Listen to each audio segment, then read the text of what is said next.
You are live. Hello and welcome. Right, what I'm gonna do? Uh, I've just got a new laptop, so this is kind of a bit of a test. And what I'm gonna do? I've had this song in my head all day. Oh, for a couple of days actually. So I want to get this out of the way, and then I'll open up the room. Put the link everywhere. Uh, but I want to sing this song. Just to try and get it out of my head, basically. Welcome, CC. Good to see you, man. The idea. Yeah. How dare you start a stream? Right. That one. Yeah. So I've just got a new laptop, so I'm just trying things out. Just bear with me. Right. Yeah. So we're gonna sing this song. Hide that. Do. Start from the beginning. Hopefully this works, but I'm not sure. And then I'll open it up. I'll put the link everywhere with that. Yeah. Here we go. This one.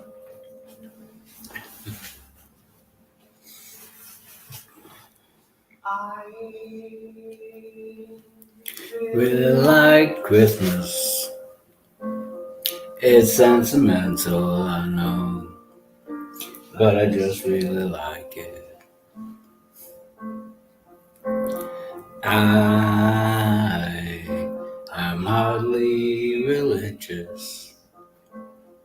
I'd rather break bread with Dawkins than Desmond to be honest.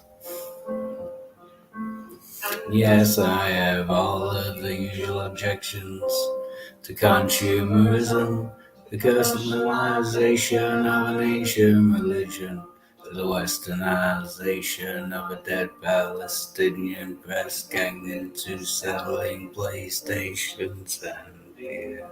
But I still really like it.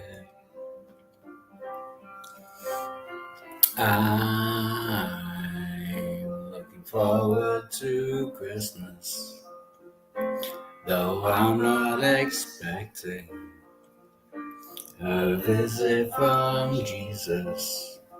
I'll be seeing my dad, my brother and sisters, my gran and my mum. They'll be drinking white wine in the sun. I'll be seeing my dad, my brother and sisters, my gran and my mum. They'll be drinking white wine in the sun.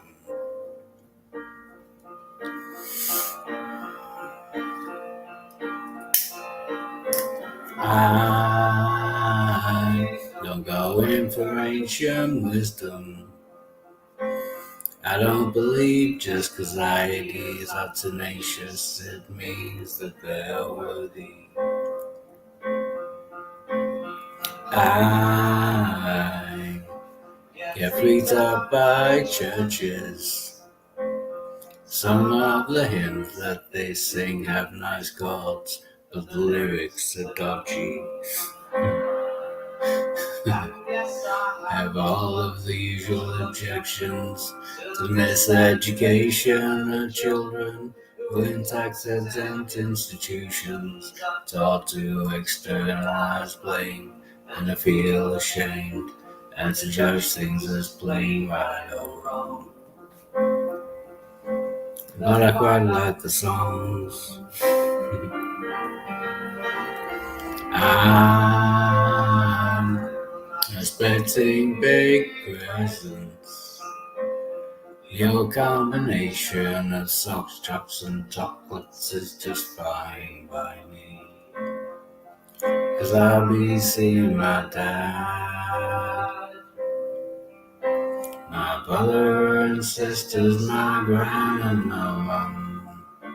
They'll be drinking white wine in the sun. I'll be seeing my dad, my brother and sisters, my gran and my mum. They'll be drinking wine in the sun. And you, my baby girl, My jet-lagged infant daughter, you'll be handed around the room like a puppy at a primary school, and you won't understand, but you will learn someday. That wherever you are and whatever you face, these are the people that make you feel safe in this world. My sweet blue-eyed girl. Baby girl, when you're 21 or 31 and Christmas comes around and you find yourself 9,000 miles from home, no one ever comes. Brothers and sisters and me and your mom will be waiting for you in the sun whenever you come. Your brothers and sisters, your aunts and your uncles, your grandparents, cousins, and me and your mom will be waiting for you in the sun, drinking white wine in the sun. Darling, when Christmas comes, we're waiting for you in the sun, drinking white wine in the sun, waiting for you in the sun, waiting for you.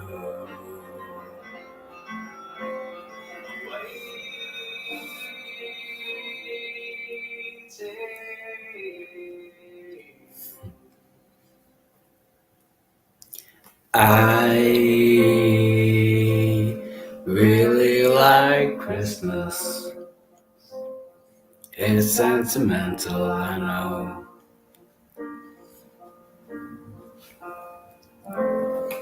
Guess it.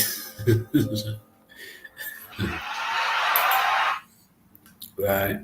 Oh shit. Now I have to do all this up. Yeah. The next couple of minutes might be very dull. Now I have to stop presenting. Yeah, no. I do stop presenting. Sorry, I'm working with a new laptop. Oh, that's it. Yeah. Stop sharing. Oh, Erica! Good to see you. Sterling, Tog. Yeah, good to see you all. It's alright, I was in a different tab. Right, now I've got to start doing all the setup. And being male, yeah, I can't multitask. So both. If anyone wants to join, the link is now in the side chat. Now I've got to post it. Right, boom.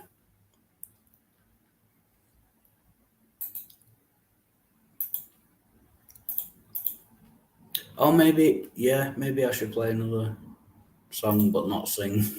Because, like I said, I can't do two things at once. But anyway, yeah, so I'm in a different tab. I hope everyone's doing well. Great to see everyone.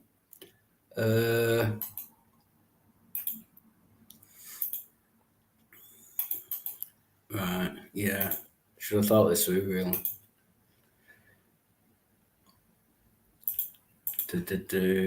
Yeah, just bear with me.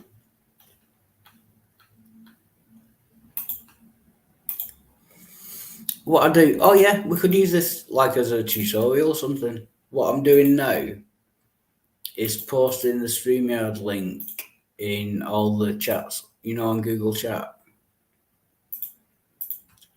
Right. Yeah, so if anyone wants to run like a live stream, just post the link in as many places as you can. Yeah, don't leave messages at the moment, you know what I mean? Got a lot of shit going on. Right, so that's that. Now come back to this. Oh, thank you, Erica. Oh yeah, I should put the comments up as well. Oh, thank you. Yeah, no, it's great to see you. Yeah, and join if you can. Yeah, I would really like to speak to you. Yeah, it's been a while.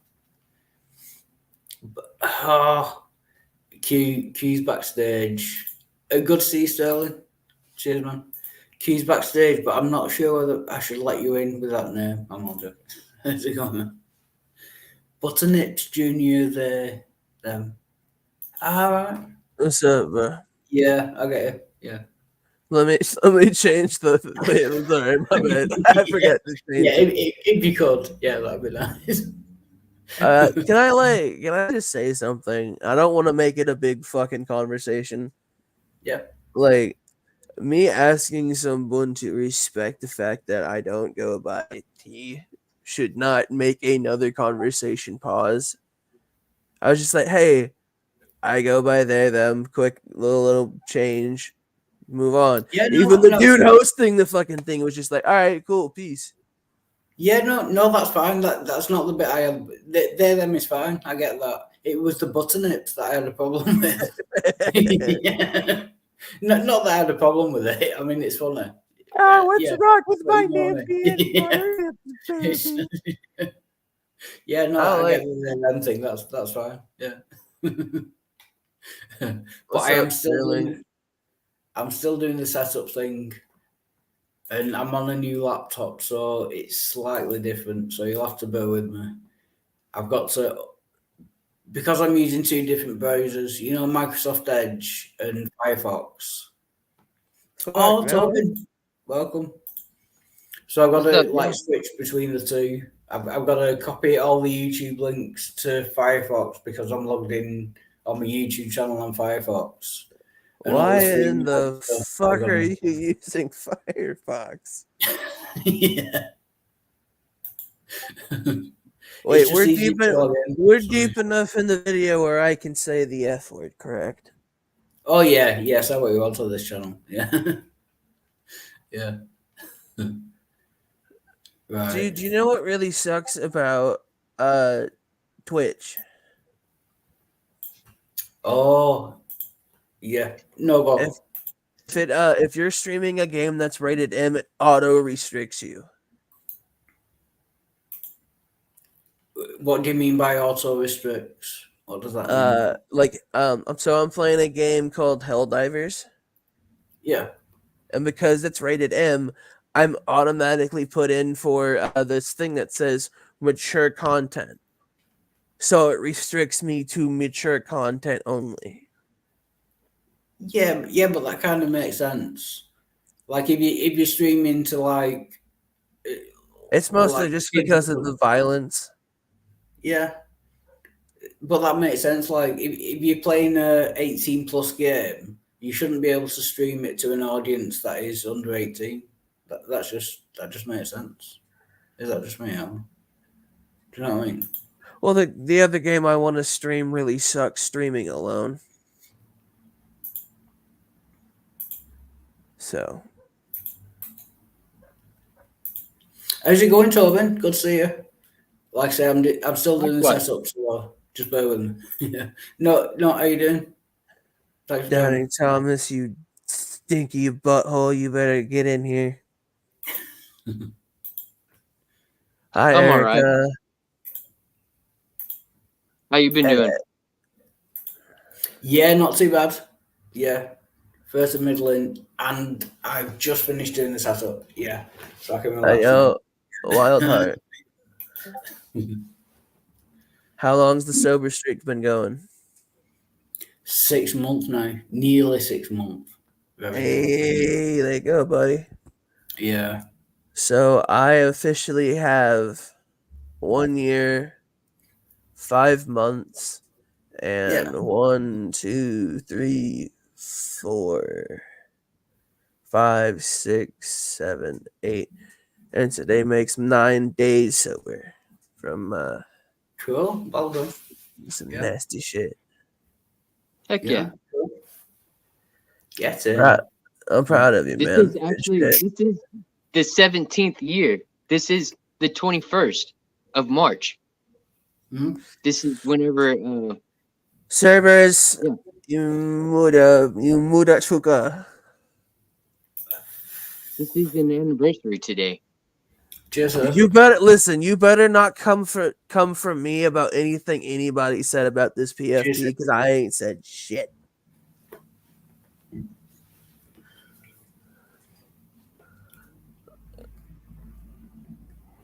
So how you been, Wildheart? We haven't had like a chill minute to talk. Yeah, it's been good. It's been, I was going to say up and down. No, it's just generally been good. Yeah. Hell yeah, brother. Yeah. Or heck yeah, there, man. Ah, geez, there, Brad. I'm proud of you. Oh, Yeah, I've been on a lot of okay. streams. Yeah. So that Danny Yeah. Danson. What the fuck is his name again? Sorry. Oh, Dan. Oh, he also goes by Arlo or Dan. He's Dan. called, Okay. Yeah, Dan. He literally said, by his own definition, he is a works-based faith Christian. And like the minute I pointed that out, I got ran over, bro. Yeah. And I hate that because like I exposed something. I don't really do this a lot, bro, so I'm not like the most intellectual, smartest man in the room kind of person. Like I'm just, I know I'm dumb. Like that's okay. But when I want to point something out, people run me over. Like you motherfucker. I'm kidding, bro. Yeah, I think we should move on. Not because it's fine. It's just. I was just trying to make I don't. Yeah, I just want to tread carefully on that issue. Do you know what I mean? I could say a lot, but I really don't want to. Yeah, I get what you're saying. Yeah, basically. Huh? He has. He has. He's a very Christian person. He's Orthodox Christian. Oh, fuck it. I'll just say what I think. Yeah, he's not really thought through a lot of his positions, so he gets himself tangled into like contradiction, like a lot of contradictions with himself. Do you know what I mean? But which would be fine. Like, which would be fine, right? If he would let people that point them out finish what they were saying. Yeah. But yeah, I know what to do. But to not talk about Dan or anything, just to talk about, let's say, some Christians in general, not specifying any particular people. Fair but enough. I think this happens a lot. Like Vaughn, please come in. They've not really thought the positions through, and they don't really. And when you point out contradictions and that they're not really making much sense and they're contradicting themselves, there's like a barrier there.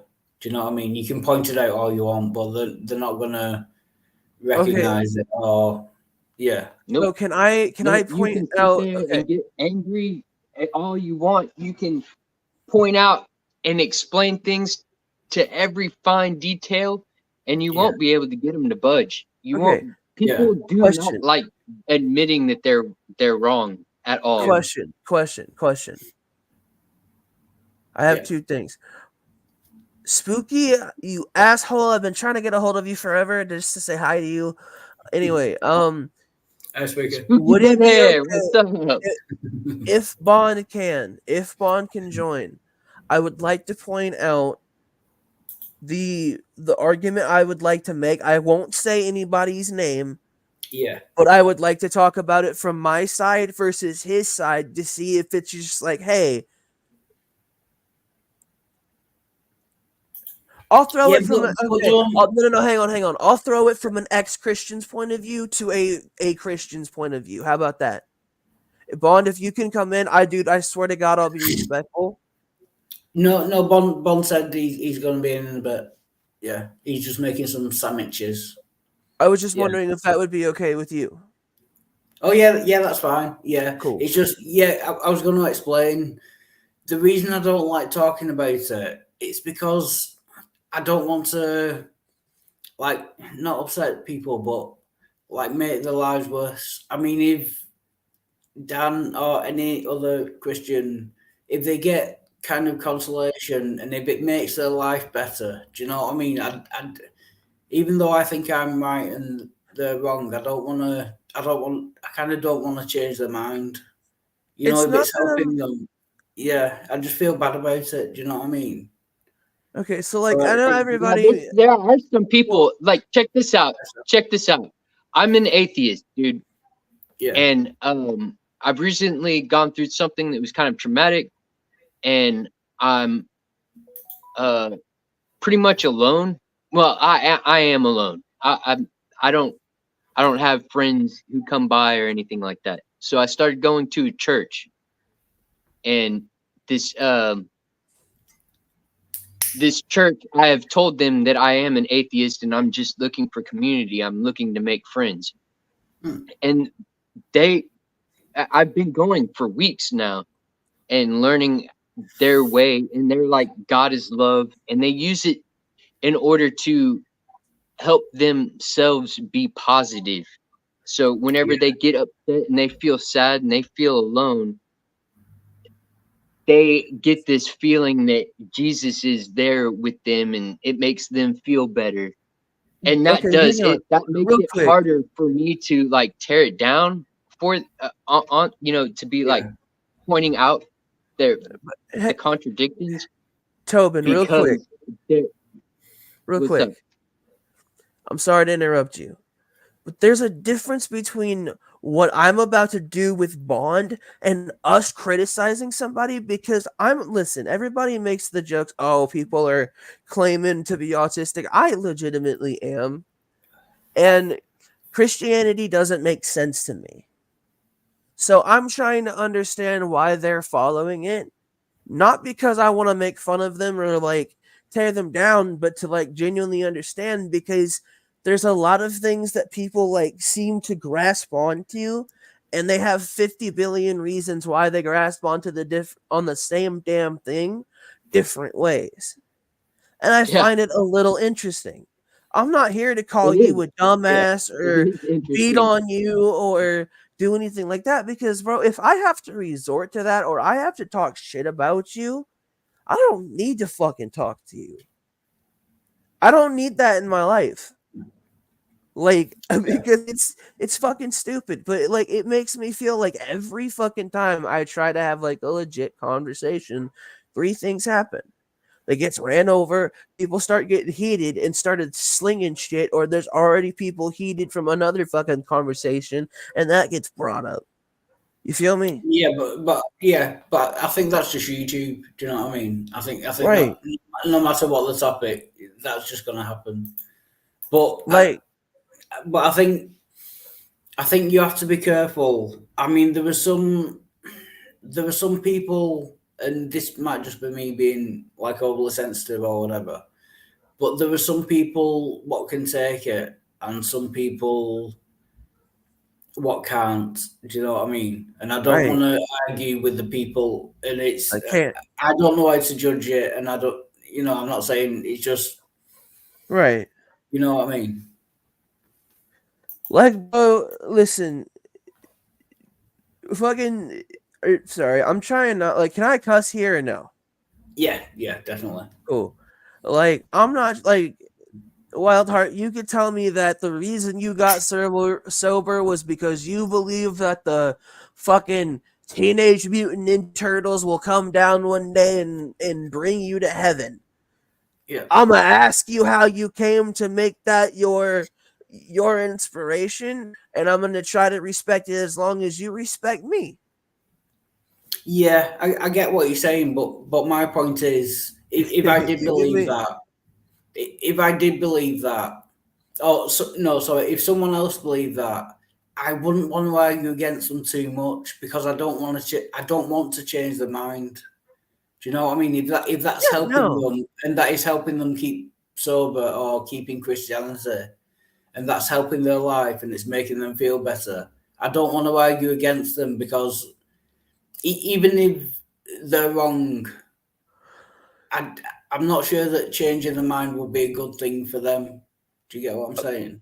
So, do you want a Yeah, good example emotionally of? stable people are more like, I think it's better for people to be emotionally stable than it is for them to be correct about every Yeah. little thing. And like Okay. religion is one of those things that is just it doesn't really matter.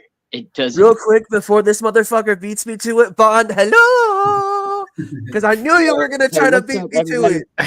it. So What's yeah, up? welcome, welcome Bond and Justin. Good to see you both. Sorry, guys. I'm so sorry I interrupted you, Toe, but I had to because I knew that dude was trying to beat me to it. Yeah, Okay. but Tobin, yeah, I get what you're saying. Yeah, it's just a fine line that you have to kind of balance. Whether Right. arguing with people is fun, and if you think you're correct and you think they're wrong, with certain people, you can argue with them and it won't do them much harm. But with other people, yeah, I don't want to argue with them because I don't want to make their lives worse. Like if I convince someone that Christianity wasn't true and Christianity is helping their life and makes them feel good and they're doing better. I don't want to take it away from them. How, Do you know how what I would mean? you know? Even if they're wrong. How would you know that if you did convince someone that their life got better after becoming a Christian? How do you know that their life would get worse if they stopped believing? Oh, you sneaky bitch. Yeah. Because Yeah. then, because like me, whenever I stopped, I just realized it was me, accomplishing things. Yeah. Yeah, I think it's just a feeling that and again, there's no way of knowing. Yeah, And it's just these yeah. I think these Christians that say like, oh, if God wasn't real, I'd just go out and like just take out a bunch of people. I don't believe that. Yeah, no, yeah, Neither no, do I. Yeah, Yeah, I don't know what to I will believe. talk to the church people. Like, if it's like stoic, if we're having a discussion, we're just kind of trying to understand each other. Like, I'm all right with that, but I'm Hell yeah. also on the same side of Wildheart. Like, I don't really care to try to change anybody's mind anymore. I've Do you been in wanna- too many arguments, and I've recently fucked up something really special because You of know what? arguing. Like, so here's my And- thing, right? If you and I have to resort to arguing about like, okay, who all? Everybody, just be real with me here, because nobody's gonna fucking make fun of you. Who all here smokes weed? I do. a little I bit, do a tiny bit. tons, I but have like I one- can't afford it now. I have never smoked. Never tried it.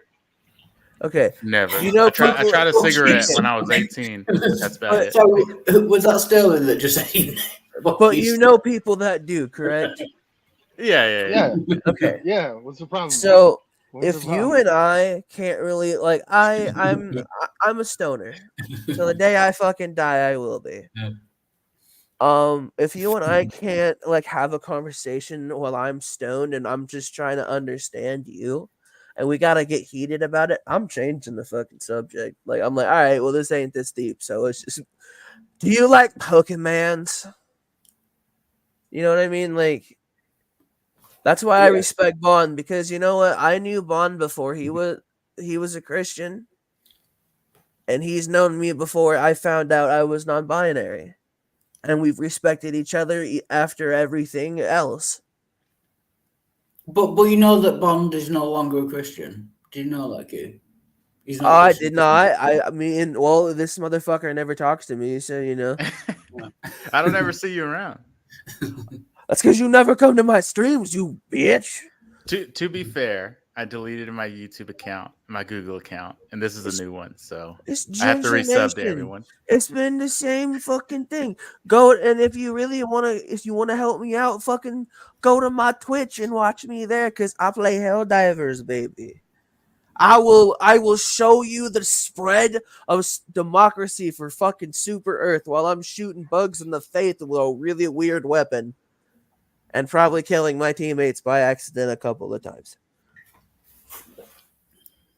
Hey, but what were you gonna ask me? You mentioned something. Okay, so there was something stated, right, where Orthodox don't believe that doing works gets you to heaven, right? Okay. But then there were these things that this person listed that were like, you gotta help people that are poor, do this, and this. Those are all works. Yeah. And he was saying those are forms of repentance. Ergo, repentance is based on works. Therefore, position works-based religion. Yeah, he's workspace.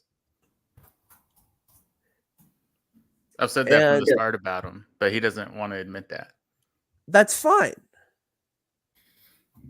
I just my question to you, so what made you leave Christianity? Let's if you don't mind me asking. No personal experience with a personal God.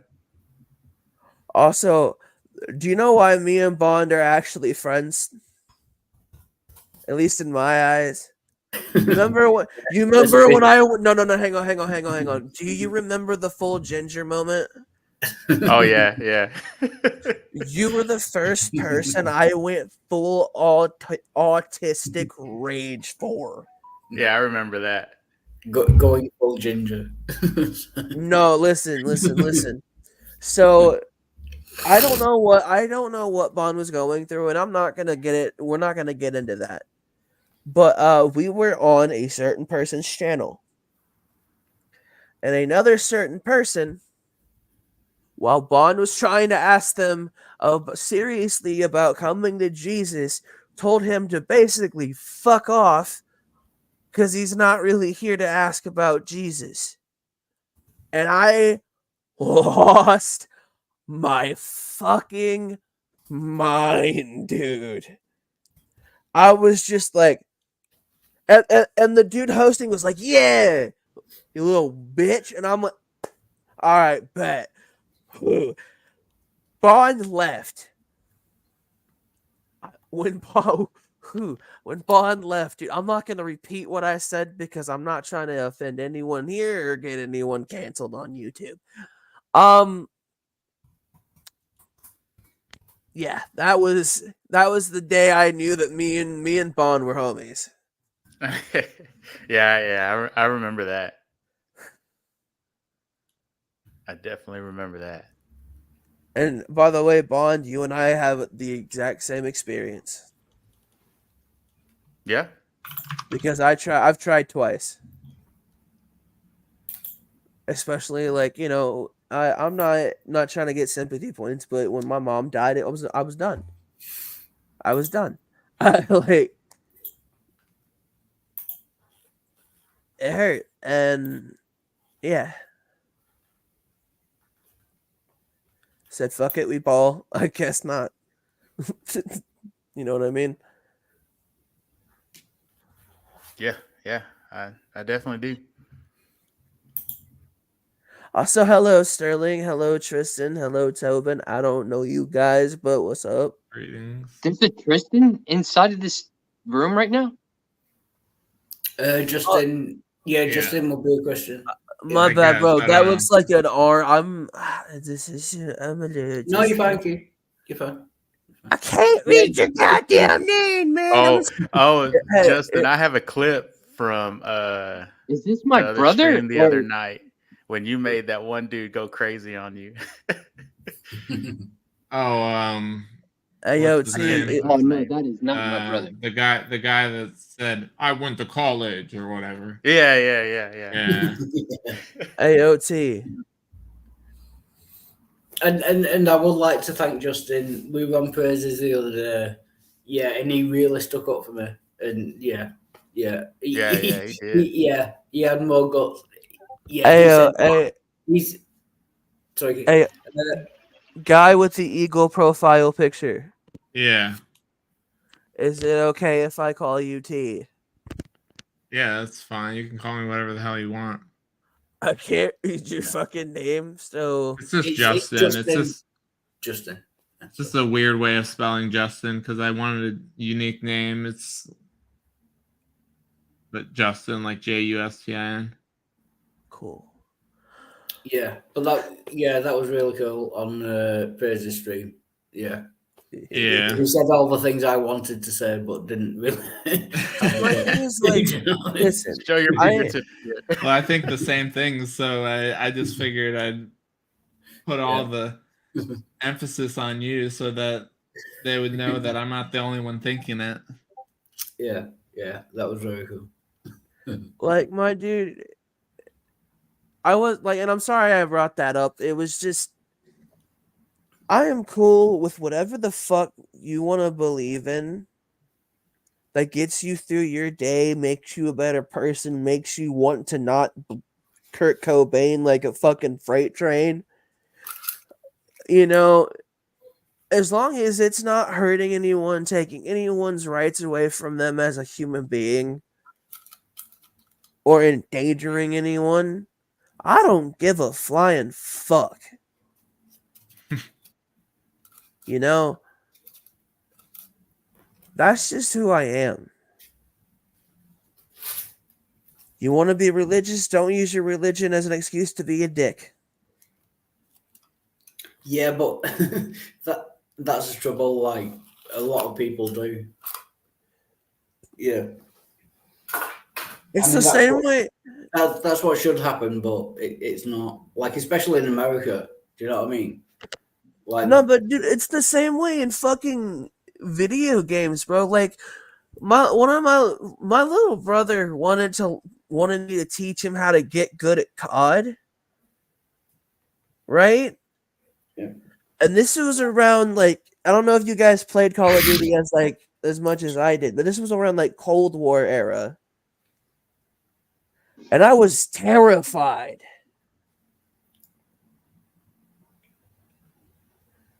Like, people are toxic as fuck about anything, bro.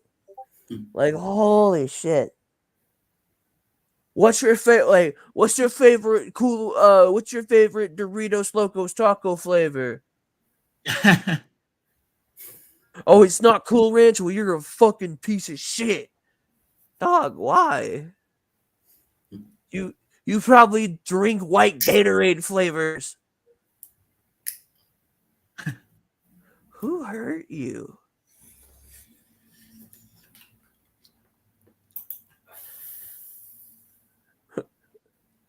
Sorry, I'm high as fuck. no. Oh. Yeah. Dude, I am pretty excited about tomorrow, though. What's happening tomorrow? I got a shot at a management position at a store, and I'm pretty sure I'm a shoo-in for it.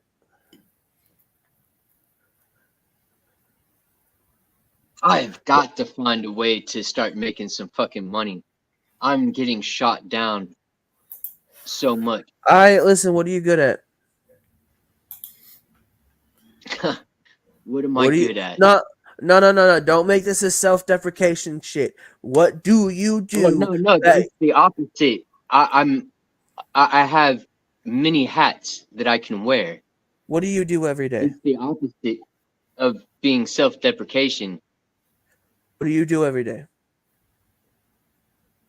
Well, look for work, look for avenues to make money. Obviously. What else? I also make music. What kind? I also build on a place. I have property that I've been building on for like 7 years. What kind? I am a carpenter. I can plumb. Cool. I used to have an apprenticeship for electrical. Hey, yo, big Um, homie, Oh. big homie. What Yeah. kind of music? No, sorry, if I can just ask, I I'm know like something. a metal rock and roll, kind of like grungy, like low bass. I have a low fuzzy kind of rock and roll. Listen, in the private chat, I'm gonna drop a link to a Discord. Click it. Say this is I Tobin got you. from. Say this is Tobin from the Wild Heart stream. I'll know who you are. I'll try to help you out. What do you mean? Anybody? What do you I'll mean? Help me out. Listen, I'm gonna explain this. Wild Heart. I don't mean to be that dickhead that plugs everything he does everywhere they go, kind of guy. Well, Yeah, like this is. then don't do that. I mean, that's fine, but if you don't want to be that dickhead that plugs everything everywhere he goes, then just don't do that. That will solve that problem. You know what I mean? I was just gonna. Okay. I mean, you can put it in private chat, but yeah, that's fine. Okay, I'll tell you what, dude. I'll put my channel in the private chat so you can interact with me on my YouTube channel. All right.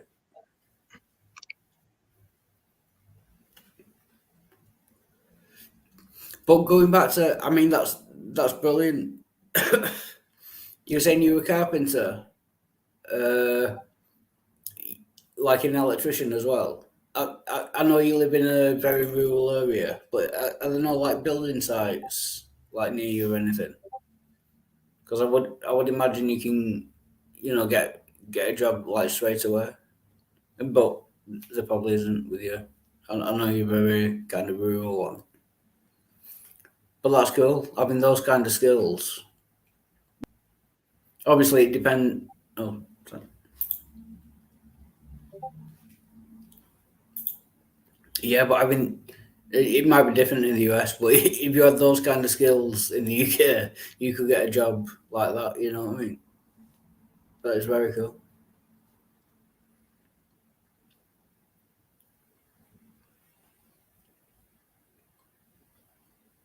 Bond smells So, like poop. what made you start the stream? I wanted, yeah, I wanted to sing a song basically. There's a song that's been in my head for a couple of days, so I just wanted to sing it. For some reason, singing songs on stream kind of gets them out of my head. Do you know what I mean? That was it. So I did that, and then I thought I might as well open it up, kind of thing.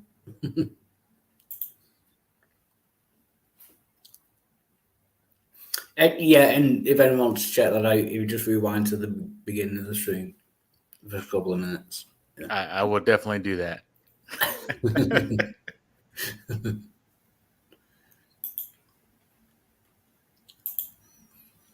Plus, I was on Dan's and I was feeling kind of guilty. I know, like, Tog was streaming it to his channel as well. And there were a lot of atheists on there asking him a lot of tricky questions. And I just felt really Were they bad. tricky or were they just questions? Yeah, they were just questions, but yeah, to him, they were tricky. Do you know what I mean? I just felt bad about that. What did you think about that? About the interaction itself? Yeah, like it goes back to what I was saying before. It's just a fine line to go between like thinking that someone is wrong and like liking them and like kind of wanting to look after their best interests. Do you know what I mean? It's just I just feel bad sometimes. You think interacting with Dan in a way that makes him question his core beliefs is wrong? Yeah. How come? Yeah. because, yeah, only because I don't know what would happen if he questioned his core beliefs and came to the conclusion that he was wrong. I don't know what would happen and whether that would make his life worse or better. And I don't want to make his life worse. Do you know what I mean? How certain or how much confidence do you have that you're correct versus his beliefs? Pretty confident. Yeah. Is it a bad thing to face the reality of the world? If For it some I mean, For some people, yes. I think for some people, yeah. so you think he could possibly get hurt by losing or questioning his beliefs, regardless of whether or not he believes in something true or not? Yeah. Yeah. I'm just not.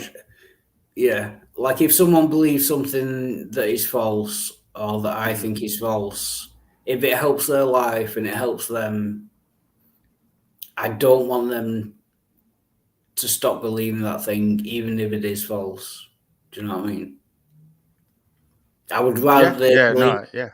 Yeah, I would rather they believe a lie and it helps them rather than believe what is true and it kind of harms them. Do you know what I mean? Do you think? Okay, that's fair. I come at it from a little bit different perspective, but I can see that. Yeah. You're just a nice guy, Wild Heart. I like potatoes. I'll be my moment president. I think it has something to do possibly with Dan too, because he kind of stays on his own channel. Talk, you not smell really like out Funyuns. Yeah, but to be fair, he did open it up, and he seemed to be fairly comfortable with. I mean, Arnold Tog was there, but apart from that, there were a lot of atheists asking him questions. You know what I mean? He There were seemed to be, a lot of people that don't hold his position that were there. Yeah, and in the side chat as well. Yeah, so Oh he should no, be kind of credited for that. Yeah, it's Stinky McGee in the chat. Who? Jill. Yeah. Stinky McGee. I didn't want to mention it, but yeah. Motherfucker, why do you know who I'm talking about? Get out of here. Now you exposed me, you stinky fucker. You wouldn't have said nothing. Can I ask Wild if Dan was making rounds on different channels and out and about, kind of preaching his viewpoints, would you have a different position? Dog, you fucking poo turd. I don't. That's a good question. I don't think so. No. So if he was out, let's say he was kind of like Jill, and out and about on different channels, and even just in his everyday life, being a poo stinky preaching. head. Would you still rather him believe something that's not reality? No, because I don't think he's going to convince anyone with his beliefs. So I don't see it as kind of a if he was on lots of different channels trying to convince people that he was right. Yeah, I don't think he would convince anyone. So I don't think that will make a difference. Really. At some point, he was convinced. Yeah. So some people do get convinced of that. Yeah. Oh, this is going to sound worse than I wanted.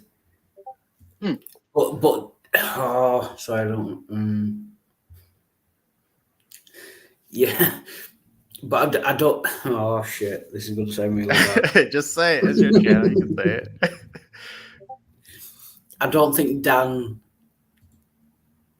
trying to convince someone of his position, the way he argues and the way he explains things, I don't think that's going to convince anyone. I mean, You think he has bad arguments? He was yeah. convinced by someone that gave something better. Yeah. Okay, Yeah. I got you. I got you.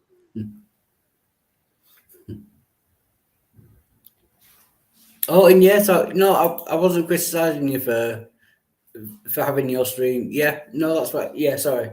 Yeah, I can see how it might come across that way. I have no problem.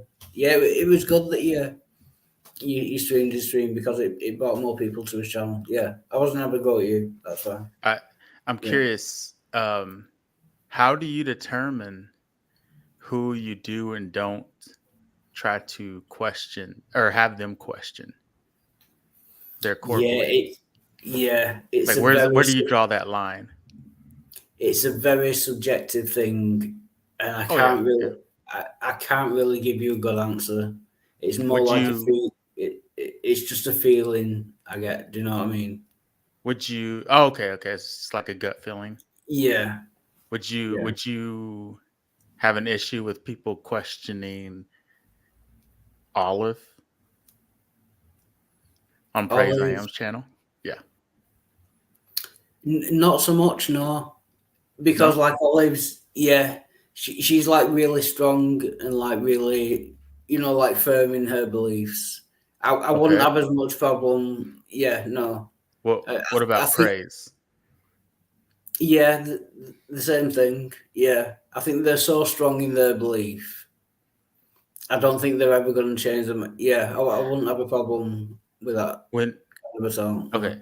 So when you say strong, do you mean they have better arguments for their position No, or their faith is stronger? no, yeah, yeah. No, the faith is, their faith is stronger, and I think they're kind of stronger, like personalities as well.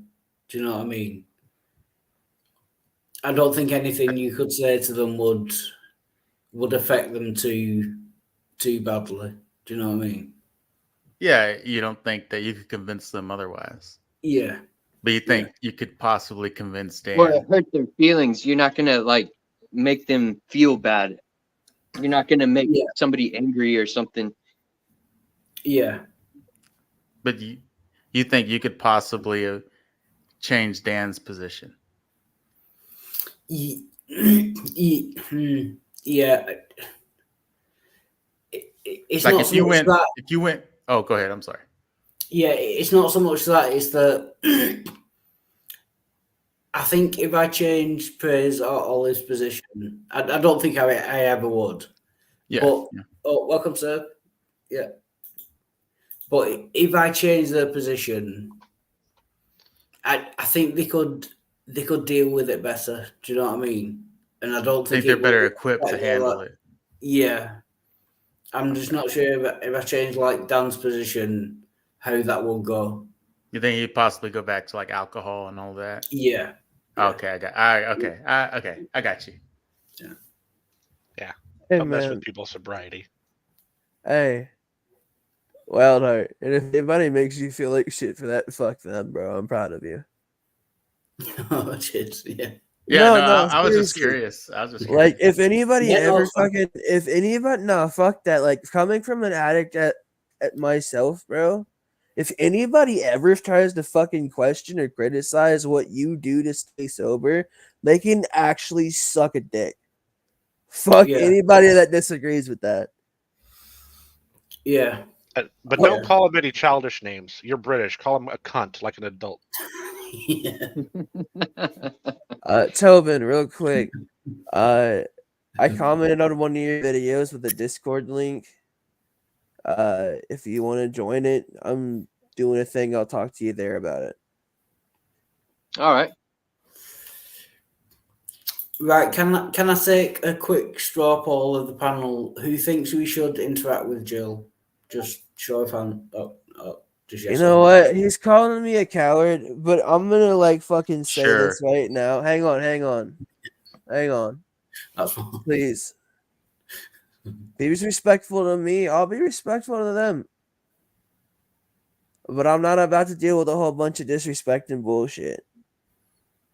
I don't know. My eyes just kind of glaze over. It's hard for me to follow Jill. It really is. Like I Yeah. kinda start to lose interest. Yeah, I get that. Yeah, that's So as fairly long- common. Hey, Yeah, that's Hey, yo, let me ask you one question, Wildheart. yeah. Are you willing to police Jill? Police Jill. Oh yeah. When he's on the panel, I often mute him and put him backstage. Yeah, I'm perfectly. I aware. bet. Then Jill. whatever, let him in. Like you're gonna say, I just want to agree. Even though Jill's my favorite squeak toy, and I like messing with him, I too also sometimes have issues following along with what he says. I have one of my favorite quotes from Jill. I have it saved. I'm looking at it right now. Direct quote, full quote. Thinking of God's wrath verse, I will cite Thanksgiving for my so-called Christian Biden voters. He'll deny that. You know he it. Might know. He might know. Yeah, he might. Some of Just these I have clipped. I have Just like multiple things saying, of his clipped. just like saying, calling him Uncle Ruckus is racist. I know he said that, Oh yeah. and you were there. You remember? But I can't help if he's Uncle Ruckus. Yeah, to be fair, this does open up quite an interesting question, which I'm interested in hearing people's opinion on.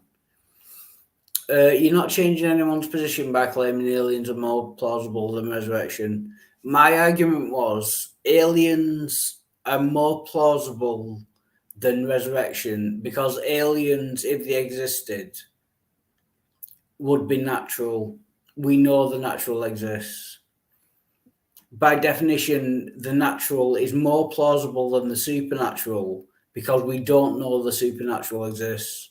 So pull any natural explanation out your ass, just make it up on the spot.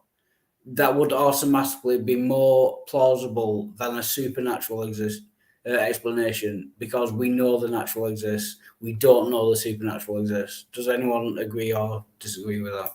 I kind of agree with that, but he's gonna call me a liberal or some dumbass shit. Yeah, he does that I anyway. agree. Yeah, you can't survive.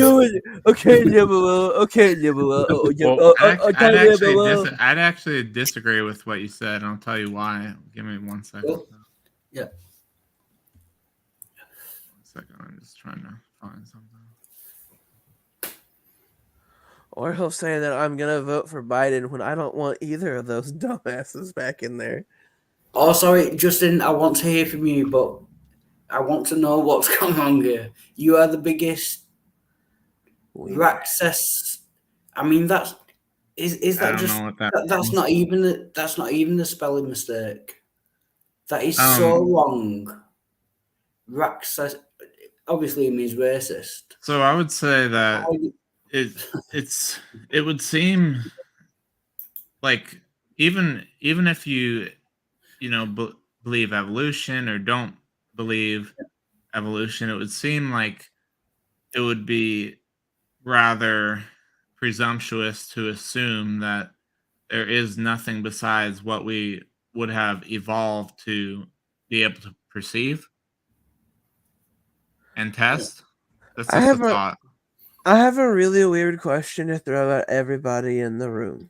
No, before we do that, I want to carry on with this conversation. I get what you're saying, Justin, but I'm not saying that the supernatural doesn't exist. It's just right. But what I'm saying is that we've never something we can actually test to some degree is there aliens to some degree, right? Yeah. But supernatural you can't test, right? But it's also presumptuous to assume that you could that you're able to test everything, I guess, is my point. Okay, let me ask you a question. I mean, isn't that fair? Yeah, but sorry, Q. Right, what's the question? And then go on. Oh, it's on topic. I was gonna say, have you ever had something supernatural happen to you? I mean, I believe I have, but I don't want to get into those occurrences. All right. Fair enough. Never mind. Yeah, but my point is, it's just about like plausibility and likelihood. We know the natural exists. We we don't know the supernatural exists because currently there's no way to test for the supernatural. So any natural explanation would automatically be more likely. I'm not saying the supernatural doesn't exist. I'm just saying because we know for certainty that the natural exists, it's automatically more likely than a supernatural explanation until we can prove that the supernatural exists. Right. Well, but remember that's assuming the problem with that is that you could use that argument for anything and everything, basically. I mean, you could look at if there is any supernatural occurrences, you could use that argument for every single supernatural occurrence nearly because no, I agree. Because of course, that which is happening more often is more likely to be happening if you just give one occurrence of something in the same. Like it's like if you took a deck of cards, right, and you had all aces in that deck of cards, and it was like I don't know, 1 million cards in the deck. Now it's obviously if you drew a king, that would be, and there was one king in the deck or something. I don't know. And obviously, if you drew the king and you just placed it on the table, you could be like, well, that's supernatural or something. You know what I mean? But it's more likely that it's just an ace, just like every other card in the deck. But I guess what I'm saying is that Go ahead. No, that's the point. If you're saying there is one king in the deck and the rest are aces, that wouldn't be supernatural if you right. I'm just saying it would just be unlikely.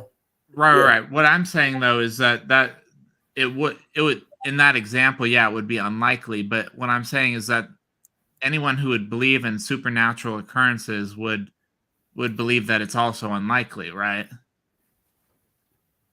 Yeah, but you see what I'm saying? You see what I'm saying though is that if supernatural occurrences happen, they would be unlikely, and therefore you could just dismiss, pretty much anything based on this. It was just, it was just a magic trick or something. I don't know. Yeah, but that's the point. We don't know that the supernatural is possible. We don't know that the supernatural exists. So right, but we also don't know that there's aliens, but that you can test for that, I guess is my point. And that's why I think it seems presumptuous to, if you believe that we've evolved, to just assume that we have all the senses to, because what would be supernatural would be what would be outside our senses, right? To some degree. Not like, I don't mean like air or something like that, but question. Could we say supernatural experiences are subjective experiences? I mean, you could say that to certain ones, and to certain ones you could not say that, I guess. And the problem is with subjective experiences is it doesn't make them not true. Like, for example, you can have a subjective experience that is also true. Sorry, but I think all experiences are subjective. Yeah. To have an experience means it's subject to the mind.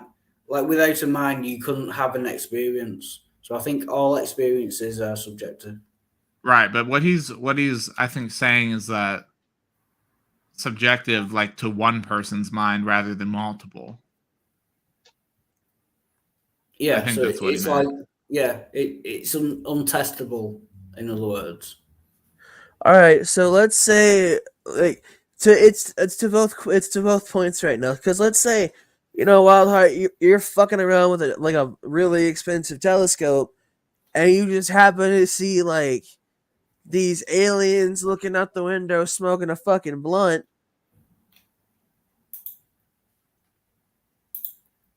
But no one else is around to experience that. How do you prove it? Oh, sorry. I'm just. Well, that's the point. Is you can't really prove it, but it doesn't make it not true. Yeah, sorry, Bond. I've just checked the private chat, and he has 1, 2, 3, 4, 5. You can't really prove anything to some degree. Sorry, Bond. I love you.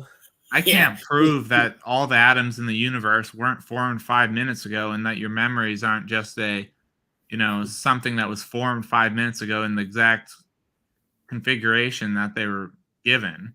You know what I mean? Like, I can't prove that, but it doesn't make it plausible. Love and respect you. Yeah, Howie. but Bond, go. Sorry, I've just checked the private chat. It's difficult without a camera. See, Oh yeah. It's difficult to tell without a camera that you're putting your hand up. You know? So when you're referring to supernatural, right? You're referring to like what Jill's saying and stuff. In general, like that's what kind of started this, because Jill defined supernatural for you in y'all's conversation. I don't know if you remember. Jill said supernatural was anything that we didn't understand until we did understand it. Once we understand it, then it's no longer supernatural. All right, so hang on, I'm gonna be a little gross, but like if that's true, then why is masturbation a sin? Oh Well, wow! No, well, because ignore that. That's it. I don't know what that has to do with anything. Because Jill was saying that aliens are supernatural, but once we understood them, then they would just be natural. No, aliens are just a kind of life form that comes from. No. He said they were super. In that conversation y'all had, that's Oh, how y'all got to the topic of Jesus being an alien, because he's supernatural. Because he was saying that anything is supernatural until we understand it. Then it's just natural. Well, I think we should. If Jill comes in, we should go down that road because I'm sure he thinks like homosexual sex is unnatural, and I really want to know the difference between not natural and supernatural, because hey, it's subnatural. Wildheart, would you allow us to have that conversation, pretty please? I can do it later. Don't let him in just for me. He's not tried to come in, to be fair. But come on, Jill, you coward. No, Q Bond asked a question, and your question was kind of tangentially related, but it would take us down so many. Yeah, I don't want to do that. I'm sorry. It would just go down. He asked about the supernatural, and you went to masturbation, and it's just. I mean, they're kind of linked, but yeah, I don't want to do that. Sorry. How is supernatural and masturbation linked? Because he said anything that you experience and understand is supernatural. Yeah. So, wait, and if it feels good, is that you don't understand? Yeah. So when you find out that it's good, in some way you can say everything's supernatural because how the hell did we get here? But obviously, what we mean by natural here is not that. When you find out that activity feels good, it's a supernatural experience. But it's not really. Oh, sorry. Sorry. There's no link between whether something is natural or supernatural as to whether it feels good or not. There's no link there. I know, but wait. I want to play with this though, right? Because I don't think this makes the situation better for Jill if this is the road he wants to go down. Yeah. Right, because that means anything supernatural then would be relatively equally plausible because it's simply just something we don't understand. That was my whole point. The reason why Jesus' body wasn't in the tomb might be because when I was 13, I masturbated and my cum went backwards through time, gaining momentum, and then coming out of a portal and evaporating his body. Equally plausible. God damn it, dude. Every time I'm like, you know what? It's been a minute since I talked to Rex. Fuck, I miss you, dude. To who? Oh, hey. Oh, okay. Yeah. He's the hound. Yeah, so sorry, Bond, what was your initial question? Sorry. Oh no, I was just pointing out that that's how Jill defines supernatural. Because that's how you got to Jesus being an alien. Yeah, so something we don't understand. Yeah, obviously Jill said it, so it obviously makes no sense whatsoever. He said in that conversation, alien technology would be supernatural until we understood how it worked. And then once we understood how it worked, then it would be natural. And Yeah, then y'all that's got the into chill. Jesus resurrecting because he's an alien. Yeah, I like it. I like it though, because like it's a complete mystery to me. Girls eat but don't poop. It's supernatural. They can't poop. They don't have buttholes. Oh, they do. Oh, that's not true because I've ate them. Hold me off the top rope with a steel chair. No, it's a big conspiracy. They drew that on. Yeah, but obviously, I know it's obvious, but that's just not understanding what words mean. Do you know what I mean? Just because you don't understand something, that doesn't make it supernatural. But either it is natural or him. It's him defining his God Yeah. On a serious note, or properties of I'm him. sorry. I didn't mean to do that. I just thought it was funny. Well, Jill has a habit of not understanding his own arguments or where he wants to argue or anything. So he'll just make shit up like on the fly. And Yeah. one of my favorite things to do is keep track of the shit I know that he just pulled out of his ass, and then just clip it and then use it against him like the next day. Yeah. Oh, hey, bro. By the way, I actually got the screenshot of him cussing.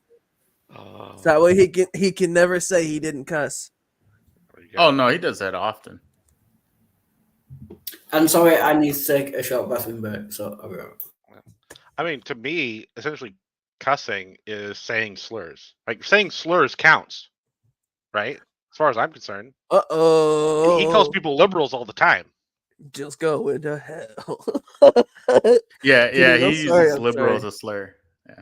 Ooh, he's racist. He uses it like the left wing uses fascism. He just everything. Oh, hey, Cerberus, real quick. I promise I won't make this a tangent. Do you play Helldivers 2? No. Fuck, you need to. I would have, but I spent probably how much are 3 of the newer Xboxes? Oh no. Yeah. Like a year and a half ago, I bought 3 of them for all the women in my house. And I tried. I was like, this looks fun. We could all do it together. I could play on the PC. They could play on the Xbox. And it's on PC, but it's not on Xbox. So okay, the only way I'm playing Helldivers is if I pirate it, because I don't like anti-consumer practices. Dude, you have Steam. Yeah. That's not pirating it. No, I would get it if we could play together, right? I can play with you, dingus. I know, but I'm talking about for the other people in the house. I don't play a lot of video games. Me playing a video game is going to be like a whole family thing. Hit me up sometime. I'll show you something. Okay. Sorry. Because, dude, I'm telling you right now, it's worth it. My kids. That was a lot of fun. My kids are not. We're playing Death Road to Canada. The last time I was playing with them. Let me ask anybody in the room a question. Have you guys ever watched Super Troopers? Or Starship Troopers? Starship Troopers. Yeah, I've seen that one too. Okay, you know the fucking propaganda? In the movie, he's asking. You know, where everyone smiles and then the kid has the machine gun and they fight bugs. Yeah. Now imagine rated R Fortnite and the propaganda of motherfucking Starship Troopers. Well, you just unsold me on that. No, it's a third-person game. It's a third-person shooter. You just unsold. You said Fortnite. I'm like, no interest. No. It's not battle royale. It's not battle royale. It's a third-person shooter. It's a co-op. It's a co-op, mission objective focused third-person shooter with Starship Trooper fucking levels of propaganda. And I swear to God, you'll love it. Are you sure about that? May I play? No. No, I'm not joking. Okay.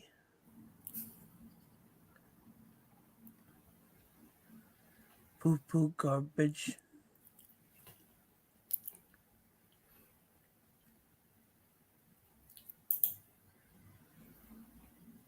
Sir, you still got Discord? Yeah, I do. Message me, fuckboy. Actually, I don't have it on this. Ah, Okay, you know what I mean?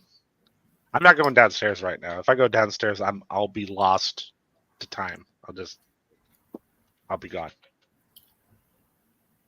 You'll be lost because you have, as I understand it, and I could be wrong, but you have like a massive house. Didn't you say one time? Yeah, you had, well, I like, don't 14 mean like bedrooms? literally lost in my house. I mean Yeah. there are 4 women in my house and 5 kids. I am dad. If I go down there right now, like this is my break time, my not have to worry about shit time. If I go down there, I'm gonna get pulled into something. okay, well, later tonight when you don't get pulled into shit, hit me up. Okay. Hey, sir, but I was going to ask you a question. It's more about lifting stuff, so has nothing to do with what we're talking about. Okay. If you say like- grizzly, I'm gonna freak out. I'm tired. No, I was going to ask if you followed any specific programming for your lifting. Well, I was doing like was it 357 thing, but I kind of decided I actually want to get a little stronger, so I've been doing the German 1010, the volume training. Oh, okay. Yeah. Yeah, I do 3 days, well, 3 to 4 days a week, depending on if I have a day for accessories. Speaking of lifting stuff, you guys would be good to ask this. Would bronchitis stop you from being able to like clean and shit? What do you mean clean? Well, Like being yeah, like Olympic no, lifting? no. Like Olympic lifting? I'm or- sorry, but that is the most weird link ever. They're asking about weightlifting. Yeah, and your that's what I'm question was talking about. No, it is a weight. bronchitis. would Yeah, be- like Okay, bronchitis okay, like a hang would clean. mess with Cleaning, you if okay. you were Power weightlifting, clean. Yeah. because bronchitis, if you have bronchitis, you will overheat, you will start getting hot, and you will start having a coughing fit. You need to wait until your bronchitis has waned and it is not your lungs aren't filled up with fluid before you start exercising and stuff. I mean, All I right. would say technically you can. Like it's not impeding the motion necessary to do it, but you're not going to feel good. Like, it's just Yeah, gonna like if be you're doing shit. But can you see my point about how I'm trying to think of the word, not tenacious, how smallly those things are linked between lifting weights and whether bronchitis stops you from cleaning. I mean, there's some kind of link there, but No, it's not a Power strong cleaning. one. Like a clean is an exercise with weights. He's not Okay, talking about yeah, scrubbing. that's me. it's Yeah, what you see in Yeah, the okay. Olympics when you see Yeah, Olympic I get it now. weightlifting.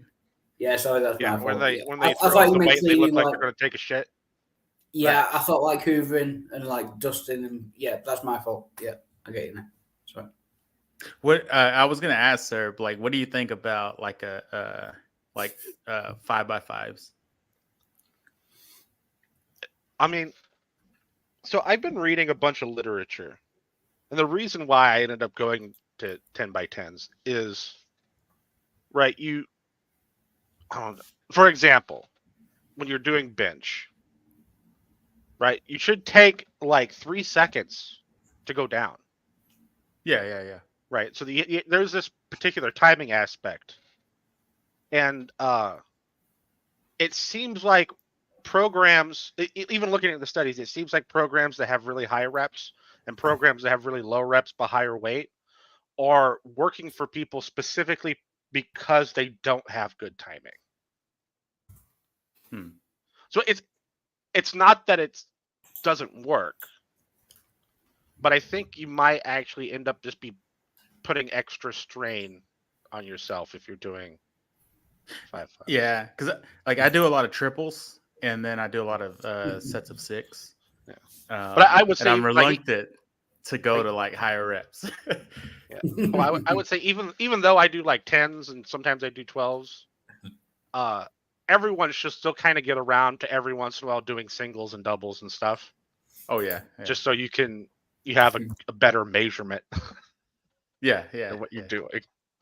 Yeah. Like I just hate, 5.5s work. It's fine. I just be careful when you get higher weights. Make sure to wrap your wrists and stuff. And Oh yeah. I back in college I trained at Rip. I don't know if you know Ripito, Ripto, no. the start and strength guy. Oh no, I have no clue. Oh, okay. Yeah. He does. If you ever see Start and Strength, he's the guy who kind of does that. And I trained at his gym, and so like I'm kind of like my foundation is more on lower reps, like 5 and below. Yeah. But I'm trying to convince myself to go up a little bit higher, like 10s, 12s. Well, I mean, there's evidence that higher weight, lower reps makes you stronger than lower weight, higher reps. But yeah, but I mean, I don't compete or anything like that. So am I the only one who has brought up that thinking exercises for girls? Is that like a UK thing or just a North UK thing? no, because when you Like think in- exercise, you think going into Planet Fitness and getting on a treadmill or a bicycle. Yeah. You don't think about just girls doing lifting any- like 500 pounds on a free weight on a bar, do you? Because that'd be weird. No, just like any kind of like exercise, like any kind of exercise. Do you know what I mean? Like that's a girl thing. Is that just me? why is it girls? Okay, you've seen guys with abs, right? Haven't you, Wildheart? Yeah. Is that a Well, girl thing? No, I'm not. I'm not just saying girls do exercise, but like caring about your health and like men. That's just No. I thought Plenty that of was men just care a about their girl thing. health, but a lot of men also don't care about throwing the health away. Right? They'll No. work really hard to get really healthy, and then they'll try to drive their Ferrari 150 miles an hour. Also, down a heavy turn. You can exercise and not care about your health. Yeah. Steroids and all that. Like I can just load up Welcome on a lot to- of gear and eat a ton of junk food and get strong and not care about my health. Oh my god. Yeah, and obviously I'm wrong, and I know I'm wrong. That was kind of a joke, but that is genuinely the way I was brought up. Like if I'd have done any kind of exercise when I was a kid, like my brothers would have just beat the shit out of me. Do you know what I mean? But if you'd have exercised, you could have probably beat them. Yeah. It's vicious. I have a question for Bond and Cerberus. You were talking about, and somebody said you should clip it. Cerb said you should take like 3 seconds to go down. Yeah. Have you guys, like, the best shape I've ever been in my life was like 35 years ago. And I did a workout routine with a buddy of mine, and we would go to positive failure. Like we would, if you were doing the bench press, yeah, you would keep bench press, and your partner would lift it up, like assisted reps, and then you would have to bring it down slowly, and you keep doing as many reps as you can until you can't hold the bar up anymore, basically. Yeah, I know what that is. I don't typically do that though. So there's some issues. It gets you really ripped. I think it gets you more like striated, if you know what I mean. It can, but it takes a lot longer. Right. The reason why you don't go to failure every set of reps is because you need your body, your muscles need to replenish the ATP. I think it's the ATP. There's some other stuff. The stuff your muscles use to actually constrict. Right. So if you just go at it till failure, you'll wear yourself out. Yeah. And in the long run, you end up doing less work, which means you won't get as strong. Yeah, you'll end up doing junk volume. You're Yeah. just doing a bunch of reps for nothing, basically. Yeah. So like there's different programs that target different things, but when I do like my 10x10s, I want to start to fail on the second to last set of reps. Like I want to go to like 9 on my second to last set, and I want to go to like 7 or 8 on my last set. If I do that, I have the weight exactly where I need it to be.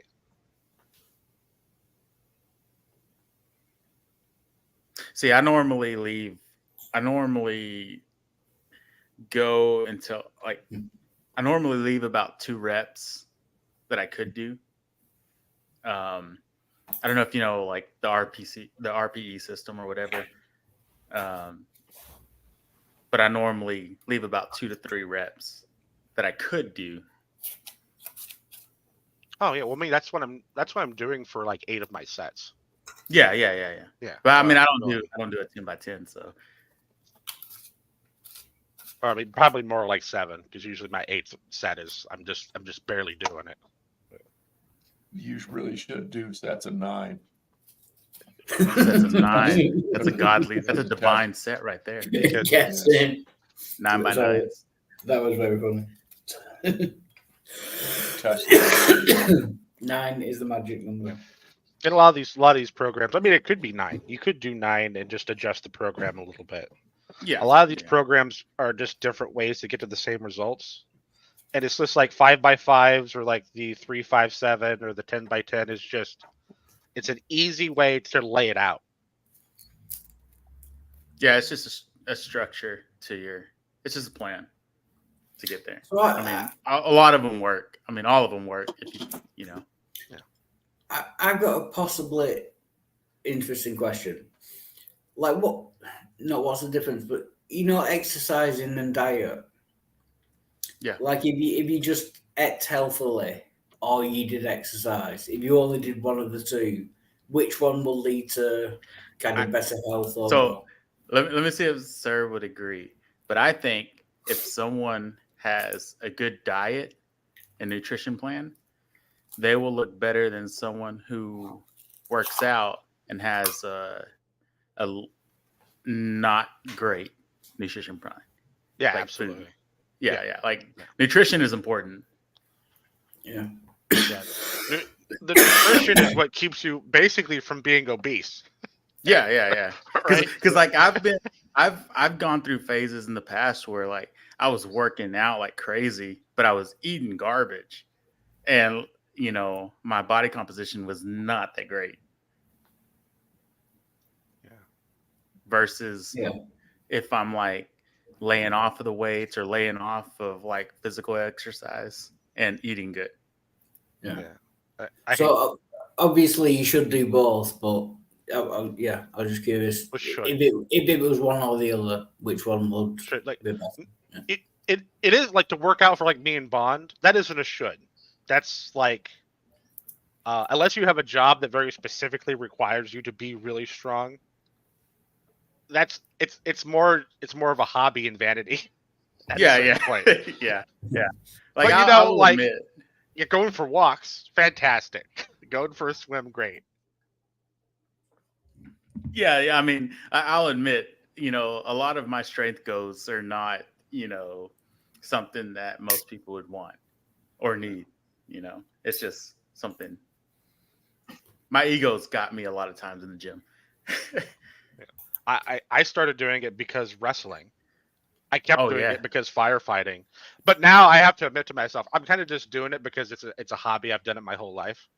Yeah. And the woman likes it, but like I don't have to be as strong as I am, and she'd still be fine. Yeah, exactly. Like I don't like the goals that I have to hit this year. I don't have to have those. I just want them. Because I do a lot of raw lifting, I guess, like beltless and stuff, and there's no health reason for that. Yeah, well, because I don't do a lot of maxes.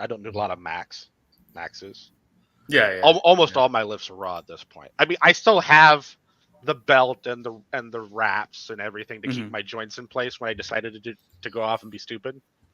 But I just Yeah. I just don't do that Yeah. as much as I used to. The only thing that I normally would use are wraps, just because I don't know. I don't know why I choose a wrap. So I feel like I don't know why I choose wraps, but like I don't use belts or anything like that, or knee wraps or straps or anything.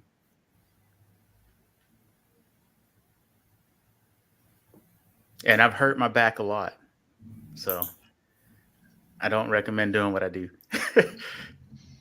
I've been lucky. I've been really careful. I pulled a couple muscles, but they weren't like rips or anything. So Yeah, I've been yeah. pretty good. Yeah, I mean, I've never like tore a pec or anything like that, or a bicep, but I have hurt my lower back before because like I was going for max, like I was going for PRs like every week, every workout almost when I was deadlifting. So, oh my god, torn muscles That's the look thing so that kind of gross. gets me with exercise is like, my dad was really into exercising and doing weightlifting and stuff like that, and he can't do it anymore. Why? Because he injured himself. Yeah. It's kind of not a vicious. Yeah, it's kind of a vicious circle kind of thing. If you exercise, you're gonna injure yourself, so you can't exercise anymore. But like I am a person who will exercise, but I stick to more cardio. I don't really try to push. I'm not really trying to push my boundaries, and I'm active already with, the type of work that I do. But I need to make some fucking money. But that's off topic.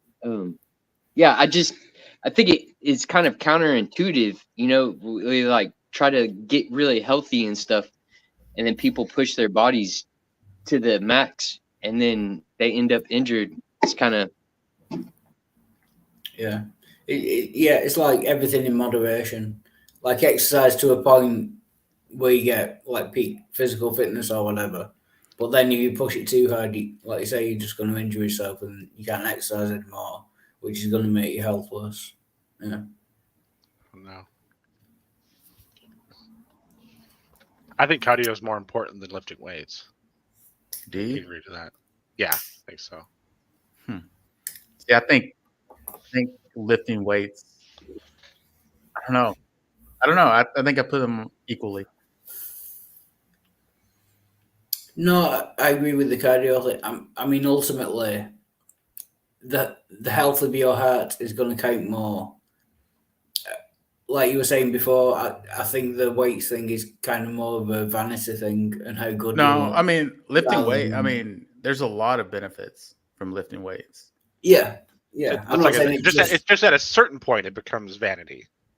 Right? Yeah, There are real benefits to actually being strong enough to not hurt yourself when you actually have to do some work. Yeah. You know what's funny though? If you watch all of the Fear Factor episodes, the odds of the bulked up dude who's like been doing a whole bunch of weightlifting and stuff like that looks totally intimidating, just totally jacked up, will fucking lose. At like they lose all the time to the people who are a little bit skinnier. Well, yeah. I mean, so like gym nerds, not like meatheads, but like gym nerds are like the best people on the planet. Most of them are teddy bears. They look intimidating, Yeah. but they're teddy bears. And you're right. In a show that's about eating gross things and like hanging onto a helicopter, they are no match for like a crackhead. Yeah, yeah.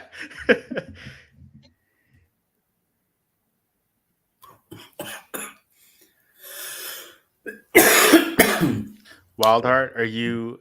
Is one of your goals to get into shape this year? Not so much, no. No. And I know it's a bad thing, and I know that it's stupid, and I know that I should, and I know that it would be good. But again, it might just be the way that I was brought up, but I have a natural reaction against getting healthy. Do you think getting healthy would help you in life? Yeah, definitely would. I realize that on a conscious level, it's just that's for girls. Do you know what I mean? What? But you could get really strong and still not be healthy. Just throw that out there. Yeah. Yeah, Wild Art. You could message me and I can help you get really strong and not be healthy. Oh yeah, I mean, Wild Heart. Go to YouTube or Google and type in Bloat Lord.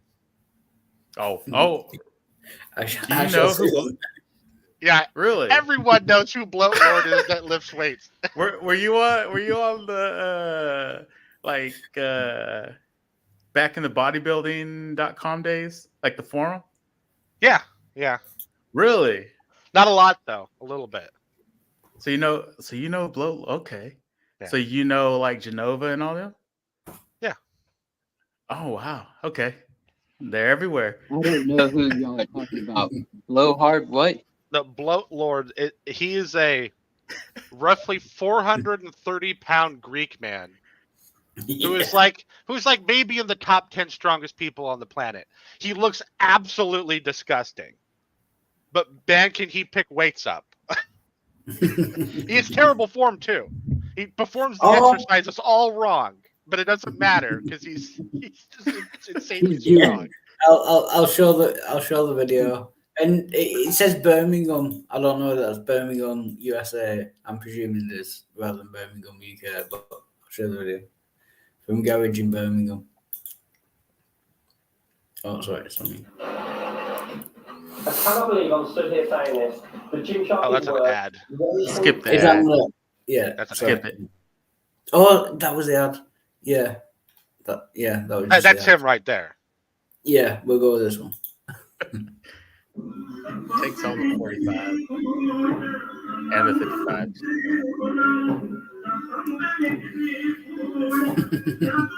Yeah, he doesn't look that healthy. Yeah, not girly at all, right? Yeah. Exactly.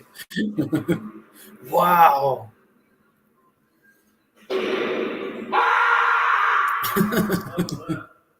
That's him doing shrugs, by the way.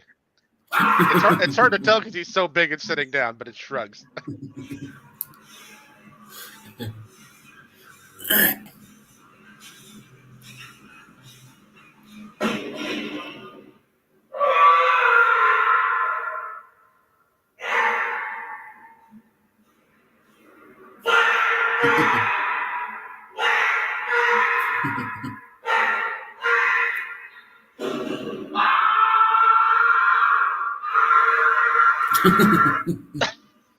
Wow. That could be you, Wild Heart. Yeah, I'll pass. Not girly at all. Yeah. I wish he would straighten up because like his body shape from profile is just ridiculous. Yeah, that doesn't look good. Yeah, I can't believe that's. Look, wait, see right there how he stands? His ass is sticking out and his back has a curve. He looks like a gorilla. Yeah, he has like back tits. Do you know what I mean? And it says full.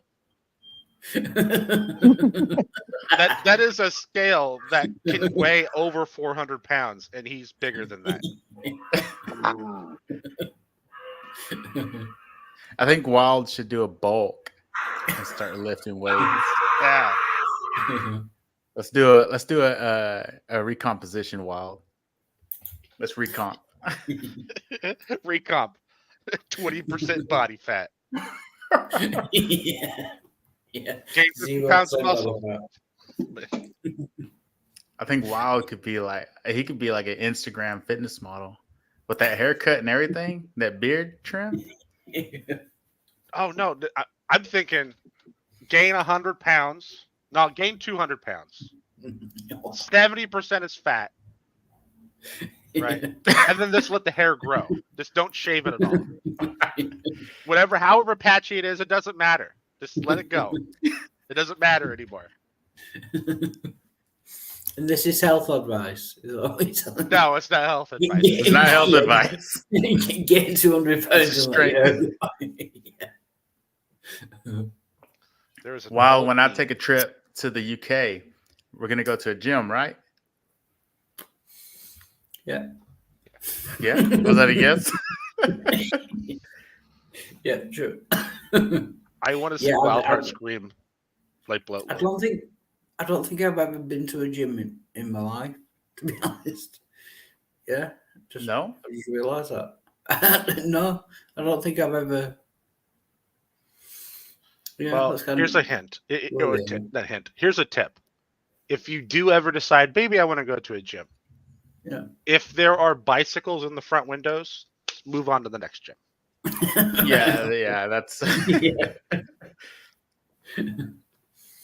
What is that like a gym? Yeah, you'll have to film it. Is that like a gym for girls or something? Is that what that means? I mean, I hate to say it, but mostly, not entirely, but mostly. Yeah, yeah. I have Although- been inside. I have been What? inside one of those gyms, and I kid you not, they had free weights, but they had fewer free weights than was my maximum. Oh yeah. So I had to Yeah. go around to all of the weight plates, and just as people got done, just collect all the weights and like hang them off. Yeah. Although I've just thought it depends on your reason for going to a gym. I've just thought of a very good reason for going to a gym. If it's a gym for girls, do you know what I mean? You don't No, don't do necessarily it. have to Don't do do it. anything. Yeah, No, don't do it. You just don't kind go of for girls. watch. You will get arrested. You don't go for girls. Yeah. You don't. You'll end up on social media as the creepy guy. You could probably only get away with that if you look like Bloat Lord. Yeah. And just the once. Yeah, you just need to be so gross and intimidating that they don't even want to be mad at you.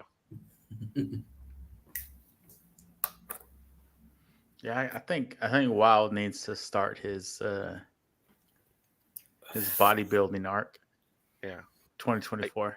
I see it now. Oh. Like 3 years from now, there's gonna be some like video on TikTok of this woman's like, man, this guy, and in the back it's gonna be like a 500-pound Wildheart just lifting just lifting 500 pounds, just throwing it around, and he's like eyeballing her from across the gym. He's like, get in.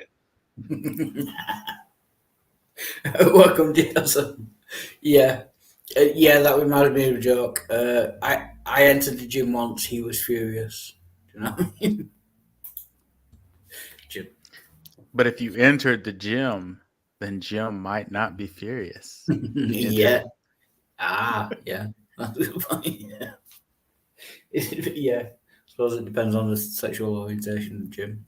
Yeah. You might be quite pleased. Although, no, to totally contradict everything I've just been saying, I have actually done exercises. You know what's it called when you squat? The squats. Squats. Yeah, you know, to firm up the buttock muscles, the gluteus maximus or whatever it's called. Yeah. Yeah. So wait. You've been doing those? Yeah. Yeah. You're kind of generally against this exercise thing because it's too girly. And the one exercise you've done is to make your butt look better. Oh, Jesus. Yeah, no, I got told that I had a old man butt, so I've been trying to firm up. Who told you that? Yeah, it does matter. I think it does matter. It might matter. Was this out in public or online? No, it was midnight, but we don't want. Oh, midnight. Oh, you're trying to change his mind. That was a joke. No, that was a joke. Well, joking minute. I don't know. Not to be mean to midnight, but the next time he criticizes you, just say, hey, don't make me tip you over. Giving Midnight some credit. He said he's lost like 30 pounds, 20 pounds, something like that. Oh, good. Yeah, he's looking good. Yeah, we were on a after Oh, you've show. seen him. Yeah, he was on that. Genuinely, he is looking good, to be fair. Yeah.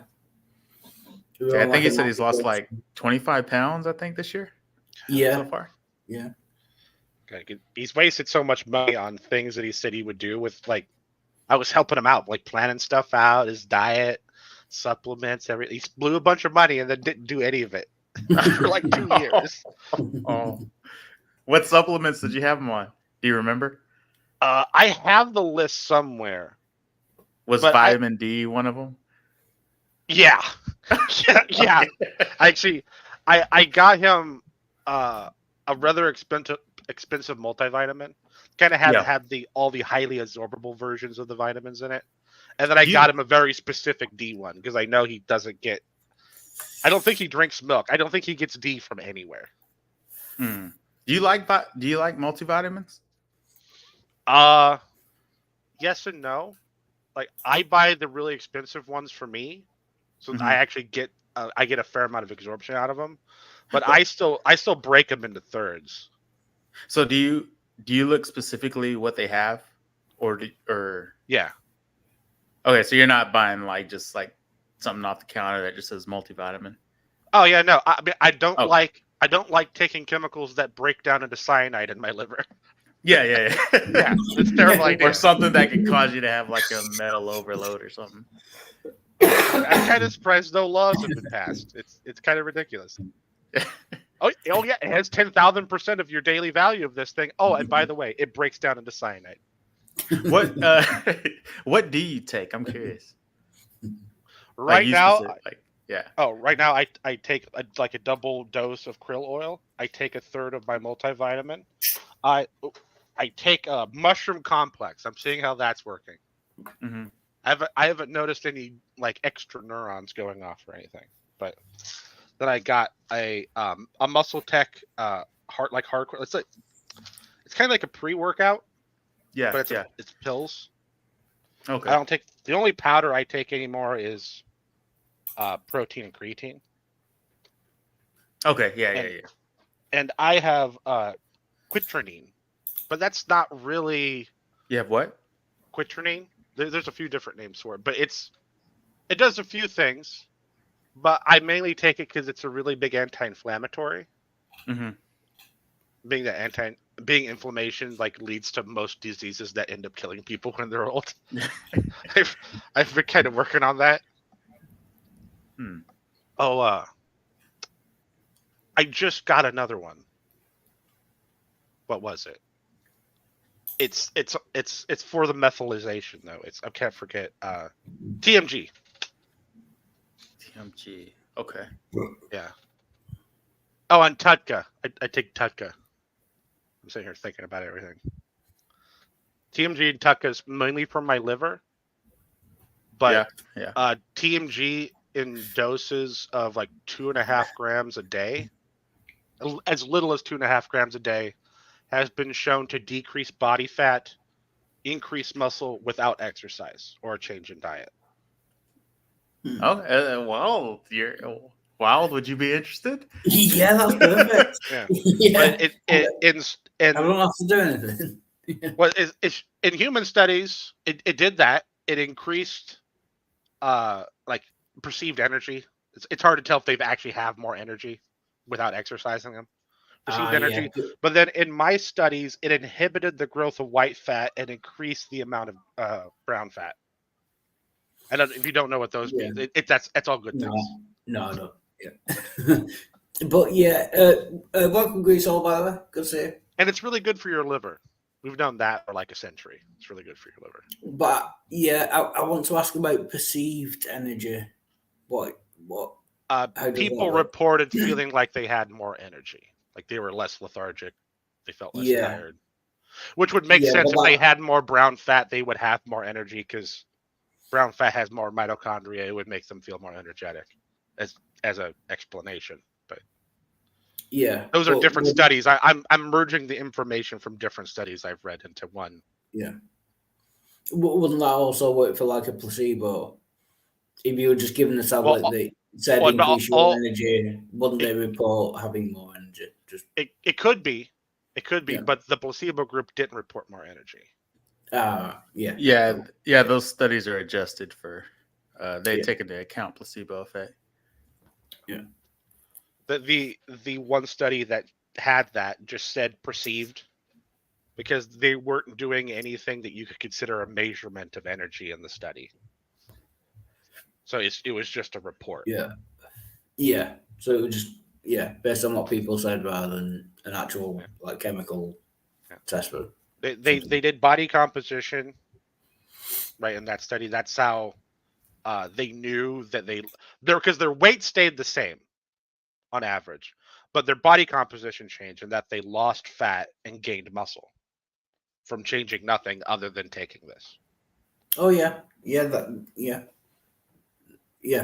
That would be the test. Yeah. Cool. Can you get a link or something? Yeah. I'd be fun to take that. Yeah. I get mine on Amazon. I'm gonna go to Amazon. I have it. I have it sent to me like every couple months. Let's see. I really want to get Wild Heart in shape this year. Yeah. Good luck with that. You just need to move to Texas and just let me 24 hours. Let me start drinking iced tea. Yeah, that'll be fine. Oh yeah. That's where you get your sugar from, your carbs. Okay, Iced tea. That is the proper tea. I forgot. Do I have mods? Can I give the link to everyone out on the outside? Yeah. Okay. There's the link for everyone. Private chat and public chat. Cool. Although I did make the mistake of ordering from Amazon.com once, which is American. And get the UK. It costs a lot more from America, believe it or not, than it does from ordering from the UK. Oh, you wanted to go from here to over? Okay, here's an extra $20. Yeah. It's asking me for a cat. Yeah, you're probably better off just like copying the name and then going on your own to Amazon and searching for it. Yeah. No, I can just change the .com to .co.uk. Yeah, you can just go to whatever primitive website company y'all have over there. Yeah. I think you'll find Uncivilized. I think fuck you, Bond. I think wherever you get your tea from. I just realized I've been taking creatine for 24 years. Wow. I don't take creatine. I don't take it. Why? I mean, I could see if you were just trying to maintain something and not get stronger, I could see why you wouldn't want to take it. But it literally enables your body to do more work. I never noticed a difference when I was on creatine. Yeah. Well, how long did you take it for? Like 3 years. Oh, then I don't know. I'll tell you. I noticed a difference when I first started taking it. And I've just been on it ever. So I don't know if it does anything for me now, but I'm too deep. I mean, it's cheap for the most part. So yeah. Sorry. Just if you can see the screen, you know what I was saying about exercise being for girls and looking after your health. What is healthy homocysteine levels? That sounds very gay to me. Homocysteine. You know what I'm saying? Get it. Homocysteine. Yeah. See, I told you exercise was good. That's what I said.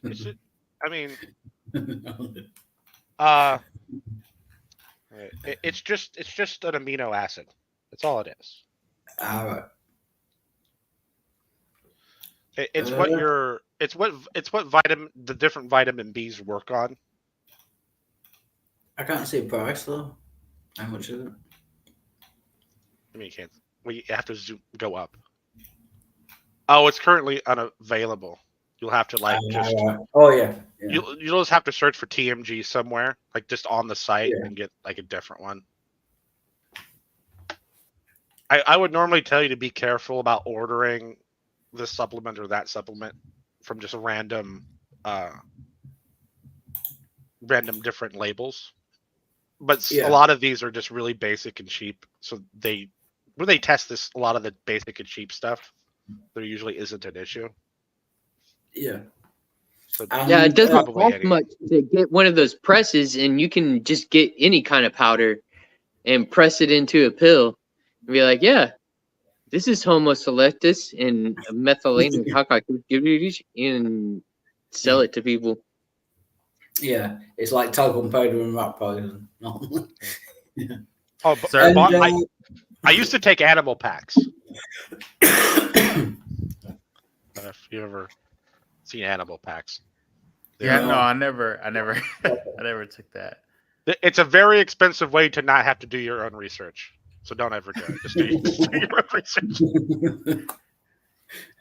Do you eat a lot of red meat? So I can just say fucking. Yeah, I eat a lot of meat. Just not just red meat, just meat in general. And you still notice a difference with creatine supplements? Yeah. Really? Do you drink? I mean, you don't happen to be one of those people that's like habitually dehydrated, are you? No, not really. No.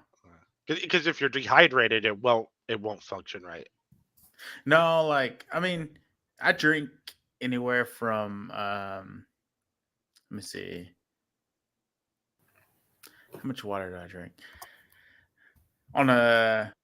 Anywhere from like a liter to like a gallon or a little bit over a day. All right, probably. But right. I mean, I've been doing that for years. But even, I mean, I've always eaten a lot of meat. But when I added creatine to my regimen, like I didn't notice anything. Because it's been a long time since I looked up on it, but from my understanding,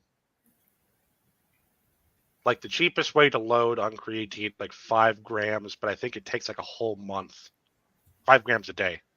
Yeah. But it takes like a whole month before it's supposed to do anything. Yeah, like a month or so. Yeah, no, I think I'm thinking of carotene. Isn't that what nails and hair are made of? But that's not the same thing, is it? Creatine. No. Carotene. Yeah, it's two different things. Yeah. Like I know, because I never did the whole, what was it, like 20 grams of like a loading phase or whatever? Yeah. They used to say, I never did that, but, we've actually kind of found out in the last few years that doesn't actually work any better than just the 5 Oh, yeah, no, it's just month. Like, yeah, it's just a way for people to make more money. But, I took it for like, I think it was like almost 3 years, right around 3 years. And I never noticed zero difference. Because it's, I mean, do you mean difference in strength? In anything, really. Okay, because I mean, I'm just trying to figure it out. Because you shouldn't notice a difference in strength. You should just notice a difference in essentially stamina. Yeah, no, like I didn't. No, like there was nothing up until, let's see, I'll be 38 this year. Up until about maybe this last year, I haven't really noticed, like, this is my stamina. I haven't seen any difference, no matter what I take. Yeah, it looks like Green Soul is on the trying to maximize my testosterone cocktail. Yeah, can you get testosterone just to inject? I've heard like just directly. You can get testosterone through a needle. Yeah. Yeah, IRL. Yeah, you can find testosterone. Yes. Yeah. You usually need a prescription or a very shady guy in a gym. Oh yeah, okay. Or you can find a doctor who happens to be into bodybuilding or something. Yeah, I mean, yeah, if you find a doctor that barely fits in his coat, yeah, he'll probably give you some steroids. Yeah, he'll give you whatever you need. Which is actually a much better way to do it, because you really do need a program to go through with testosterone and that. Otherwise, you'll actually like shut down your testicles. Like you'll fuck yourself up. Yeah, you'll fuck yourself over really bad. Sir, do you think PED should be legal? I miss it. Do I think what? Do you think PEDs should be legal? I Just think for it like all should be legal. recreational. Oh yeah, okay. Yeah, I'm generally for leaving anything to be legal. If there is something though, if it's like extremely dangerous, I don't want it to be illegal. I want it to be put on the label of the product. Like, Yeah. can you give an example? Like regulated. So like, regulated rather than- well, yeah, for example, like testosterone. I think it should be legal for any guy or girl or whoever to go out and get testosterone. But I think there needs to be a big giant label on the front of it that says warning. If not following a particular program, you might actually permanently damage your body. But do you think there should be restrictions on like the amount? No, other than maybe restricting kids from it. Right. Okay. Yeah. Leave it just for adults. Yeah. Okay. Yeah. I kind of fall into that same camp. Yeah. I would agree with that. Yeah. Just a simple warning to, let people know that they might be doing a stupid thing. Kind of like cigarettes and stuff. Yeah. And then just allow it. Yeah. It'd be like, hey, we warned you. Have at it. I mean, I think honestly it's safer. I think overall it would be safer that way. Yeah. Because you wouldn't have any like back alley, like just labs, where you're getting it from. Yeah, I mean, I've seen some power lifters in the back room at 80 FPF meetings. Yeah, getting like D-ball and like crack from a guy. Yeah, like coke from a guy.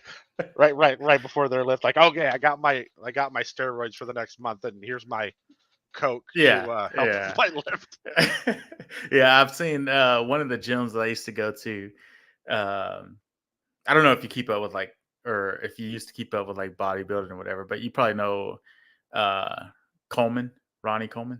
Yeah, I know Ronnie Coleman. Yeah. Like, so he has his Metroflex in Arlington, and I mean, I saw some things over there, so yeah, it'd be a lot safer just going to the doctor.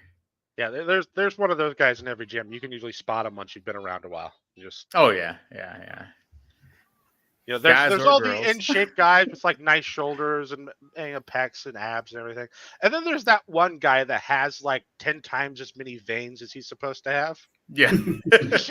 Yeah. And if he doesn't sell them, he knows who sells them. Yeah. If he's not selling them, he knows the person to get them from. Welcome, Sharon. Good to see you, man. Sharon. Is he the one that came from? Who did he come from? What channel? You've been making rounds a while. Yeah, no, Sharon. Yeah, I was on his stream earlier. Oh, you were on his stream. He came from his stream. Yeah, he has very good streams, to be fair.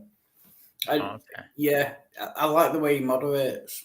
Like, he gets everyone involved. He goes around the panel, letting everyone speak. Yeah, I've been trying to kind of instigate something over here. What kind of topics does he have? Yeah, it's varied. I think it's just general kind of chat. Obviously he's American, so like what's going on in America. Good. And that. Yeah. Oh yeah, I already like it. Fairly varied. Yeah. Oh, Sharon. Yeah, you're a mod. If you want to put your link in the side chat, everyone should go and check him out and sub and everything. Yeah. Does Sharon like sweet tea?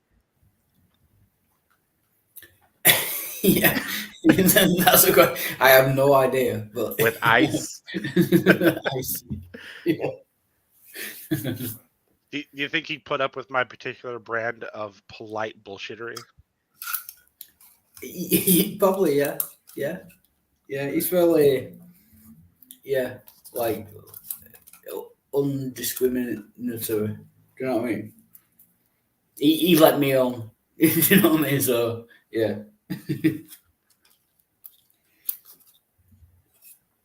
That was beautiful. Believe it or not, though, that's less of a tall order than it used to be. Yeah. I get what you mean. I think Spooky should join the stream. Yeah, we were asking him yesterday. He seems resistant. Do you know what I mean? But yeah, Spooky should join. I don't know why. Yeah. Why do you yes, think? Wow. I don't know. He's definitely not shy. No. But I think he should join and sing a song possibly. Do you know what I mean? Well, I don't know if he should sing a song, but Yeah. Just join and say hello. I don't think Spooky's shy. Although That would blow me away if I found out the Spooky Bedhead is shy. That would trip me out. Oh, shy. Have you ever been in a stream with Spooky? I have. I want to say I have a couple of times. Yeah.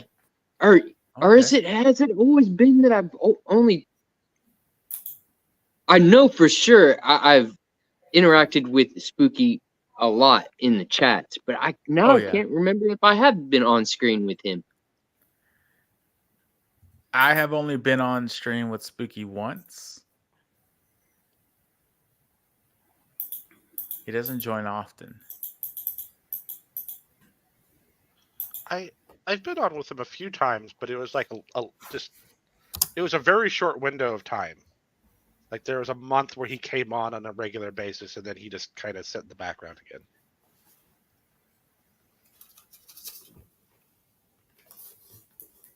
Yeah, I think I've spoke to him about 4 or 5 times. He's done a couple of karaoke's, but yeah, he's more annoying. Do you know what I mean? To me, because he's got a better accent than me. He speaks better English than me, and he sings like a lot better than me. Yeah. Yeah, so he's more annoying than entertaining. Do you know what I mean? In a good way, but yeah, I just don't like it. So I say you take the low road, gain 150 pounds of muscle and 50 pounds of fat, and just there was a meme, I can't remember. It's something about going dwarf. I have to look it up. Where you just say fuck it. You're just gonna be hairy, giant belly, and really strong. I think Wild could gain like 50 pounds of muscle and 50 pounds of fat. Because then you would be at like 280, 275. Yeah. Yeah, that would be about right. Yeah, I worked it out the other day, but with you Americans not using, the correct stones metrics for things. Yeah. Because you're like around 180 pounds, right? I don't know. I'm like 13 stones. You'll have to do the math on that one. Yeah. Like 13, I think you did 13 and a half stones, something like that.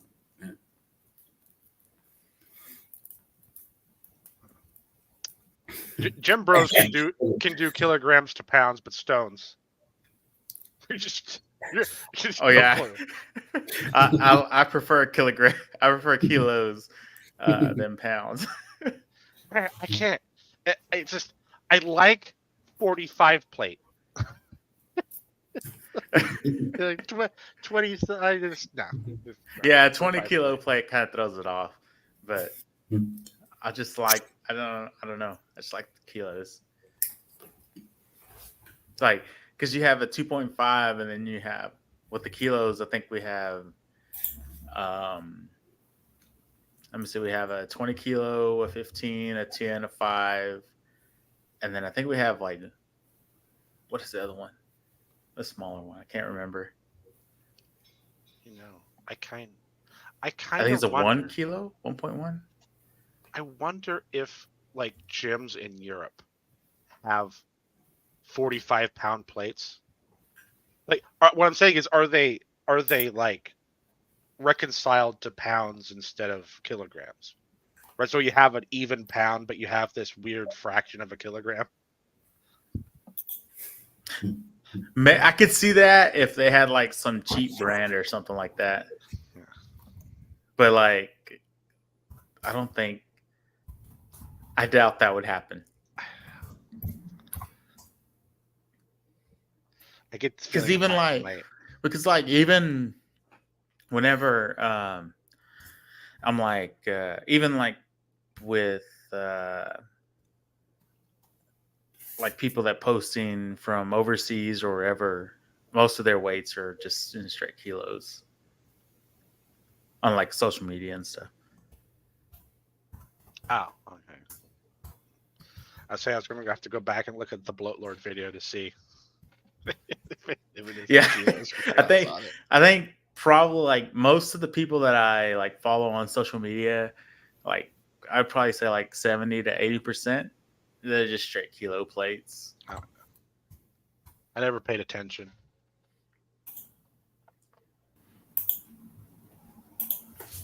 $13 stone, is that what you said, Wildheart? Yeah, 13 and a half, something like that. Oh, 13 and a half. Let me change this real quick. 189. 189 pounds. 188. Let's just say 190 to round it up. Yeah. How tall are you? But no, I don't know whether that's good or not. Well, how tall are you? 5'8" and a quarter. Don't forget the quarter. You're 5'8" Yeah. and a quarter? Quarter, yeah. Were you able to ride the carnival rides? Yeah. Just.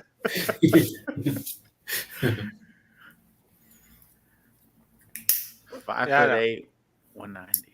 I would say that's not very good if you don't have Yeah. if you don't have like a low body fat percentage. That's probably not great. Yeah, that's not a great surprise. Yeah. Well, let's see what's under the hoodie. No, I'm just kidding. But I've got a great personality. Do you know what I mean? Great personality goes a long way. Yeah.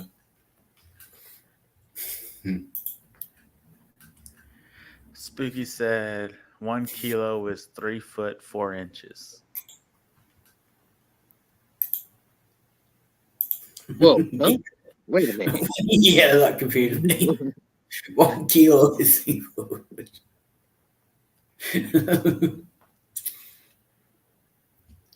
Yeah, I can't help but think that's something to do with penis size. 3 foot. Possibly 4 inches. So maybe 3 foot 4 inches. maybe that's per just me. kilo. I don't know.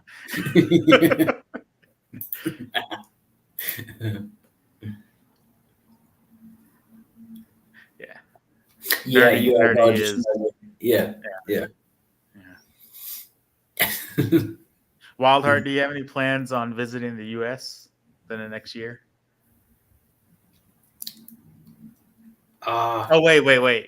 yeah. You did mention something about that, right? Yeah, I actually do. Let Yeah. me rephrase it.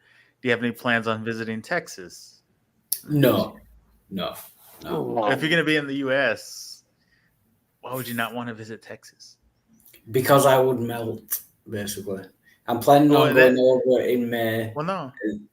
May's not that Because- hot. For you, yeah, but for someone with my complexion from England, yeah, I would just melt. Do you know what I No, May's probably about 90 degrees, 80. mean? Exactly. Pretty cool. Yeah. But But that's yeah, in the that's- sun. that's Like the positive shade choice. the shade and inside is a lot cooler. Yeah, we have Inside AC down here. We have air Yeah. conditioners. Wait, Tobin, where are you? I'm in Texas too. I'm Really? like almost dead center in Texas. You're in Central Texas. Yeah, Oh, okay. I'm in the I'm like DFW. right in the center of. I can get to every major city basically in about 4 hours, give or take. Yeah, around there. Yeah, I'm in the DFW area. Oh, right on. Don't you think Wild should visit Texas? Heck yeah. Yeah. He should come to Austin, I think. I'm not in Austin, but he should Oh, go yeah. to Austin the is Austin fun. area. Austin's got a lot of things to go check out, and it's not expensive. Everything you can get into the city and walk all over it and go to Yeah. all kinds of different places. Yeah. Yeah, I would like to go to Austin because obviously that's where the Atheist Experience is filmed. I would like to be in the audience to Yeah. That would be one reason to visit Texas, I suppose. Yeah. That would be good. But I'm on a limited budget, do you know what I mean? And traveling around the US. I mean, I can just about afford the plane ticket to get to the US. But then the US is so like unnecessarily large that traveling around the US that would, you know, cost more money than it's worth. Do you know what I mean? Okay, I got a video for you, Wild Heart. Will you play it if I put it in the chat or side chat? Yeah. Okay. Yeah. This is Wild Heart's destiny, I think. Oh shit! I'm regretting this hard. It's called Taking the Dwarf Pill. Since you're a little on the shorter side, it's perfect.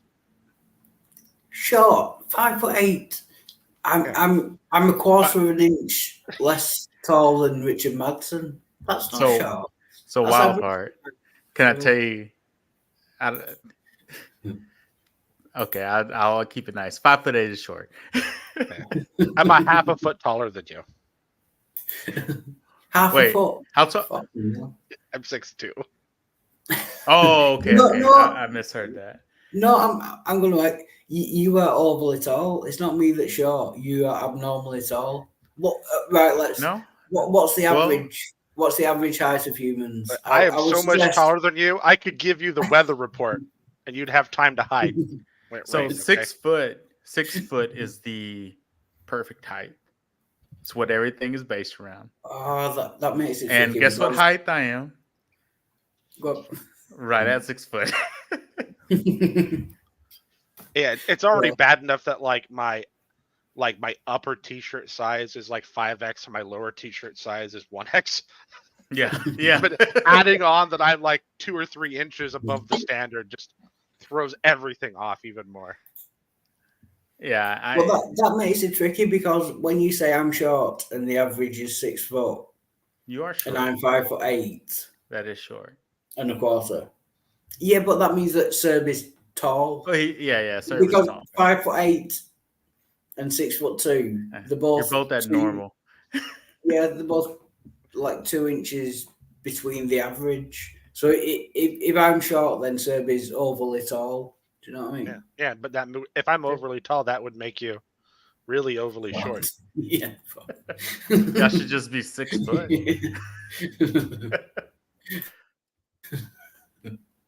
Oh shit! Before you continue to YouTube, yeah, accept all.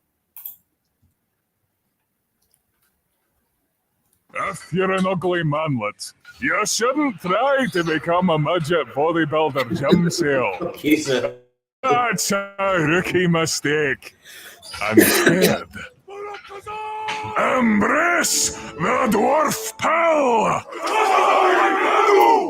Maximize your fat, muscle, and hairiness attributes. Eat, drink, and train like an alcoholic strongman. Ingest minoxidil and never cut or trim your scalp, facial, or body hair. Even if you're balding, just grow a skullet. Let your nose hair merge with your mustache. Allow your bushy eyebrows to combine into one unit. Watch as the cheek line of your beard grows up to your eyeballs and your neckline connects to your chest hair. You should look like you had tarantulas under your armpits and a rug along your back. Become a pugnacious wrecking ball of a man, solid as an oak stump, proudly stink of pipe tobacco, ale, sweat, dirt, and musk. Acquire a Glaswegian accent, go spelunking, and collect rocks, minerals, and precious or semi-precious gemstones and metals. Grab an axe, chop down some trees, and build your workshop. Forge your own tools and craft your own jewelry. Get into armored combat sports and MMA. Become skilled with a warhammer and a battle axe. Unlock the power belly. Feast Fight! Lava the cave!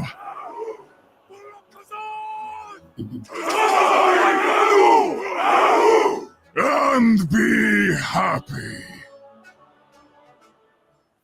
Actually, I think you'll find that the dwarf pill is quite uncouth. Women are actually most attracted to dainty elven features. Here, let me share with you some infographics from the leading elf care professionals, Figleaf Greentoes and Bundario Wigginsneasel, MD. They prove beyond a shadow of a doubt that we elves are the true Chads. And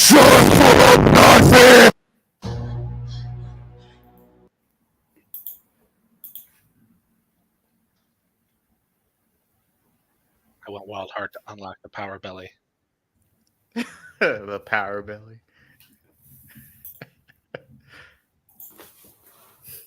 Wild. It both gives you strength and survivability. That is true.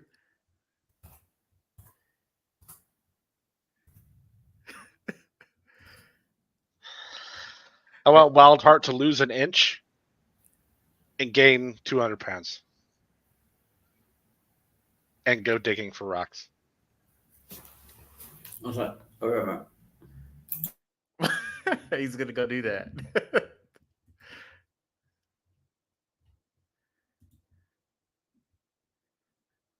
I think Wild could be the next McConaughey.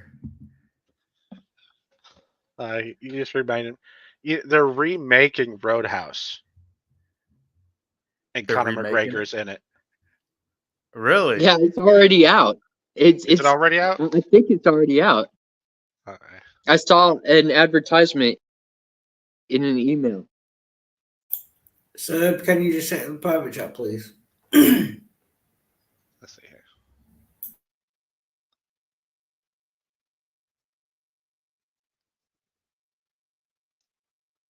I'm not sure what you're talking about. Oh, that's good. We should be fine. That's okay. Oh, okay. Yeah. Okay.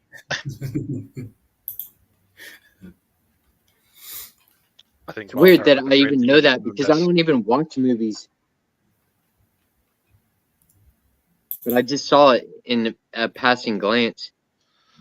Yeah, I forget who it is they have playing the protagonist role, but it was someone I didn't see coming. And then Conor McGregor's like one of the antagonists.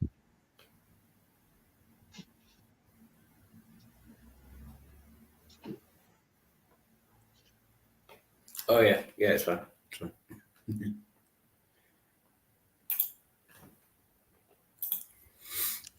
Wild Art, how are your MMA skills? First and middle. Yeah, no, I have no MMA skills. Look, I'm telling you, if you're as wide as you are tall, no one's going to be able to pin you.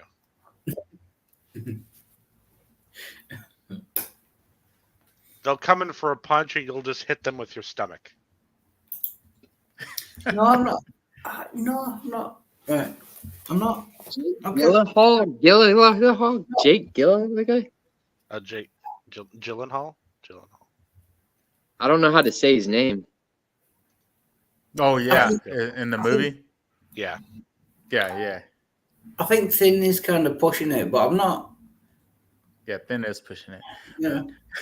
No, I'm not saying now. I'm saying after you take the dwarf pill. Oh, okay. Yeah.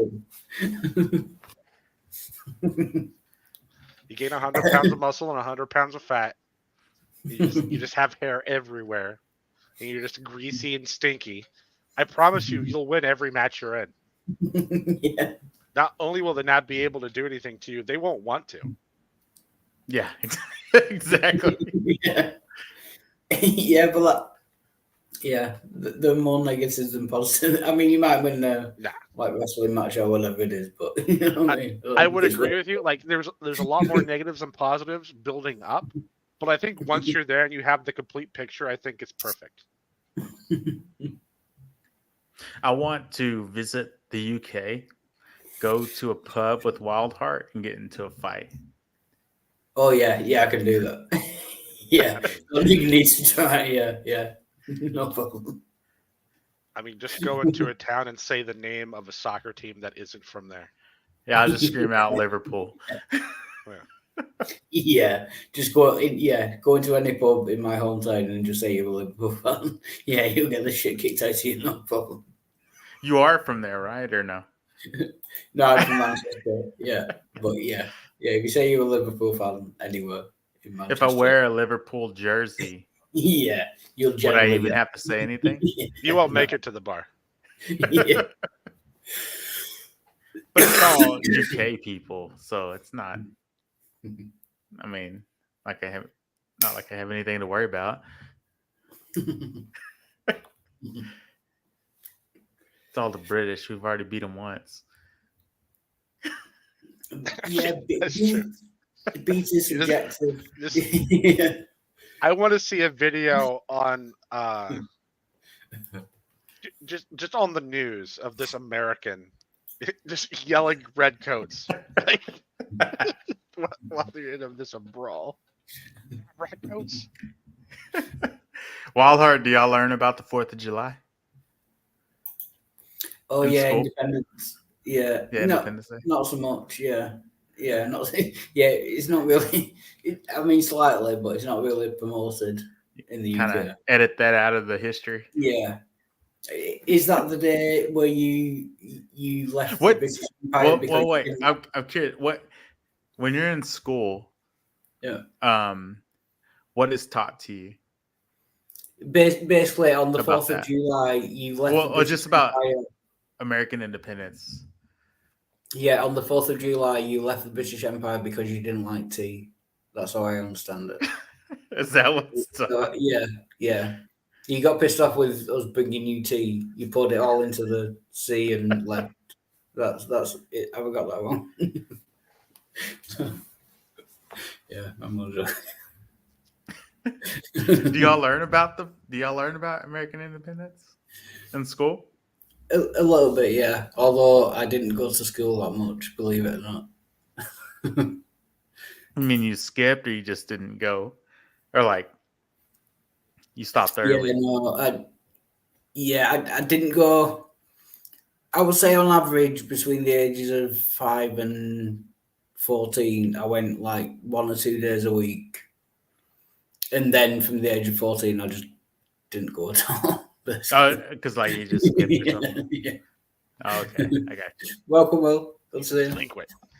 When I skipped school, I went shooting. Yeah, Is that what you did? Yeah, I pretended to be a lot. Yeah, and watched a lot of television, daytime TV. Basically. Yeah. Did y'all have American TV there, Hmm. or did you have British TV? Oh yeah, British TV. Yeah, You didn't watch American TV? yeah. It kind of gets mixed. Yeah, a lot of it was American. It kind of gets mixed in. Hmm. Yeah, we get a lot of your shows and a lot of Australian.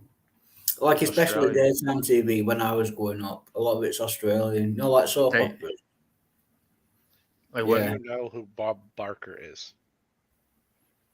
I've heard the name. I'm not sure. Kind of saying that's like a universal experience for American kids. Like they stayed home sick. They know who Bob Barker is. Oh yeah, yeah. That was Every time I stayed home sick, and I stayed in the house. Yeah. The Price is Right. All right. Yeah. No, I know the Price is Right. Real. You know the Yeah, Price is no, Right. we had that, but we had an English version of it. I'm not sure who invented it first. We I did, think- but it's Yeah, probably I think us. it was probably us. Yeah. I want to say yours isn't. No matter who invented it, yours wasn't as good because it didn't have Bob Barker. Yeah. Yeah. I'm trying to think of the presenter. I can't remember the English presenter. But we had that show, but it was just a different version. And it wasn't know on during Bob- the daytime. That was like evening entertainment for us. The Price is Right. Did you? You know, like prime time, like 8, 9 o'clock. Oh, at night. really? Oh, crap. Okay. Yeah. That was a primetime show. Yeah. Man. That's weird. I mean, it's not. I guess it's not that weird. We occasionally had a game show that was prime time. Yeah, I mean we do now a lot, kind of. I want to say occasionally. I think the first one I actually remember was Who Wants to Be a Millionaire. I don't remember a primetime game show before that. No, sorry, that is definitely English. We invented that. That was Chris Tarrant in the UK. I don't think so. We definitely no. Yes, American Gladiators. That was another primetime. we definitely invented that. Oh, sorry, have I just muted you? So was that me? Sorry. No. Yeah, we definitely invented that. It's like The Apprentice, you know, Donald Trump. The English version of The Apprentice was like a businessman called Alan Sugar. You probably won't know him, but we invented The Apprentice. You took it over to the US, and then we made it 10 times better. Oh no, it was terrible. We improved it like we do everything. No, Gene Simmons was in there from Kiss. It was awful. It was terrible. Yeah, Wasn't you want to watch the English version? Wasn't The Weakest Link a British show? Yes, Anne Robinson. Yeah, I remember that. Yeah. We invent all good shows. You steal them and make them worse, just like the language. Do you know what I mean? We improved it. It's all improvements. We took out unnecessary letters like the U. Yeah, color. Yeah. Look, like your office only ran for a couple years. Our office ran for like a decade. Oh, that's a prime example. Yeah, The Office. The English one with Ricky Gervais, Stephen Merchant. Just like I don't want to exaggerate. I nearly said 1 million. Like 100,000 times better than the American one. That guy, I can't stand that guy. I can't remember his name. But he's just not funny. In the American one? In the American one, yeah. Well, that was the point. You weren't supposed to stand him. Oh, no, I know ironically. Yeah, but I mean, like as a comedian, I know he was trying not to. I know you were supposed to think it, but even ironically, it didn't work. All I'm hearing is that he nailed the role so well, you couldn't watch it anymore. Yeah, I can't stand that guy. Yeah. So we overachieved so much, it went around all the way back around. Yeah, it went full circle. Yeah. Did you ever watch The Big Bang Theory? Oh, I love that. Oh shit! You loved it? I love that show. Yeah. You can't be friends. I'll give you that one. Did you see the UK version? No, there was no UK version. Yeah, no. Yeah, no. Wait, what? No, there was no UK version of The Big Bang Theory that I'm aware of. There wasn't? No. Yes, I thought there was. Yeah, there was. I mean, there might be, but I'm not aware. No, I don't think so. I'm pretty positive there was. Just wasn't as good. Like everything else. Let me look. Let me check.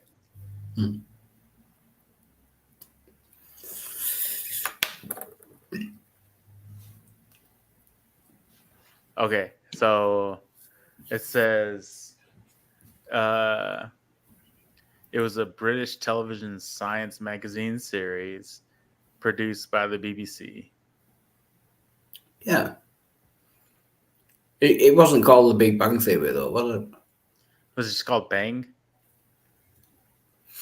Ah, yeah, that's. I think it was just Bang.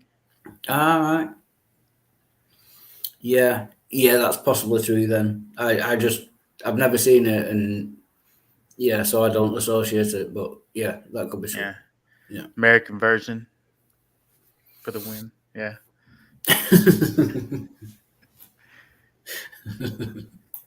Walt, I think you would make a good American. Yeah, I would make a better American than most Americans, I think. Yeah. I would like to trade Jill for Wildheart. Yeah. I mean, I'll take that trade, but I don't think the British will accept that. yeah, yeah. That will be unfair on the British. To be fair. For one, the ones that are religious are almost all entirely Anglican. That's just forgetting everything else. Just No, most British people are non-religious. that's what I'm saying. The ones that are though are mostly Anglican. Oh yeah, the ones that The are ones that religious Jill are- could yeah. theoretically get along with more would probably still Yeah. hate him. Yeah. The last thing they want is a non-denominational Christian, American Christian. Oh yeah, wow. Welcome, Jonah. Good to see you. Is Jill? Yeah, I don't think but Jill's a wow. non-denominational though. Is he not? He's Calvinist. I think that's No, it's not a domination. That's Well, no, not that- a. that's yeah, a doctrine. Yeah, it's a but doctrine. I think. Let me see. There are don't know. denominations that hold to that doctrine.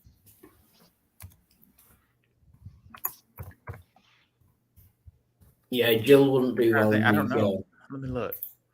But America has this catch-all for non-denominational Christians, and that's evangelical. We have the denominations, and then we have a flavor called evangelical, which is kind of separate from everything else. Yeah. Yeah, sorry, I got this. Yeah, I'm just trying to work out. Like, Jill would not do well in the UK for so many. Yeah. Sorry, that's just blown my mind. I'm just trying to imagine Jill in the UK. He would. I think. Yeah. I think Jill is. I think Jill is a Baptist though, He might be. because he follows a lot of Steven Anderson stuff. So that would be like NIFB.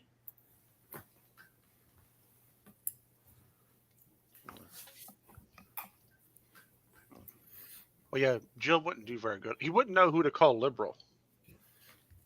Yeah. Well, Yeah. liberal to Jill is anyone who's not a Reformed Christian. But because I think the political party system over there might be too complicated for him. So Yeah. he might Oh, like oh, all the they- conservative Yeah. liberals. Because we actually have a left. In America, you just have the right and the further right. We actually have a left in the UK. That would confuse the shit out of him, you know? Oh, that would freak him out. Yeah. I want to see Jill at that. What's the park? Is it in London where they go to debate? Oh yeah, yeah, I don't know the name of it. yeah. I'm trying to think. I know what you mean though. I forget. I used to call it Screamers Park, but that's not what it is. It's something park. No, Yeah, there's a lot of, I think it's actually called Debate Corner or something like that. Is it Debate Corner? Debating, But that's yeah. not that's not the park That's name it. though. Yeah, no, Speaker's Corner. Speaker's Corner. Yeah. That's it. Yeah, yeah. There's a lot of vegans that go there. yeah, yeah. I can see that. Yeah, everyone just ignores them. It's like, yeah, it's like those people that form the atheist experience. Oh God, that's one of my pet peeves. I hate people who form the atheist experience talking about veganism. They have a point though. You know? They have a point. I would love to debate vegans in that environment because my main argument would be people that eat bacon are less likely to blow themselves up in the name of Allah. yeah. Prove me wrong. Yeah, that's a good one. Yeah. There's a few vegan channels that I've been banned from. Oh yeah. There is one Serb. I would love to see you. Like, I don't know that you do like debates or anything like that, but I wouldn't mind seeing you have a conversation or debate with. Do you know who Vegan Games is? Oh, yeah, the nut job. Yeah, yeah. I would love to see y'all two have a conversation. I don't think that would. I mean, I don't think it would go anywhere. No, I think we would get into like the first little segment of our discussion, and then I would just say something on purpose to trigger the shit out of him, and then he'd be foaming at the mouth. I mean, I could see that. Yeah. Like the line I just said. I just tell that to him. I eat Yeah, meat because I don't want to blow up people in the name of Allah. How do you I don't know. Do you know the name of the trait argument? Name? Oh, well, I mean, yeah, vaguely. It's been a long time. How Like, would you where do you respond to separate it that? at? Right? That's what it is. It's like, where do you separate the what do we eat from? Yeah, not from what we eat. It's like basically what trait is present that kind of separates, what is the argument? What trait do animals have that humans don't, that if humans did have would make it okay to eat humans? Something like that. What trait would animals have that if humans had it would make it okay to eat? Yeah. See, I think there's a bunch of assumptions in the argument, right? Because I used to run into this argument a long time ago, and I would say the trait of the reason why you shouldn't eat humans, but it's okay to eat animals, is that humans are humans. They have the human trait. Yeah, and I think it's because, like, we're speciesist. Do you know what I mean? We put humans above other animals. That's the basic. And all animals do that. Wolves put their own species above other species. It's just. But that's kind of sort of what I would go into if I had an explanation. Respect. I won't eat you if you don't eat me. Okay, so here it is right here. It is name a trait present in animals which, if present in humans, would justify the treatment proposed by omnivores if applied to a human. Yeah, I would argue that they're looking at it backwards. It would, to be more accurate, if you wanted to be ethical about it. That's how I would phrase it. You would want to look for the trait that humans have that animals don't. Okay. Well, let's say it was phrased like that. How would you respond? But I don't think it's talking at me. So I don't think it's that.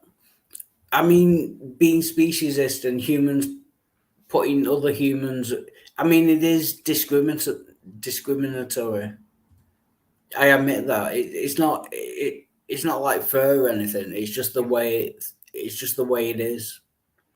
Do you know what I mean? I'm not saying it's right or it's moral. It's just humans will put their own species over other animals. I'm not saying it's moral or ethical or anything. It's just. Yeah, I'm trying to wrap my head around that question. Like, what trait would an animal have to make it? Wait, can you say that again? Because I've been trying to get my thoughts around that, and I can't really grasp it. I'll post it in the private chat.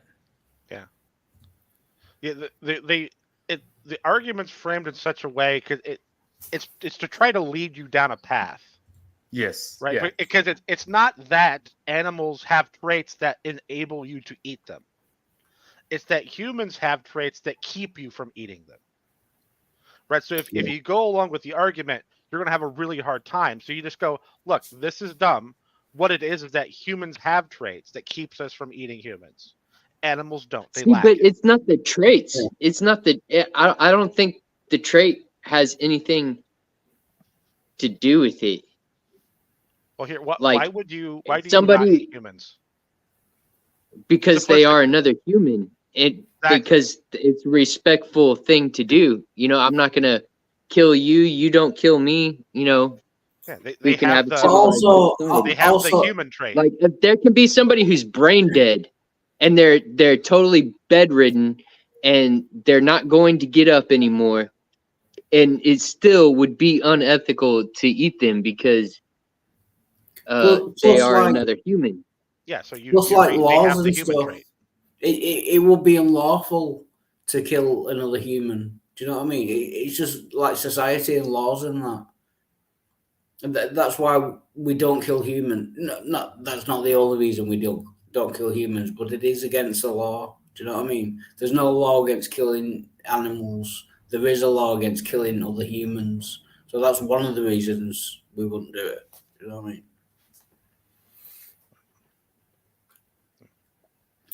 But I'll put this Yeah, I'm with you, Tobin. I'm kind of struggling to wrap my head around the question. I'll put it in the public chat. Yeah, I don't think there is a trait that would make it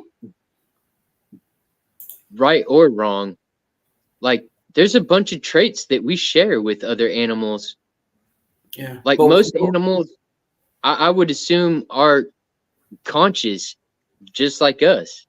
Like they're experiencing life just the same. But we have so are many shared traits. But we are animals as well. So the question doesn't really make sense.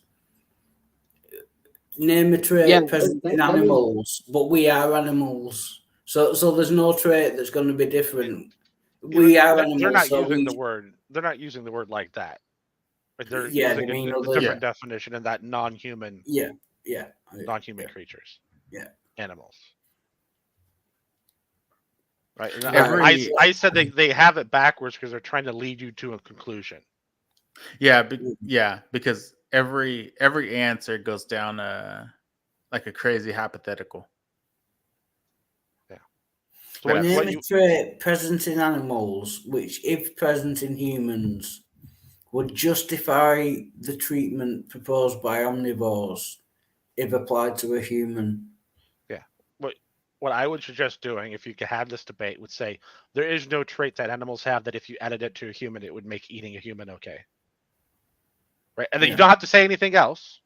Yeah. But if it gets down to you go, because you explain that it's the opposite direction. If animals gain the property of being human, then you wouldn't eat those other animals. Yeah. And that's the end of it. That gets around all of their leading questions. Say that again.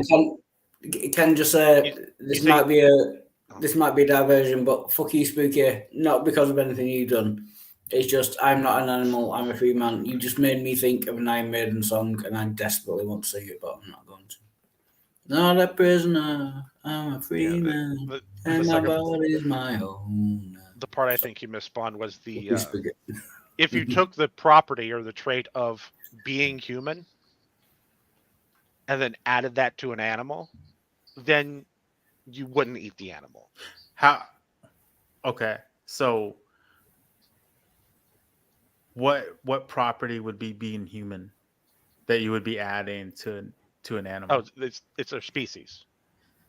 Yeah, that's it. Yeah, humans are speciesist, which again, it's not a good thing. It's not a moral thing. It's just we put our own species above any other species, but that's just a natural thing which every species does.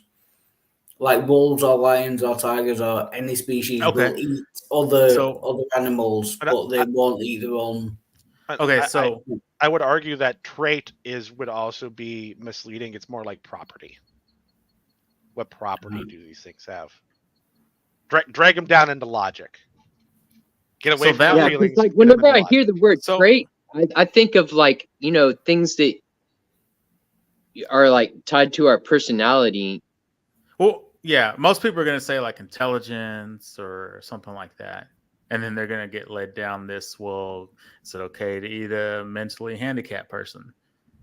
So, but I guess if you flip it, that takes away from someone being able to say, well, if your mother's conscience or whatever was put into a pig and you knew the pig was your mother, would you want to eat her? No, I guess that kind of human property. that avoids that. Wow. Because that's where those debates go. They go down to like stuff like that. Yeah, that's what I'm saying. It's been a long time, but I've had hundreds of those. Yeah. This is the path I always took because it upsets them to the point that they don't even want to argue anymore because they really wanted to go down that presupposition that they had in that argument. Were you ever in Ask Yourself's Discord? No, I don't think so. Okay, I don't remember. I was curious. Ask Yourself is the one who kind of made it popular in the whole vegan YouTube thing. Also, it's his fault. Yeah. Oh, yeah. because I think Alex Malpass, I think he brought it to him in a stream at one point to kind of talk about.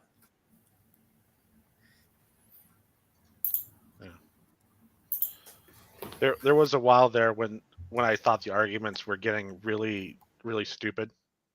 Like when they would get mad that I pointed that out, and then they tried another argument, and we just go on, and they start getting really angry. I go, look, if you don't eat bacon to prove you're not a Muslim, that you might blow yourself up in the name of Allah, you're anti-Jewish. And then that would be the end of the conversation. Right. Yeah. Sorry. Yeah. So you just reminded me. Right. We're going to have a musical interlude. I'm not going to sing or anything, but you just. Yeah. So you'll understand that. Blow yourself up in the name of Allah. Yeah. What rung your bell about what song out of what I said? It's called Peace Anthem for Palestine. You'll get it when I play it. Do you know what I mean? Just give it a second.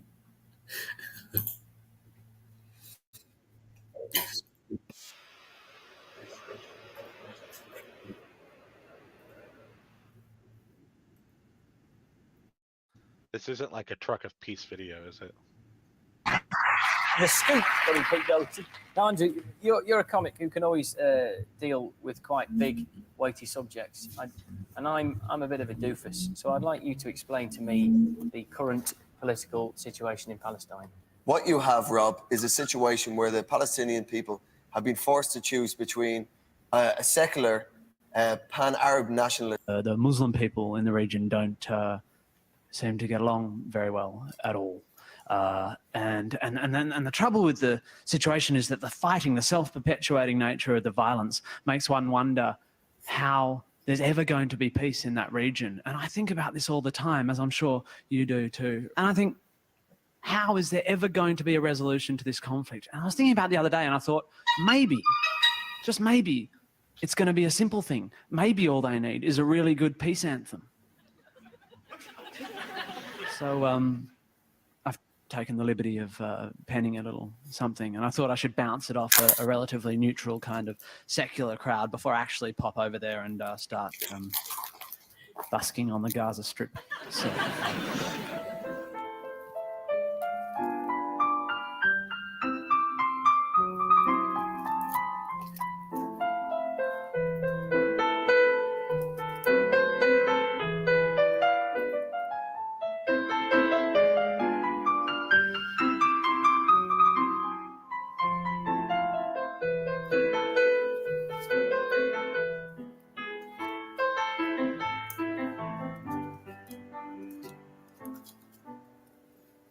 We don't eat pigs. You don't eat pigs. It seems it's been that way forever. So if you don't eat pigs and we don't eat pigs, why not eat pigs together? Yeah.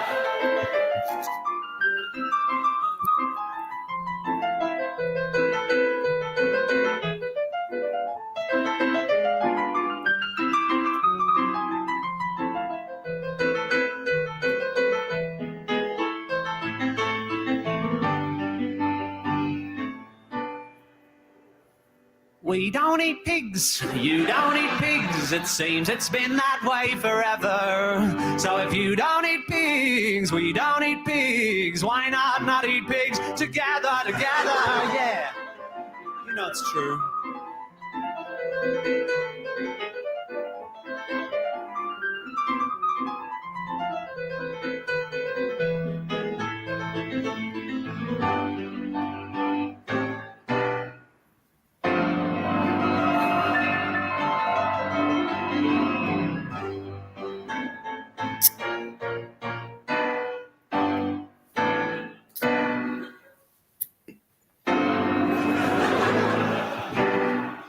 We don't eat pigs.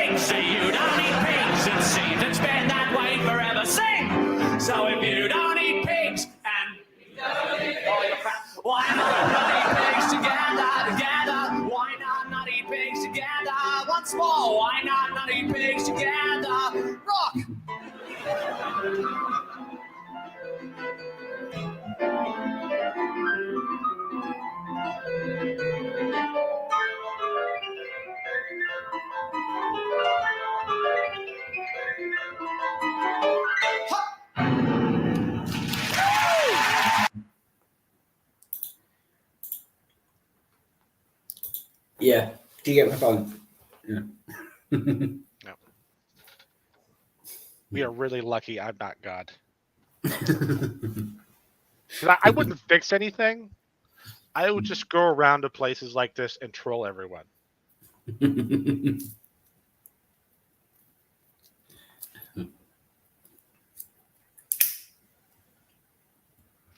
Wild, if you were God, what's the first thing you would do to correct the Bible's God? The Christian God. Slavery is a good place to start. Yeah. Don't condone slavery. Oh, I thought you were going to say bring it back. Never mind. Yeah. Oh, yeah. No. First thing you would do is say slavery is not good. Yeah. Yeah, the first. You wouldn't stop the whole sin thing first. That's an interesting question because sin is because I don't believe in God. I also, by extension, don't believe in sin. But if I was God, then God would exist. Yeah, but I wouldn't care. I wouldn't care if anyone disobeyed me or didn't do what I said. I wouldn't really give a shit. You know what I mean? So I still think sin wouldn't be a thing. Does that make sense? I wouldn't make it wrong to go against what I said. I think it'd be neat to do a switcheroo. Just have your, make a new book, a New Testament, right? And it just has all the bad shit in it. Like where you're commanding people to do all the bad shit. And then all the people that are ethical enough to go, no, fuck that. And they just don't do it. You let those people into heaven. Yeah. So that will be a New Testament. Yeah. Yeah, but I mean, there are so many. Yeah. Don't own people as property. What are your top 5 things? Right. Wild Heart's top 5. Yeah, don't own people as property. Women are equal to men.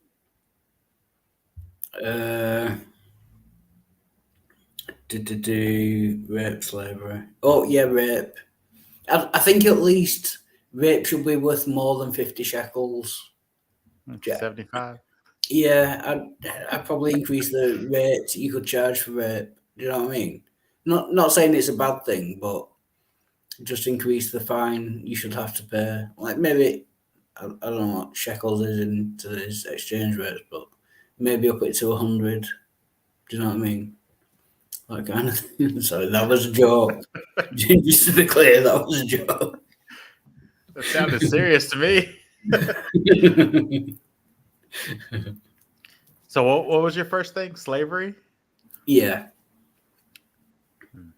Yeah. Any reason why that's your first thing? Yeah. I don't think you should own people as property. I think, at least to my view, that's immoral. Okay. Just curious. Yeah, and I will get rid of all. Yeah, it's kind of a big question. If I was God, would I make any laws in the first place?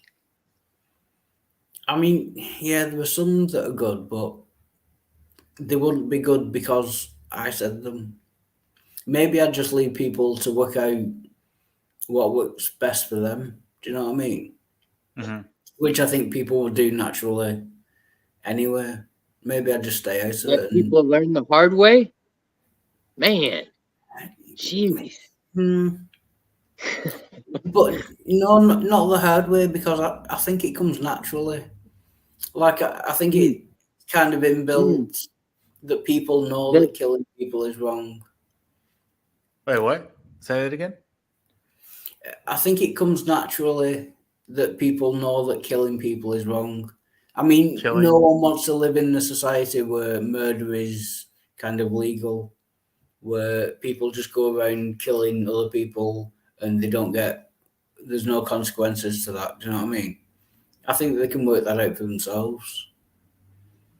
And it wouldn't take long. I'm not saying work it out the hard way. I'm saying, yeah, like, that won't take very long at all. So, yeah, this might seem harsh, but I'd just kind of leave them to it. And they'll probably come up with good solutions to all the problems on their own, and that would be probably better than any laws or rules I could give them, if that makes sense.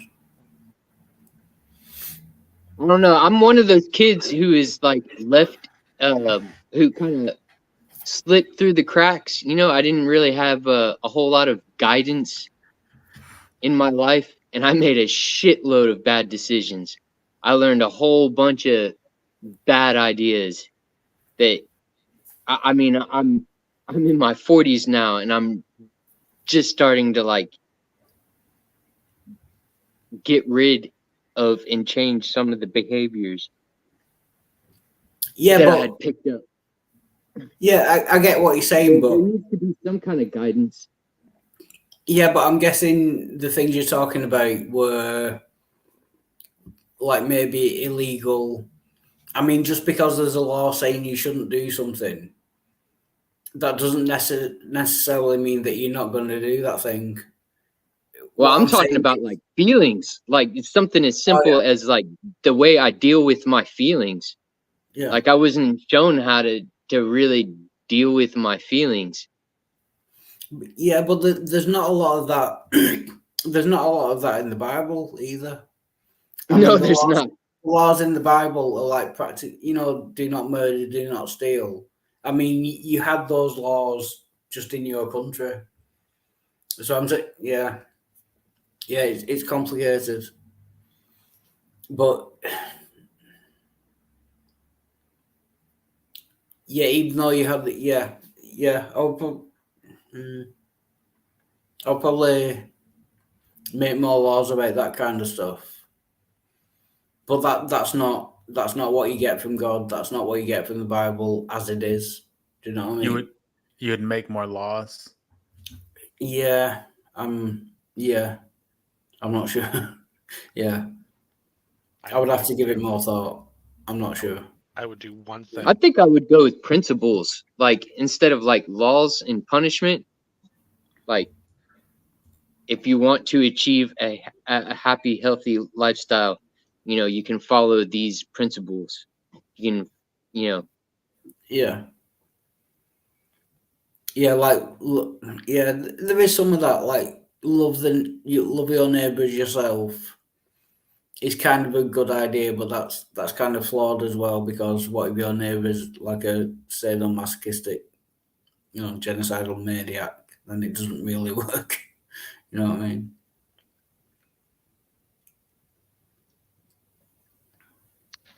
Well, I would only change one thing, and that is I would make the reincarnation real in the general sense. I wouldn't make any more rules. I would just make it so when you die, you get reborn. You don't remember like all the technical details, but you remember all the really bad shit and all the really good shit. And I just let it go. I think people would figure out after like everyone's kind of went through it once or twice that, hey, if I fuck up that person's life over there and that kind of ruins their family, I might be reborn into that family and then my life will suck. Yeah. Oh. Yeah. Yeah. That's good. That's a good one. Yeah, but you could do that. You could do that without. I don't know if that's what you meant or not, but you could do that without making any laws. You were saying no laws. I wouldn't even make a law. I just make people reincarnate. Yeah. That's it. Yeah.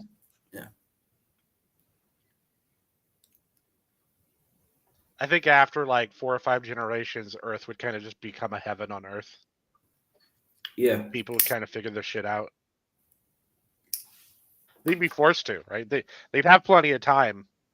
And then they'd have to live with all the terrible consequences of their actions from previous lives. Yeah. Which technically would make Belinda Carlisle a prophet. Do you know what I mean? Heaven is a place on earth. Yeah. And while I'm not against people being rich, someone that has like $100 billion might go, you know what? Maybe it's ridiculous that I have $100 billion. and someone can't feed themselves. Maybe we should make a system a little less crazy. Just a little bit. I gotta figure out a way to get rich. I got to find a way to start like making some fucking money. This fucking sucks really fucking bad. I'm trying real hard not to say what I used to tell Wildheart.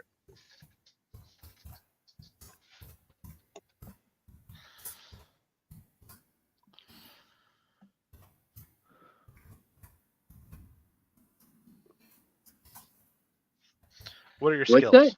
What are your skills? What skills do you got? Man, I have a bunch of trade skills. Like I've carpentry, electrical, plumbing. I'm a mechanic. I can fix cars. I can fucking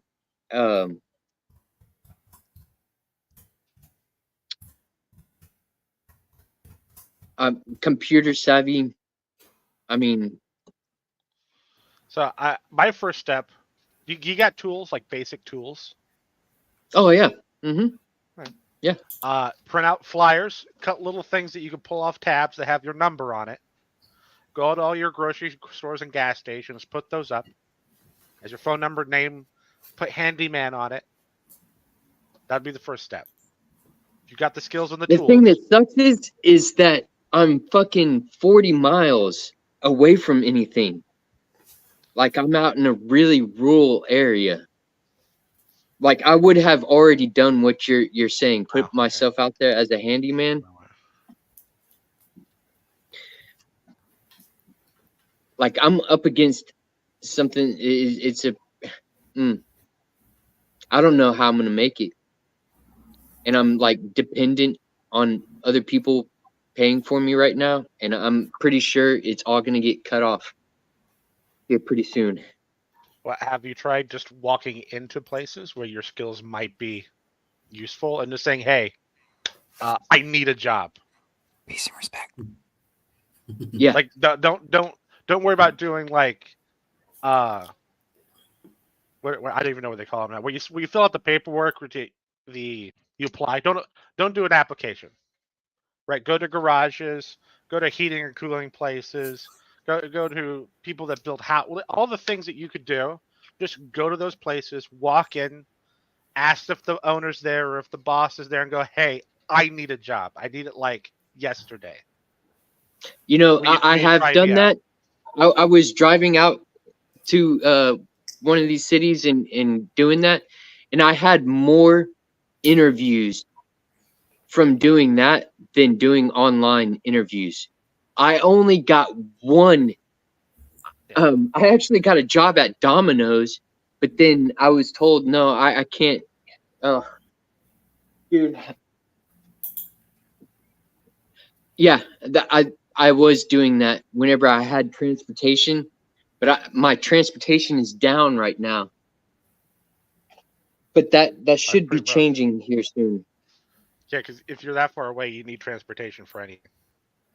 Yeah. I mean, I'm walk. broke down Like, right if now. you have to walk, I guess. But that's a hell of a walk. Yeah, it would take over 10 hours. Yeah. Sorry, can I just say, welcome, Dyson Thomas. Good to see you. And Richard Madsen, although he's currently away from screen. I think What's the population where you're at, directly where you're at?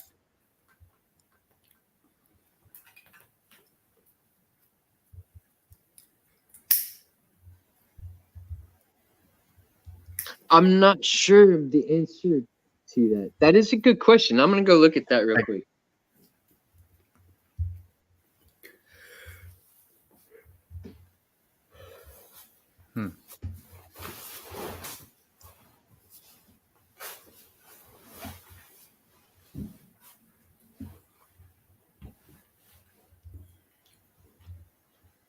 I've been doing like trying to look for remote work for like insurance companies and things like that to do things like that, and I keep on just getting told no.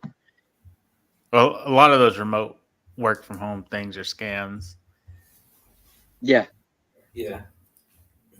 But there's like, I've been looking up like a Progressive or Allstate. I've gone through pretty much all of the insurance companies and I've applied for them for all their remote jobs, because the like looking for remote jobs, there is a bunch of fucking bullshit out there. Do y'all have, but I've been going directly to the companies. Do you have just like hardware stores or something there? Like garages or something there? Like walking distance from you? No. No. There's no like hardware store or anything? Everything is a pretty far distance. In the closest hardware store, to me, like they wouldn't, it's a family owned kind of thing. Like, and Lakeside has got, yeah, it's just, but I need more than just a job. Like, I need to get fucking rich really fucking quick. Well, there is no get rich quick unless you just get lucky with a lottery ticket. That's basically it. Or you have an uncle you don't know about that died. No, don't tell me that. Do you have a rich uncle? No, I think you might be setting your sights too high. I think you start with a job and then. Wow, there's only 777 people in my area. We're less than 1,000. Doty Thomas says that might be. I mean, if you had transportation and you could put yourself out there like handyman and stuff, that might actually be an advantage because there probably isn't that many services around. Yeah. Right. Put up multiple stuff, not just for handyman, but you could also put stuff up for computers. If you said you can do computers. Yeah. I can detail cars. I have a lot of hats I can wear. Are and you I do very have well known transportation. I just in your area? need to get. Huh? Are you very well known in your area? No, I'm not. Right. That's probably an issue. Yeah, because and it sucks because I could go walking door to door around here and I might get shot. People do have it posted, like no trespassing, you know.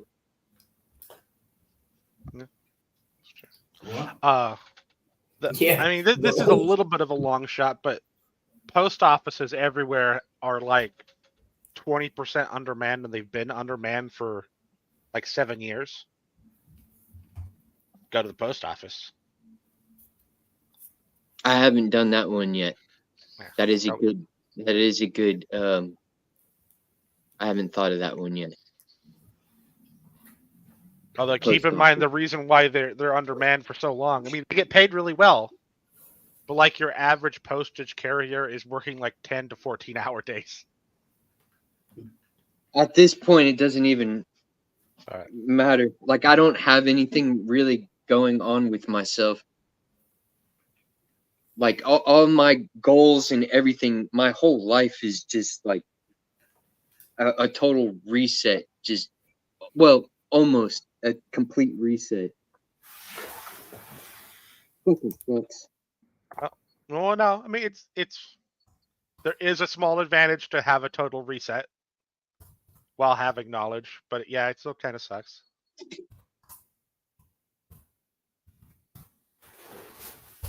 Can I ask what you did before?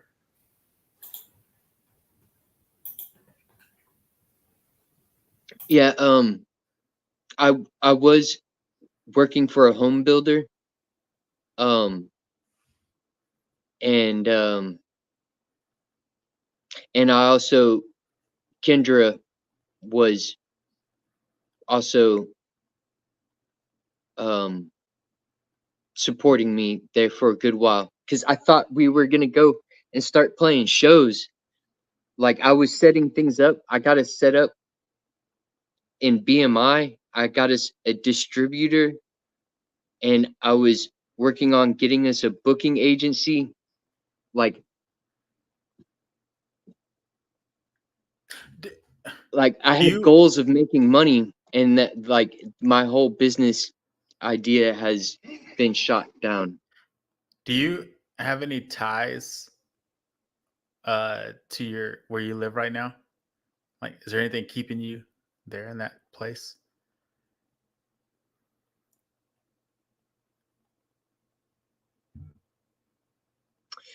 Sort of. Like, I kind of like my family has moved away from me, and I kind of want to stick around because if shit goes really fucking bad, I want to be there for them. But on the other hand, they're all fucking grown up, and they'll probably be able to figure out shit on their own. Did you say they moved? Yeah, my Your family? family left me. So okay, that's what I'm asking. Like, is there any? Do you have any ties, like anchors or anything that are keeping you in that spot? Not completely. I could pack up and leave. I could. Yeah, like if you found some employment somewhere else, you would get up and move, or you could get up and move. It is possible. Yeah, it would definitely have to be. Yeah, I would. Yeah, I have to be able to make income to be able to save this place. Like, I have to be able to keep up with the land taxes. The property taxes have been paid this year, and I have to keep up with that. Well, okay. So you probably don't want to hear it, but people that kind of really have a complete reset, they don't have any more money. You are probably better off selling the property. I know you probably don't want to hear, but it's just get an RV, sell the property, get an RV. You'll have a bunch of extra money from selling the property.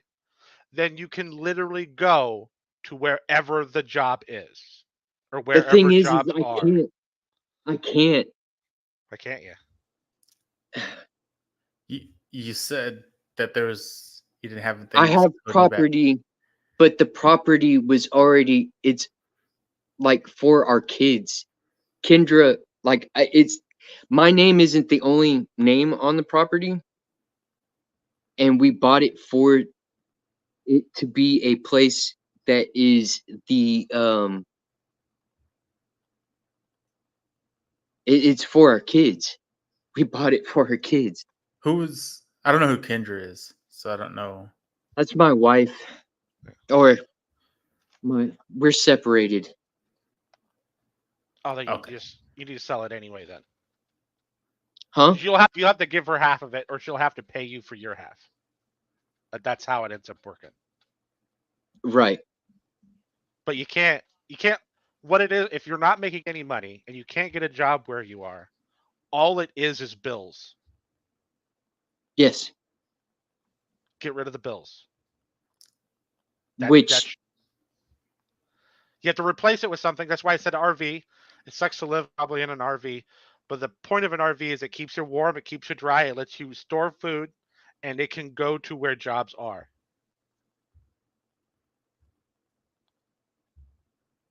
It's also your vehicle, so you can get rid of your other vehicle too. I've been wanting one of those for the longest time.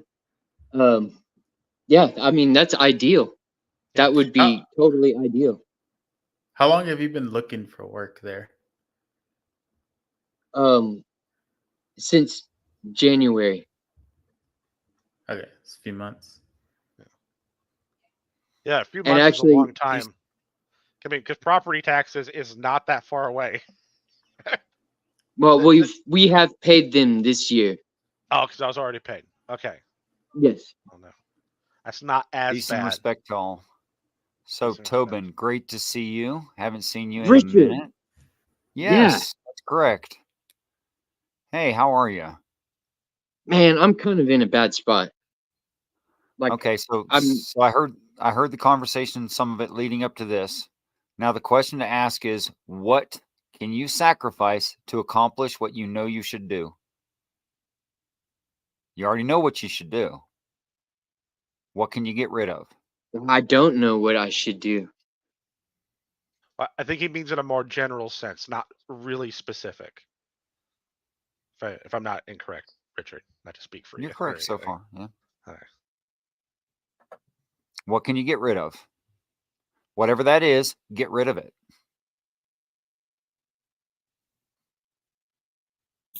Whatever it is. I know I have been down that road too. I'm trying to like. Have you packed your truck full of your personal items that you love and taken them to town and sold them? Have you done that? My truck is like I can't move in my truck right at this moment. You mean your truck doesn't move? No, it does run, but I need to make it legal. Okay. And I need tires really bad too. My tires are like bald on the rear. Well, drive only in good weather. You'll be fine. Yeah. Racing cars have slicks. That is true. So what can you get rid of? What can you sacrifice? What can you sell to start making these things happen? And do you know who Dave Ramsey is? Sounds vaguely familiar, but you can't place it. Just Google search the name. Just these. You don't even need anything more. Dave Ramsey, Ramsey. He is a bald, fat, old white guy who's just boring as hell. But they televise his radio show, and he doesn't even have nudity or jokes. He's just really solid on personal finance. Really solid. What he says will work. So if you've never had anyone teach you and coach you in your childhood and early adulthood into how to be successful in personal finance, Dave Ramsey is your guy. He will not fail you. I've been looking at a lot of that stuff. Like there's so much that I'm so behind on so many things. Don't give up. Don't give up, because it's not time to give up. I can tell because you're not dead. You can do it. You just need to know how to work the system to your benefit. You know, Einstein said that and he was being kind of tongue in cheek, but still, you get the idea. Einstein said that the most powerful force in the universe is compounding interest. Now, funny thing about compounding interest, if you're in this game called money, and you have to be, unless you're going to go out and move to the middle of the woods, build your own house out of, make your own log home and work the land and be, just like hunter-gatherer until you succeed at farming, if that's what you're going to do. But other than that, you're in the money game. And if you're in the money game, that's pretty hard. It is hard to be a survivalist. Okay, so your other choice is to deal with money. Okay, if you deal with money, you have no choice about the following two things. Compounding interest is working for you, or compounding interest is working against you. You have no choice about that. Now, you can choose either one, but you can't have both.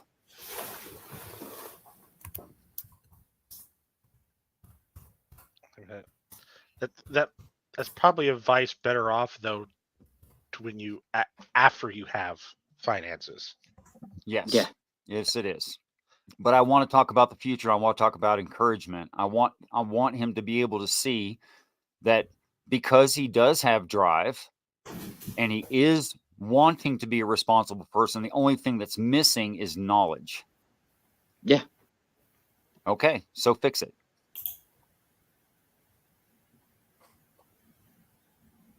Go learn. You're a bright guy. You're capable of learning. You've learned complex things before. Just got a new topic. Yeah. That Dave Ramsey, that is something I haven't looked into his specific like what he talks about, but I have been learning about those things, investments and the compound interest, and you know, like I get all that kind of stuff, but I got to start making it to where I have some assets. I need income so I can get an asset, so I can start making money work for me. But well, he's going to talk about all those things in great depth, and all of the information is free. Yeah. He's already made his money. He's already set. He's fine. He does offer special programs that are more advanced for when a person already has money and is succeeding, but all of his basic personal finance stuff is free to you on the web.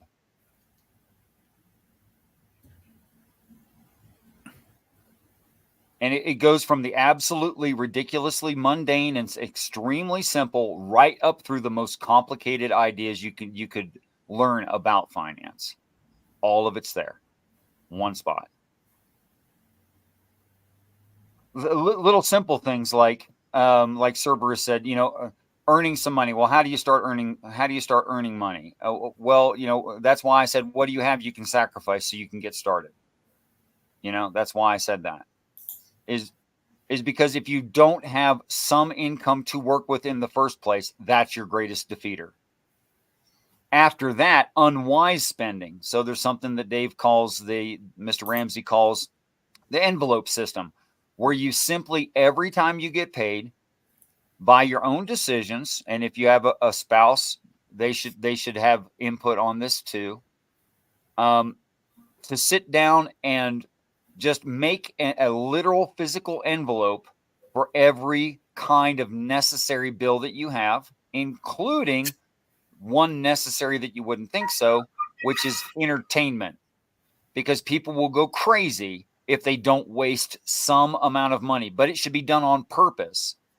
You see, the reason that people spend 15 to 20% more on debit cards than they would in cash is because the debit card doesn't feel like cash. That is, they failed to plan, which is a plan to fail. So it's all about doing things on purpose, the way you want to, but in an organized manner that he outlines, and you make your own decisions from there. But almost miraculously, success happens just because you're doing it in an organized, purposeful manner.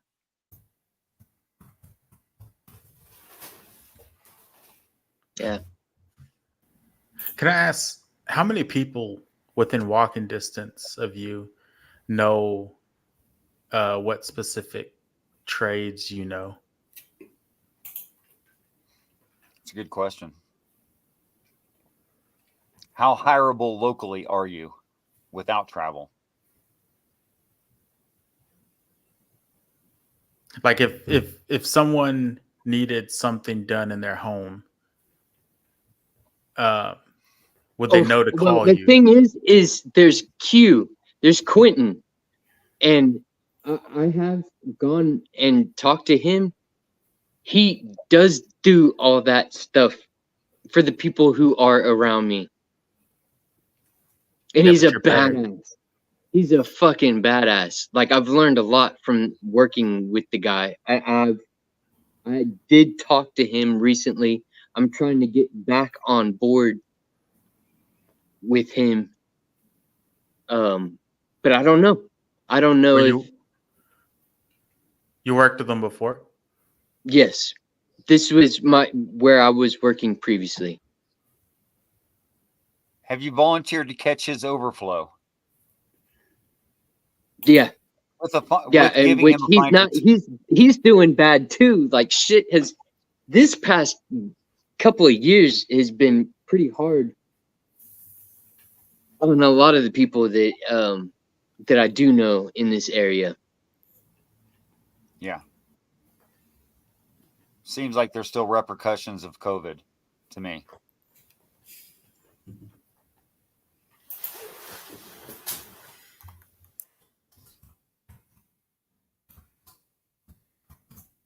Yeah.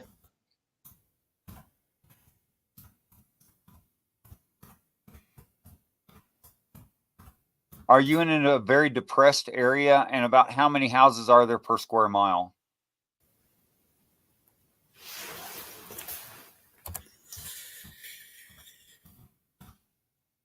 Well, there's 777 people in this area. And 1, 2,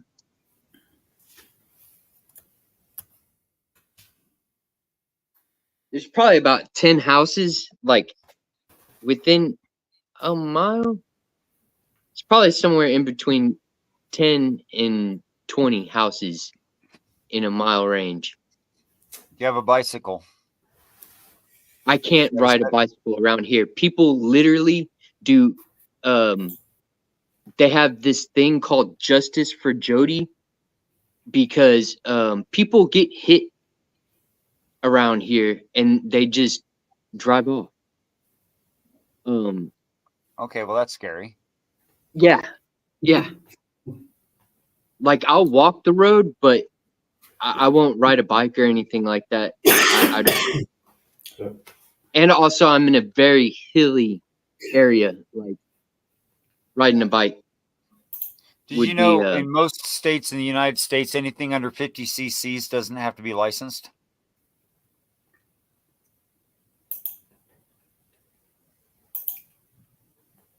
Right. But the cops can. It's illegal to travel on some roads, though. But yeah. Okay, yes. Of course, anything where the speed limit would be prohibitive and necessarily you would need something stronger than that. But anything smaller than that, and it sounds like you're not on a major highway. It sounds like you're not at a major intersection. So, no. So what would you have to do to get yourself a moped with some saddlebags on it where you could start going around and bugging people to work for money? What would it take for you to do that? How much would you have to get rid of? You probably have enough laying around you could do that.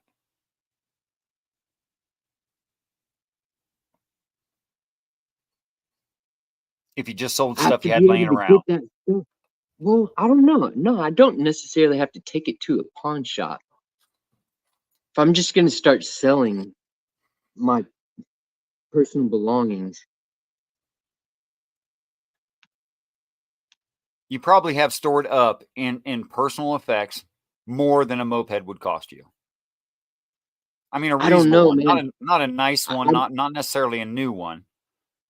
The thing is I have music equipment. That's what I own. Yeah. Like, and everything else is pretty much tools. The thing is everything that I own is a tool and is something that I can use to make money. Like I am putting it out there. When's the last time you used your guitar to make money? I am putting it out there that that I have a recording studio. I need to like advertise it more. I can make money with music. I have done it before. I can take my guitar and go play. Have you taken 50 cents down to the library and printed out from a computer screen a rip-off set, the set of tagged numbers and a set amount? I will burn you a CD for $20. Have you done in all the local places where music people go? Have you done that around your town? Because Cerberus is right. If you just bullet point, I am this, I do this, my number is this, my email contact is this, here's rip-offs of my email and phone number, I will do this for you at some standard rate that's reasonable in profit. Have you done that? No, I haven't done that. Okay, well, you would make money doing that, wouldn't you? But you need to do it downtown where music people go. Yeah, which is.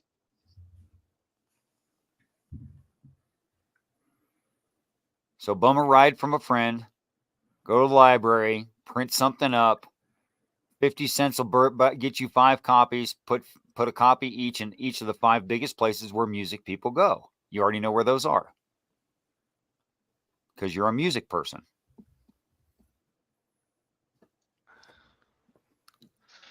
the music one might be rough. Yeah. You still try. You still there's a No, reason. I mean, he may not get loads and loads of customers. That's true, but there is going to be a certain number of people, some certain percentage of 777, which, by the way, I think is contrived because it's just too damn convenient. But there's got to be some certain number of hits that he's going to get on something like this little no time band, never going to go anywhere, wants to burn a CD, and he gets to charge for that. Oh, that's what you mean. I thought you meant illegal distribution of music. No. Okay. No. I mean recording people, like getting people to come to my studio, and I will record you. But you know, I say, and I can ask a decent price for that. But I know I'm not going to have a lot of hits with that. That's like really a side hustle. How many recording artists do you have within an hour of you? Yeah, see, I don't know. I probably not many. Well, I don't think it's a terrible idea, but that's just something I would stack on top. Right. Yeah, I would do the trade thing. Set that aside for the moped. That's what I would say, something like that.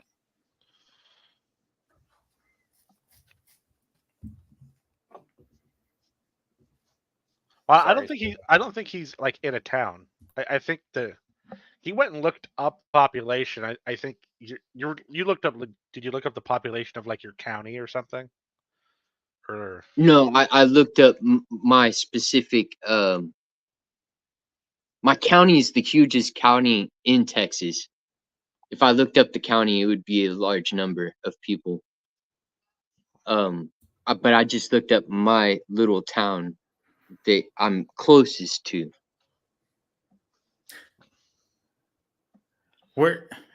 Type in the private chat where you are, if you don't mind saying it. If you don't want to say it. It's all right.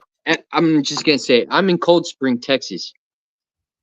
I'm like on the border of Point Blank and Cold Spring, Texas.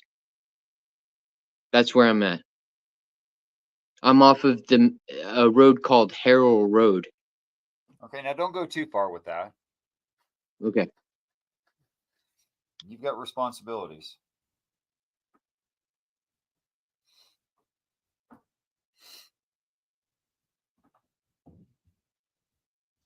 No.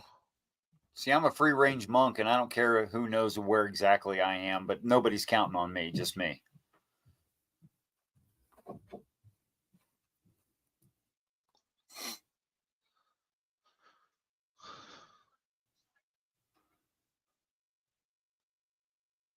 Well, yeah, I mean, I don't see. It'd be kind of hard for the music spot here. Yeah, I would need to be able to like travel up to Huntsville and Livingston. I would need to be able to travel to be able to be in a populated area to make that happen. But it is something that I can do. There are like different things I can do with the music that I can generate some income. It's not a whole lot, but it's something. And really, Okay, so- I'm really trying to make it to where I have multiple sources of income. Like, and I would take any job at this point, just about. Let me comment on that just real quick. I would take any job just about at this point. How about, would you take the job of begging via crowdfunding, people just giving you enough money to get started? And if not, why not? Since you yourself would probably, if you had money, appreciate the opportunity to feel good about yourself by donating to someone who has, good moral alignment, good intelligence, good self-motivation, but just does not right now have the means. Why not give people that opportunity to give to you?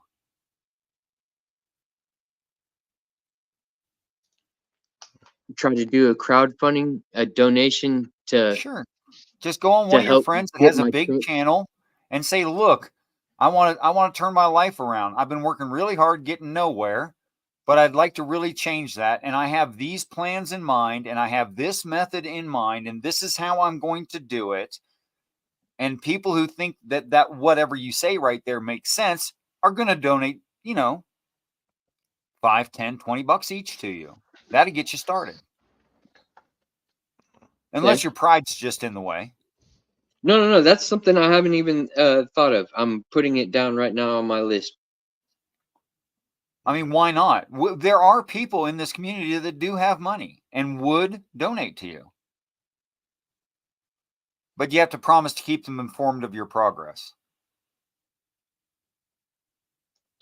I gotta go, but I want to give you my all these little ideas, like the I said, the Richard said, and some other people said, the GoFundMe. That's all. I think that's all fine. I think you're not in a good area for recording. You're not even that great of an area for playing music.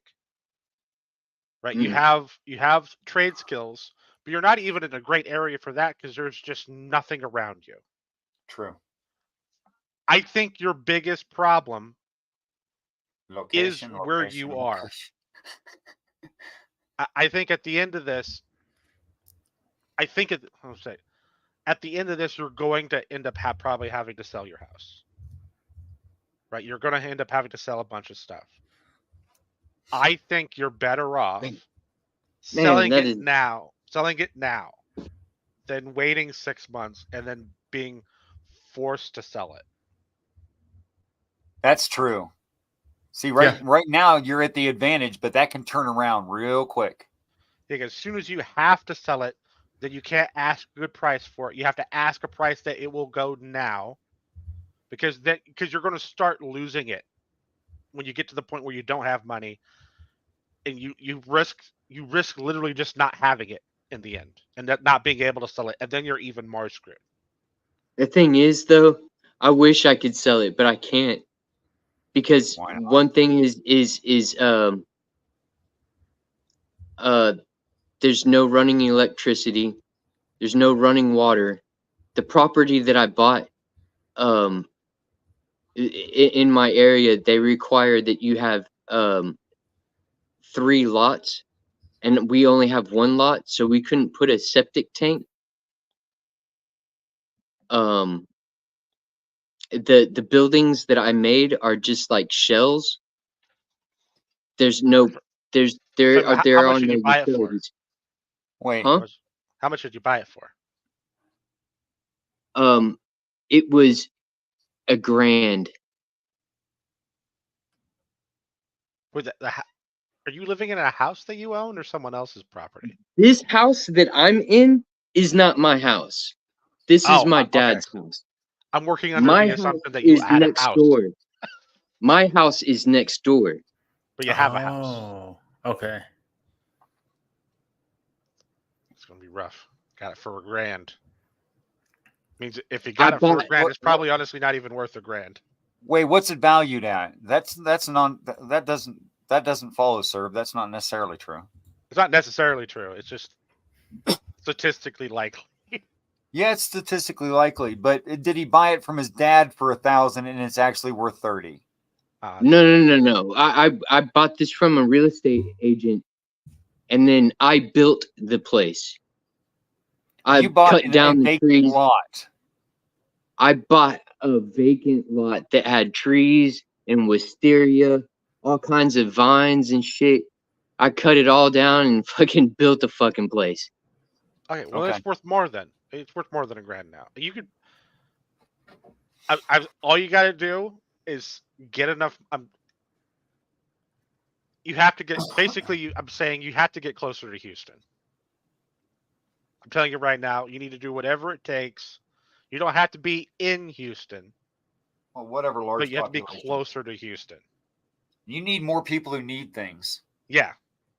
Out where you live, people are basically self-sufficient anyway.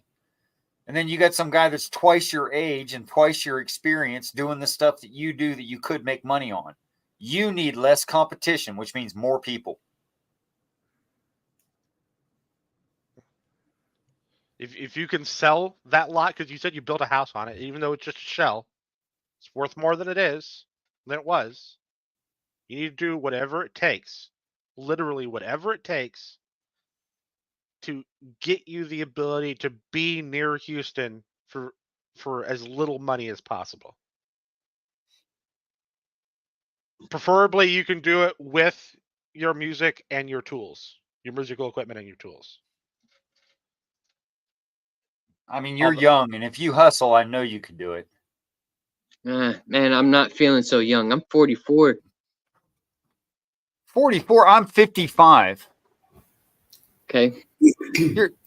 And I know that 55 ain't used up, so you can't be used up. No, I don't feel used up, but like I'm late in the game. I'm really, really late. I've made some really bad decisions. I'm sure you've made bad decisions if you're in this situation, but it's not like it was when you were 20. And I'm not saying that your body is older. I'm saying you know all the shit you need to know. Right? You just need to go to the place where your knowledge is useful. Wildheart was trying to say something. Yeah, sorry, I'm eating, but I want to apologise in advance before. Yeah, Jill's here. Sorry. And you know, Good. Put him on the defensive right away. I say closer to Houston, Dallas, Austin, San Antonio. Like, it doesn't have to be Houston, but it has to be Houston-like. You just can't be in the middle of nowhere. There's smaller areas. Oh yeah, I forgot. Near the Dallas area. Yeah, just avoid Waco. that are growing. Like, just avoid Waco. Hey, Wildheart. A lot of them are not as expensive as being in the city. Hey, Wildheart, remove Jill and put yourself back in because you're more important than Jill is. So, you know what? Hello. I was waiting to see if he would accept the RV idea because there's an advantage to the RV. Yeah, the RV is a great idea. I was trying to get a hold of one of those some years ago. I really wanted one really bad. And I ended up getting one, but it was all broken down. I've basically pulled it apart, and there's very little of it left. That's fine. Well, I mean, it sucks that you don't got one. But the idea is that there are places like Walmart, you have to call ahead of time. But lots of Walmarts let people park in their parking lot overnight. Yeah, true. Oh yeah, right. There are other places that do it too. There's also some parks that allow people to do it. You go camping areas. There are almost any visitors, almost any city visitor center. Right. There are a bunch of places in cities and around cities where you could park your RV for free, eliminating rent, eliminating all sorts of crazy bullshit. And it gets you exactly where you need to be. Then you only have dumping fees and fuel fees. Yeah. And if you're close enough to a lot of places, your fuel cost could be close to zero, depending on how willing you are to live without some extra amenities. Well, I've lived in a tent for over a year, so you can't go that far down, because if you go that far down, then you look like someone that we shouldn't hire. Right. Yeah, it's pretty rough. I've been there already. I've done that one. That shit sucks. Anyway, I said I had to go. I do have to go, but that's my advice. There's probably a good plan to get there. I don't have the details. Oh God damn it, Jill is here. Don't leave. Because if you leave, family stuff. Well, fair enough. But if you leave, Jill stays, and that's a no. It's okay. You know, he'll say something about liberals, and then everyone will just giggle at him. And then we'll all right, on. go take care of your family. Right. That's more important than us assholes. White peoples. Oh, and do the GoFundMe. It's not a terrible idea for, if nothing else, just to get started. Wait, what GoFundMe? What the fuck did I miss? Tobin has been contemplating how to change the situation for the better financially, and that's what we've been talking about for some time now. Oh, right on. Tobin, I can feel like there's a lot of resistance from what was said, but just think about what was said.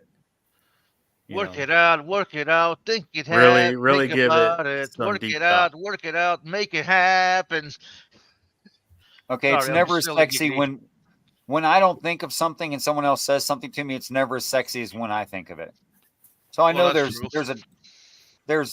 I mean, they're in personal biases, and I know it's hard to like see the value of what someone else has said, but I don't know how to say that part of it. Investigate for yourself and go prove it wrong.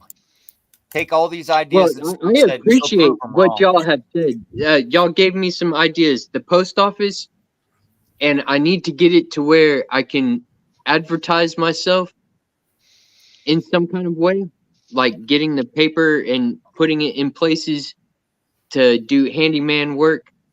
And the post Are you on office, did I social say media that, Linda? anywhere? Huh? Are you on social media outside of YouTube? Yes. Mm-hmm. Like, are you on Facebook, Instagram, Yeah. Twitter? I haven't been on anything like that? Facebook. I'm trying to stay off Facebook so I don't That's a check out mistake. Kendra. But yes, I am on there. Okay. But I can go on there. I'm not that.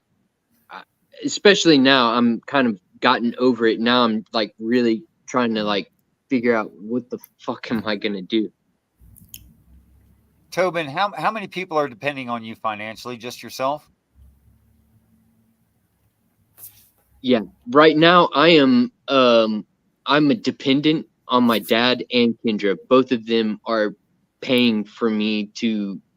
Kendra's paying for this internet that I'm using right now. My dad is paying for the electricity that is lighting up this place. Right. Okay. I am. Well, then you're in the best possible position.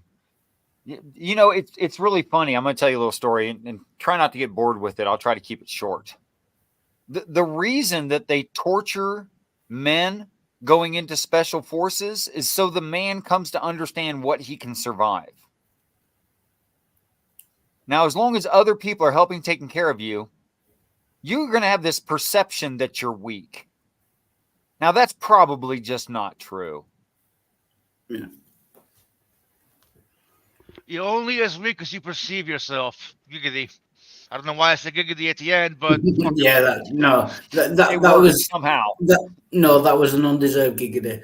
Sorry. I know. I don't know why I said it, but fuck you. I said it anyway. Sorry, carry on. Sorry. Yeah, go ahead, Richard. I just wanted to add that in. I could say something pretty Freudian about your opinion of yourself, but anyway, that's where the giggity came from. But that's beside the point. Tobin, you won't know what you're capable of till you push yourself, and it will surprise you what you can do. And you've got no dependence. This is the time for you to do it. Oh, do go on, Richard. Please go Yeah. on. Oh, wow. I'm serious, though. I know you are, and that's why I love you for it. I'm not making fun of you. I'm just saying. Like Midnight, you just did this in your life now, didn't you? Yes, I've been doing that for the Amen. last fucking 7 years. It's been a hurdle, up and down, losing friends, gaining friends, losing them again. It's been a fucking. I'm gonna show. Sorry, just when that's saying up and down, up and down. Well, it's a roller coaster, man. Fuck you. You know. And somehow through all of that, Midnight, you are stronger. Yes. That's I know. right. Thank you. I am manly man. Grr. Let's not push it. All right. Sorry. Yeah, I was about to say. Sorry. I love you, Well, bro. I thank just you. had to Yeah, do it. thank It was, you. I know. it was I know. sitting there. I And know. I had to do it. I know. Thank you. That's good. But yeah, How are you, Midnight? I'm doing sexy. Thank you very much. You're doing sexy. Yes. No, he is. Yeah. sexy. Yes, I am sexy, but I'm also doing sexy, which I guess is No, that's the name of the Taiwanese hooker we got on one night. I'm doing sexy. I don't know that I can verify that without the camera on. well. Sorry, I'm not. You know, well, actually, I recently shaved, so I do. So Oh, you shaved. Yeah, I shaved Like your because I look beard? like Santa Claus. Like I haven't I Oh, you haven't shave I haven't your beard? shaved. You can grow a beard? Yeah, I can grow a beard. I'm a man, aren't I? Nice. Nice. Well, there's some men who can't grow a beard. Oh, fair enough. Tobin. I'm trying to think in the screenshot that I have of you. I don't think you have a beard in it.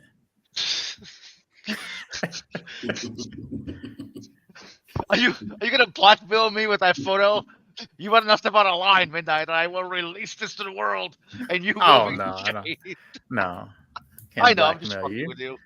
Too bright. See, my beard is like on average about 8 inches long. People ask me how long did it take to grow that. I say I'm a man. It took about a year. What are you expecting? It doesn't nobody take a hear lifetime Bud's to grow joke? an 8-inch long beard. Did nobody hear Bud's joke about me saying he'll blackmail me? He said, "No, you're too bright." Jesus Christ. Yeah, I just got that. Touche. He's a witty my one. brother. Yes, he is.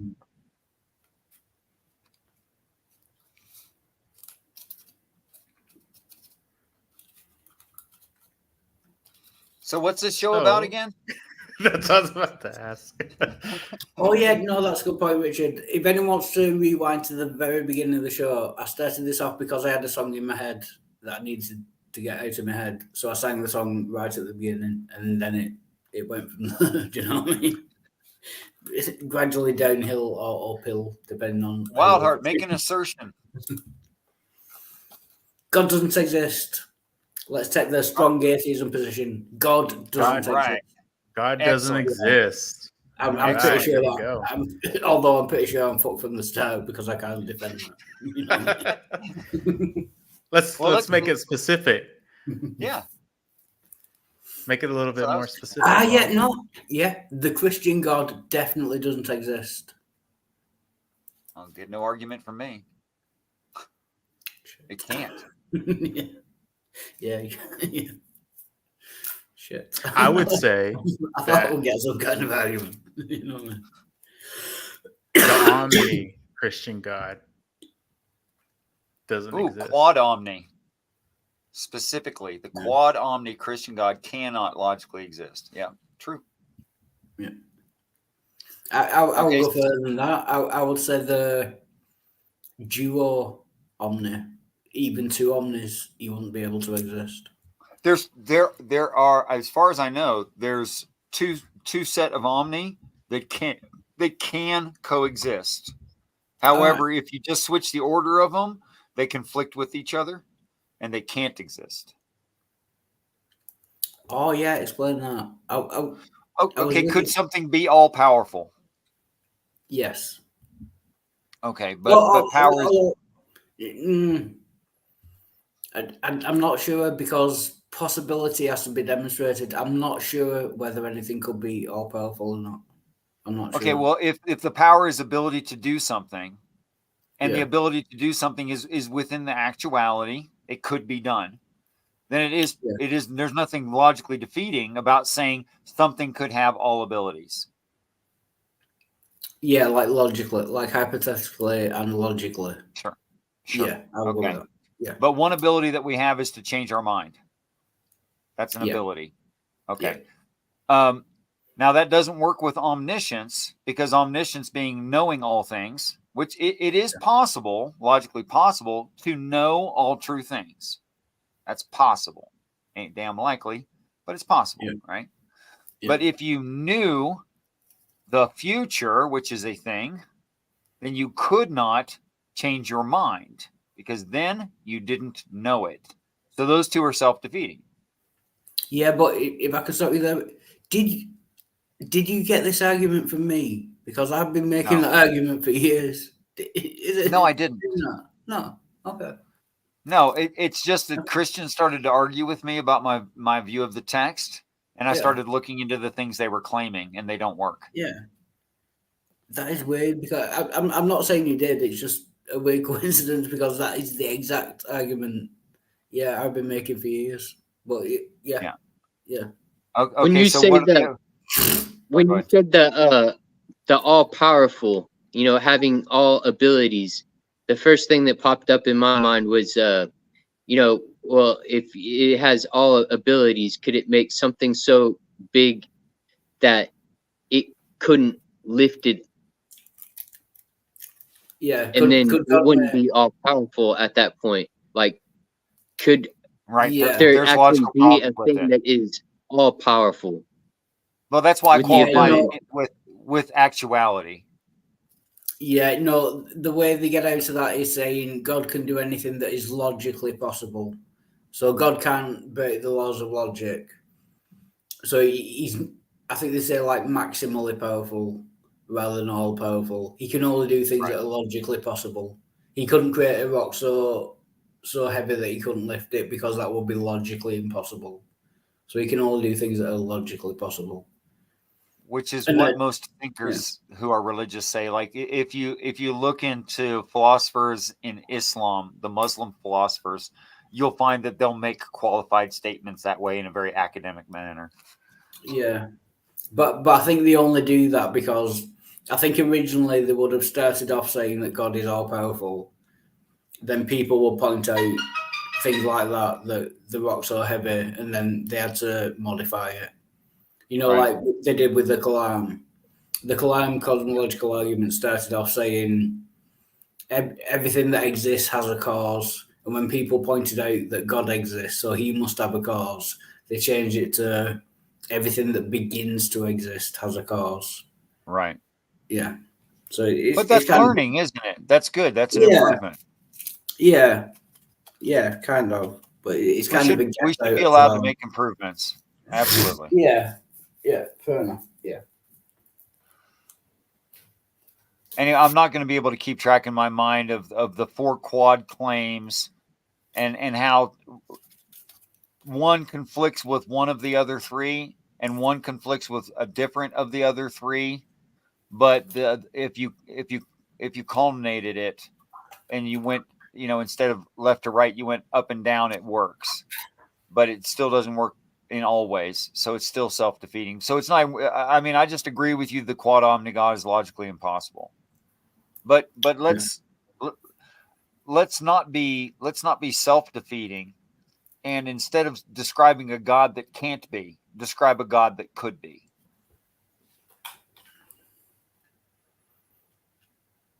Because if part of your definition of God is supernatural being, and then you immediately afterwards say, I don't believe in supernatural things.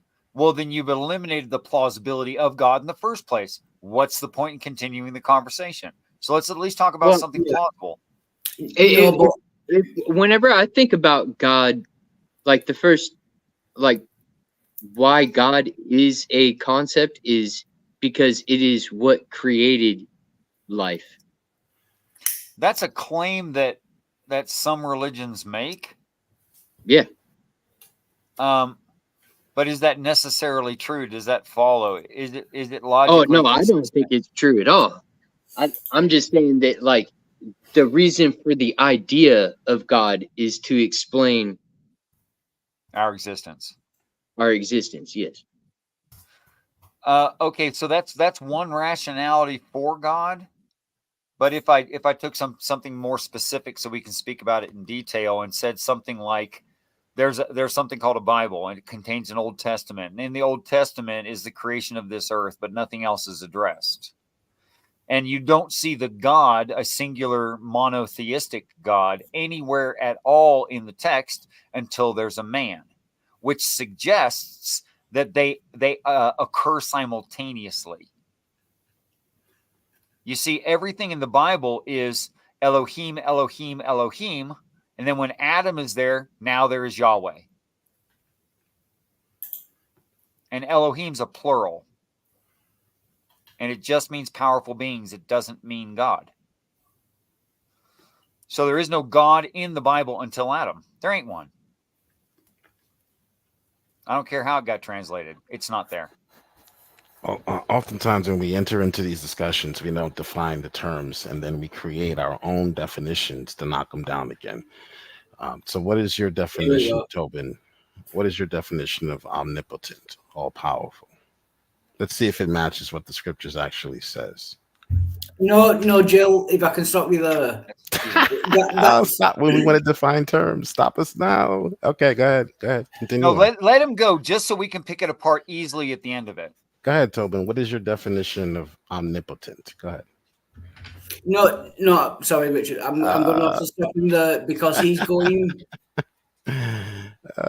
Yeah, Jill, I'm not going to put up with shit. I'm just going to put you backstage every time you talk over me, even for a second, or you laugh, or it's really annoying. I'm not putting up with your shit today. My point was, when you say does your definition of omnipotence match up with the scriptures, we weren't talking about necessarily the Christian God. We were talking about any God. So when you say, does it match up to the Christian scriptures? Do you know what I mean? That doesn't matter. There is definition of if you look, if you go through the Bible, it doesn't specifically say omnipresent or omnipotent, or it doesn't describe God that way. All right. That's what I like to hear. Back down that tree. You bark, you climb up. Perfect. He just cut your tree down. He Thanks, didn't Wildheart. climb down the tree. He cut it down, bro. Thanks, Wildheart. Thanks. He just said your Bible I'll doesn't mute- even I'll mute claim and that. listen You to your claim straw- that. I'll mute and listen to your straw man. Continue the straw man because you don't have a biblical definition or how the Bible defines these terms. Sorry, Jill, did you hear what I just said? We No, were talking about. Tobin. He was we saying were talking about. We were talking about any God. Oh, okay, fine. The scriptures don't matter. Your Christian scriptures don't matter. And I can we were mute it. talking about. We were talking about a general definition of any God, whether it says it in the Bible.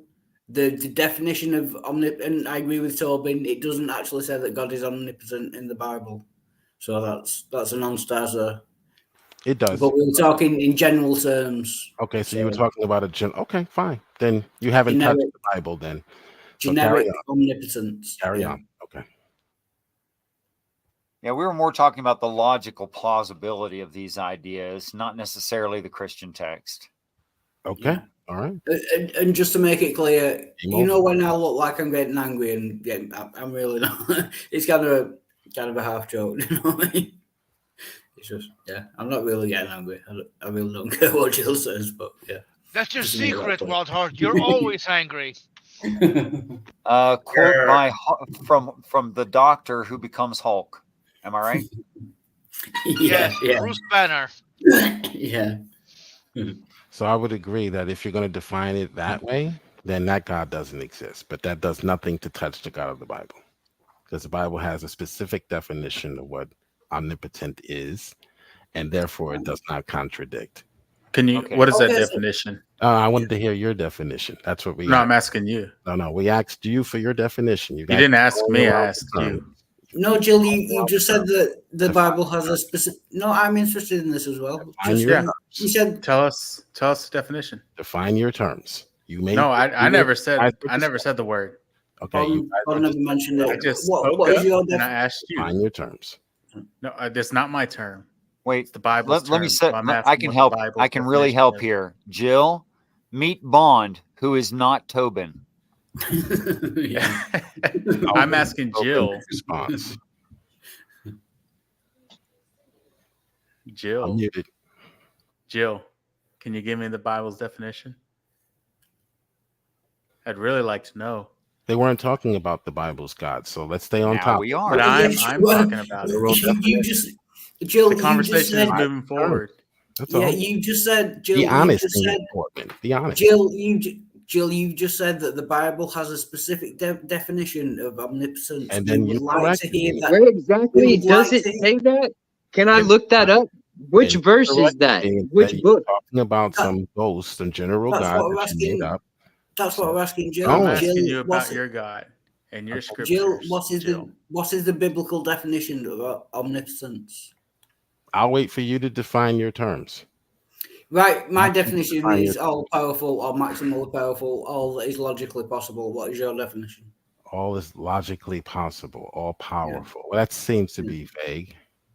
No, right, that's fine. It's yeah, I could be wrong. What's your definition? I wanted to hear Tobin's definition, since he says that this omni God, the idea of omni, the four omnis contradict, or Richard, who never defines his. We're not talking about the four omnis. Demonstrating he's a dishonest interlocutor. He never defines terms. Make him define his terms when he runs his mouth. Oh my gosh. Yeah, sorry, Jill, I'm not putting up with that shit. Yeah, you're calling Richard talking about omnipower. No, sorry, Jill, you're talking about a dishonest interlocutor with Richard. We've just asked you 4, 5, 6, 7 times what is your definition of omnipotence from the Bible, and you're refusing to give an answer. What a moron. I'd like to give an answer from what I think the Bible says. Yeah. Oh, okay, so the Bible claims knowledge in God, but circumstantially and quantifies that knowledge claim. For instance, I know every hair on your head. Well, that's speaking about the psalmist David. It does not mention that in the story of Moses, Elizabeth, the cousin of Mary, nowhere else.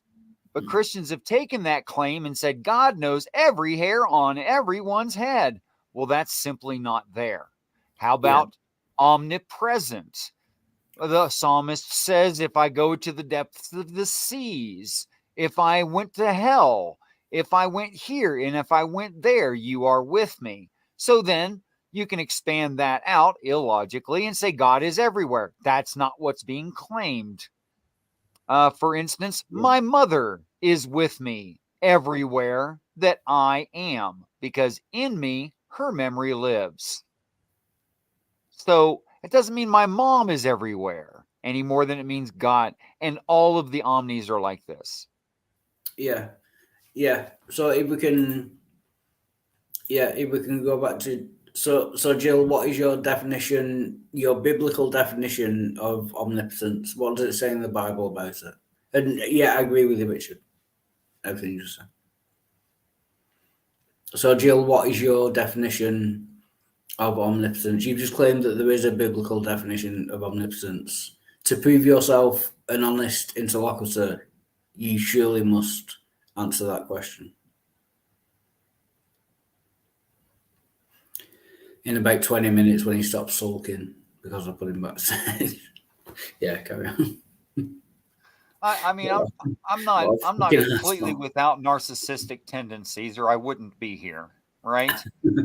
But if you have to act like you're ignoring someone to get more attention on you, you got some issues.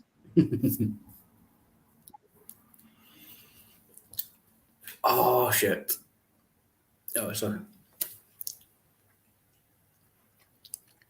Okay, so the closest you can biblically come to the quad omnis are specific claims that are situational and are not omni anything. And the Bible never claims that there's an omni something aspect of God. The best you can do is that if someone perfectly follows the standards that are God, then they will be themselves a great, or even you could say perfect, example of being, for instance, loving, empathetic, kind, considerate, etc.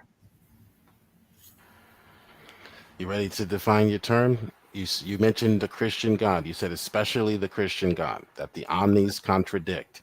Are you ready to actually define your terms and be an honest interlocutor instead of this cowardly approach to conversation or discussion? Richard? Sir, go ahead. What do you want? All powerful, omnipotent. Go ahead. Omnipotent According to the definitionally, and with the definition, according to there's no claim of it in the scriptures. Yes, there is. But before we get into that, I will just point out this is the message that Jill has just put backstage. I'll be back when Richard is ready to define omnipotent. You're muted when I'm backstage. That is just not true. I've been backstage many, many times. It never mutes the people on the panel unless No, turn the I think audio he's off. saying he muted the stream when he's back. Yeah. He's backstage. Yeah, well, yeah. Right, but that's different from you're muted when I'm backstage. Yeah, if you you're choose to muted. do that yourself. No. He's saying Listen to Bond. he's saying that you're muted, Wildheart. That the stream is muted. It's still He's rather saying funny. We need a translation of that. But no, Yeah. that's what I'm saying. No, that's what I'm saying. The stream isn't muted unless Jill does it himself. The stream doesn't mute itself when someone's backstage. You can still hear what's I going did on. it all hard. I did it. He's saying Yes, he you muted did it. it. Yeah. So Well, that sounds yeah. like a you problem. So if you're gonna play that game of being dishonest and putting me backstage before I can get a point That's out, not being right, dishonest. That's just being bored. then and you'll be annoying. muted while I'm backstage. That's all. Now Alright. go ahead, Richard. I Let's hear you. define omnipotent. Omnipotent is a God that is so fucking strong. When you smoke that motherfucker, it just fucking knocks you right on the fucking floor. It knocks you right on your ass. Okay. So unless you disagree with this definition of omnipotence, but if you just break it down to its root words, omni means all, potent means powerful or effective. So it's all power. Okay. What What does that mean? omnipotent means. What does it mean? It means Yeah, you having said it- all you said it. power. You said it earlier, but now you seem to be backing down to what you said. You stated earlier in this You verse. asked for a specific definition. I broke the word down for you. How much more specific can you get? Okay. Here's what you said earlier. Since you've having a sudden case of amnesia, you I said don't. all powerful means that you can do anything. That's what you said. Yes, all Okay. powers. That is not the definition given in Scripture about the God of the Bible.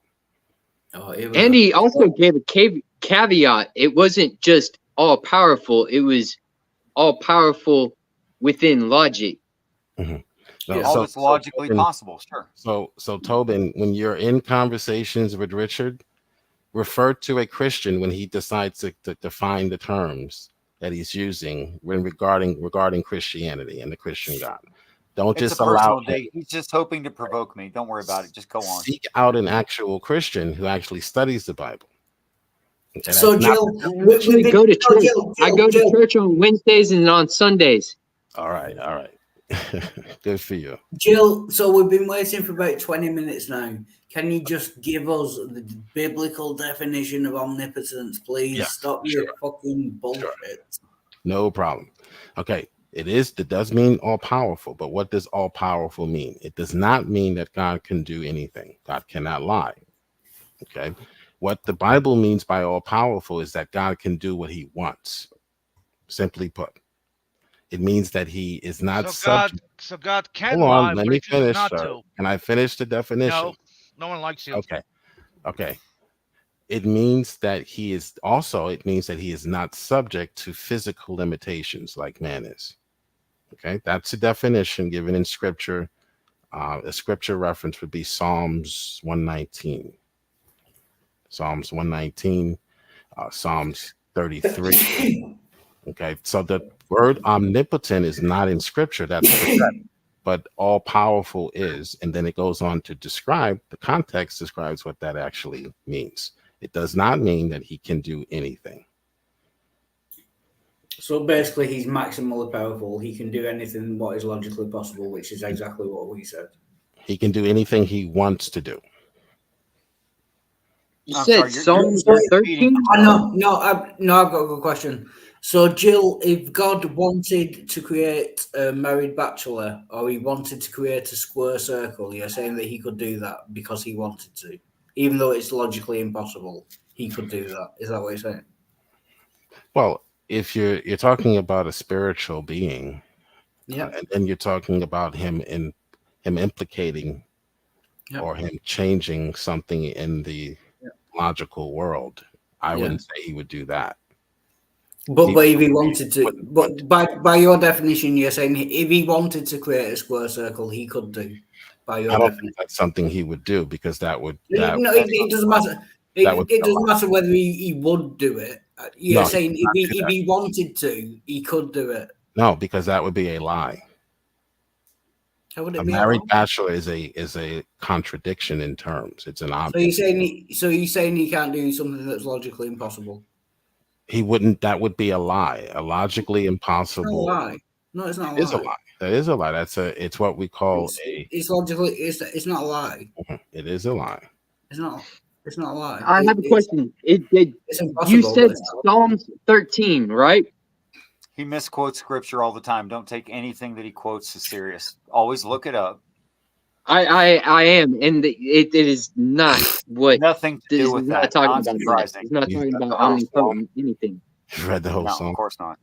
Okay, so it's what we call an oxymoron, which is basically a lie. Right? No. Huh? Yeah, he's for No. Palestine. An oxymoron is not a lie. It's not a lie. Oh, No. okay. All right. It's a contradiction. An oxymoron is a contradiction, but contradictions aren't lies. Lies. Let me do this through lies- example. Yeah. Wildheart, if you would allow me, let me do this through example. Square circles already exist. That's a lie. But if God made one and then I said square circles exist, it would not be a lie. You see? Yeah, the mere fact of a square circle, even though it's contradictory and it's impossible, that doesn't make it a lie. A statement about a square circle could be a lie, but the fact that a square circle either exists or doesn't exist is not a lie. You have to make a statement about the square circle for that to be a lie. I'm saying if God wanted to make a square circle, he could do. That would not be a lie. A statement can be a lie. A square circle, whether it exists or not, is not in itself a lie. To argue with Bond, there's plenty of things described in the Bible which we came up with terms for. For instance, you could make an argument for the Trinity. There is no word Trinity in the Bible. But he quoted a verse that it probably says all powerful, but the Latin of all powerful is omnipotent. So in the translation he has, it very well may say omnipotent. That may be true, but that doesn't describe necessarily what they meant by all powerful. Correct. And you described what all powerful or what omnipotent means very well. Congratulate you.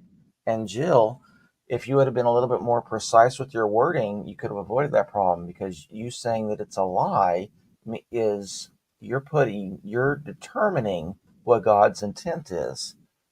Wildheart was correct when he said it could be a contradiction without being a lie. No, we would say that a contradiction, logically speaking, is a negation of Q or P. So if someone Don't even try it. teaching a contradiction, they are lying. They're Come saying, on, man, with your Q and P. I went to the store. I didn't go to the store. One of those can't be. Both of those. I did both. I went to the But store and not to the What? store. Jill, those are statements. I went to the store. I didn't go to the store. Those are statements that that could be a lie. No, they Well- couldn't be a lie. It could be factual or unfactual, but you have to have intent in order for it to be a lie. Oh, okay. That's what I mean. A square circle on itself, whether it exists or not, cannot possibly be a lie. Only a statement can be a lie. Unless it's a statement, it cannot possibly be a lie. So if you bring intention into the fray, then okay. Sure. So if God says that there is a squared, if he makes a squared circle and that's a contradiction, then that would be him actually stating something. When God speaks, it comes into existence. That would be demonstrating Bringing not. a lie into existence. No, if he brought it into existence, it's clearly not a lie. It's a truth. Well, we say God cannot lie, so he cannot contradict himself. He cannot. Again, you're conflating the two, but that's fine. I'm happy to move on. Yeah, this is getting a little old. Okay, so now you know the definition of omnipotent. We can stop saying that it means that God can do anything. So That's a straw man. No one claimed that. Absolutely no one claimed that. in the No, stream, sorry. I think we've just gone around. I think we could just gone around for the last 20 minutes for Jill to basically agree with what we initially said. Yes. God can do everything which is logically possible. We said that Yeah, before. that was clearly pointed out by Richard. Jill to agree He with made us. that caveat. Yeah. When he interacts with what he created. So if he's interacting in time and space, that's different. No, from, he's interacting with nothing. So come on, dude.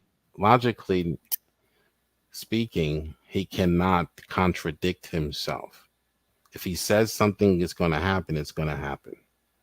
But that's just another way of saying God cannot do what is logically impossible, which is what we said 20 minutes ago before you joined, talked all your bullshit, I'm and sure. just basically in the end agreed with what we said in the first place. God cannot do what is logically impossible. Whose logic? Well, Oh, Wildheart, boy. you should congratulate all of us, including yourself. You caused him to pivot. Now he's changed his pivot. position, and good. He should have changed his position. I don't need to. Sorry, DT's here, so Jill. And Richard, the main reason I came in is I had to correct you. You said something about an omniscient. If you're omniscient, you can't change your mind, something like that. Women know it all, and they change their mind all the time. I stand corrected. I was wrong. Well played. Thank you. And I've been married, so I know you're right. Yeah. Okay, Richard, no offense, but you don't have to be married to know that he's right. You just have to interact with women on a regular basis. But it's good evidence. If you've been married for 17 years, you would know that.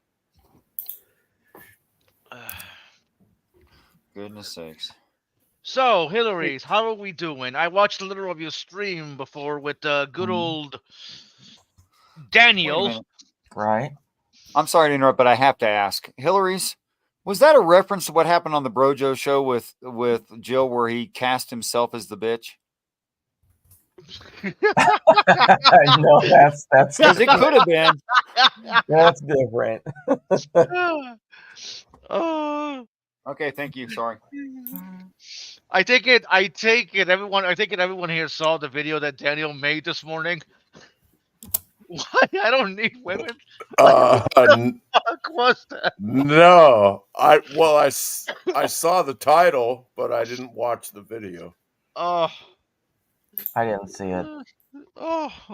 I was the Okay, doctor. well then I guess he was making a fool of himself in other areas. Because I was watching your stream, I was like, oh, this looks interesting. Let's see what's going on. But I didn't see the other thing, right? I was in and out of sleep because I was fucking tired today. But they were just like, what the fuck is going on?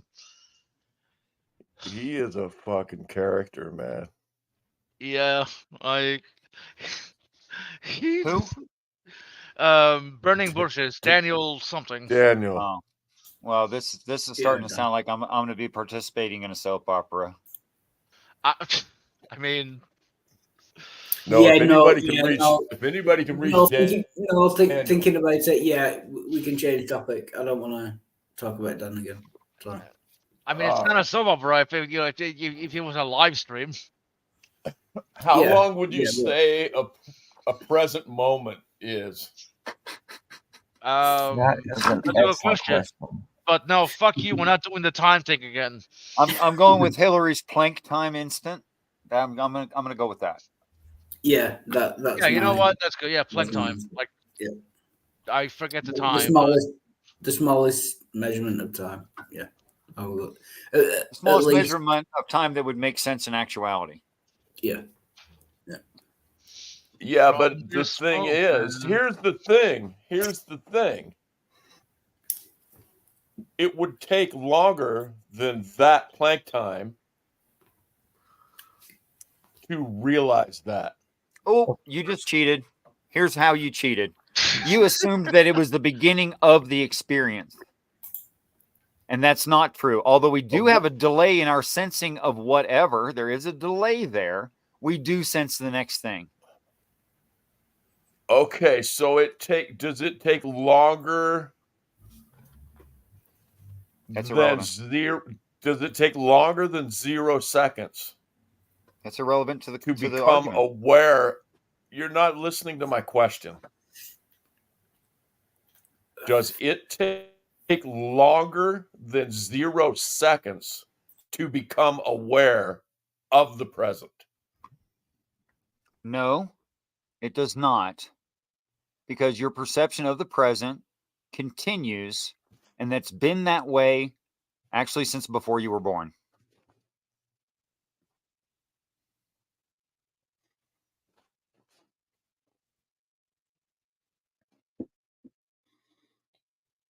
So you just have a delay, but there's not a delay between every single moment. That they're just one right after the other. So it is just a series of snapshots then. You could put it that way, but I wouldn't. I'd say it's more of a smear. Well, that's I don't what think I'm it's a getting series at. of Is it? snapshots exactly. I see it. Snapshots is digital. What you're talking about is analog. Right, we're analog. Oh, you Oh, guys are that's trying to just mix up crazy, terms a little man. bit. Not exactly. A Best we smear can can do, also man. be digital.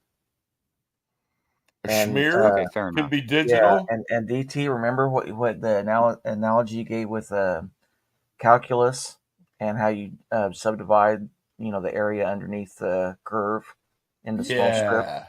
So Yeah.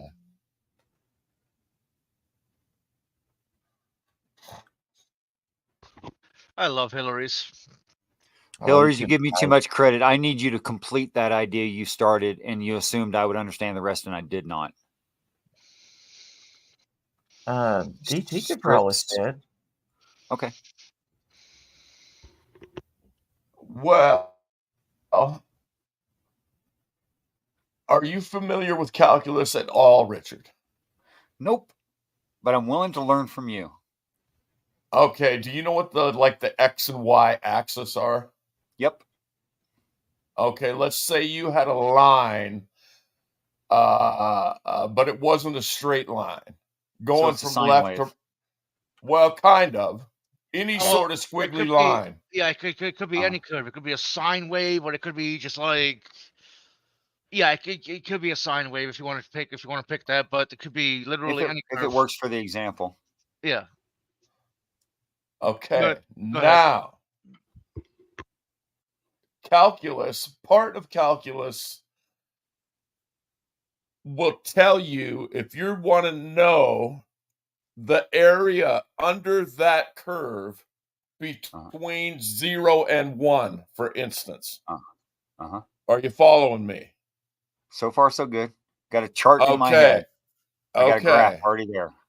Now, what calculus does, I think it's a derivative, but I'm not 100% sure. It is. It's a derivative. All right. The All right. derivative finds a rate of change. But Come then you have on, Midnight.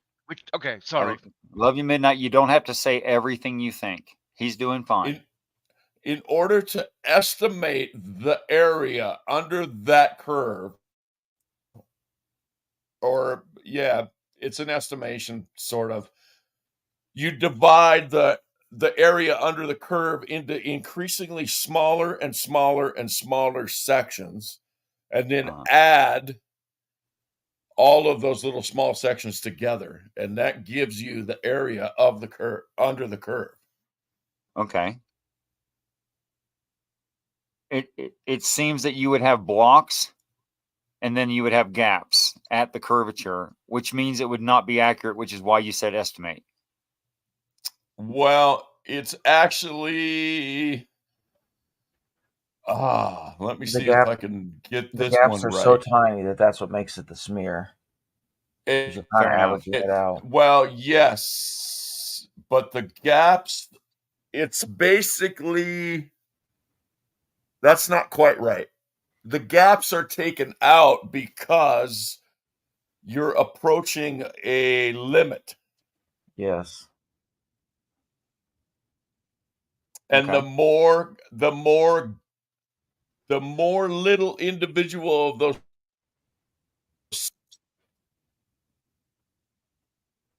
damn connection problems to that limit. Say it again, please.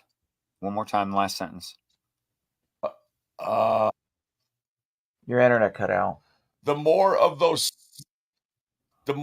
sections that you add towards infinity approaches the limit. So you're getting rid of the shaded areas, so to speak. The Shrinking shaded the areas gaps. like virtually disappear. Can I Okay. point So out something time really quick? time I'll isn't finish, like sorry. a river. Time is not like a river. It's like a digital clock. I would like to add that what Doubting Thomas has described is called finding the integral, which is the antiderivative of a derivative.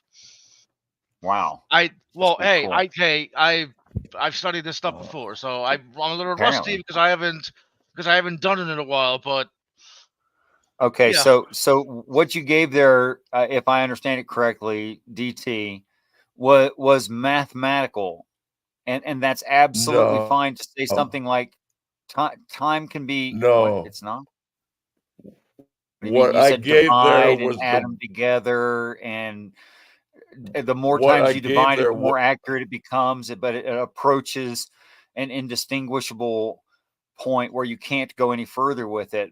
And that's all absolutely fine. But the problem is that I'm a biological, and I'm talking about my perception, not the mathematical proofs of how much space is below some sine wave. No, it wasn't mathematical. That was the westernized biblical version I gave of time. The westernized biblical version of time. I don't know what that meant. I'm not sure if he's being serious or not.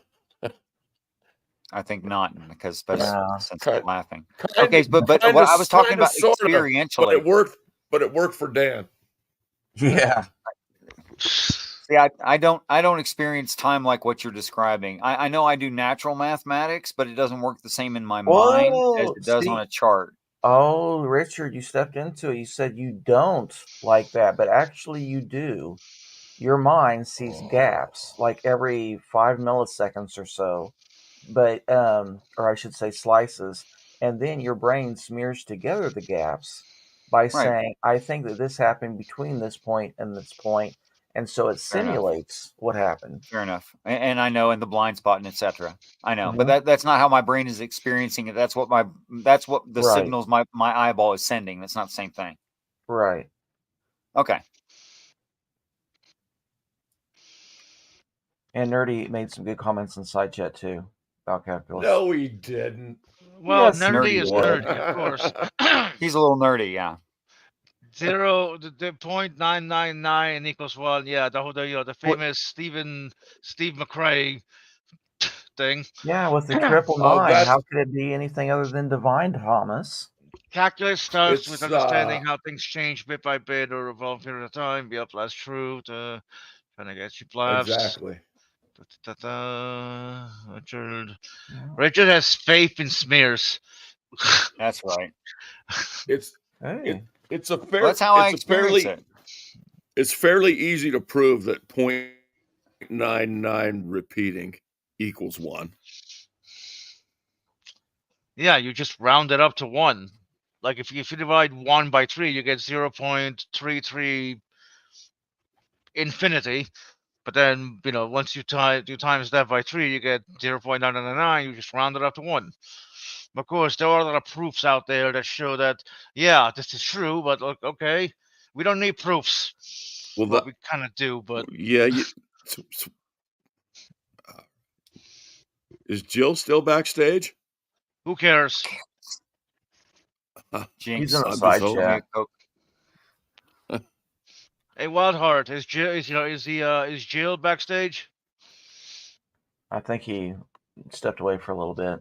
Oh, well, And sorry, if Jill's Jill. still backstage, he could have brought him forward, but Jill why is he hiding in Magic. private? No, he's Well, not. no, Wildheart only has like 6. I know he could put himself Yeah. backstage, but why should he do that when it's his channel? Exactly. Can anyone remind me, because I think I've all but lost, why DT's example was had explanatory power for what we were talking about? It's a What was it we digital were talking clock. about? It's a digital clock, not a river. Okay, fair enough. I experience river. I don't experience digital clock. All right. Well, you're just wrong. No, his experience is up to him. It's subjective, so we No, can't it's say it's wrong. not. His I experience is know. what I tell him it is. Mine is subjective as well, and that tells me that your subjective experience is wrong. So fuck you. Just kidding. Yeah, and you can only I'd say like that I'd like because to you're a say that figment of my imagination.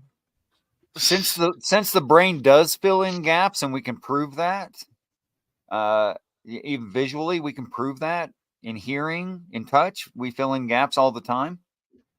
So my skin has never actually felt anything. My tongue has never tasted a thing its entire existence. My nose has never smelled, and my eyes cannot see. That's not how it works.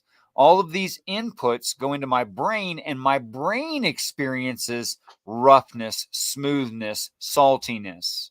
My Yep. tongue does not experience that. Okay.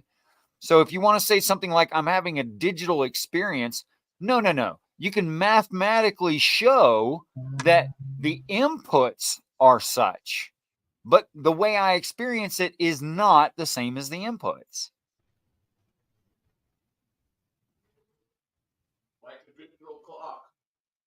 It is such a hard I thing can to wrap your analog mind clock. around. Like whenever you think about sound, if I hit a cymbal, it is going to create a sound, and that sound doesn't have any gaps in it.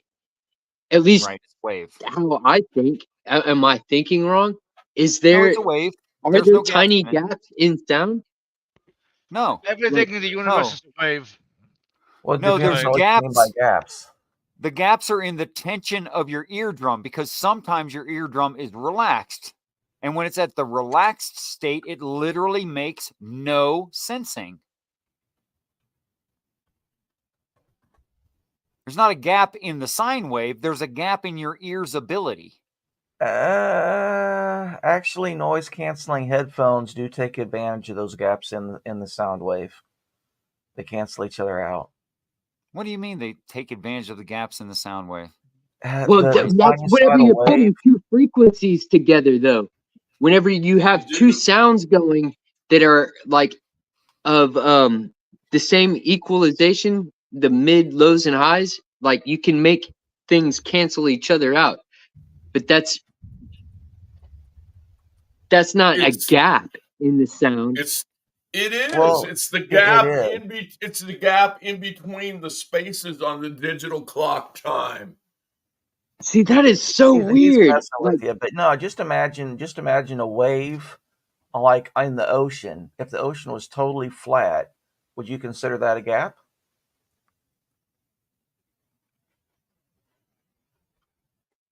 In an ocean of waves, a flat surface would be a gap in the waves.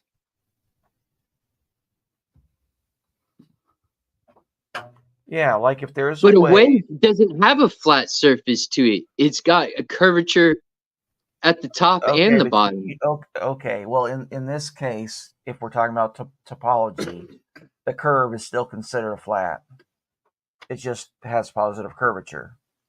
It's But got if a you- gap at the Yeah, horizon. if Sorry.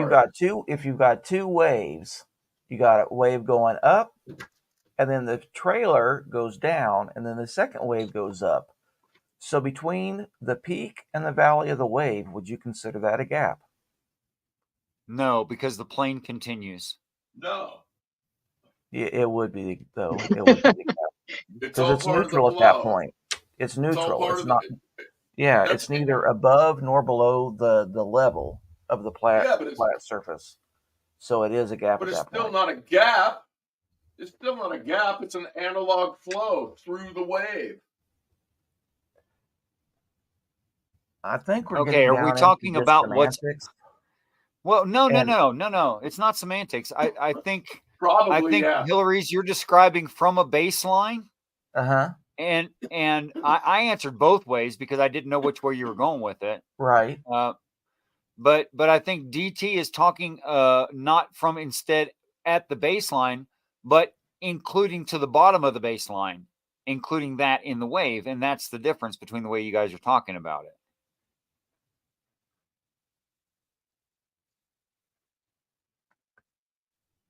I'm not sure if I could draw a picture. I think I could explain it better, but and Nerdy gets what I'm saying. He's mentioning the phase opposition, which is the noise cancellation, and then semantic destructive interference. Yep. It just depends on how you look at it. Yeah. Like, is the wave at the top of the ocean, or is the wave part of the ocean? Because DT's saying the wave is part of the ocean, and you're saying the wave is above the ocean. Right. I'm saying Now, that. you're both Well, I'm right. saying that the peak of the wave is above the ocean, and then the trailer, the trough that comes after the wave, is below the It would be. neutral layer, whatever level. Right.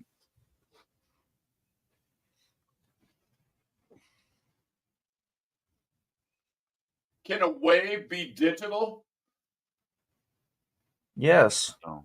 It has to be square or sawtooth or something like that, but it cannot be a curve and still be digital. Oh, okay. Yes. Sure. All sharp edges.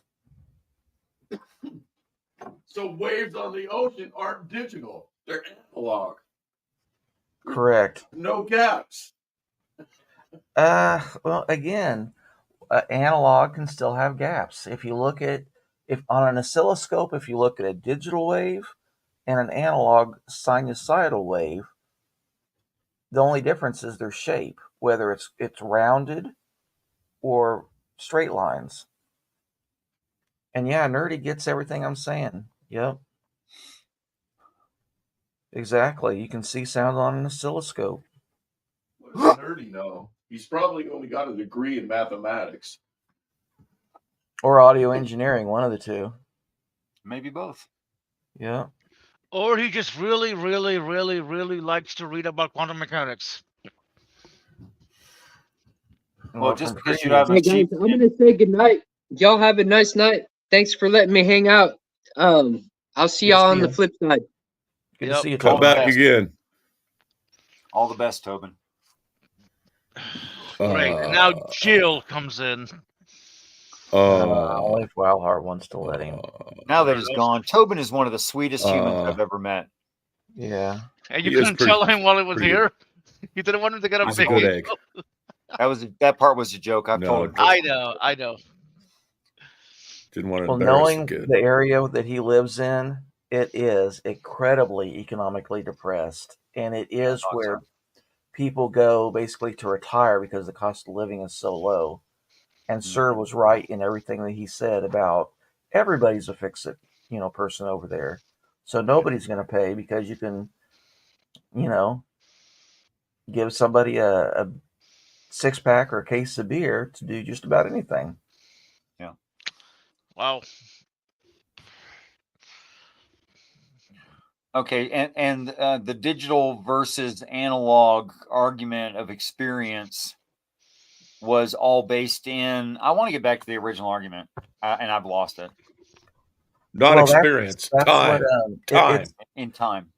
A lot of people mistakenly say that there's a wave-particle duality to physics, but in reality, a particle is just one very thin time slice through the wave. Okay. There really are no particles. Here's my real question, Richard, I guess, is how long does it take to experience something? Let's see. Inputs plus nerve delay plus processing plus mapping plus cognitive recognition. About that long. They've done studies on this. I looked it up. It's actually, I think they say anywhere between 2 and 3 seconds. Okay, for fair all enough. of that shit to happen. That seems fair. That seems kind of long. No, he's also including in his equation there of 2 to 3 seconds, which it can be for some individuals up to 10 seconds in the observations of free will. No, the study I read was only about, and I don't know how they did the test, but it was about how long is the present. Yeah, how long does it take? Basically, what you just said, Richard, and neuroscience, it's usually between 15 and 50 milliseconds in the paper that DT cited a few days back. So we all looked at it. At least I did. Oh. No, I didn't read that paper. I was just going off my experience. That it would have to go through those processes, and then I would realize the thing. But then there's also the other study that shows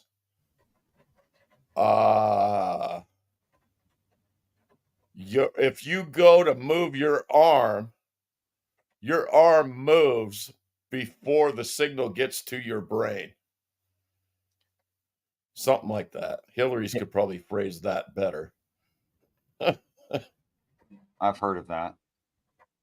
Yeah, you got your intention to move your arm. It goes down the nerves to your arm that make your muscles move. Then you have a positive feedback loop that sends the signals that it's been moved back up to your brain where you have the perception of your arm moving. And then that's when you consciously feel like you made the decision to move your arm after you've already moved it. You want to know something Brojo told me that freaked me out I would about all love to this? hear it. I would love to. If you look in the mirror, you're looking at yourself in the past. That's true. Yes, obviously. Light takes time to travel distance. See, I could even make the argument that the present doesn't exist, only the past and the future. I mean, that is kind of freaky. my- Like, I never Yep. really thought of that with the, like the whole mirror thing, which, yeah, it makes sense. You are looking yourself in the past, but but that past is so Yeah. short that you experience it as the present. I walked along Exactly. the country Fuck. road. I Pretty walked freaky, along a isn't country it? road to a friend of mine's house, and there was quite a straightaway to his house, and he was out front of the house splitting wood. And every time he raised the hammer, when I was about 750 or so feet away, every time he raised that hammer to strike the splitting wedge, every time he raised it, I heard boom. And every time he struck it, I heard nothing. You know, I really wish that what Minty just said was just, wow. You handle that, Harus. Like it's 700 feet, 750 feet of someone swinging a sledgehammer. You will experience the noise as the hammer is at the top, not at the strike. And I thought about that when I was about 11 years old. And I'm sure that, evidently what we're all saying right here is true. In the side chat, Dirty's making the same claim that Irenic did the other day, and that's that it takes light 0 time to travel. And so then I asked him, what's the speed of light? Because there is a number. But then he responds, at the speed of light, time stopped completely. But that's not what I asked. And that's even not actually true, but you have to have a pretty deep understanding of the math to know why it's not true. I mean, it appears to stop. But that's due to time dilation. If it's 0 time, why do we see light? You know what? Never mind. You handle it. Actually, Floathead Physics would be the best one to describe it. He does a great job, as long as you don't mind an Indian accent. Thank you. Come again. No, I don't. Exactly. I'm going to hell. Actually, no. I'm not. Fuck you. I'm not going to hell. That's not racist. You think they don't make fun of your accent? Don't. Oh, kid everybody yourself. does. Yeah, everybody does. No, The best way to say it, Dirty, is to say that light doesn't experience any of its own time, so therefore Is he a being photon serious? has no Oh my subjective god! experience. Please be trolling right now. Please be trolling. Who? Mint or Dirty or whatever the fuck you want to call this. Oh no. Dirty Varmint. Yeah, Dirty No, Varmint. I promise just you he's call him not Dirty. trolling. Yeah. I promise you he's not trolling. Yeah, Dirty. I hurt myself today. Yeah, I don't think he's trolling at all. I think he really believes this- this because if you understand just a little bit about it, it makes sense. There seems to be contradictions that would make you think, like Newton thought, that light immediately, there was no time for it. There was no speed of light. It was all immediate. And Dirty, if the sun either went supernova or into a black hole, it would take us at least 6 minutes to recognize that. And that's because the supernova would be an expansion outward, and so it would actually force things quicker than the 8 minutes. And the black hole would do a sort of weird time distortion. And so even though it would be, I'm gonna mix it all up. I'm trying to describe this. But anyway, it would still take that long. Like if the sun popped out of existence, so it wasn't even a black hole, it just poof was gone, the Earth will continue orbiting for 8 minutes. And then it would go straight and fly away from, the solar system. Hey, you know what? You could do plenty of things in 8 minutes. Bow, chicken, wow. Oh my goodness. I don't know if you heard that. There's lightning right overhead. It's been thunderstorming all day. Yeah, I heard it. But don't you know, Hillary's light takes 0 time. So Yeah, I can't even joke about this. But midnight, you wouldn't know you would never know you only had 8 minutes. By the That's time right. you knew the 8 minutes was up, it's over. Oops, fair. So live every 8 minutes like it's your last. Bow, chicka, Exactly. bow. Yep. Yeah, carpe that diem. Exactly. See that bitch. Hey, Wildheart. Is he asleep? Hey, I don't know. It's pretty late his time. Pretty early in the morning. Are you sleeping? I could stay on your show just to watch you. Sorry. You know what? That kind of reminds me. I won't bring him up, but never mind.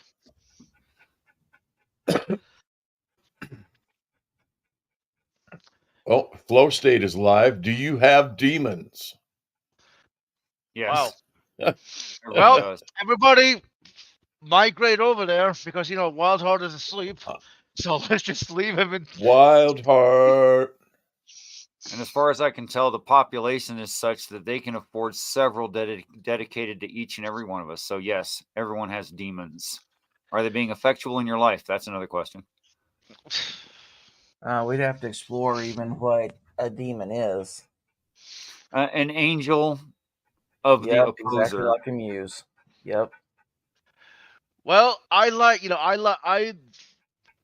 honestly, I obviously don't know whether demons exist, but I usually think a demon is more like a metaphor for the things that are troubling you, like all these goddamn demons. They make me eat all the time. It could be, and some people use it that way. You're Have- welcome. have- Midnight, have you ever had an inspiration? Ooh. Yes. Then you've been had demon possession then. I mean, if you believe in demons and demon possession, Whether you believe it or not, if you've had it, you meet that definition. It's just okay. that muse, genius, and demon are all basically the same word. Oh well, fair enough. Like usually when you hear demons, you always hear like you always think of the evil demons that Christians like. I get the word demon has a more nuanced history, which yes, that can also mean it can also mean genius, demon, Mhm. daemon. Like I get that. You know what I mean? Right. And I I think think the that word background inspiration- applications are Hold called on. demons in Linux. Repeat that again, Hillary's. I think that background applications are called demons in Linux. Cool. Didn't know that. That's That's true. a good name for it. I think the word I- inspiration is very interesting, and as close as I could approximate in English, something like to take in someone else's breath. That's interesting. Yeah. But you know, there have been many cases of of people claiming that that they got they got certain ideas like from outside of themselves, or I guess within, but it felt like it came outside. It felt like there was this source of Ooh. knowledge that they tapped into. Like, you know Mhm. what I mean? There's been many cases of that. I honestly don't know whether such such a source of knowledge exists that humans could tap into, but it is fascinating to wonder about that. You know what I mean? Well, There's. Go ahead. it's evidently true that we have the internet right now to use for those purposes. Yes. Yes. I can learn things I don't know. Okay, and that's what communication is like. Right, So but they're this really was claiming before. communication with something. Sorry, go ahead. Well, no, this was before the internet. Like, there are Yes, people. I know. But that's because I wasn't done making the Okay, sorry. analogy. Tesla said something like, "I take these ideas from the ether." Edison said something like, "Inventing is only 1% inspiration, that is breathing someone else's breath, and 99% perspiration, that is I had an idea that I didn't know how to do," which shows it's not your idea. And et cetera, et cetera, et cetera. All the greatest inventors have made some comments similar to this. Yeah, that's what I'm saying. Well, that's just it's just a loose description of what I would call prayer.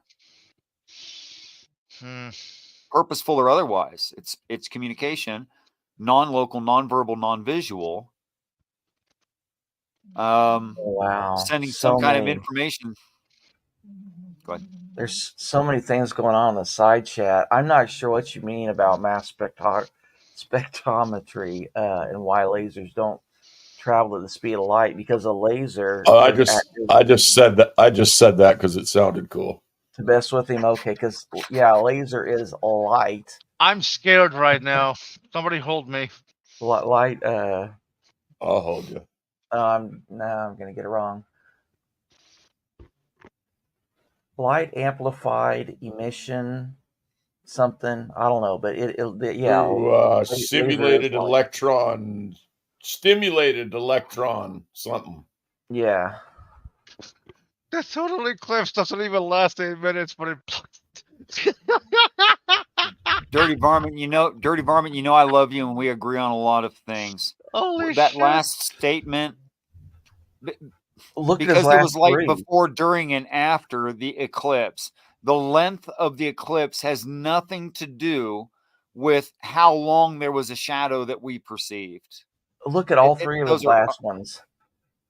The eclipse of the moon proves light doesn't take 8 minutes to reach Earth. The eclipse blocks the sunlight instantly.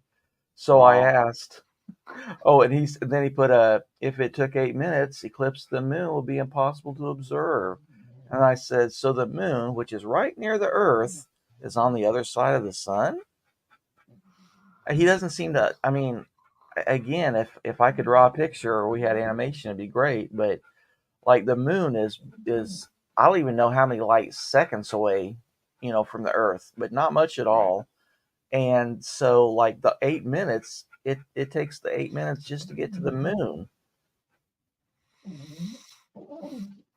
Exactly. That's what I just wrote. The light is only traveling from the moon to the Earth. It's already at the back of the moon. Yeah, exactly. So the speed of dark is instant. Nah, there is no speed of dark. But the speed of light, no, again, the speed of dark from the sun. Okay, I never heard that. The speed of dark. What the fuck does that mean? It's the same as the speed of dark is the same as speed of light. If the sun here's goes out, the joke. We won't. If the sun goes out, we won't see the dark for 8 minutes. Right. Okay. So Midnight. Here's the joke and the mental exercise. If I had a laser beam strong enough and it was like handheld, like a flashlight, and I shined it way, way out into space, and let's say the other end of it was more than a light year away, right? and I rotate my wrist to where the end of that laser beam covered more than the distance of space in such time that it was faster than the speed of light, would that be possible? What would happen?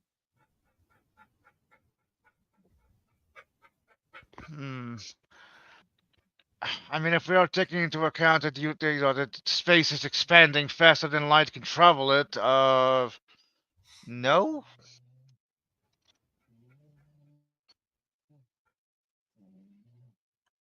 So the idea is to find out what's logically wrong with the puzzle. That's the idea. Like if a tree falls in the forest, that's a challenge to the brain to figure out what's wrong with the question. Yeah, I think I can hope that I've heard this before from these science casts. If you had a laser and you shined it at one edge of the moon and then whipped it across to the other side of the moon really quickly, you would get the end of the laser pointer to go from one end of the moon to the other quicker than if you shined a laser from one end of the moon to the other. You could, and then theoretically. Yeah, and so then how do you justify this? Are you going quicker than the speed of light? How can this be, or can it be? I'd imagine it would be extremely expensive to actually try that in real life.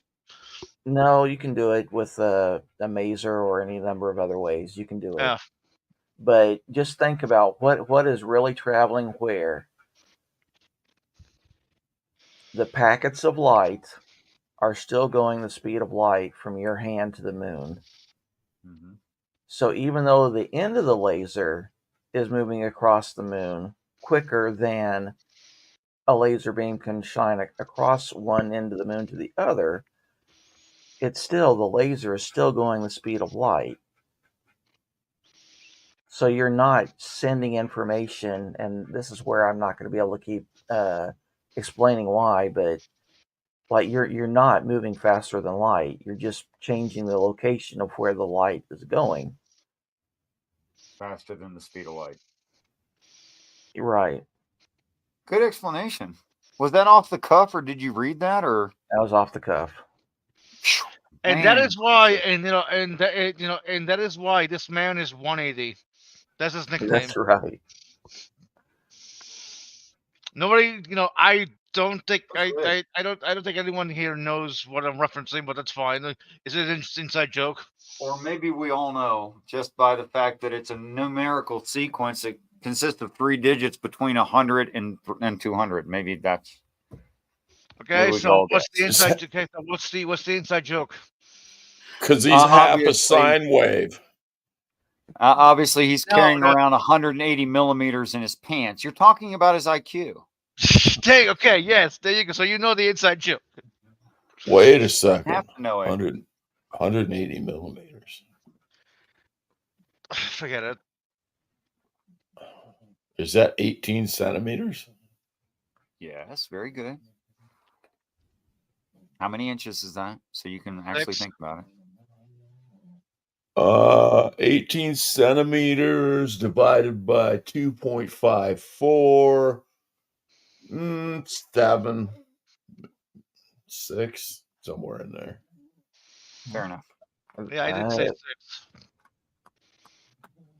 And 1 plus 8 is 9. I just want to make that clear. That's true. It is. And 9 is the perfect number. And if you repeat 9, 9, Whoa. 9, 9. What was I looking for, Hillary's? What information? I don't think you were. I was gonna look something up, and I fucking forgot what it was. I would not be horribly surprised, of course, with my own biases. Was it the speed if of light? at some point an actual professionally administered test rendered Hillary's with a score of 180, I would not be surprised by that. Light amplification by stimulated emission of radiation. There we go. Yeah, that explains why you only missed one of those fucking questions on that test. Fuck, man. I need to take that test again. I thought I was going to get 90 at least coming out of the gate. When you told me you only missed one, I was like, fuck, how hard could this be? But yeah, I missed fucking, I don't know, 18 or 19. I got 142 twice. It's good. Oh no, I'm talking about it. It was a general knowledge science. Yeah. Oh. He posted a general knowledge science test of 100 questions. Oh, I did. I don't think I saw that. And he only missed one. I missed 19, I think. I got turned off to mathematics by a gay math teacher who just hated my personality and did everything he could to make my life as difficult as possible when I was like in 6th grade. You know, that's not Yeah, really but how did unique. he dress? Was he a well-dressed math teacher? Well, he always had a sweater vest. Okay. He usually had his first and second button on his button-up shirt unbuttoned, which only exposed his neck mostly and just a little bit of chest hair. He was Little cleavage. He was about 6'3", but he was very dumpy looking. He was very wide in the middle, almost feminine. Do you wear glasses? His name was Richard Pingley. I hate that he had my same first name. What's that? Did he wear glasses? He did wear glasses for reading, but not at all times. He could see good distance without the glasses. What color was his hair? He did a comb over. It was a chestnut brown. Is a good description.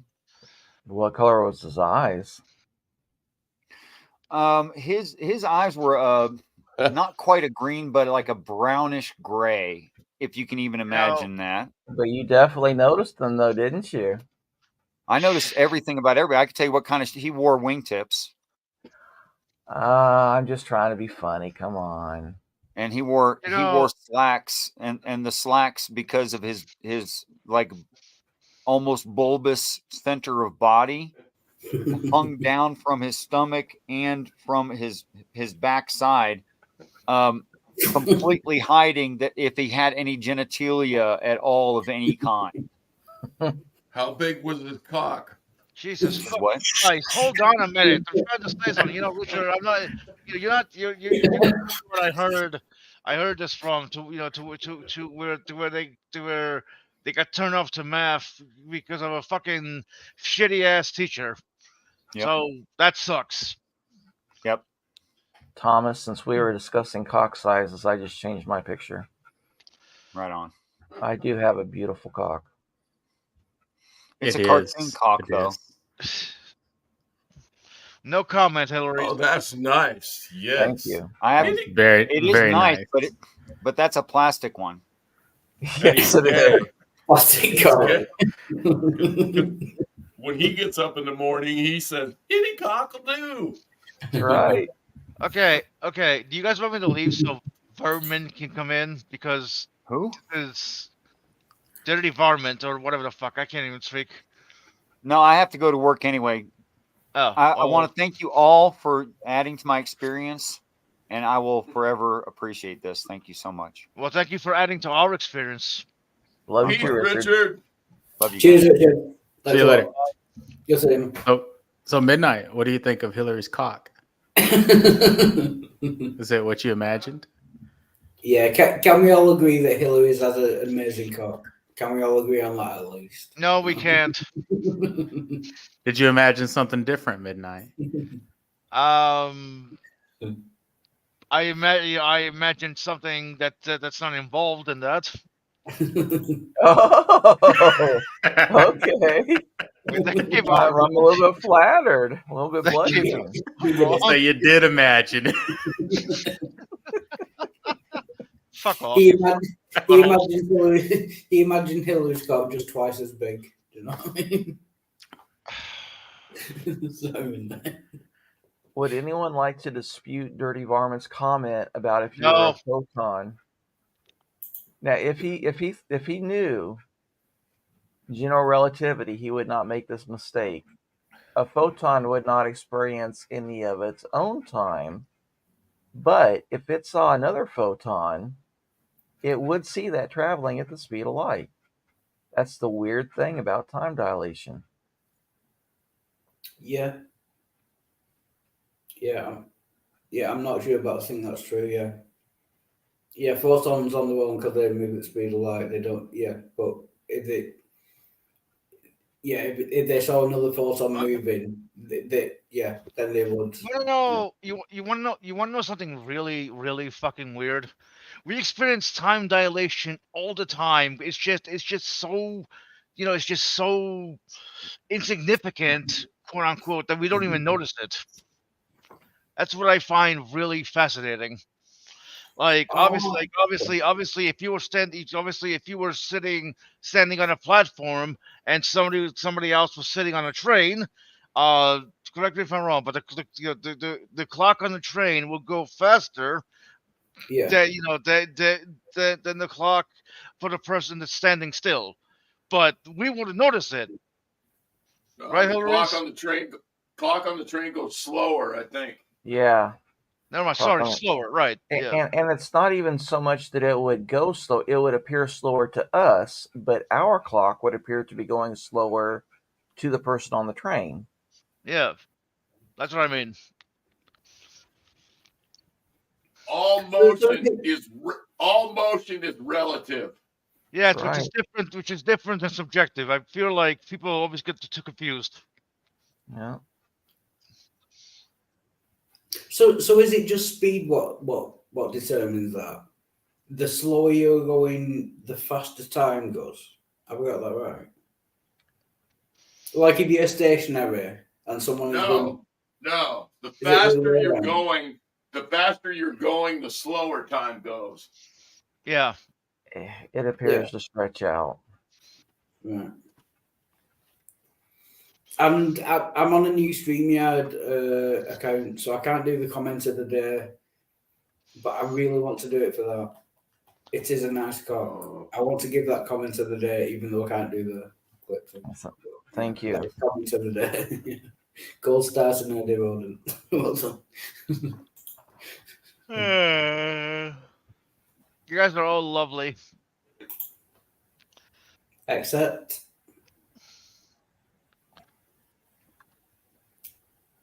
So you normally say except while at that point.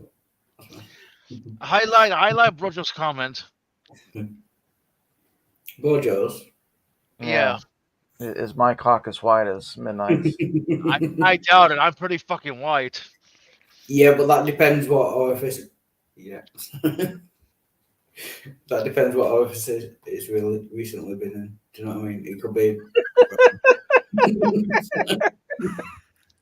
What?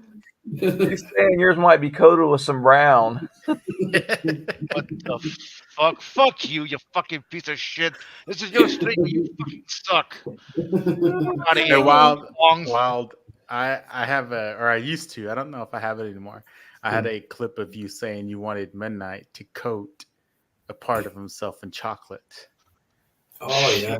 Christ. I think it was you, Midnight, and William in the stream. Yeah, and then do the spinny thing. You know, the helicopter. Yeah, that would be great. I'm telling you, Midnight, OnlyFans. No. There's a market for it. I'm sorry, Midnight. Sorry. No? Oh. I guess I'll put my card away. Right, no, come on, serious. Let's get back on track. So, relative to us, the light takes 8 minutes to get to Earth from the sun. But relative to the light particle, 0 changes occur on Earth while it's traveling? Question mark. Yes, that's correct. What? The light would not be able to perceive any change on Earth. It would appear to be instantaneous.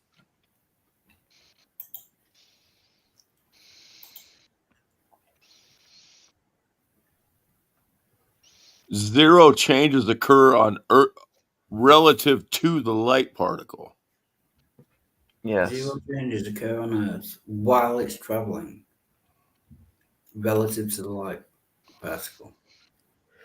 No, I think whatever's happening on Earth for those 8 minutes is happening on Earth.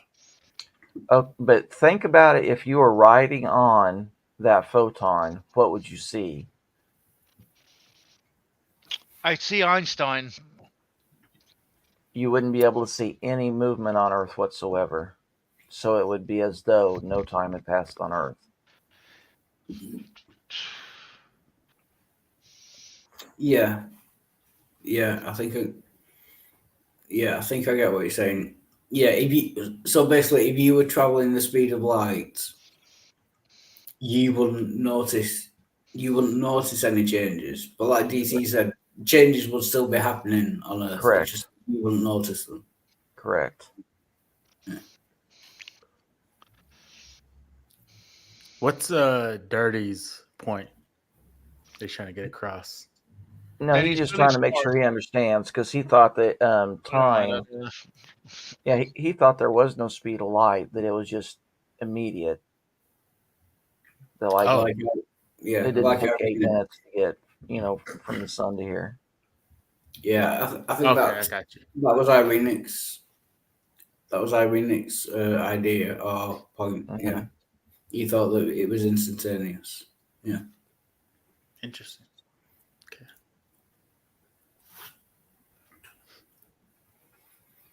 Yeah, oh, I don't know. I want to do this or not. To go back to Irenic's point, if he thinks that like only the present exists, and it takes 8 minutes. Yeah, sorry, no. Yeah, Irene thinks only the present exists. Yes. Yeah. The past doesn't exist. According to Irene, the past doesn't exist, the future doesn't exist. Only the present exists, like this moment. But yeah, it's very complicated, do you know what I mean? Well, I'm pretty sure Irenic was asked once about the photon from the sun, and he said you would see it immediately. Yeah. But then we asked him again about it later, and he said he never said that. Correct. So I don't really know how he dealt with that. Philosophical presentism is the view that only present entities exist, or equivalently, that everything occurs only in the present. According to presentism, there are no past or future entities, meaning ourselves. In a sense, the past and future don't exist for presentists. Past events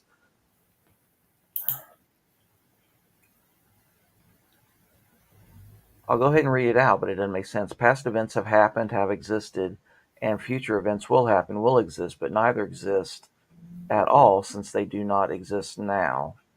That seems very convoluted. Yeah, I'm just trying to think with the 8 minutes. So if the past doesn't exist and the photon takes 8 minutes to get to us in the present, that means the photon didn't exist in the first place 8 minutes ago. Correct. To get to us. Correct. If Right. it didn't exist 8 minutes ago, it would never get Well, to no, us. Would it? it did. This is what Irenic said, I think. It did exist then, but it does not exist now. It exists as a memory now. But my whole beef is it takes time to have that memory. No, I think he said the opposite. The photon would exist now in the present, but it didn't exist in the past. But if No, it didn't he said exist, it would only he said it would only exist now in the present as a memory. As a memory. See, my understanding of what he said, and I could be totally wrong, is that the photon appears on the sun right now. No time passes between it touching our eye after it's created. So like basically it undergoes what we would call quantum tunneling through the 8 light minutes of space between the sun and our eye. And it just immediately exists on our eye. Like it didn't even exist on the sun until we saw it. And so our act of seeing it created it on the sun at this very moment. Which is a weird philosophical take. I mean, it heads towards solipsism, but it's not full solipsism.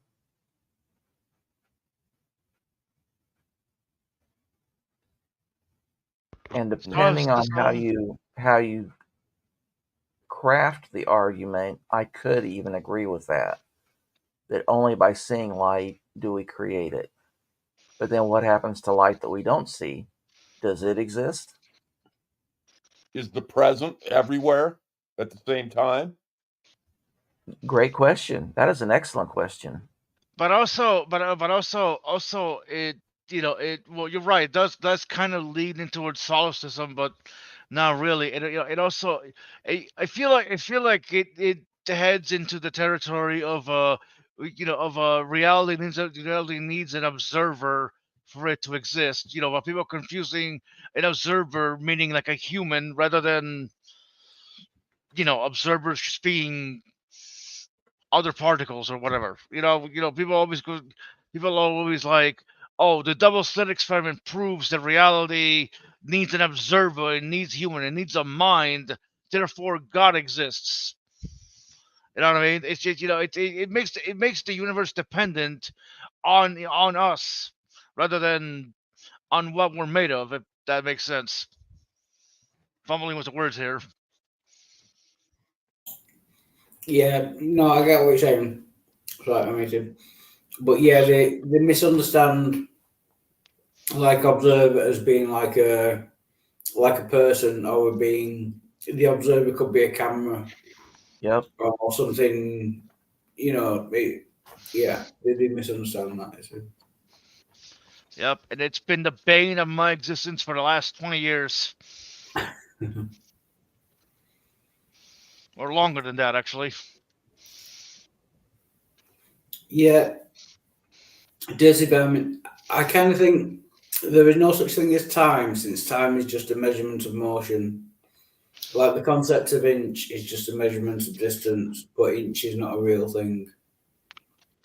I would slightly disagree with that. Like inch is a thing, but only because we made it a thing and defined it as a thing. I mean, time is a thing because we define like seconds and minutes, and we define that as time. But again, it's complicated. Do you know what I mean? I'm not sure. Time is a measurement of motion. But if motion exists and time is a measurement of motion, then time would exist. Do you know? Even though it's like a thing now that you're going to have to define what you mean by exist. Yeah. I think that's going to be it, yeah. I mean, if we create a concept, time, and even though it's just a measurement of motion, the motion exists, and we create a concept to describe that motion, and we call it time, then would time exist? Does that count? If we just make it up and define it, will that count as existing? I'm not sure.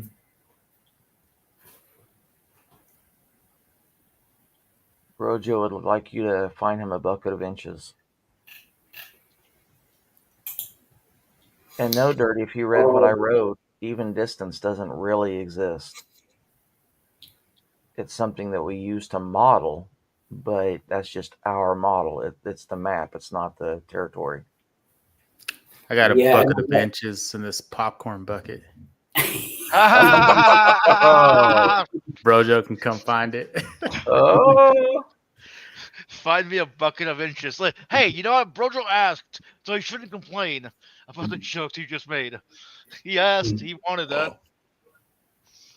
Bond, what's your channel name? Bond. What?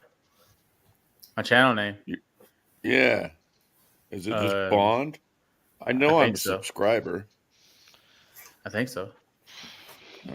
I mean, this motherfucker deletes his account faster than so many times. Like, who knows how many times Bond has a. I don't know what I'm saying.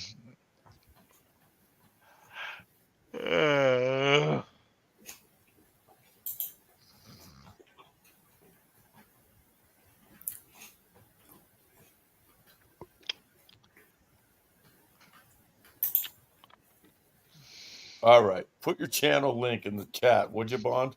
He did. I put it in the private chat already. Don't do it. There's a trap.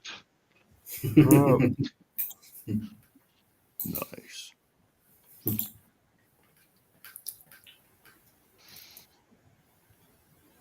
Oh, cool. I'm over the sub. Oh, well. Yeah, your video has got me in it. Professor Jill, the Bible scholar. Oh, yeah. That was from this stream. Yeah. Professor Jill, the Bible scholar. And then you have Lying for Jesus, Jill, 41 seconds. And then Why you lying? I keep all my videos short, just like everything else. Yep, 16 seconds. Who's that sexy purple maiden with the unicorn horn? I should have blocked. Wait, what? I'm talking about myself. I'm in the thumbnail of the video. Professor Jill, the Bible scholar. Yeah, I'm in the thumbnail. You see? Yeah, I know. Oh, cool. Richard's back. Welcome back, Richard. Good to see you. I love it, Bond. Everybody loves I'm always listening for when Jill says stuff. Everybody Richard's loves everybody else, except maybe they don't. I don't know. Do you love everyone, Midnight? Yeah, that's a big. Yeah, he's bisexual. I'm not even sexually, asshole. I love everybody.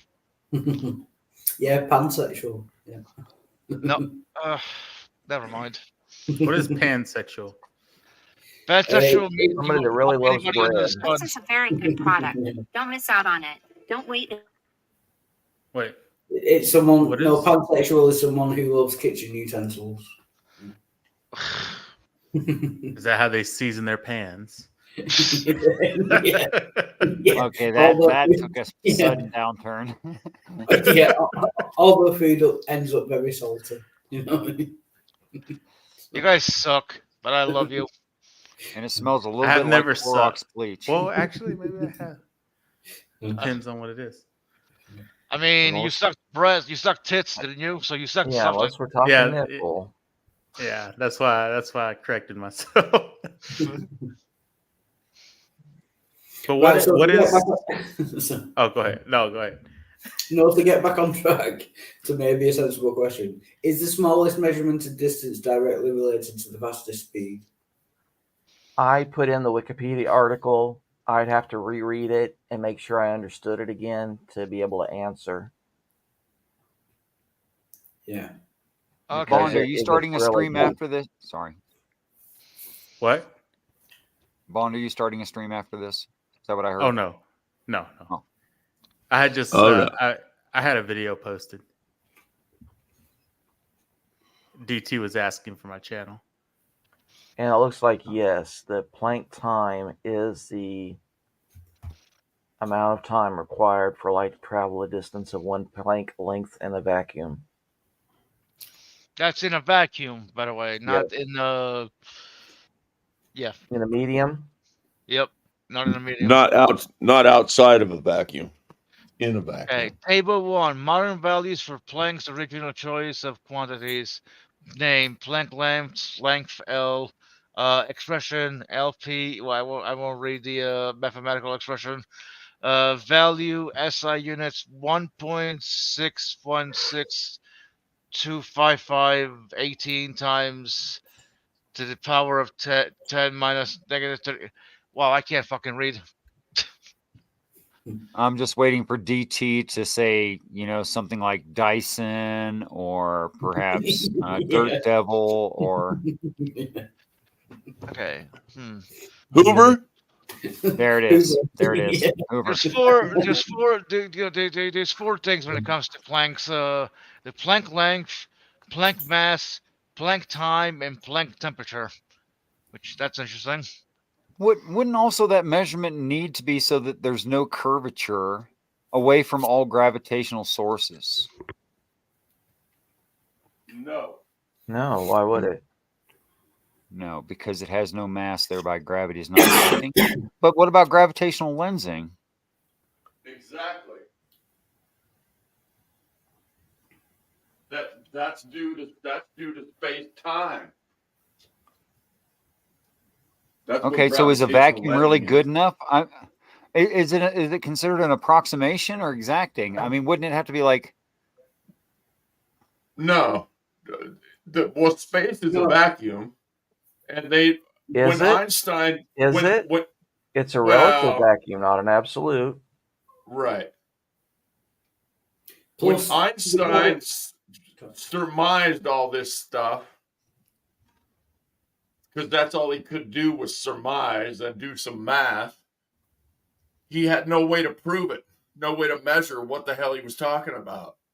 Right. Then he realized, but then he realized if there was an eclipse of the sun, this is what you should see. Right. And 40 years later, they had the instruments to look at the sun, and exactly what Einstein predicted is what happens. Yes. Yeah. Which was? But the point is gravitational lensing. Gravitational lensing, though, is the when objects with mass, like a galaxy. Do you know what I mean? So when light passes through that, it's no longer a vacuum. It's hitting things that aren't a vacuum because they have mass. That's Walhart, it's even better than that. They don't have to go through anything. If it's in space-time, that is not a vacuum. Space-time is a medium. It's the ether that they used to talk about. So, which people still believe that it exists, even though they're fucking insane. Space does exist. Well, yeah, space exists, but not the ether. Well, the ether exists because it's just space. Yeah, space-time is the ether. It is a medium. There is no time. There's only space. You would they call it space-time, but you would have to get rid of space-time in order to get rid of the medium. As long as a wave can travel through it, there is a medium. So anybody that says the ether doesn't exist don't really know what they're talking about. They think that they know what they're talking about, but they really don't. But it can only be a theoretical total vacuum. Correct. I mean that's true, but it's a different kind of medium. So when they say a vacuum, light in a vacuum travels at a certain speed, then when it hits, I don't want to say hits a galaxy, but when it hits something with mass, it doesn't even have to. Yeah, it acts differently. The thing is, the vacuum is a theoretical limit. So at 0 Kelvin, there's no place in space that's lower than 3 degrees Kelvin. So there is no vacuum in space. It's just a relative vacuum, not absolute. So you already have to fudge the number just a little bit, just because it exists. Yeah, but I'm saying when they say light in a vacuum, they're talking about a relative vacuum. Right. They're not talking about an absolute vacuum. But the point is, once it hits something with mass, which isn't a vacuum, then the light behaves differently, which is why we get gravitational lensing. It doesn't have to hit a massive object. It just has to interact with it. Yeah. But the mass or energy, because of the equivalence principle, pulls on the photon because it's distorting the space-time medium. So it's like distorting the fabric. Yeah. Space is bending the light, basically. You're going to hate me if I say this, but it's really more time that's bending it. Okay. Either way. Yeah. I thought I was nearly close to grasping it with space, but when you said time, just not a chance. Yeah. I'm with you, Wild Heart. Yeah, gone. Way beyond me. And I prefer to think that the object hits the photon. The photon doesn't hit the object. And you're exactly right. The equivalence principle, both occur simultaneously. And then what's the result of the object hitting the photon? Usually absorption. Yep. Okay. So when you go into a room Mm-hmm. and turn out the light and the room goes dark, where does the light go? Where the fuck does the light walls go? absorbed the light. No, this is more theoretical. It goes into time. It goes into the past. No, the light doesn't go anywhere. It just stops. Are you talking about No, candle? it can't stop. It can't stop. It can be changed. Remember, energy can only be converted. So you can change it from visible light into heat, which is what Richard was talking about. If the walls absorb it, then it converts it into heat. The light goes into the past, Hillary. Yep. I fucking love that. That's fucking wild.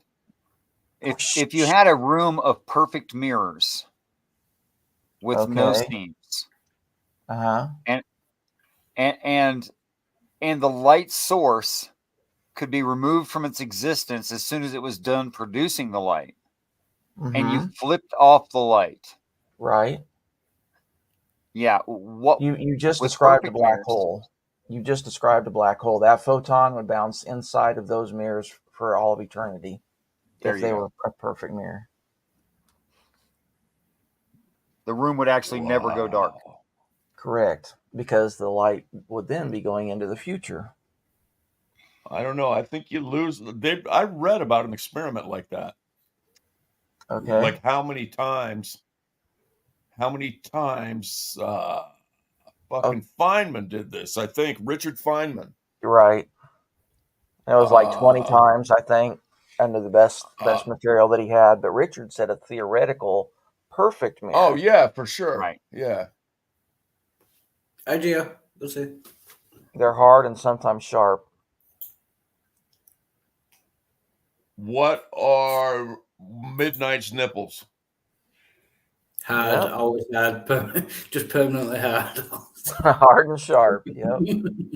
I was playing Jeopardy there. Geo, Dirty Varmint already asked that earlier. Oh yeah. Although he didn't, Speed of he dark. didn't answer it the way that you did. You answered very cleverly, Geo. It's just same as the speed of light. No, he said it's the speed of dark is your mama. Ooh. Very edgy. Love it. So in situations like this, I'm often tempted, and anyone can decline, of course. But when we had extra time sitting around in the military, friends of mine and myself would participate in what we called mini mysteries. Now, what a mini mystery is a puzzle in the form of part of a story. Right. The object is to eliminate possibilities, narrowing it down to the correct answer. The administrator already knowing the answer to the question. However, there are caveats as follows. The administrator should never actually give the answer and doesn't need to, but only answers questions that can be answered by yes, no, or indifferent, as in it doesn't apply. And a good administrator would never mislead purposefully a group of people participating in one of these puzzles. Anybody game? Absolutely. Yeah. Sure. Okay.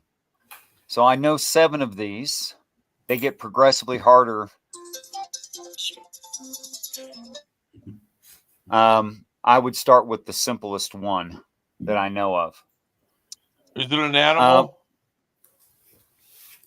It's not 20 questions. I'm going to give you a huge part. Oh. If you He's gonna if give you us a don't scenario. start I want asking to blurt questions out the right 3 way. of the answers that I know, but I won't. Well, if you know the answer, the right thing to do is not comment or ask any You're right. question. You're right. That's All right. that's the rules of being an administrator of a puzzle is you never give the answer. Hoover. Dang. I have to take this. Sorry, guys. And see, Richard kind of This tricked me Spencer earlier fucking killing when me. he said you're. When That's he a said team. he was waiting for you to say Dyson, I was thinking of Dyson Spheres, and it was the vacuum cleaners. And you said, "Ooh," I'm like, Oh, of course." And I have to take a short bathroom break. I'll be right back as well.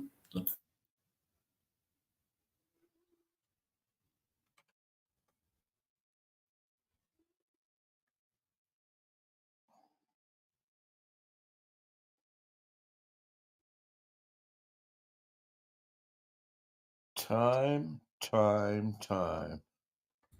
What has become of me?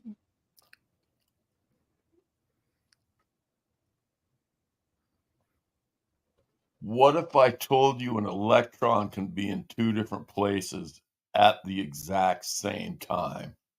I would believe you. Oh, that's fucking crazy. Yeah. And in fact, if you were to tell me that by measuring its momentum, it was everywhere at the same time, I would also have to agree with you. Oh, I forgot about that. Yeah. So maybe God, according to Jill, maybe God isn't omnipresent, but an electron can be if you measure its momentum. But there was something about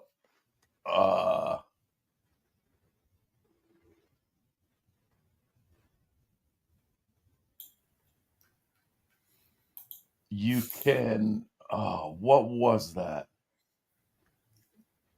You can know its velocity but not its location, or you can know its location but not its velocity, something like that. Except instead of velocity, it's momentum. That's why I use the word momentum. Oh, okay. You can know one or the Is other, that but not both. Is that the Yeah. same? That's not the same as acceleration either, though, right? Correct, it's not.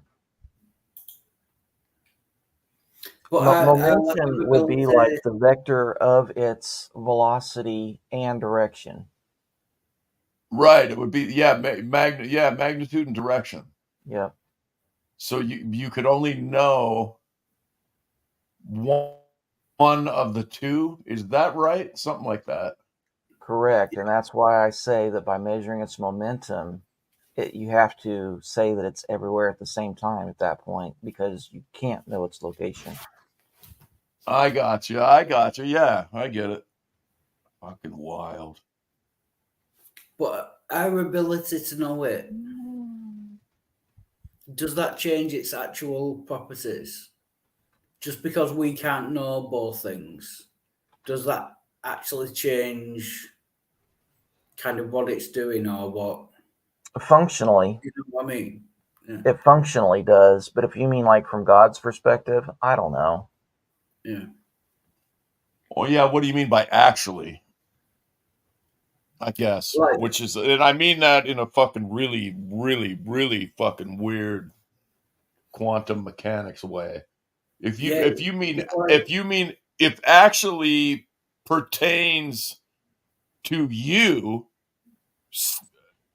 seeing it or experiencing it actually happening, that's one thing. Or does actually happening, could that be something completely separate from you? You know what I'm saying? Objectively. Yeah, that's what I mean, yeah. Like there is an actual state of affairs where the particle is doing something. I don't believe does that's the our case. inability to measure that wouldn't change what's actually going on. Do you know what I mean? Right, but that's the whole thing, is nothing's actually going on until there's an observer. And before there's an observer, Oh no. everything is going on all at once. Yep.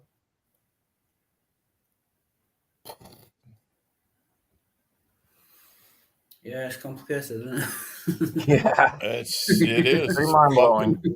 It's fucking wild, man. Even Schrodinger's cat is a whole fucking Yeah.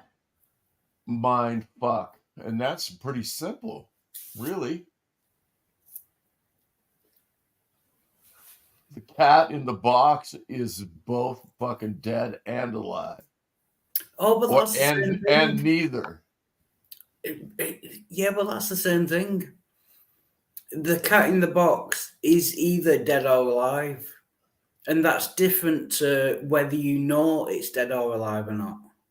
Okay, but why is that? There is an answer. Why is the cat definitely alive or dead even before we open the box? Because it has to be one or the other. Those are the only two options. No.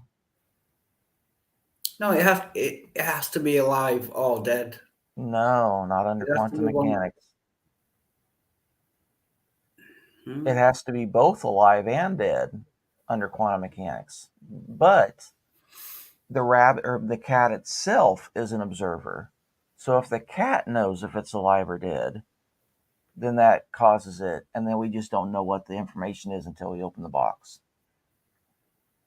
Yeah, but that's what I mean. That it's the difference between the actual state of affairs and knowing what the state of affairs is. There's a difference. Until an observation is made, there is no absolute state of affairs. It's like DT said. It is everything, everywhere, all the time, until an observation is made. And the moment a measurement's made, then all of a sudden the wave collapses. But wouldn't that break like the law of identity or the law of non-contradiction? No. It can't be both. It can't be both and alive and dead. You've not heard of multivalent logic. Sorry. You've not heard of multivalent logic. Yeah, I haven't. Yeah, look up fuzzy logic. That's another mind blow. It's crazy. Yeah.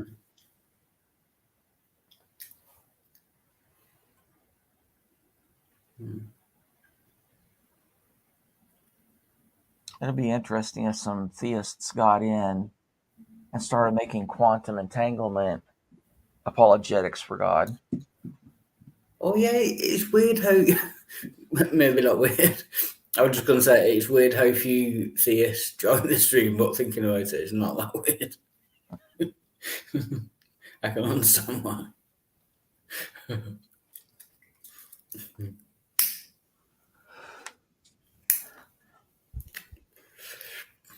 Like with praises and lots of theist channels, you normally get a mix of theists and atheists. But it seems on this channel we get the majority of atheists. But like I said, when you think about it, that's probably not that weird.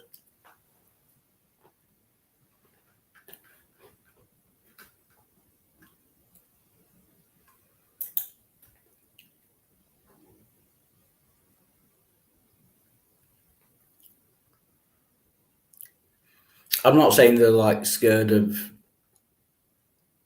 like arguments and that, but you know,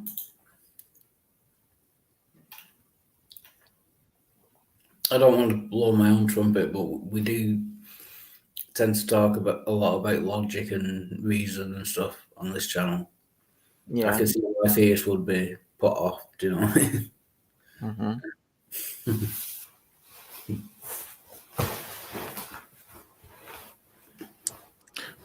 Wild, you should invite Praise. Oh yeah. Yeah, that'd be cool. Are you not in any of his Discords or anything? No. I don't know if he still has Discord or not.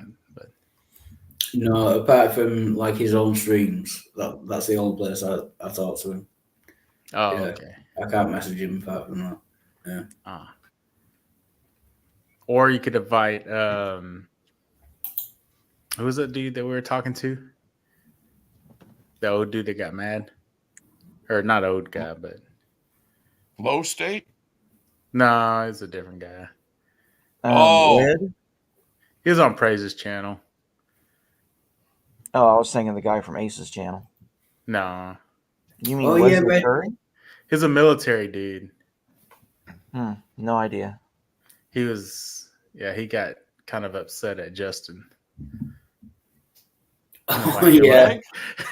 Yeah, I know what you mean. Yeah, but I think that was like the first or second time I've spoke to him. Yeah. Yeah, it was the first Yeah. time I've seen him on there.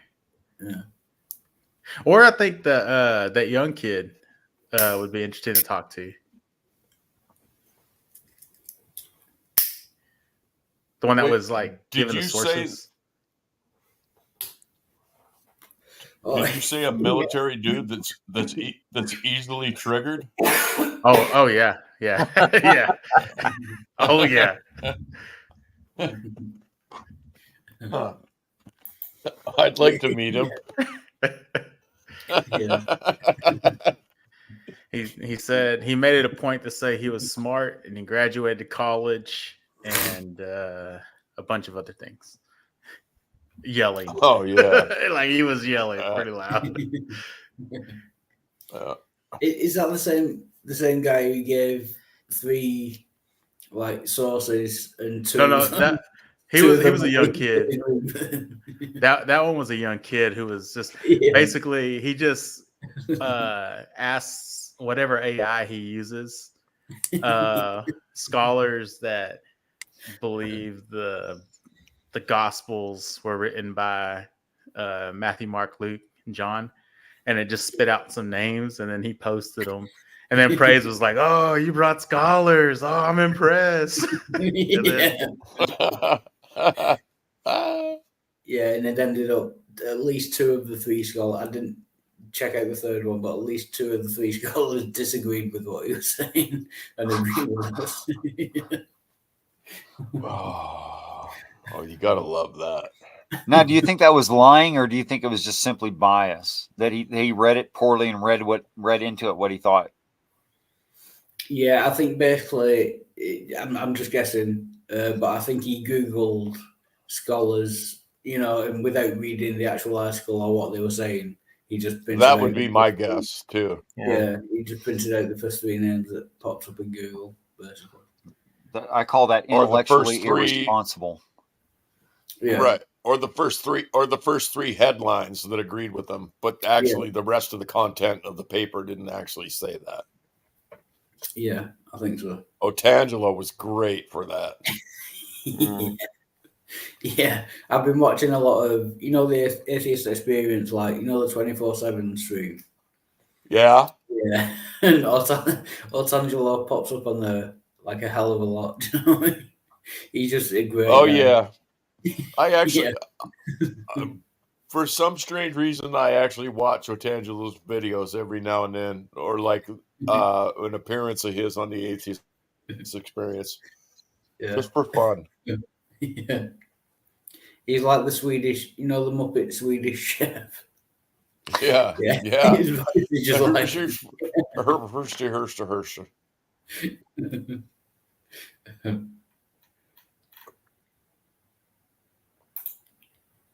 So, Richard, sir, what are you hiding in the closet of Who Done It?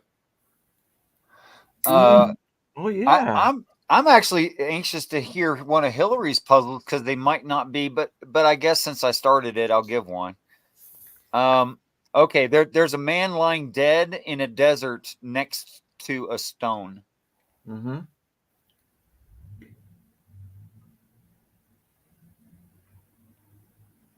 Don't leave us Ask hanging, questions. Richard. Don't everybody jump in at the same moment.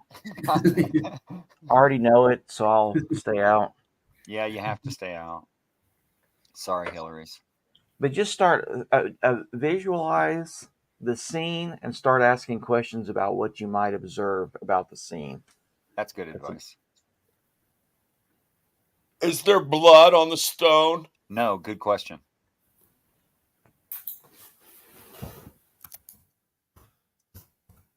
Did you say he's lying next to a stone? Yes, like he's lying next to the stone. Yes.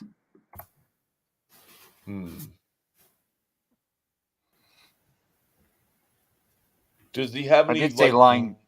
I did say lying dead, just in case you missed it. He's also dead. Does he have any bruises or contusions on his head? No.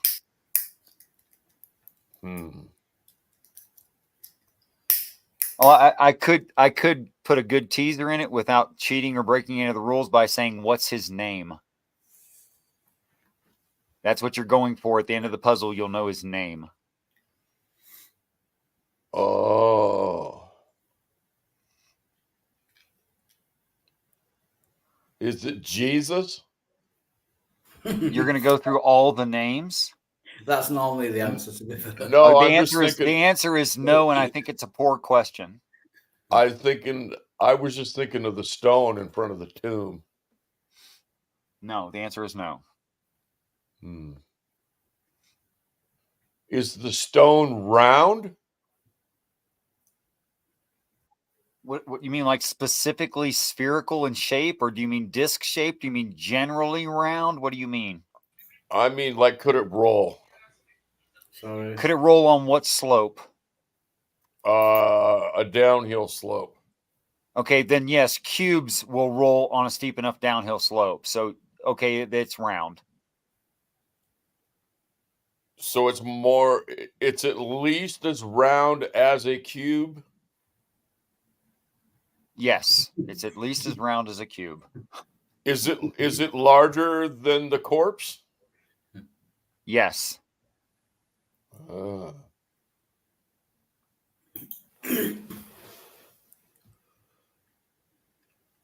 Is it Edmund Hillary? No. That's a bit of a leap. It would have been shocking. It would be okay. So let's say we had three participants in Wild and Jill and yourself, Downing. That three minds well honed into this kind of a game would probably still take a good solid 15 or 20 minutes to solve this puzzle, and it's the easiest one. I'd appreciate it if I'd not be included in any one of your lies, Richard. Is it Oliver Stone? No. Oh, it's not a play on words, brother, if that's what you were going for. Oh, man. My next one was Rock Hudson. Lying hypothetical. Sorry, I know I'm a bit dim sometimes, but I'm still not sure on what the question is. Okay, these are logic puzzles, and the answer necessarily follows. And it's all about training your brain to think really critically to get to the answer as quickly as possible, and that's the point. Okay, but so here's the. I'm trying to answer to you. Sorry. I really am. Here's the I have part more of the story that you must figure out and finish. The part of the story is this: a man is found dead in a desert, lying next to a stone. What's his name?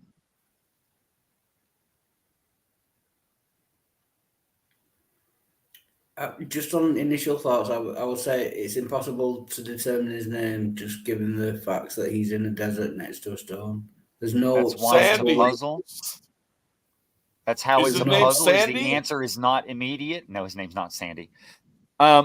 Okay, so Wildheart, in addition to what Hillary's already said, I can safely and fairly say the following.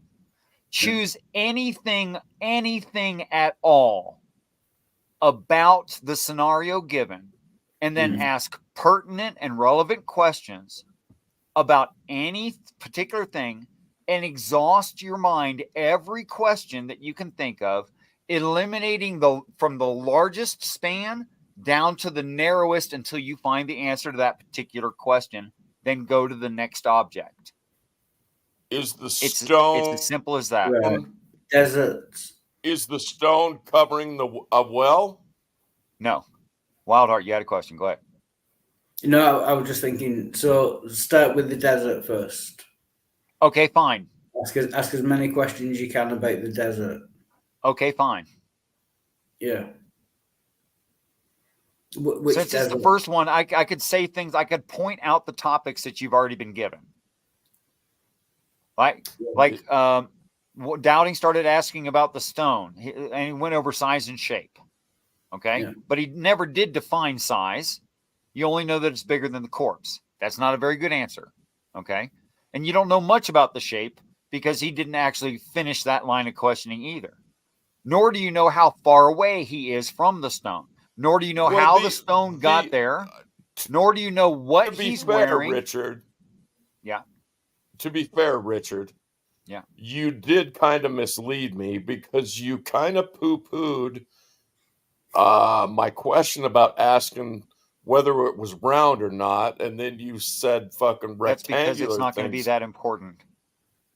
I know, but you said I didn't. You said I didn't finish that line of questioning. I'm just there's an example. Don't be offended. It's just the thoroughness of the questions is what I'm making an example. You don't know, but it's also not important the shape of the stone. Okay.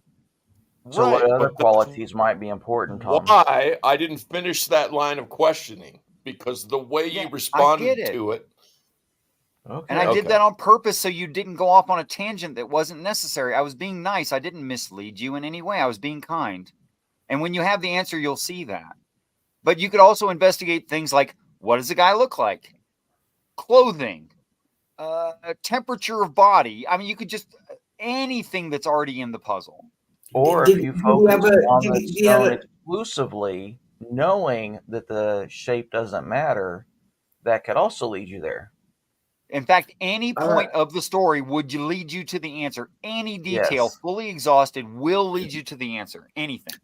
Did he have a name tag? Did they have like dog tags with his name on? No. Oh, shit. You want to know some of the wrong questions that I asked when I first heard it? That'd be funny. Were there any motor vehicles nearby? That's pretty funny. Was there a parachute? Was the guy a parachutist? That's not funny. That's typical. Yep. Did the rock cause his death? What is the important? Well, okay. I have to answer that no. Unless you mean some other definition of cause that I wouldn't use. And see, I would answer that yes, it did. It may be indirectly, but it did. Okay, indirect cause, yeah. I'll answer indirect cause, which is more than I should say, but it's your first puzzle.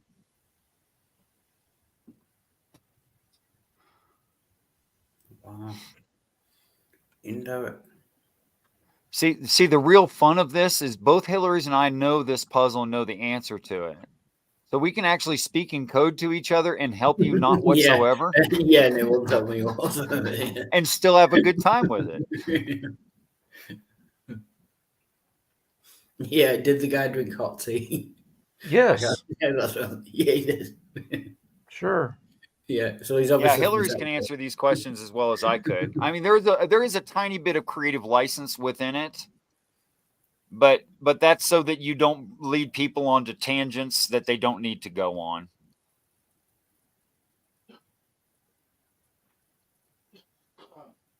But the answer is hardcore one thing. And no administrator would change that. Right.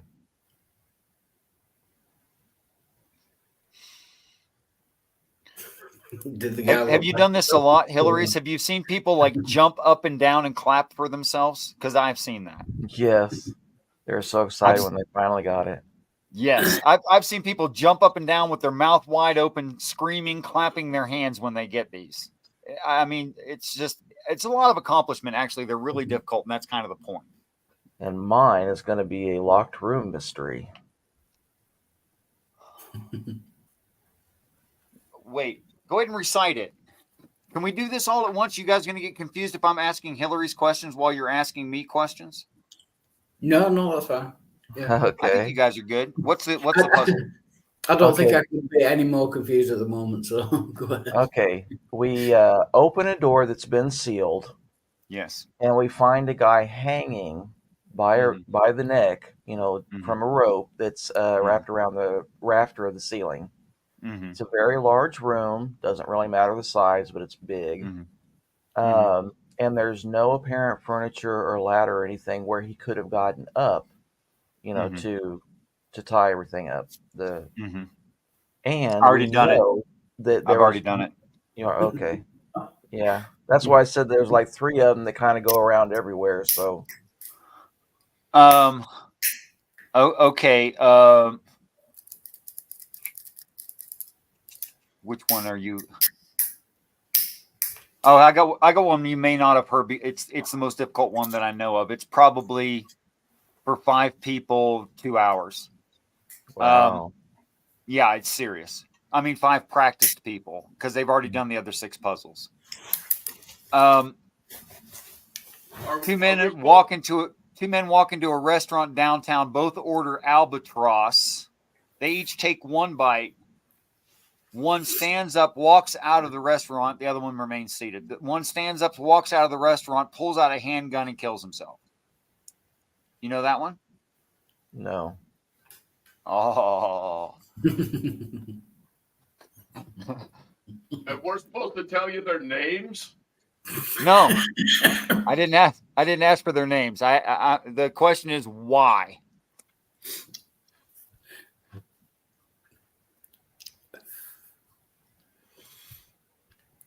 Because so one of the other 2 people must have told him something which. You know how amazing it would be if you were right, if you were correct right now? You know how freaking amazing that would be? I would think you looked it up on the internet and got the answer because there's no way you have a guess that makes any sense right now. There's no way. Sorry, am I right or not? I've not looked it up. Oh, it was completely wrong. But my point is, yeah, And an albatross is a seabird, so then that would be like one of my first questions. Why would they even be ordering that? Because that's not a typical menu item. correct. But that wasn't a question. I know. Were we Come on, supposed to know the guy's name in the room hanging from the rafter? No, No, totally irrelevant. You're not. Was there a staircase in that room? Nope. All right. There's no visible means of how the guy got up to tie the rope. You know, I think I could do 3 puzzles at the same time. Oh, that'd be neat. I could administer 3 different ones at the same time. I think I could do that. How about this one, David? Yeah. Jimmy and Brenda are lying dead on the floor. Around them is broken glass and water. How did they die? Freak fishbowl accident. No, you're working on the stone in the desert.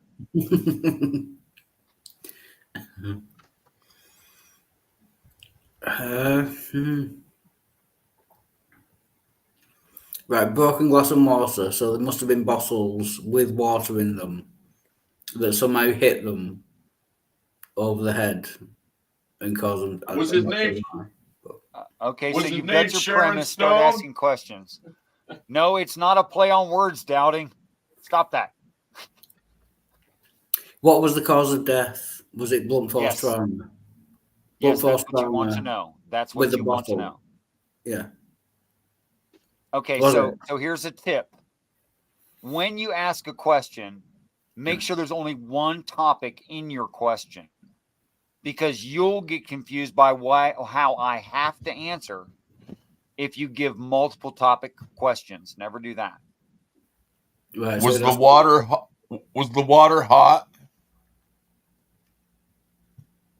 Was the water hot? No. Was the cause of death blunt force trauma? No. Very good question. Well structured. That was really I'm serious. It's important. That was really well structured. Was there any was there any blood at the scene? In which puzzle are you working on, DT? That could have applied to 3 different puzzles. I already asked about the desert, so that's out. Was there any blood in the desert scene? No. No, I already asked that. He's asking Was about there Jimmy any and Brenda.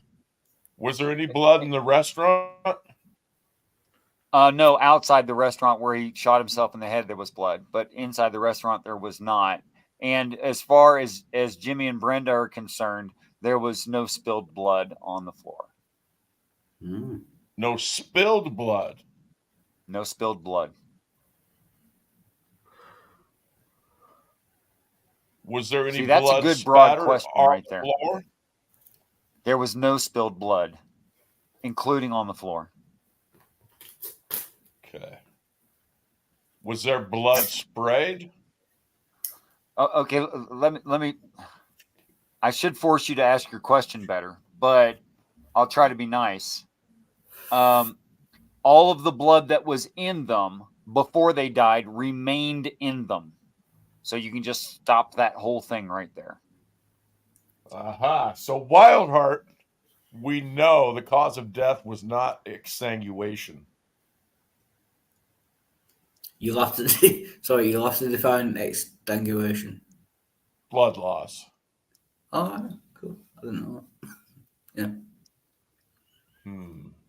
Yeah, so obviously the glass in the water didn't cause the injury. Did the glass and all the water cause the injury, cause the death? You do know that was two different subjects in a question. Did the glass cause the death? No. Did the water cause the death? No. I'm not sure. Did they have? Did either of them have plastic bags over their heads?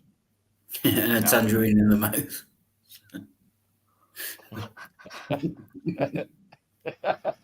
A tangerine in the fucking mouth? What? I've never heard of that. An asphyxia wank. Where the fuck did the tangerine in the mouth come from? Sounds like something in a movie somewhere. I don't know. They found several like English politicians. Like, apparently, if you suffocate yourself while masturbating with a tangerine in your mouth, some people have killed themselves by going a bit too far with it. You know? And what does the tangerine do for the masturbation? I'm not sure, to be honest. That's part of the joke. Is why is the tangerine in his mouth? Like, wouldn't he busy, doing everything else? Not busy enough, apparently. Oh. Needed to add something to it. So did the guy that remained in the restaurant, did he remain seated? Yes. Okay. I mean, not forever, but to the completion of the story. All right. So when Buddy went outside and blew his brains out, that guy was still sitting in the restaurant. Yes. Did the two guys know each other before they entered the restaurant? Yes.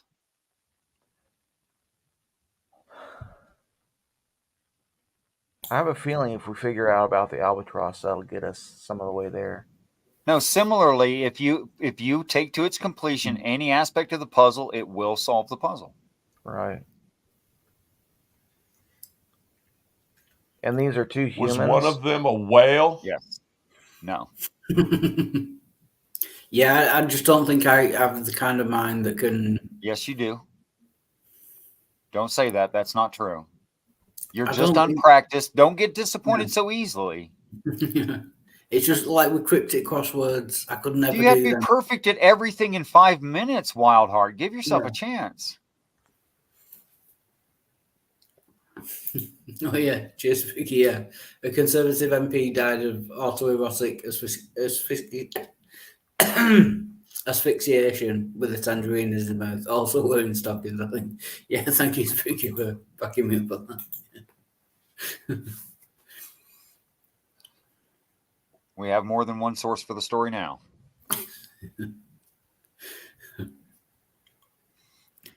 Hillary's, give me a puzzle. So, please. See, I know the punchline to another one, but I don't know how to set it up. Oh, well, that's no fun. Yeah. But I found the case that you're talking about. It happened January 17th of 2024.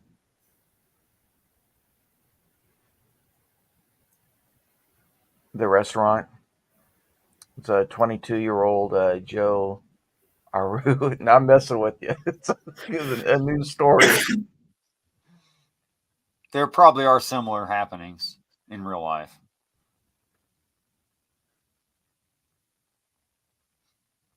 Dirty wants to know if the albatross were wild. If the albatross served in the restaurant, Right. Like, was it farm grown or did they like hunt it? it's irrelevant. But just to stay with the theme, I'm going to say it was wild. Okay. And were they on land? Were they on land when? When they were in the restaurant. Yes. See, albatross, my mind keeps going down Navy because back, albatross, I guess, let you know you were near land. So they saw it as a good sign. Mm-hmm.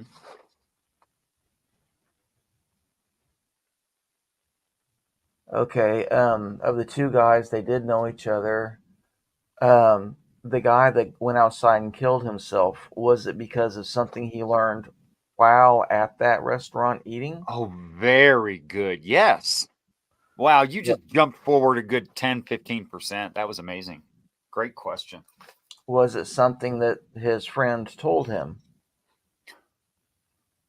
Was the something that his friend told him? No. Yeah, was the reason that he killed himself as a result of something that his friend told him, like, for instance, No. you're going to die of cancer? No. Was it something that the the restaurant staff told him? No.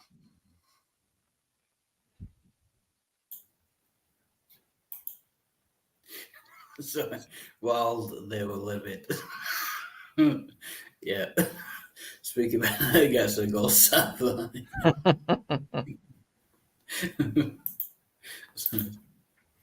I warned you at the beginning of these puzzles, and Hillary's even confirmed that an administrator of a puzzle will never, literally never, give the answer.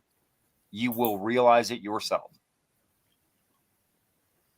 But I have to admit, I've just cheated on one of them, just so I could be in on the joke. But I won't. Okay, so which one? No, let's just talk about it real briefly. Which one did you look up?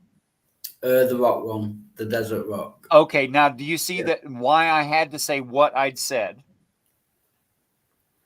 Which one? All of his answers.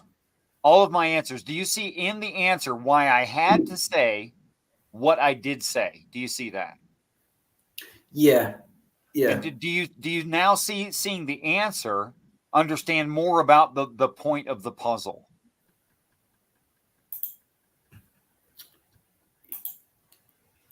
Yeah, kind of, but yeah. Okay, now work with that. Work with that. Dude, Yeah. you're way smart enough for this. Yeah, without giving the answer away, it's something I would never. I mean, Yes, you would have. You would have to ask. Yes, you so would many have. Questions. That's right. It's a lot of questions. It's not 5 questions. It never is. Yeah. And you got to let your mind look at all the possibilities, not just the obvious ones. Yeah. But it's so Hillary's, how far can we take this? A man walks into a bar, asks for a glass of water. The bartender pulls a gun on him. The man says, "Thank you," and leaves. Oh, yeah. I know that I one. love that one. The Yeah. shock value when I've gotten some of the best reactions out of that one. Yeah.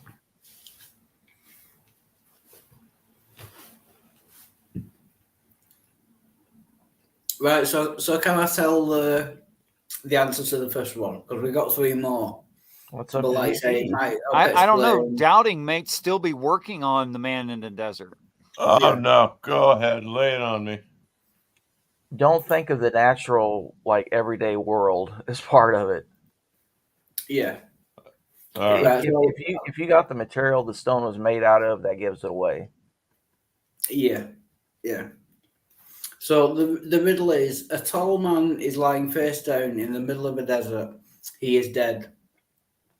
Laying in front of him is a rock, a buzzard, and a cactus. The man has no cuts, bruises, or any type of bodily damage whatsoever. He did not die of dehydration, nor has he had a stroke, heart attack, etc. Who is this man and how did he perish? They give too much. They make it too easy. Superman and the Rock is kryptonite. You see? That's right. They made it too easy.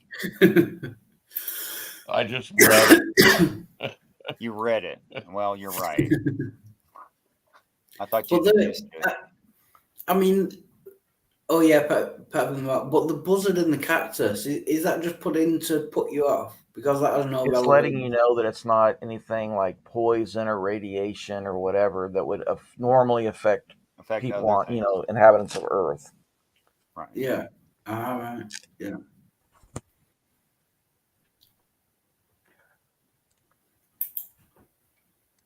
But Wait, that the buzzard was alive? Sure. Yeah, the buzzard and the cactus were alive. Kryptonite doesn't hurt buzzards or cactus. How would I know that? Because of the storyline of Superman where it only hurts him and nobody else?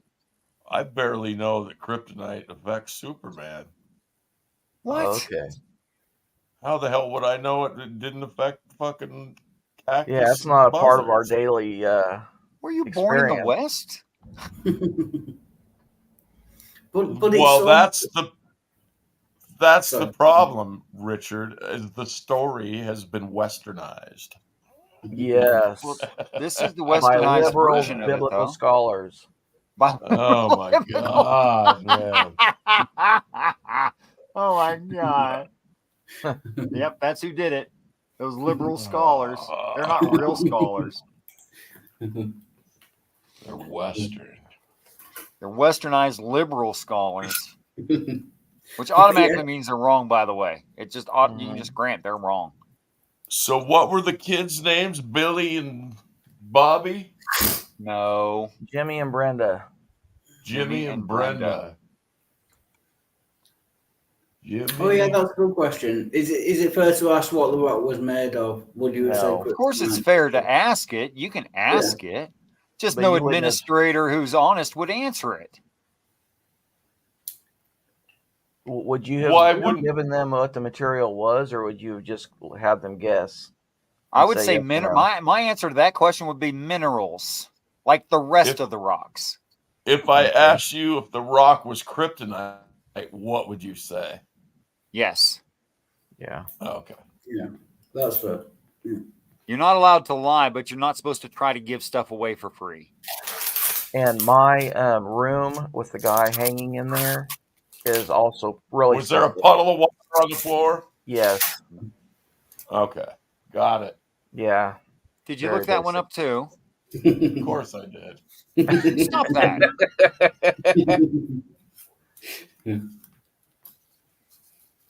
Oh man. Do you know why I asked about the stairway? Why? Because that was in the movie. I think it was the Red Dragon. It was in one of the Hannibal. Oh. And Okay. they were asking. One of the dudes went to the prison, and they were asking Hannibal about how he thought the guy did it, and it had to do with the stairs, but I can't remember exactly. Well, at the center of the stairs, you'd be at a closer distance to the top rail of the opening of the stairs to the second floor, and thereby from there could have stood and then Swung walked down. down or whatever down the stairs, and the distance would increase, thereby hanging you. Yeah.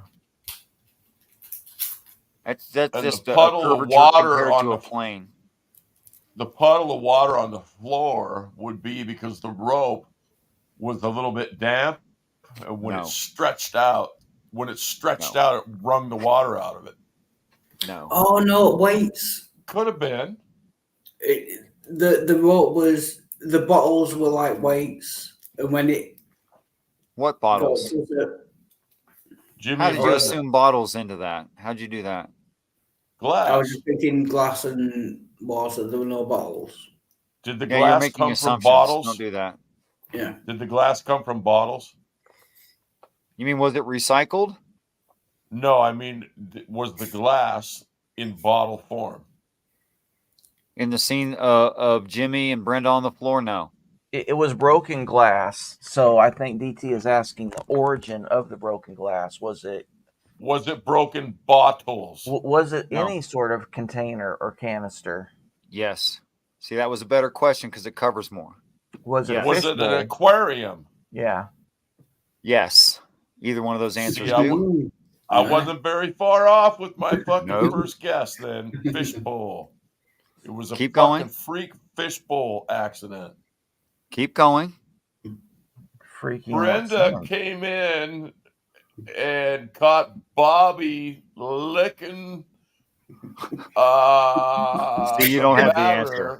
You wanted to act Licking like you had the answer, but you know you No, don't. I'm not there yet. Okay, keep going. You're doing okay. Brenda I think I saw held this on South Park. Brenda held Jimmy's head underwater. Uh-huh. And then when Jimmy gave his final last gasp death throes, he pulled the aquarium over on top of both of them. Uh-huh. Yeah, well, it's wrong. It's interesting. Okay. My guess was they were at SeaWorld, and Shamu wanted to get frisky with Jimmy, and when he broke through the glass, he just like crushed both of them. Very, very interesting and creative. Still wrong.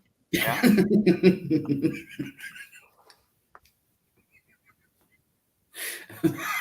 Sorry.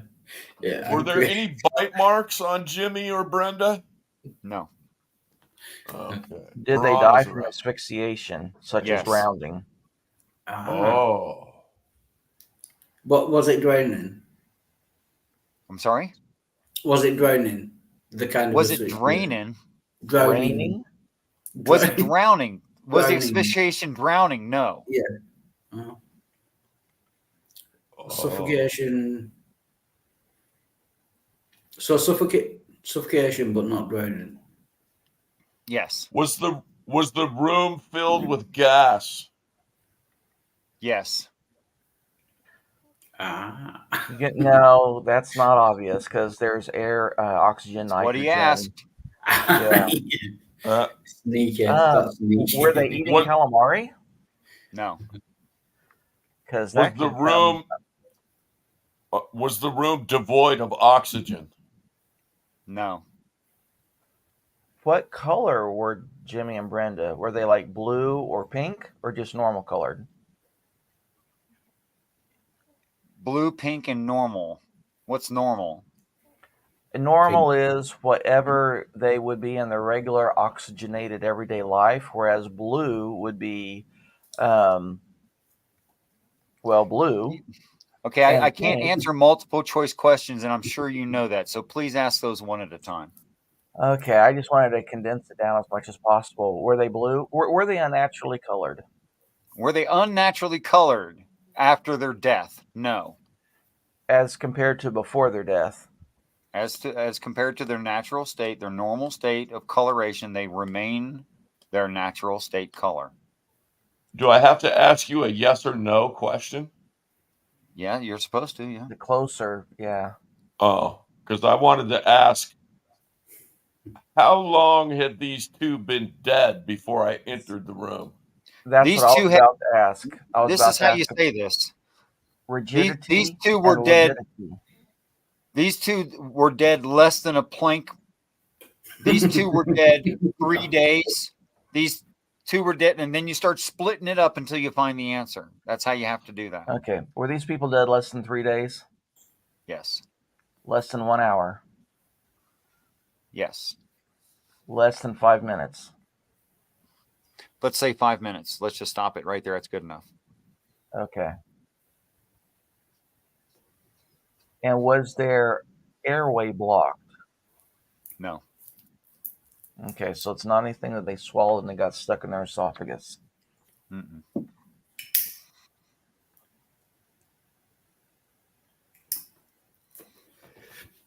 Was there any kind of rope involved? Was it like hanging or something? No. Was the Yes, dirty glass varmint. There were broken? other things in the room, like a ceiling, walls, a floor, carpeting, whatever. It's a room in a house. And a fish tank or aquarium, correct? Well, most importantly, there was an aquarium. You've established that. Or Was fishbowl. the floor carpeted? It's irrelevant.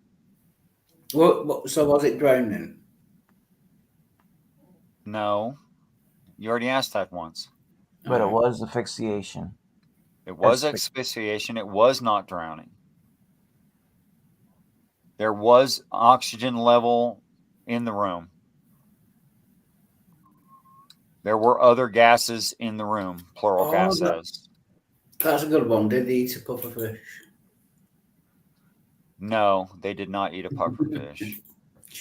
Interesting, though. Yeah, that's a good one. Was the room full of a gas that could cause asphyxiation? Yes. And to answer dirty varmint, was there fish in the room? Yes. Were these freshwater fish? Yes. So not an electric eel. Probably not a shark, because those are usually saltwater.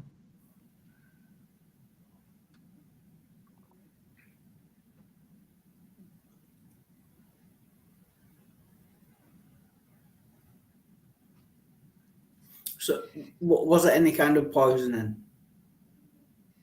No. And to answer dirty varmint's similar question, it was not an allergic reaction.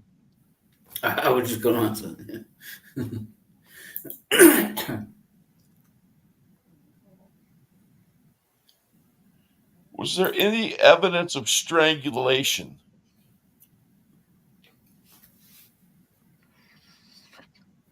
No.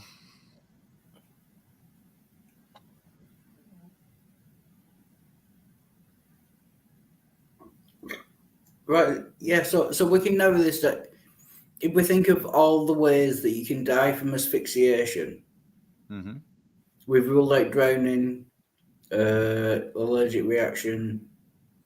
Any sort of gaseous poison. Yeah. Were there Did any? you just wait? You just claimed, Hillary's, that you guys had eliminated asphyxiation by any kind of poisonous gases. Is that what you said? That's what I thought. You have not established that. Well, the reason I asked about the pink is if it was carbon monoxide. Nope. There are hidden assumptions in your questions where you're granting something you have not established. I'm not being dishonest or misleading. Right, I'm trying to be as understand. much. Okay.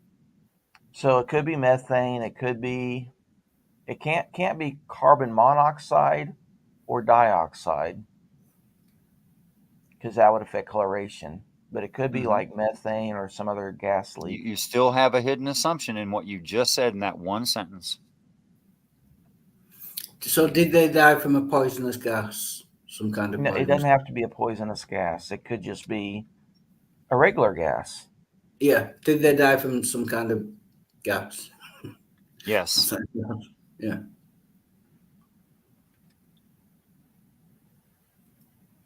Methane. And to answer to GeoSam, yes, my mama was there. Did they? I'll just say Dirty the varmint. bends. Did they die of the bends? That's good enough. No. Dirty Varmint wants a repeat for review of the original question. Jimmy and Brenda were found dead in the floor. Dead on the floor, not like sunk into the floor. Dead on the floor. Around them is broken glass and water. Yeah, water. Water. Yeah, that's it. Okay. Did the water come out of the aquarium? Yes. Did they die of nitrogen, like nitrogen narcosis, or no? No. What about argon? No. Xenon? What about propane? No. Natural gas? No. Methane? No. Helium? No. Any inert gas? No. Any noble Any gas? noble gas? Exactly.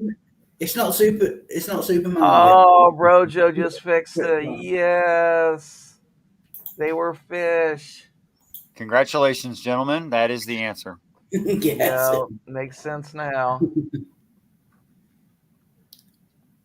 So the gas was oxygen. Yes. Get it. Nice. The fact that it was not Yeah. soluble in water. Yeah. Yeah, that's clever. Yeah.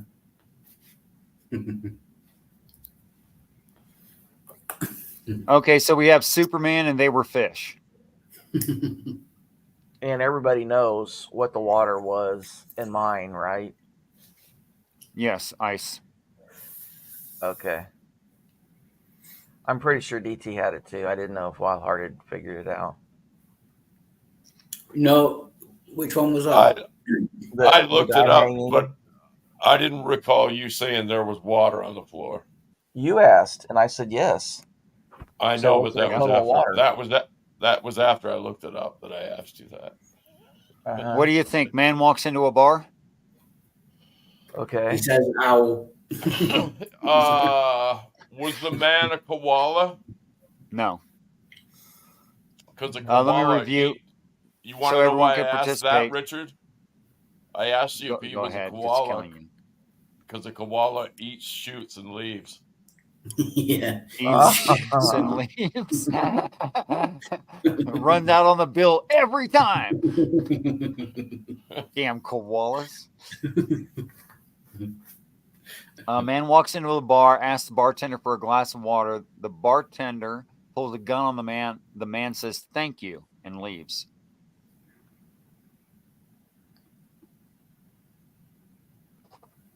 Is the guy's name Waterman? No.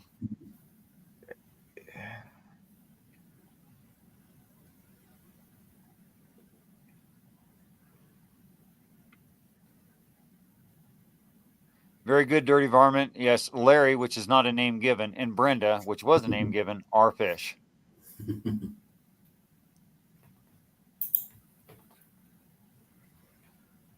So he went into the bar and asked for a glass of water. Intelligentsia pantalones means smarty pants, I guess. Yes.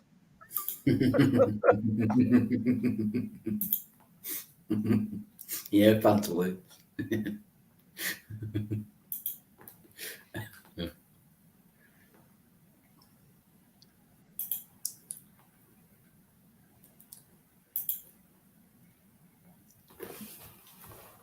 Yeah, sorry, I'm cheating again. But I won't do it. Exhaust any aspect. Why water? Why a bar? Why a gun? Did the guy Clothing? take the water? Just anything. What color was the guy that drank the water? Irrelevant. Yes. I'm going to answer yes because I'm only supposed to answer yes, no, and irrelevant. Yeah. Was the bartender white? Irrelevant. It's irrelevant. Was the bartender Irish? Sure. Yeah, because that will happen now. That will happen, especially in larger cities. Yeah. It was Derek O'Malley. But you're not looking for the answer to the name of the bartender. Did the bartender have the option of using a shillelagh rather than No. a gun? No, he did not. That's kind of a good question. Were there windows in the bar?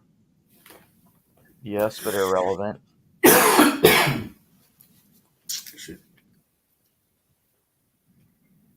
When the guy walked in the bar, was there a mirror behind the bartender that the guy could see himself in when he asked Yes. for the glass of water?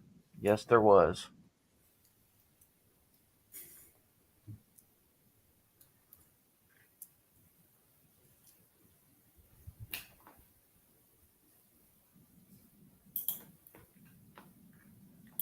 Did the guy know the bartender? Irrelevant. Did the bartender know why the man was asking for the glass of water? Yes. I already know the answer, but Okay. You looked it up. yeah. Was the guy asking for the water a water thief? No.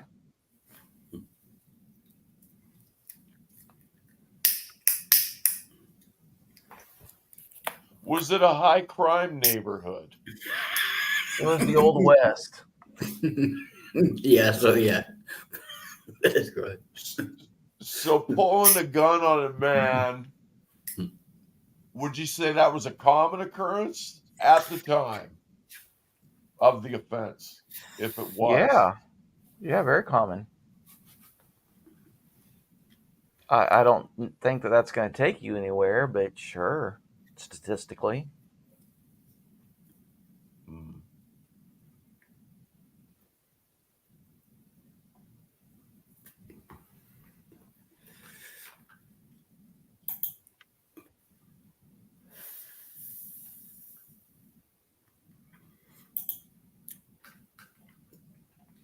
Right, I'll try to help out.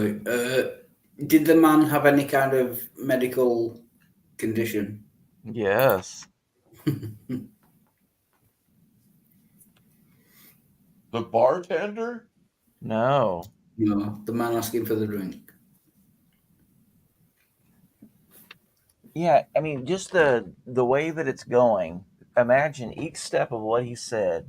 A man comes in off the street because there's just one main street. Goes into the bar, goes up to the bartender, says, "Matt, give me a glass of water." Bartender then pulls his revolver, points it at the guy. The guy looks at him, says, "Thank you," and leaves. That's all the information that you need. And each point of that was relevant. None of that was extra information. So was there a lot of traffic on the street? No, not much. Can I give stupid examples of questions? Sure.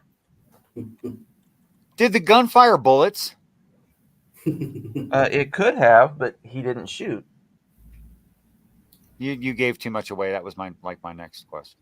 Oh. What caliber were the bullets? 45. Actually, it's probably 40, but revolver or revolver. They only had revolvers at that time. Did the man know that the bartender was going to pull a gun on him? No. These are kind of stupid, but good examples of questions. I'm not kidding you. They really are. Yep. Did the man know the revolver was loaded? Irrelevant, but we can assume that he did. At least he guessed it was loaded. So the man walks into the bar. He wanted a glass of water, but once the bartender pointed the gun at him, he no longer needed the glass of water. Ooh, that You're was giving good. a lot away there. Yeah, you just jumped way forward. I'm just trying to speed things up. Keep going. No, keep going. That was really good. Why didn't he order whiskey instead of water? That's a good question. Yeah, but that's not really a yes or no. Yes or no. Don't make it multiple choice. Just narrow it down, and there'll be an answer. Was there a specific reason that he asked for water? Yes. Did the man ask for water because he was thirsty? Would be a good question there. Yeah. And if did he intend to drink the water? That would be a good question. Yeah, very good question. That's what stumped me the first time. That's a clincher right there. Did the man have any money on him? We'll say yes, but it doesn't matter. He did know the water would be free, whereas he would have had to pay for the whiskey, if that's where you're going. Did the man want the water because he was thirsty? That's really giving a lot away. No, it was not because he was thirsty. And yes, he did intend to drink it. We've already established that. Would the man have preferred to drink wine? I don't know if he would have cared.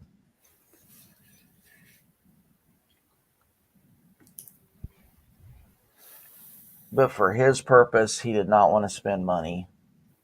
Don't know if that's Rojo really went an relevant or interesting not. but typical direction. The gun is the water, a soda dispenser, and the answer is no. It shot bullets. You must have missed that answer. He asked a few minutes ago, but I typed in no. It's a .45 revolver. Yeah. Were both men wearing pants? It's not relevant. Yeah, well, that's enough for fun's sake. You know? Maybe the bartender was wearing assless chaps. We don't know. The mirror's too high to tell. Yeah.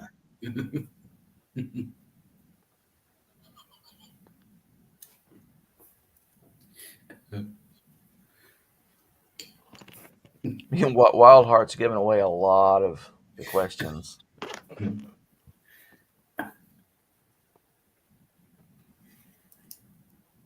I'm just really shocked that Jill isn't jumping in. I figured he'd be a master at this.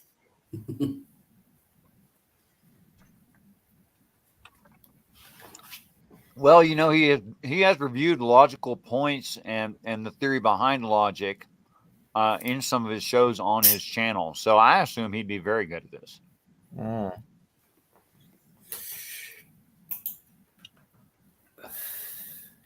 Yeah, it was the best play Was involved. the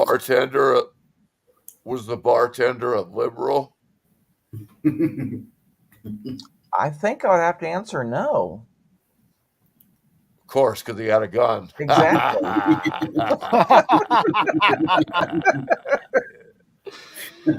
Yes.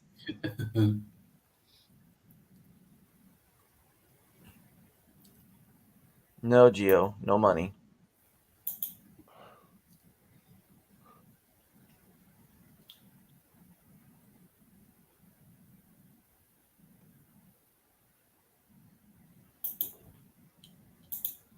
Of course, you could cover more ground by saying, did either owe the other money?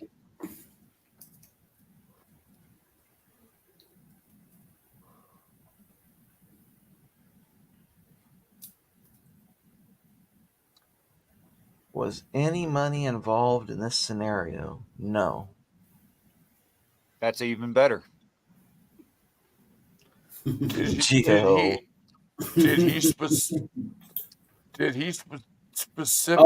ask? Did he specifically ask for a glass of water? Yes. Very Not specifically. a bottle. Not Correct. a bottle. Correct.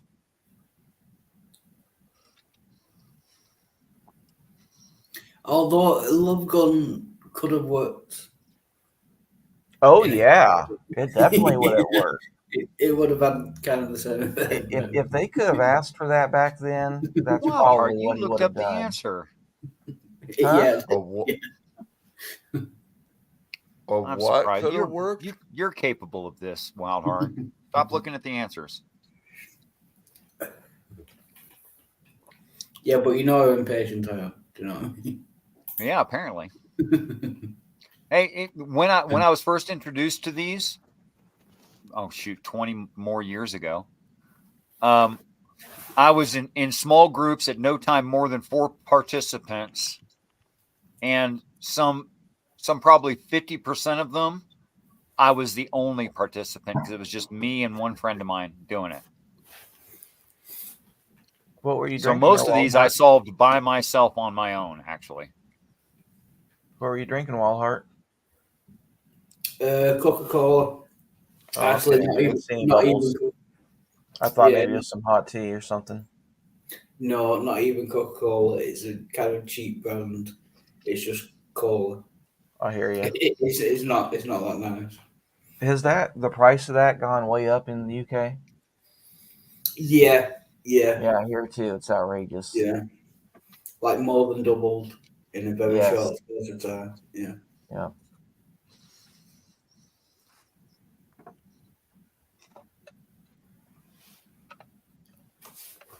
DT, you don't work tomorrow, do you? No. Okay. No, it's 20 after 1.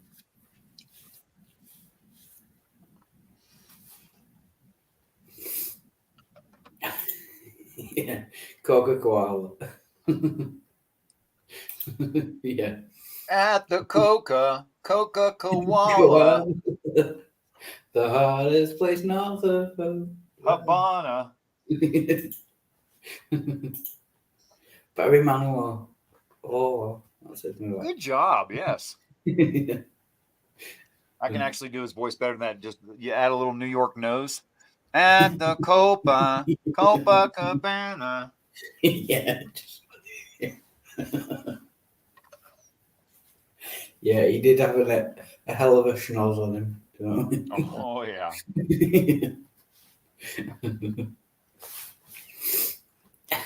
When we had the book fair at school, I'd always get like the 2-minute mystery.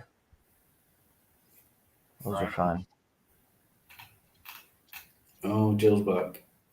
He didn't actually say anything last time, did he?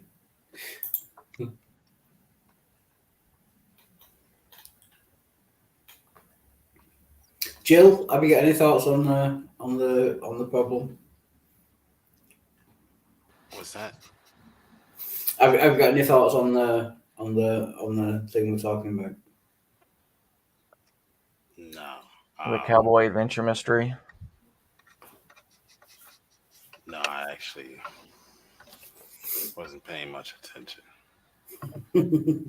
I suspect that's often the case. Yeah, that's not a great surprise to be fair. Yeah.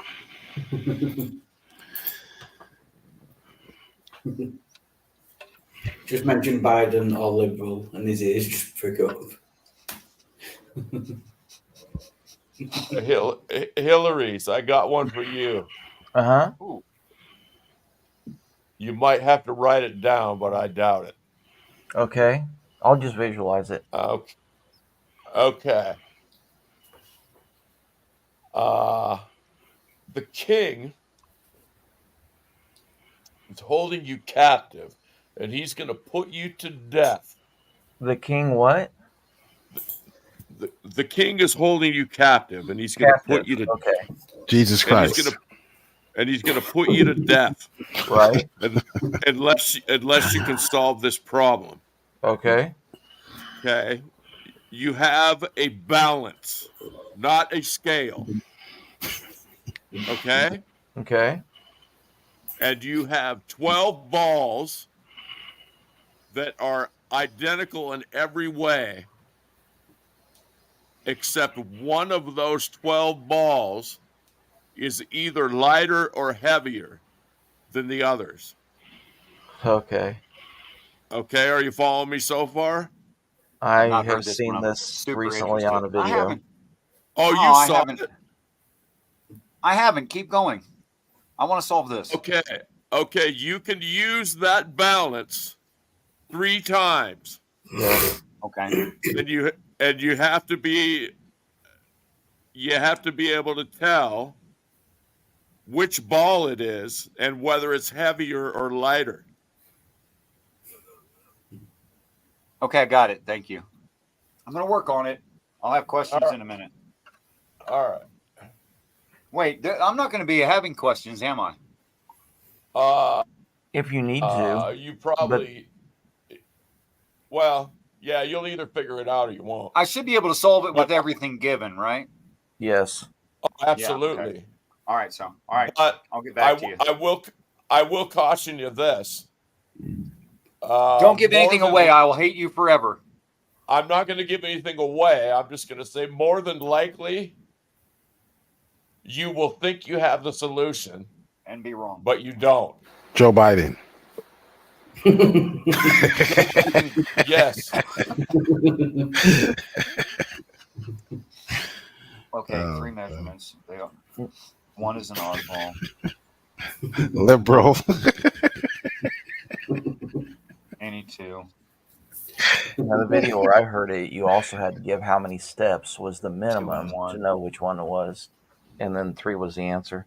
Same as 1 and 1. Oh, yeah, that would be. What? Make it harder. Go ahead. No, you already have the information, so it won't make it harder Yeah. at this point. Okay.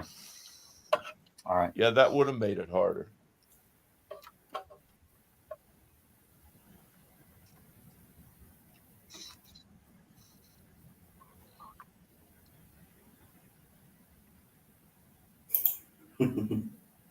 Yeah, no, Gio, I'm on a new StreamYard account. I've not got the comments. Oh, the problem is there's so many of them. Yeah, that's true. The problem is there's so many of them, right? That's the problem. Like 12?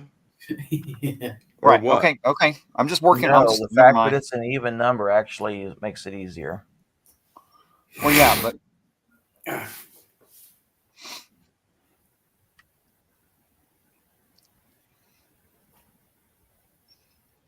okay. Given that the basket on the balances could hold easily half the count, any one of the baskets Okay. would hold half the counts. Yeah. You kind of messed it up. Yeah, look.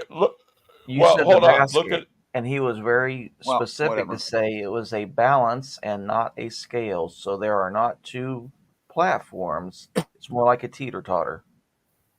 Right. Look, No, I didn't have it Let me messed up. put. Yeah, let me put. I'll answer your question, Richard. If you put 6 balls on one side and 6 balls on the other, yes, you can do that. They will all fit. Everything's fine. Thank you. That's all. Thank you. Okay. I just wanted to make sure there wasn't some other restriction that I didn't know of. No. Right. But do you realize putting No, 6 don't- balls don't- on each don't- side of the scale Don't tells you nothing. blah blah blah blah blah. I don't want help. That's the wrong way to go about this.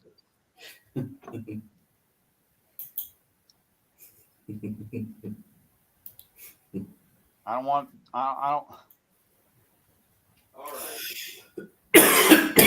don't want someone saying, "Oh, I have made him wealthy." No, don't do that.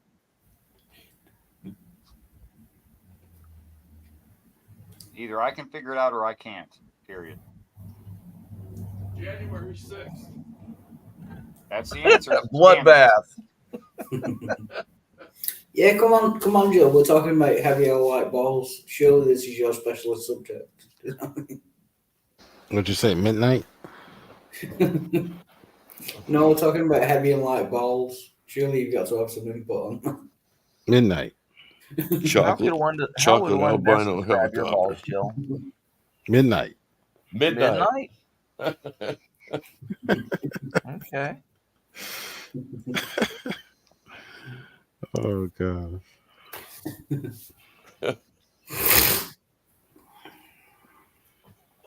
Oh, Dirty Diamond as well. You have a 3-gallon jug and a 5-gallon jug and unlimited water. How do you get exactly 4 gallons of water into the 5-gallon jug? Oh, we need Batman to come and solve this one. Oh, I figured that one out. You do the same thing twice. I'll say that much about it. Yeah, that's just mathing, isn't it? Yeah, I'm not sure exactly, but given that it's 4 o'clock in the morning, my brain isn't in tip-top condition at the moment. Yeah, you pour, one out, then you can work. Yeah, no, 3-gallon jug, 5, yeah, it's 2 in it. Yeah.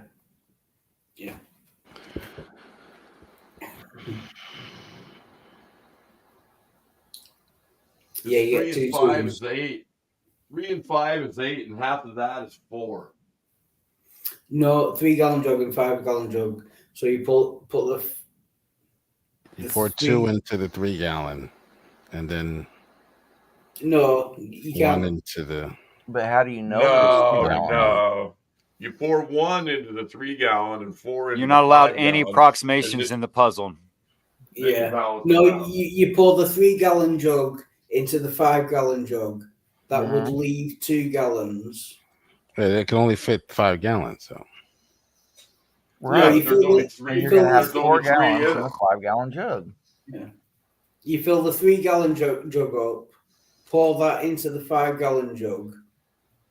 That would leave you 2 gallons spare.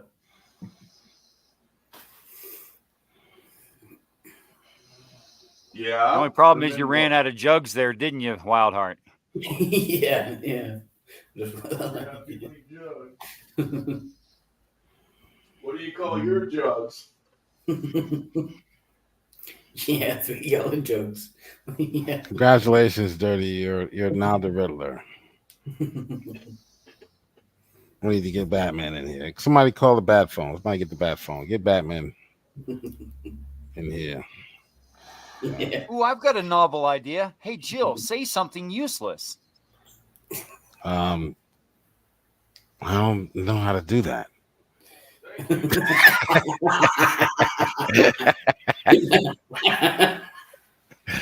I tried. I did. I thought about it. Like, wait a minute. I can't do that. Okay, Richard, how about this? Tell us another lie.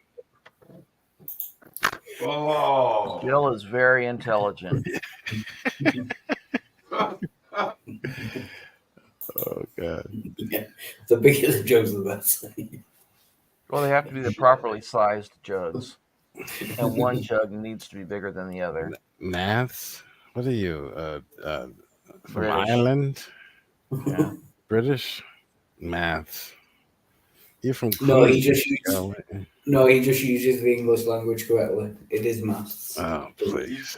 It's mathematics plural. Oh. So the short of that would be maths, not math. Maths. You can't shorten mathematics plural into math. Mm-hmm. We're American. That- We don't want that one extra letter. That UK logic. Yeah. Yeah. Gio actually grew up fairly close to where you grew up, Jill. Didn't you grow up in the Bronx? No. I thought you previously told me you did. Oh, yeah. You thought a lot of things. Okay. I'll never tell. Yeah. Dirty moments. Yeah. That's all of it. He's afraid you're gonna find him, Hillary's. Yeah. That's why. Same reason he's hiding from Biden. Oh, yeah. Yeah. I He's was afraid hiding. Red Family's going to find him. Yeah. Especially after January 6th. Yeah, so fill the 5 gallon full. Pour 3 gallon into the 3 gallon, leaving 2 gallons. Pour out the 3 gallon. Pour the 2 into the 3 gallon. Fill the 5 gallon full again, and pour the remaining 1 gallon into the 3 gallon. Yeah. Yeah, I think I said that. I didn't say that. I was knowing it. But Yeah, that's what I meant. yeah, that's what I meant as well.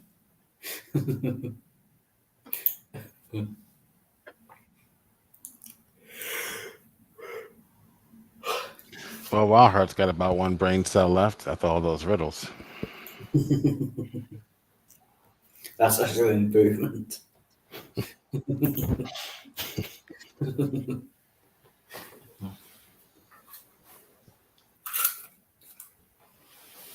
Guess it's time to end the stream now. Yeah, it's not going to be long. Yeah, it's 4 o'clock in the morning. And I'm very tired. He's about to smoke that last brain cell.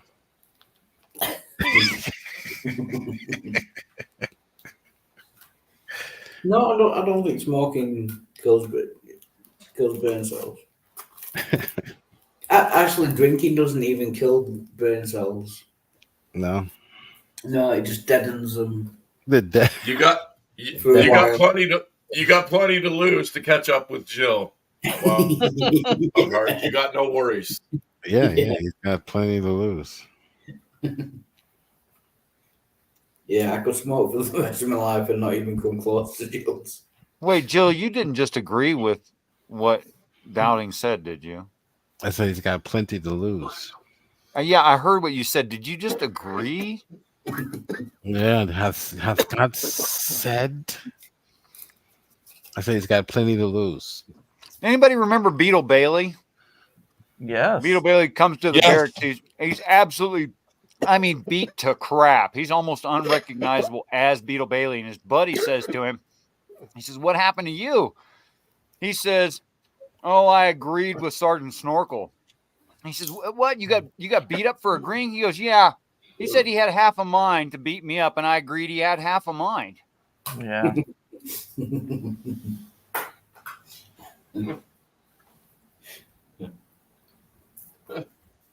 And the reason I told that story, Jill, is because that's what you just did. Yeah.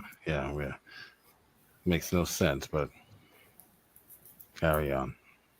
So I only agreed, if your brain still hasn't caught up, I only agreed with half of what he said. So I only repeated half of what he said. Get it now, Richard? Okay. All right. Do I get So, what you just? I heard what you just said. Okay. All right. It'll Did it catch. address what I was pointing out in any way? Well, no, you And didn't. so I didn't agree with all of what he said. I only repeated half of what he said. Which was? So that's the part that I agreed with. That was the part that I agreed with. The second half Yeah, of the but your statement, statement I was, didn't your repeat. agreement was that Wildheart has plenty to lose. Yes, he has plenty of brain cells to lose. Yes.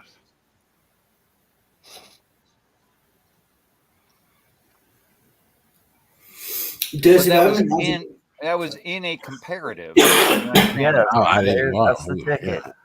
Well, he's a liberal, so he can only believe half of what he ever says. Yeah. Don't get confused and just defer to liberal. Don't defer to low thinking. Come on, really try. The skin of the truth stuff with a big fat lie. Liberal cancels everything. Yeah, it does. We believe nothing. Jill, it just sounds like you're giving up when you do that. Don't give there's, up. There's nothing to give up, sir. I only repeated half. I only agreed give with up. half of his statement. So that's the only part that I repeated. Because that was have true. Friends. The rest of it was not true. Okay. So I didn't repeat that. Okay. Hillary's. Okay. Got it? Okay. All right. And that's the riddle for you. Hillary's emails. I'm already working on one. Dirty has a riddle for me. Oh, Dirty. Yeah, you have one Christ. You have one, Jill, you have one Christ who says, "Do not believe anyone who says, I am the Christ." Then on the road to Damascus, someone tells Paul, "I am the Christ." Should we believe it? Oh, boy. That's an excellent logical question. That's a bad one. This is part of why you have to logically deduce that there is a singular intended reader. You have to. Yeah, you also have to read the actual text, which doesn't say anyone that says I am the Christ. So he's pulling a Richard Manson here and giving you half of the truth, or the skin of the truth, stuff with a big fat lie. This is a Richard Manson-ism, Darty. Come to my channel, we'll have a one-on-one and we'll discuss it. So you're saying it doesn't say in the Bible that Christ says, "Do not believe anyone who says I am the Christ"? Is that what you're saying? It doesn't say that in the Bible. No, not in the sense that he's presenting it here, that anyone who says I am the Christ. Of course, if he comes and says he's the Christ, you'll know it. But he was referring to false prophets. It says anyone. False Christ. Do not believe anyone who says I am the Christ. He's referring to false Christ, not himself. But it says, and also it should be anyone else who says I am the Christ. Yeah. So if anyone comes to you and says I am Jill, don't believe them. So if anyone comes to you, Wildheart, and says I am Jill, do not believe them. Got it? Get it? Yeah. Okay. All right. Don't let Dirty fool you with his stupid tricks. Tricks are for kids, Dirty. Come, we'll have a one-on-one. We'll dispel all of your dumb myths about the Christianity and the Bible. I do this for a living. I stand on top of the pyramid, looking down. at you imbeciles. I'm sorry, Gio Sam. If I could give you comment, comment of the day for that, I would. Jill is a riddle wrapped in mist inside an enigma, lying on the floor covered in chocolate, screaming for his mum. 8Man was playing one of my videos. Yeah, he was reviewing one of my videos yesterday when I said that. I didn't remember I said that. It was so long ago. I stand at the top of the pyramid. He thought that was the funniest thing. 8Man believes he's an ape. So I call him 8Man because he believes he's an ape. In fact, I've seen some videos where they have given only one square, and you're supposed to be able to guess it. And there's no way I could do those in real life. Oh, Sudoku, you mean? Uh-huh. Yeah, I was wondering if you were into that. I was for a while too, but man, one square, no way. But it's pretty cool how much you can learn from just the limited amount of information you're given. Right.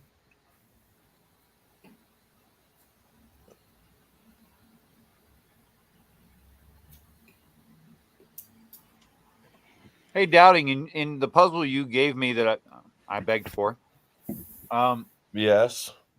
Am I allowed a percentage chance of missing it completely? No. Oh, shoot.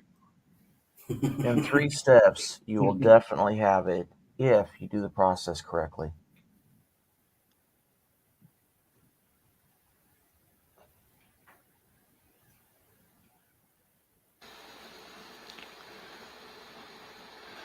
Walhart has to sit this one out because it's maths. Guessing.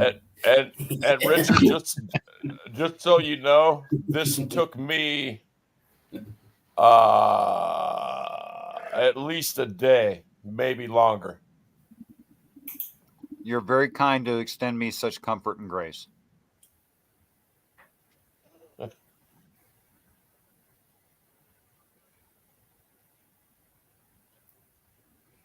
Yeah, many will come in my name claiming I am the Christ. Do not believe them.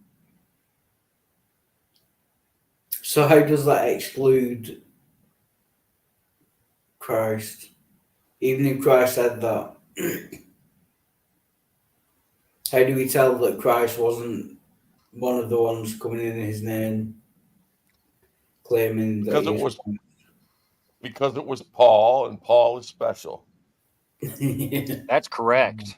Am I allowed to calculate the offset between the two sides of the balance? I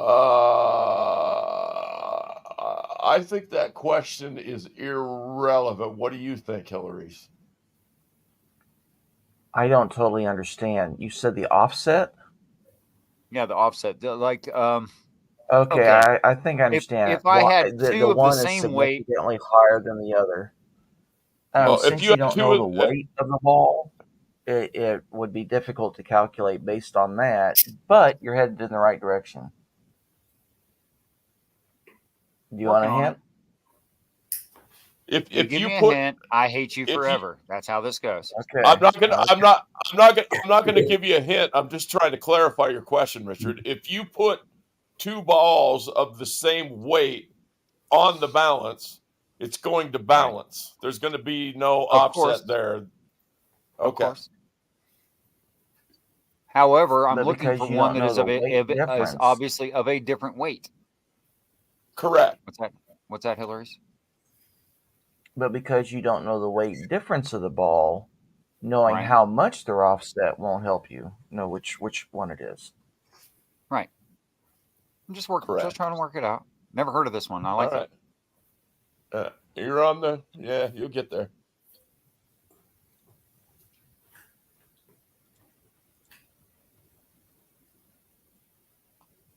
Them many false prophets will rise up and deceive many. And because lawlessness will abound, the love of many will grow cold.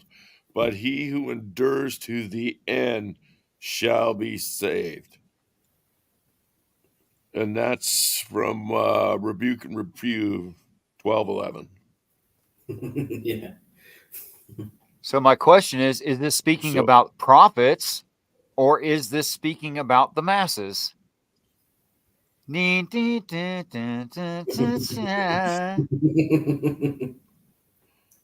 The first verse is speaking about prophets.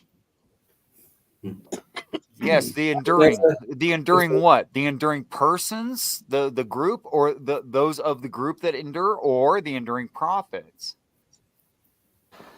I posted that to show Dirty the context and the passages. I'm here. You If you guys- can't decide between the two contexts that I just pointed out from this verse.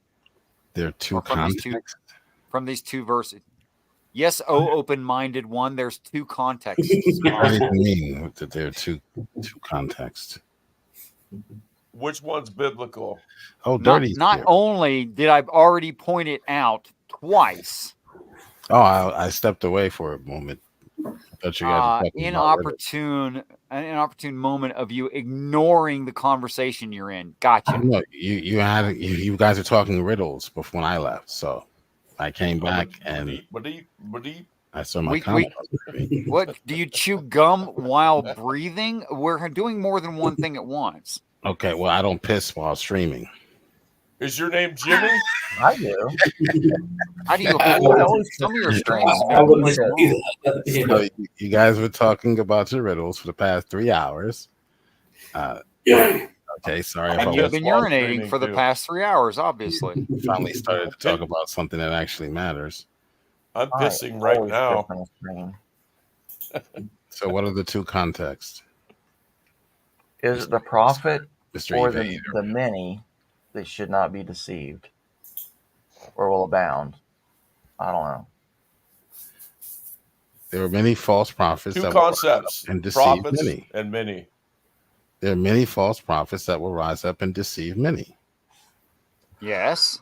What are the two contexts? What does that even mean? And because lawlessness will abound, the love of many will grow cold. Okay. And there were But he too who many in endures the to creed. the end shall be saved. Please identify what in this two verses the word he means. The Christian. See. Believer. Now, do you see that? I knew that you would answer that way, but do you see the plausibility of prophet being the he? The false prophets are not the ones who are It's enduring. not the question.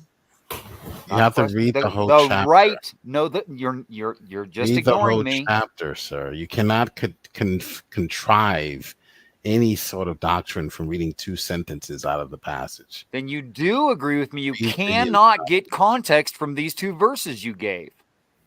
I gave that to Dirty to give him context when it comes You to. can't derive context from this. No, That's you're- the point. No. I gave. Well, it's only so many characters you can fit in Which the is why you side said chat. you must read the whole chapter, and you're correct. So I gave him this to show him that Jesus was referring to false prophets when he said, "Don't believe them."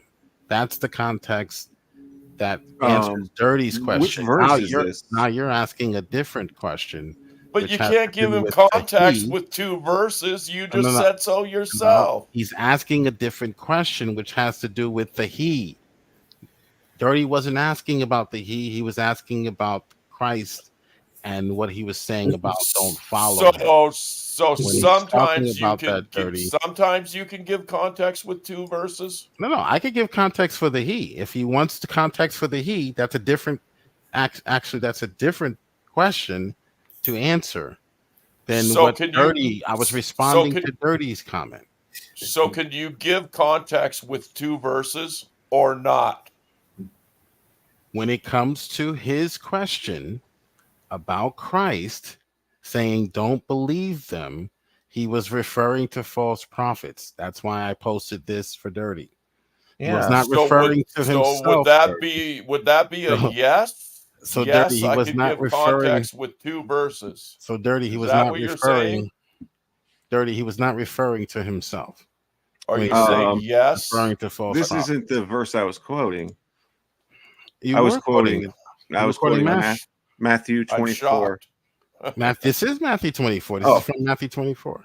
Okay, the one I was quoting is Matthew 24. This is from Matthew 24. 26, I believe, where it says, "So if they tell you, here he is in the wilderness, do not go out. Here he is in the inner rooms, do not believe it." Right. That's right. And this is the context. The context is don't believe the false prophets. But why does it? It gives us a reason why in verse 27. It says, "For just as the lightning comes from the east and flashes as far as the west, so will the coming of the Son of Man be." Okay. Well, so what does that mean to you? Wait. You're talking about something else now. You brought up the fact that Jesus says, "Do not believe them if someone comes and says they are the Christ." Right. But Okay. why? Now, did that answer the question that he was talking about false prophets, not himself? Yeah, he's saying anybody, whether he himself doesn't No. matter. So No, he's Jesus- saying if anybody Jesus was claims to be referring the to Christ, himself. don't believe them, because the reason is given in verse 27. It says, because everyone is going to see it at the same time. Okay. Everyone. So Jill. right, don't believe the false prophet, right? Don't believe Jill, him. are you saying that Christ's advice was don't believe the false prophet, or Right. don't believe the false Christs, only believe the true Christ? That's right. How would that be informative in any way? Shouldn't everybody How would have that already be? know not to believe the deceivers and to only believe the true one? No. I mean, we have people on this panel that know who the believe false the ones deceiver. are. How are we can to I help? identify who's the false Christ versus Right. the true Christ? Well, yeah. Because in the Can I road to help? Damascus, it doesn't say who said it. It just says a voice came from heaven and said these words, "I'm the Christ." So it doesn't I say could who cut- said it. Paul knew. I could- Paul knew. He didn't have a problem figuring out who Jesus was. Well, Paul asked the person, "Who are you?" And then the person said, "I'm the Christ. Who are you persecuting?" Right. "I'm Jesus, who you are persecuting." Right. And so could that person have been lying? Well, obviously, he wasn't. We don't believe God can lie. Well, if he But- claimed to but be the can a liar Christ, lie? Yeah, that presumes it was God. Yeah, can a liar lie? We don't believe Can I- God can lie. He cannot lie. Can I? Right, but yeah, but it can I doesn't go to say the liar who it side? was speaking. It just says a voice. Okay, so Paul was mistaken. Absolutely. Well, according to that's- Jesus. That's your if he was opinion. one of Not Christ's according to Jesus. Yeah, Hold well, on, Jesus said, if if- anybody if- comes saying I'm the Christ, do not believe them. Yeah, if Paul was He one was of not Christ's referring to sheep, himself, he would know the sir. shepherd's Yes, voice. he wouldn't have was. had to No, ask. he was referring to himself. So if I said, if Yes. anyone comes in this room and says they're Jill, do not believe them. Am I referring to myself?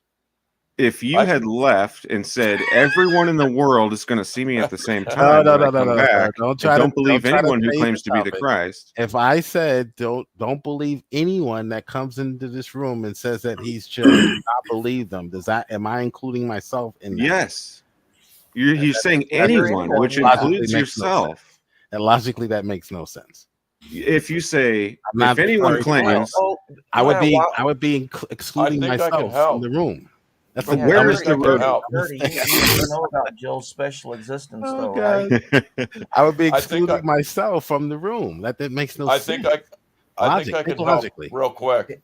I can If cut to the Jesus is chase. nobody rather than somebody, then what Jill's saying makes sense. okay, right. Logically speaking, that's absurd. So where I is can the cut- road to I can- Damascus, Jill? I can Oh, cut to the Oh, that's a great question. chase real quick, if I might have a word. Ask an archaeologist. Jill, just tell him he has a nothing burger and get it over with. And call him a liberal Yes, and a thank Biden you. voter. It's a nothing Come on, burger. this is simple. You Makes know it. no sense. but- Even Walhart understood that makes no sense at all. If I say, if anyone comes into this room and says they are me, do not believe them.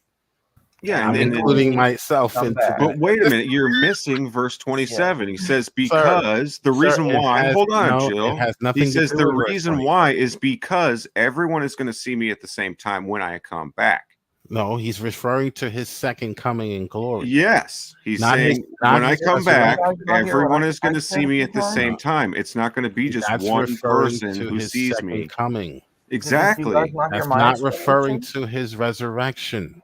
if Paul I know. was one of Jesus's Okay, all right. sheep, then he would have known the shepherd's voice. Paul was So not the one fact of that he Jesus' had to sheep. ask He who was it was. Yeah, an enemy of exactly. God. It He's asked, not a "Who are Christian. you?" Paul was an enemy of God. Are you paying attention to the narrative? Paul was not Exactly. one of his sheep.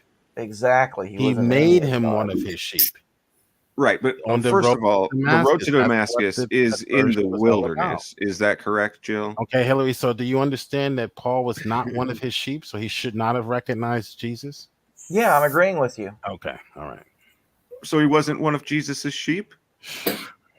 Correct. You just admitted that? He should have recognized him. No, he shouldn't have. Because he's not a sheep, right? No, not at that point.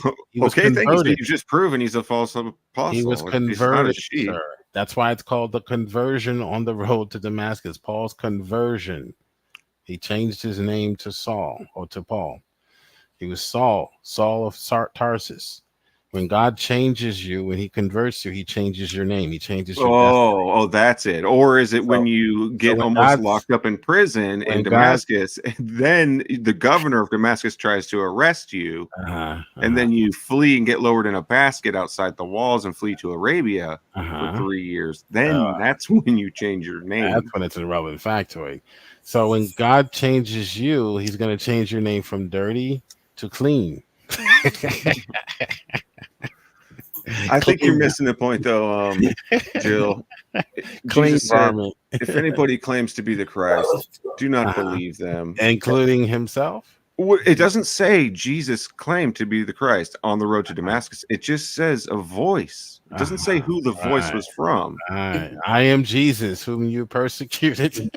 It says a voice came to him saying, I am Jesus. I am Jesus, right. And so we're not to believe that voice. Because okay. Jesus I said, know don't you don't believe believe. I know you don't anyone believe who says, I'm the Christ. I know you don't believe that. How can you tell if that voice was the Christ? Because did he Paul said, I'm the tell? Christ? How did Paul tell? Yeah, how did Paul tell? Oh, sure. Because he blinded him. That's how he told. Oh, And I thought Jesus that's was how sent he to knew. give sight to the blind. How does that work? He can take your sight too. Well, that would break the prove a prophecy, wouldn't it? To prove a point. If Jesus was prophesied to give sight to the blind, then blinding yeah, people he's is the right. exact opposite of the prophecy. So how did Paul know?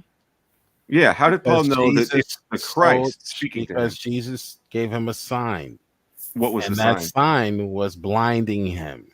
So and then what did he tell him next? What did he tell him after he? I don't know. Go to Damascus You didn't even and read talk the to story, Ananias. sir. You're sitting here acting like you're some expert on this issue, but you haven't even read the narrative. Go Oh, read I've the read it. narrative, and then come to me with your So you're no, wait a minute. You're saying the sign of the Messiah is that he Oh, would blind people? How did he prove to Paul that he was who he said he was? Well, you said he blinded him. That's Right. how that was the And then sign what happened after that? by which he should know who the Messiah is. And then what happened after that?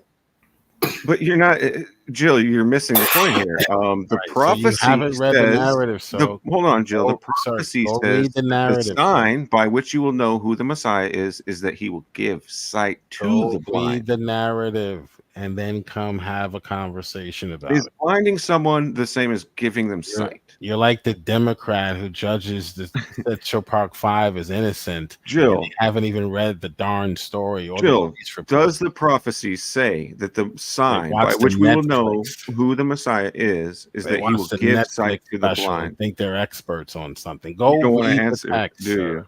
Go read the text. I have. I'm reading it to you No, right you now. haven't. You haven't read the text. You can't even Yes, tell me I what have. happened after he I'm like the blinded world's Paul. leading expert on the text. Oh no, you're not. You can't tell me what happened after he blinded Paul. You He haven't told read him to the go to text. Damascus, or go into Damascus and talk to Ananias, and Ananias Okay. came and All right. baptized him, He and then Googled it. scales fell off of his eye.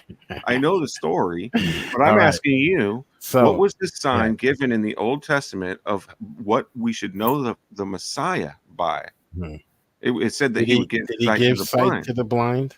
Did he do that? The fish. Did he, Was it the did he fish? fulfill Was it the that? fish? Was it the Did fish? Did he fulfill that prophecy, Dirty? Well, if he So- blinded Paul, then he Oh, broke the hold on. Did prophecy. he already fulfill that prophecy, Dirty? If he blinded Paul, Sir, then he broke sir, the he prophecy. already fulfilled the prophecy. Thank you very much. Oh, so after if you he fulfill wants the to prophecy, blind you're allowed to go and break the prophecy after No, you no, no. fulfilled It's not a prophecy which is going to be perpetually done in every single case. So you're saying He anybody who fulfilled blinds the another prophecy. person, that's proof that they're the Messiah. No, that's how he proved to Paul. So that you're he saying if was. I blinded somebody, then that's proof I'm Now, the Messiah. God can do something else to you to prove that he's God. He doesn't have to blind you. He can do it some other way. That's his prerogative. So the Don't like sign to Paul that he was really speaking to the Messiah was that he got blinded by him. Was that the only sign? Or did you read? Just keep reading the narrative. You'll find out what else he did.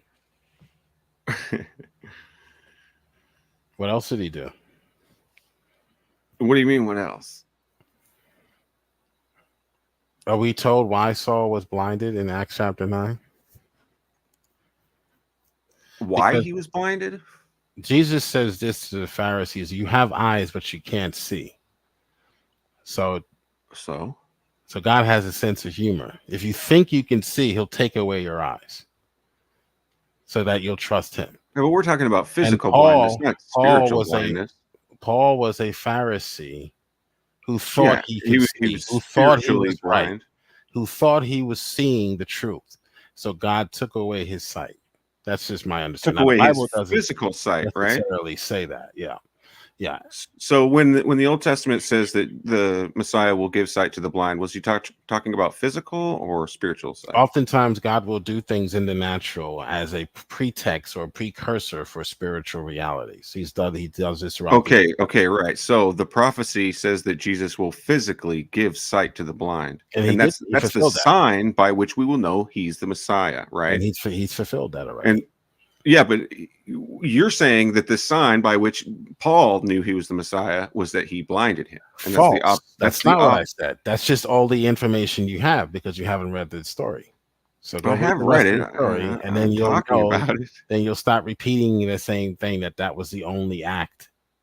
It's in the book of Acts. Why don't you try reading? I know. I read it. It's in- so that you know the. I all don't the think acts you've read it, Jill, of because that in the event. book of Acts, there's 3 different accounts of the road to Damascus. And in one account, all of Paul's companions fall to the ground. And in the other account, they stood speechless. And in one account, they see the light, but they don't hear the voice. And in the other account, Oh, they what is- hear the he's voice, running- but they don't see the light. Oh, he's running to his script.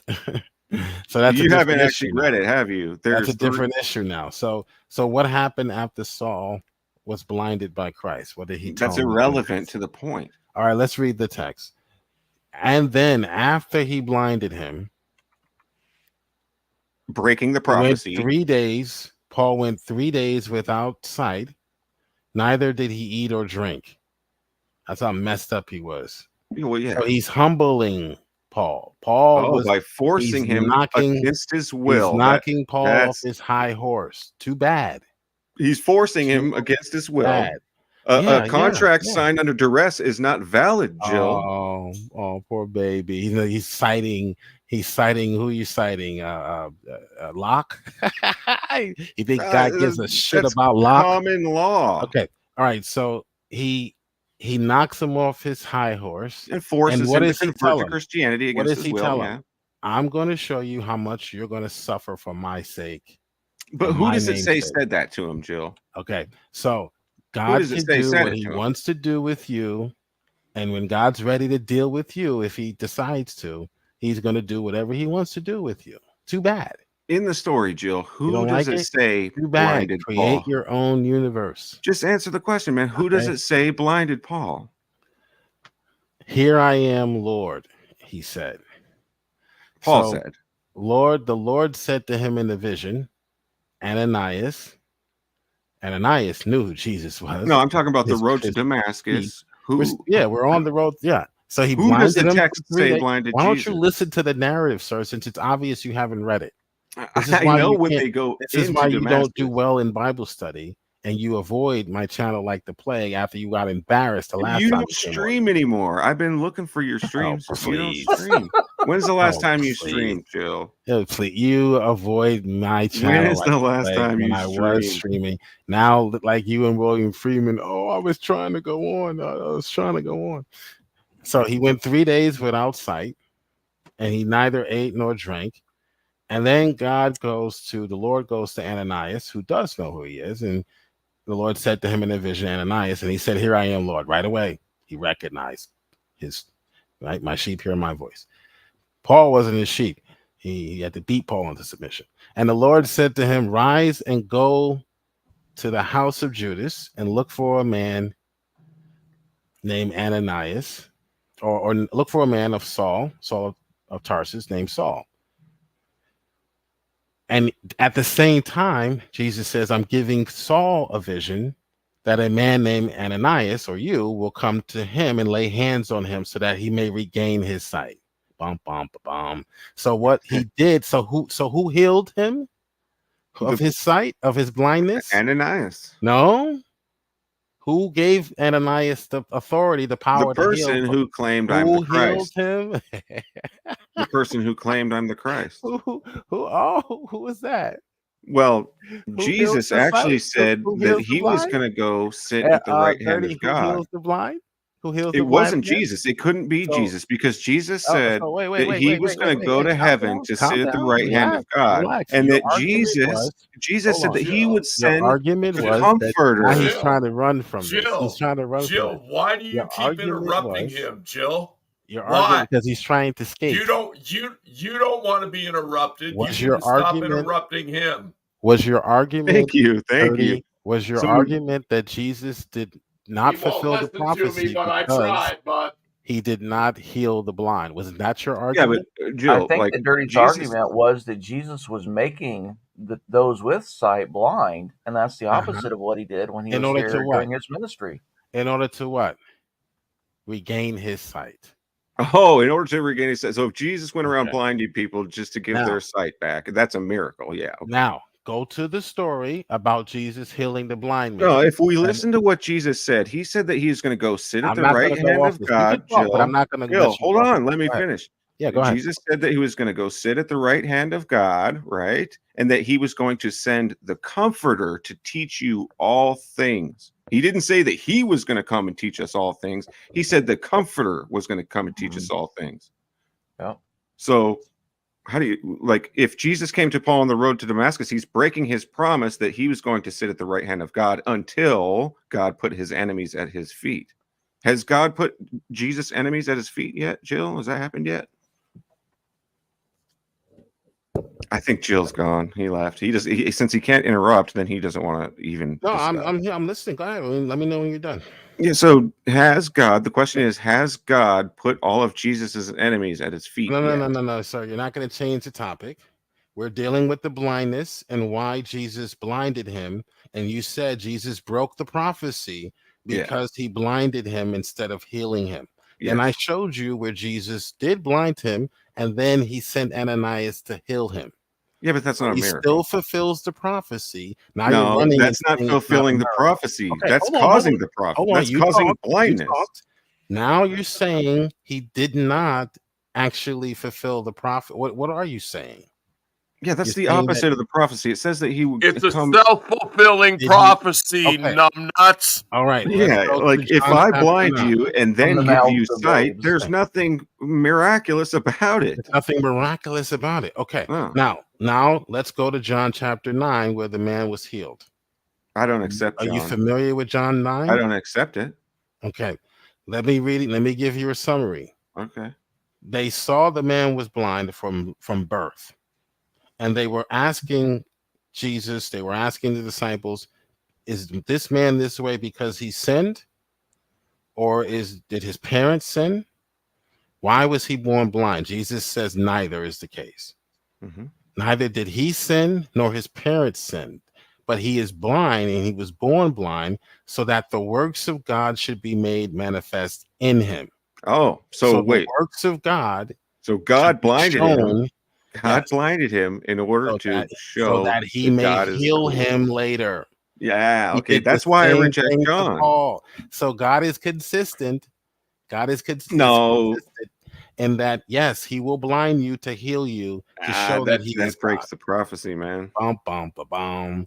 So no, it doesn't break any prophecies, Yes, it genius. does. Because he heals the blind that he Yeah, made. going around blind to people and then healing them is not a sign or a prophecy. And That's just also, well, ridiculous. people born blind. People born blind. How did he become born blind?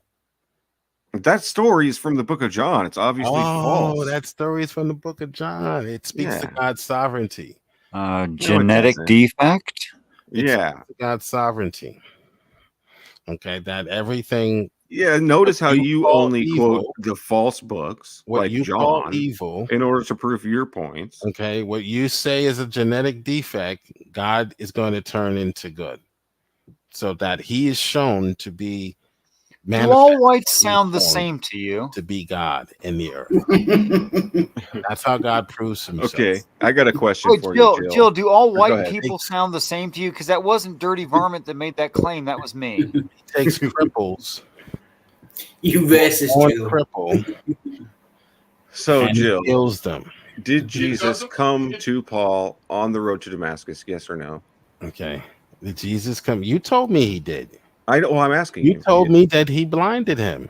'Cause Okay, you so thought that's you a had an yes. argument. You're 'cause you saying thought you Jesus- had an argument. Okay, that he that did was fulfill a prophecy.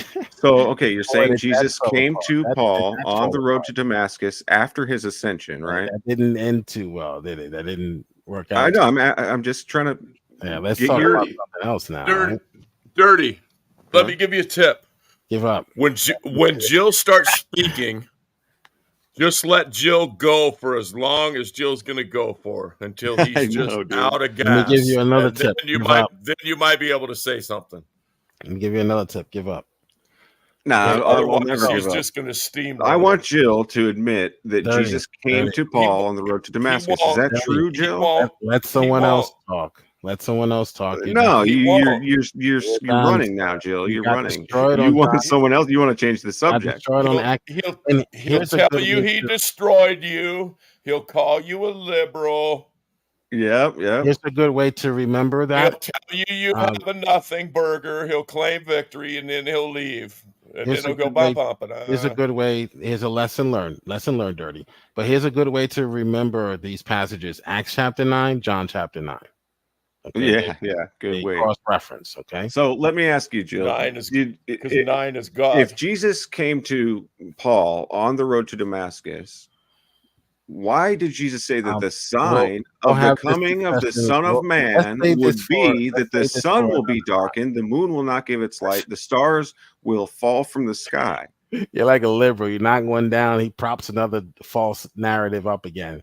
I don't have the Yeah, energy. Jesus said the return of the Son of Man, everyone is going to see it at the same Why don't time, you just like reflect- lightning flashing from the west. Why don't you and- reflect on your past? So blunder the sign of the coming instead of the Son of running to Man another was that the sun will be darkened. Jill, has the sun been darkened? Was the sun darkened on the road Why to don't Damascus? you reflect on your last blunder before you run to the next one? Yeah, you don't want to answer. Okay, That's a got it. Bible study. We can have that Bible study another time. But Yeah, you don't want to reflect on answer what just questions, happened. simple yes or no. Reflect on Jill what just won. happened here. Okay, Jill humble won. yourself. Reflect on the fact that Jill won. Right. Humble yourself. Repent before And- you go on and with another. The sign You of the can't coming beat of the Son of Jill. Man is And that he will start to blind read- you. Start to You read can't more of beat the Jill. text. Okay, It doesn't Right. matter. You can't I beat him. think part of your problem, He's just Dirty, going to keep on talking and So talking. and Jill talking. is saying that the that you second coming reject of part of the Jesus text, happened like you on the haven't road read to Damascus. text. He's saying that Exactly. the sign If of the that coming was- of the if Son that- of Man was that Paul would get blinded. And that's the sign that we will know that Jesus has returned for the second time. If that was Jesus, It's like- absolutely. It's like you tell all the liberals says, "Hey, I don't believe in I abortion." know. It's just like that, Man. liberal fucker. Oh, well, Fucking nothing that burger. Oh, babies God. are born, Am I right? and they're born nothing defects. burger? Should we not have abortion in those cases? Well, and then you say, okay, we'll grant those the 1% of abortions that happen. A strawberry baby. We'll grant you those Give abortions. them an inch and and we they'll take cancel a the mile. 99%. Fucking liberals. Oh, Shut well, up, liberal. people are Yeah. poor, Next thing you know, we're killing 3-year-olds. That's right. Stop They acting got out like of hand. But They we'll set up disobeyed their another parents. one-on-one. Okay. Don't disobey their parents. You're getting stoned, you little fucker. Dirty. Next time, read the story before you jump to these conclusions, these wild assertions. Okay. Yes, because Jill. No, dude. Like Jesus said that when he returns, everyone's going to see it at the same time. And if they say they saw me in the wilderness on the road to Damascus, do not believe them. And he says instead if of they claim to healing be you, the he blinded Christ, you, right? What's that? And instead of healing you, he blinded you. Right. He blinded you to heal you. So you're saying the second coming already Like he happened, did to the right? man in John 9. Jill, are God you saying the blinded him second coming to of heal Christ him. already happened? Full preterist or partial preterist? Already. I think he's a full preterist. Hillary's He's saying going that back the to second that. coming happened already, right, Jill? I'll go back to it. Fine. Not all, but some. Jill, tell me where Dirty fucked up. Oh, he knows he knows he messed up royally. No, tell us. That's why he's trying to move to something else now and start another debate. No. Okay, I wanna you hear want to from move you. to that? I'll start another one if you want. Clip that Dirty one. varmint. Dirty Yeah. varmint. There Dirty is a varmint. solution to your objection, and although it doesn't make sense in normal Christian dogmatic reading and traditional reading frames, there is a way to justify your objection. I recognize your objection. Okay. Well, thank you for recognizing it at least. Yeah, let Richard answer according to his theories. Yeah, he wants to hear I'm only somebody gonna- who actually probably thought about this. Well, to no, answer. I haven't. Because what you're saying, Jill, is that Jesus already came. You're saying that the second coming of Christ already happened. You I know. don't say that. Well, didn't Jesus say that I'm going to go sit at the right hand of God until God puts my enemies at my feet?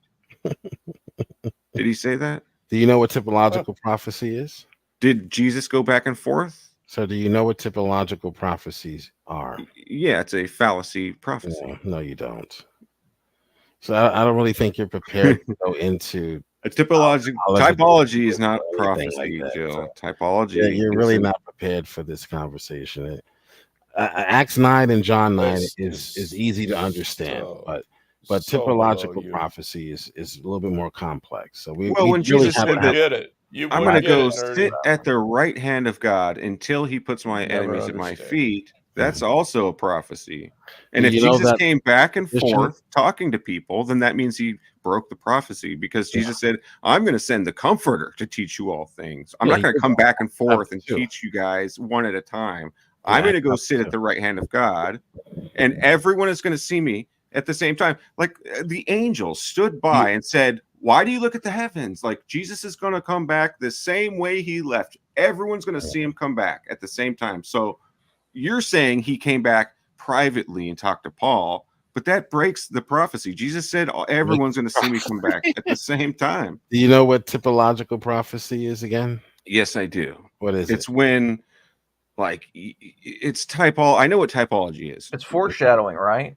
Right. Okay. Yeah. Foreshadowing. So are you familiar with how prophets, now Jesus is the greatest prophet of them all and an heir to the linguistic throne and the prophetic throne, but he's going to follow the same pattern because it's him in the Old Testament, right? Jesus says that Moses wrote about me. So the Old Testament prophets would always prophesy and use or Foreshadowing. soon to come, right? Events that probably any forecaster could prophesy about, coming of Babylonians or the Assyrians, but they would also at the same time, in a greater intensified way, talk about the coming of the ultimate judgment.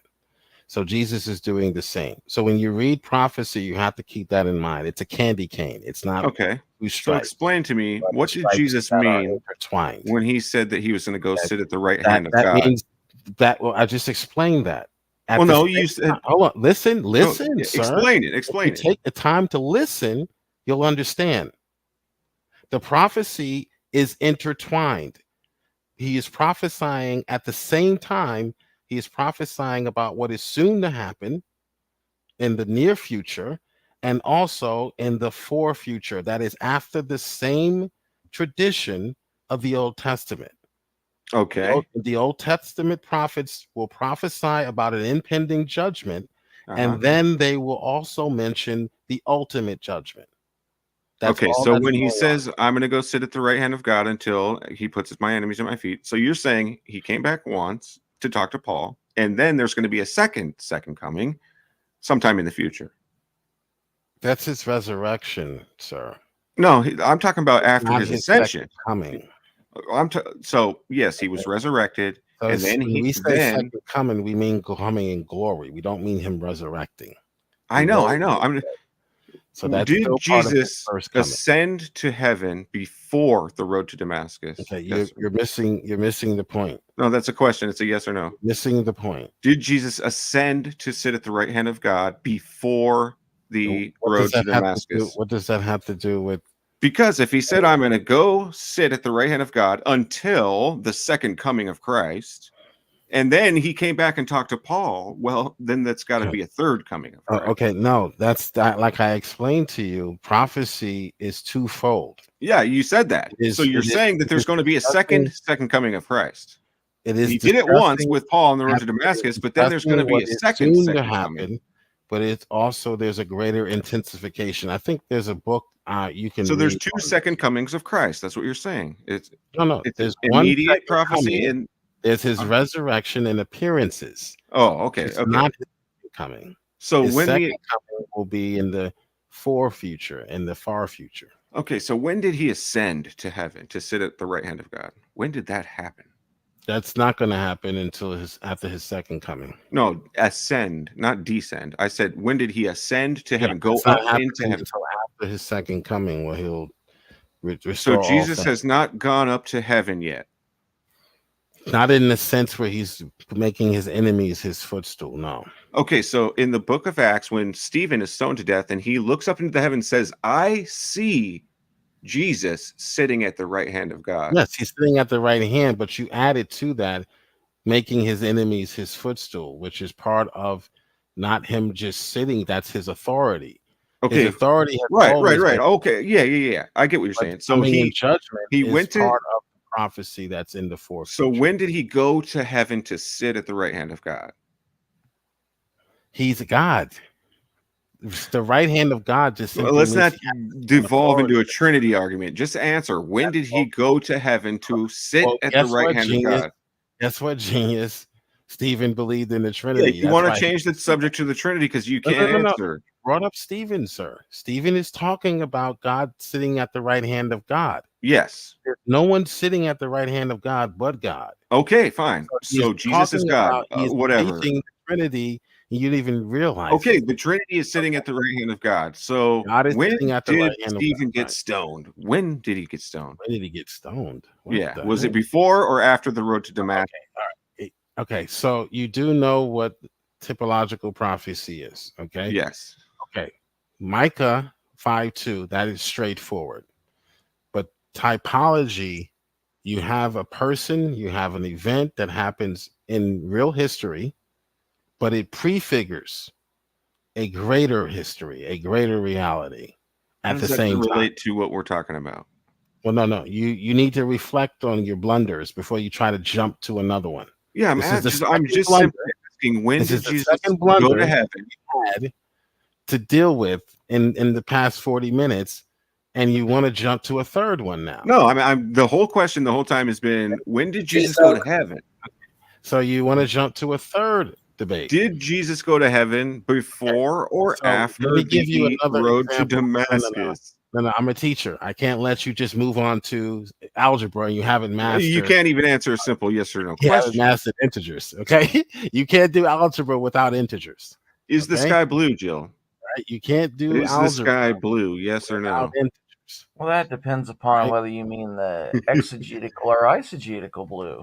Okay, typological prophecy. Let me give you an example. The sky is a Isaiah. typological prophecy. Isaiah is fulfilled. Isaiah 7 is fulfilled with the virgin birth, as Which didn't chronicled in happen. The virgin birth that she was not a virgin. Matthew is speaking typologically. There's no one-to-one correspondent between what Isaiah said and what Matthew is saying. Exactly. There is no correspondence between what Matthew said and what Isaiah said. Isaiah is about Isaiah's son named Emmanuel. That's 700 years before Jesus. It's straightforward. Typological prophecy is a lot more complex. It's like a candy cane. Predictive prophecy is straightforward. There are two lines. Okay, so what does this have to do with Jesus sitting at the right hand of God? Now you want to talk about, what does that mean? Jesus sitting at the right hand. What does that mean? That means that Jesus is sitting at the right hand of God in heaven, not on earth, but in heaven. Okay. Until God puts his enemies at his feet. It means that Jesus has the same authority. Right. So the word "until" means that there's a time period from when he begins to sit at God's right hand, and then at the time when he puts his enemies at his feet, which will be the second coming. I think we can agree on that, right? Yeah, he has the authority. All authority was given unto him. So he has the same authority as the Father. That's what it means to be sitting at the right hand. So okay, fine. So when did he go do that? When did he go do that? That's a silly question. It's a category error. When did he go do that? Yeah, when did he sit at the right hand? When did he begin sitting? And went to heaven. I'm going to sit down now at the right hand. That's not exactly what the text is communicating. Here's where Richard can help you. Okay, wait a minute. When Jesus was on earth, was he then sitting at the right hand of God? Could you at least not use me as an insult when I'm not in the conversation? Oh, like you did a few hours ago. Okay, so sitting at the right hand means that he has the same authority as the Father. Okay. So if that is expressed in a vision, so when did he begin to sit at the right hand? Excuse me, sir. I'm answering your question. There is no beginning. Jesus was always sitting at the right hand. If that is expressed, yeah, he always had the same authority as God. If that is expressed to Stephen in a vision, then it doesn't need to be pressed into a wooden literal. Jesus is now, I'm leaving and I need to go up there and sit down. And now I'm going to stay there until I make my enemies my footstool. What all Stephen is recognizing is that Jesus is God. He saw him sitting and not Jonah. Who's the three Hebrew boys? Okay, when Jesus was on earth and he said, "Don't touch me because I have not ascended to my Father yet." What did he mean by that? When he said, "I have not ascended to my Father to sit at his right hand yet. I haven't done that yet." Because he was resurrected and he said, "Don't touch me because I have not ascended to my Father yet." Bill. Maybe we don't need to have this conversation. If you're gonna do this, I know we don't need to have it, do we? You don't want to have it. And you want to move now. You want to move the trigonometry. You didn't even learn. No, you said that he's always sitting at the right hand of God, but then Jesus himself says, "I have not ascended to sit at the right hand of God yet. So don't touch me." Shadrach, Meshach, and a bad Negro. You know that story? Yeah, I do. You know that story? Who did they see? I'm not sure those are the right pronunciations of those words. Who did they see? Funny, though. Who did they see that looked like the Son of Man in the fire? Well, that's all it says. One like the Son of Man. That's all it says. Who did they see? It doesn't say. Yet Jesus has always been at the right hand of the Father. Now he voluntarily gave up his veiled. I don't want to say gave up. Without divesting a single attribute of his deity, he veiled it to become human. Okay, to become like one of us. So when he was a human, was he always been at the God at that point? Yes. So when he said, "Who appointed me judge over you?" Did he have all authority when he said, "Who appointed me judge over you"? He veiled. Right. There was a brother who said, "Make my brother give me my portion of the inheritance," and Jesus said, "Who made me judge over you?" I'm the king. I'm the king of my house, but I can veil my authority. So if Jesus had authority, why did he say, "I don't have authority"? I can let the bill collector. Who made me judge over you? He said. I can let the bill collector talk to my wife.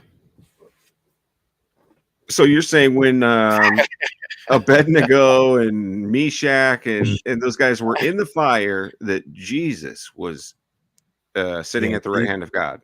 Jesus is always that's just an idiom for that. Jesus has the same authority as the Father. I believe the Trinity, that they're co-equal, co-eternal. That so he has the same authority as, although he has the ability to veil that, to hide that. To veil the authority, so he can pretend he doesn't have the authority. He pretend.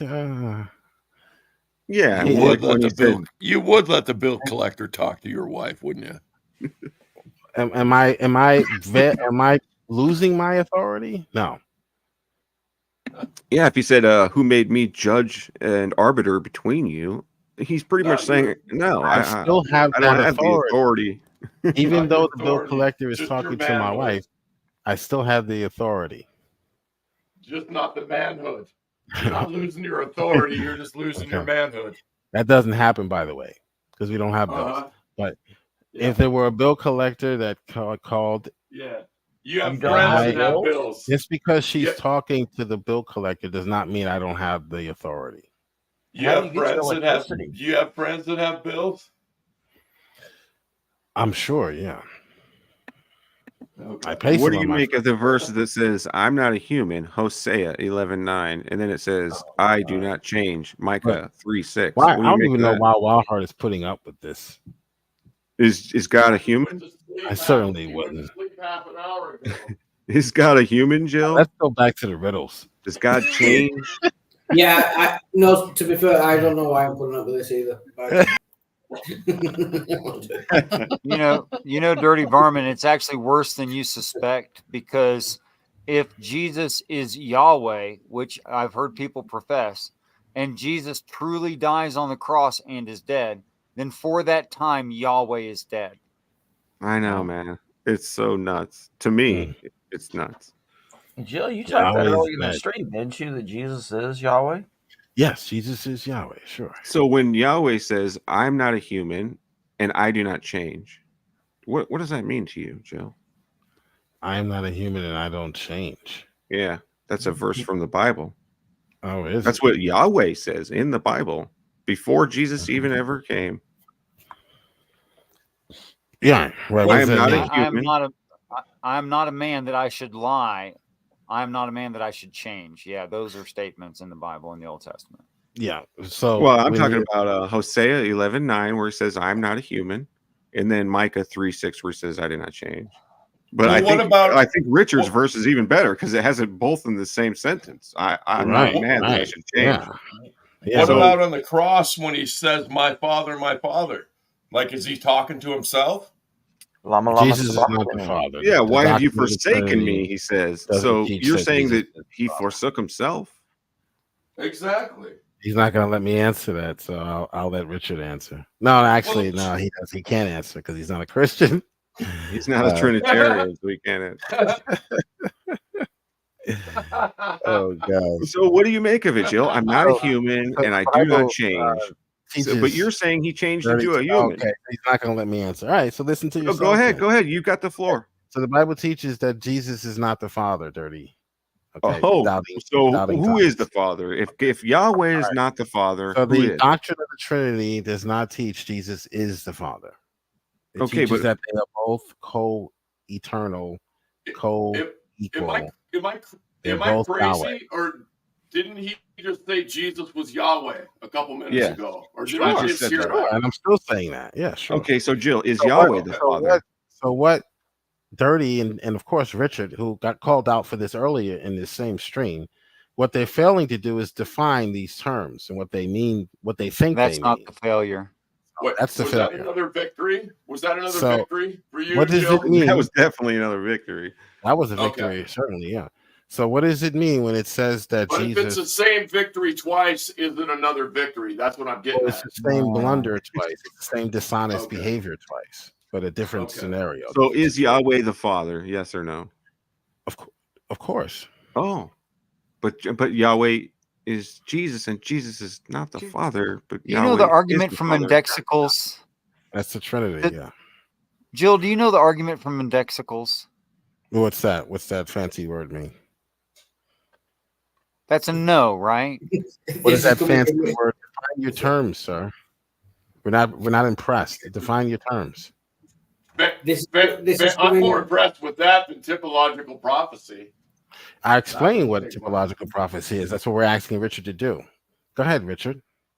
I'm not sure you did. I think Oh, just you asked actually the do other guy want if me he to. knew I how thought you were just being sarcastic. Yeah, define what is these fancy terms you're using just to sound like you know what you're talking about. Go ahead. Indexicals, as in a way to index things. That kind of word, indexicals. Okay, and categorize. And what I'm referring to most specifically is the Bible, and beyond that, the idea of the Trinity. So here's the issue: if Jesus is Yahweh and the Father is Yahweh, then both Jesus and the Father are Yahweh, which makes Jesus the Father. And that's false. That's not Yes, what it's the false. doctrine teaches. What you're saying is logically impossible. It has to be false. Whose logic? And here's So how I Jesus- can prove it. wait. Whose Hold logic are you using? hold on, Doubting. You get so excited. Hold on. Whose I just want to logic are finish you real using? quick. Maybe 2 minutes. Whose Okay. logic are you If using? I made the Okay, you if don't I wanna made let- the state Then I don't if have to I listen made- to your logic then. if I make the statement Jesus hung on the cross, you would agree, disagree. Okay, if I make the statement You can't the tell me whose Father logic hung on you're the using. I don't cross, have to engage you if you can't tell me whose logic you're using. I would It's- agree. it's If classical you're using- logic, bro. It's Classical Greek logic? it's if A you're using- equals A. That's Classical Greek all. The word that It- was created before the foundation of the world. God equals God. Yahweh Okay, so if I said the Father hung on the cross, your response would be what? The Trinity teaches that God is one in three persons. The persons are determined by the distinctions in Scripture. The Father loves the Son. The Son submits to the Father. That's as far as the Bible goes. In So the Father isn't the. So the Father isn't the Son. nature of God. So So if because you they want to have go different beyond that, if you want to experiences- go beyond that and pour on more layers to that, go right ahead. But that's not what the Scripture teaches. The Scripture Which does would not be go fine into- if I Yahweh. think- Hold on. The Which Scripture would does be not fine go if into Yahweh a was a person part is. of an experience. But Okay. your claim is Yahweh is bigger than either one of those experiences and would be inclusive. The persons are determined by the distinctions being made in Scripture. That's as far as the Bible goes. So you can't fit your logical paradigm into the description given in Scripture because it doesn't make those claims you're trying to make it claim. That's how I Okay, dealt so- with Danny and his dumb arguments against the Trinity. So That's fine. and you won't have any That's fine, response. but I'm not Danny, and you're not speaking to Danny. You And you won't recognize have that, any right? you won't have any rebuttal to that. The Bible doesn't I go that do- far. So I do have rebuttal to that. no, you don't. Because if God has given us these cognitive processes, which you claim he has, and if God made the reality, which you claim he does, and if our cognitive processes saw the reality and derived from that necessary logic in that reality, then the logic should stand according to God's law. Okay. Again, the Trinity has nothing to do with what you call logic. Well, The you're not Trinity- kidding. Exactly. Trinity does not make a claim. Thank you. The Somebody Trinity clip makes that. zero Determined logical sense. He by just logic. admitted it. Somebody clip that. He finally cannot admitted be- that the Yeah, Trinity clip that makes for no sure. Yeah, sense. somebody clip that. The Scripture Trinity has only nothing goes to do with far logic. as I to completely agree. And that's why I only do one loves show per the day, Father. guys. Right there it was. You can And thank the me Father later. loves the Son. That's it. It doesn't go into what a person is as far as the ontological nature of God. It doesn't go that far. So you don't have a logical argument against the Trinity. Game over. So the Congratulations. Trinity is a You have now mystery. found Danny- three if ways Danny's to done say after the that, so Trinity are is you. illogical. Your Danny's done. Your Danny argument is done. So the The Trinity is a Bible does mystery. not Is that even true, go Jill? that far. Yes, thank you. It's a mystery. The Oh, Bible so a mystery by definition cannot be understood. Wait, do you also Okay. believe that It cars can have be- personality? it can be Here's a derived. famous quote from Bart Ehrman. He says, "If you think that you understand the Trinity, you don't understand it." Because That's right. That's a good exactly, quote. it's a true quote, isn't it? He is out of this world. There's nothing like him. Yeah, you can't understand. It's impossible to understand. There's nothing like him in the universe. But God said, "Worship me in truth and righteousness," didn't he? Truth and righteousness does not. So if you mean can't that understand truth and gravity. righteousness, You understand can't gravity worship him. enough. You understand gravity enough not to jump off a cliff, but you don't understand what gravity is. That's not a fair comparative. Is it- Science doesn't know what gravity is. So nowhere in the Bible does it say you're going to fully exhaust God in any capacity. Nowhere in the Bible does it say that. In fact, it says God is an enigma. yeah, but That's doesn't it. the Bible say that he who brags, let him brag in this, that he knows me? That's intimately. Not that you know. But his we have no idea what ontology, he is, even though he and that said, "I'm you one can God. put his ontological Worship me nature, alone and no other." ontological paradigm, But we're supposed to worship three gods. one that he Dirty comment. created for you, by the way, so that your life would make sense. So you're saying everybody before Jesus was not worshiping the true God, like because David now didn't you know wanna about move this on to Trinity. another topic. Isaiah didn't know about this Trinity. So, do you understand why your arguments, your so-called logical Trinity problems, don't work when it comes to what the Scripture says? The only Oh, it argument works you would have, perfect with what the scripture the- says. It the- just doesn't work well with what you believe. the only arguments you would have, Richard and Danny, if you're listening, is with those who take what Scripture says and add As to it. actual. And add to it because they've taken some logical course or they've taken some course on logic in college and they think they can use water, steam, and ice or some other That's sort very sweet, but I'm actually just an combination. The best I've heard is time, space, and matter, but that falls apart eventually. Well, do you use that little chart, Jill, that says, Jesus is not God, is not the Holy Spirit, but then there's like that thing in the center that says is God, and then the is not. Do you use that chart? Of course, that's what we derive Okay. from Scripture. So if you guys know what I'm talking about, you can imagine the chart in your mind. It's got 4 circles on it, 3 on the outside and 1 on the inside. And then is nots and the is and everything. So if you put that chart and just apply it to like animals, you say, okay, you've got tiger in one circle, a lion, and then a cheetah. And those are the 3 in the outside circles. And the only word that you can put inside the inner circle is feline, because they're all felines, but they're not each other. Like a tiger is not this lion, and a lion is not a cheetah, but they all 3 are felines. So in the middle, you can put the word feline because they all 3 are felines. So is that how you're saying we should understand God? That like I God said, is actually just a category, like I just and there said, are 3 separate individuals who fit that category. 30. Like I just said, there is. I'm just no asking. analogy. Can you answer? Yeah, sure. There is no analogy you can actually point to in a created universe, which God created for us to dwell in, not for Him to be limited to. Okay, there is nothing you can point to that is going to expound on God's nature.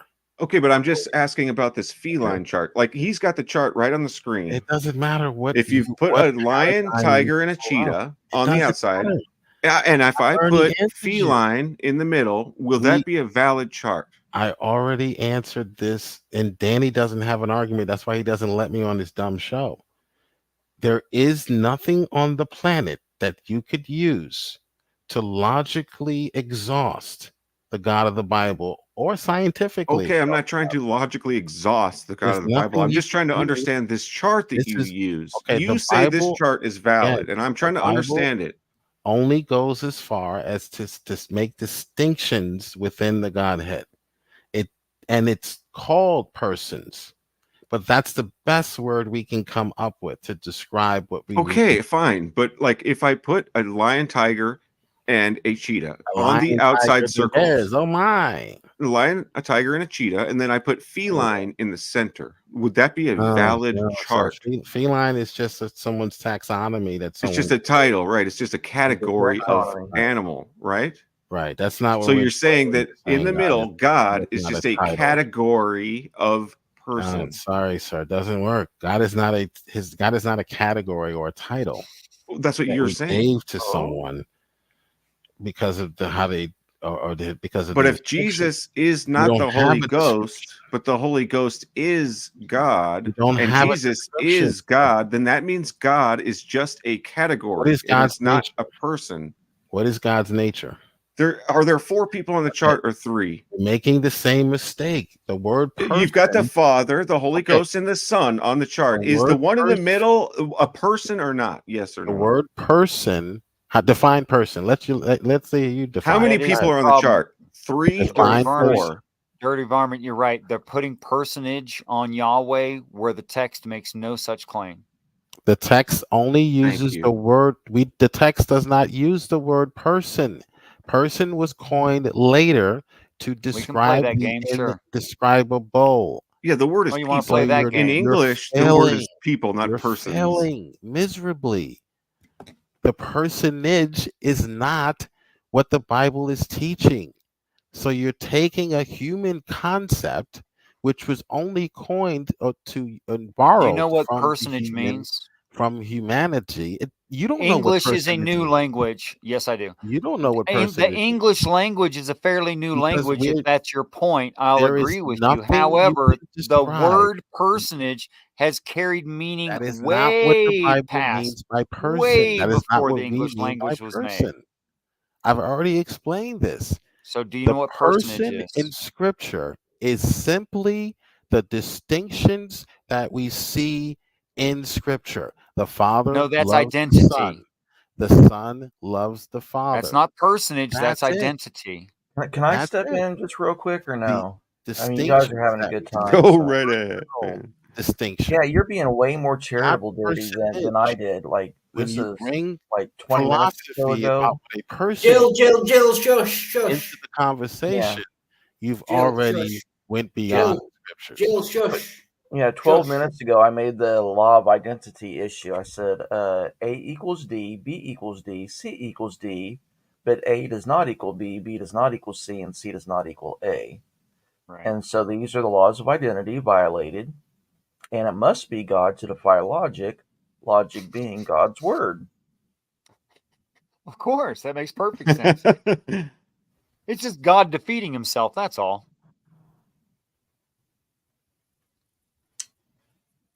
What do you say to that, Jill? Or it could just be that the idea of personage should not be assigned to either Yod-Heh-Vav-Heh nor the Holy Ghost. Now, what you have left there is a personage the Father and a personage the Son, both having being, of course, like Yod-Heh-Vav-Heh and the Holy Ghost have being, but no personage, participating in Yahweh. Simple. So this is actually like the chart on the left is kind of, what does that one mean? Is that what you just described? The chart on the The right one- is what I just described, the triangle chart. Okay. The one on the left is Richard's understanding, I believe. Yeah, that's Richard's understanding. But the Well, Bible, this is all according to the understanding that I have adopted on the Bible. That's That the Holy Ghost is the communicator, the bringer, the agent. support system, all that stuff between two intelligences that have personage and brain and are able to communicate with each other. Now, does that happen between the Father and the Son? Obviously. The Son even prays to the Father. It's in the text, right? Yeah. Does that happen between the Father and other of the host of heaven? Well, evidently.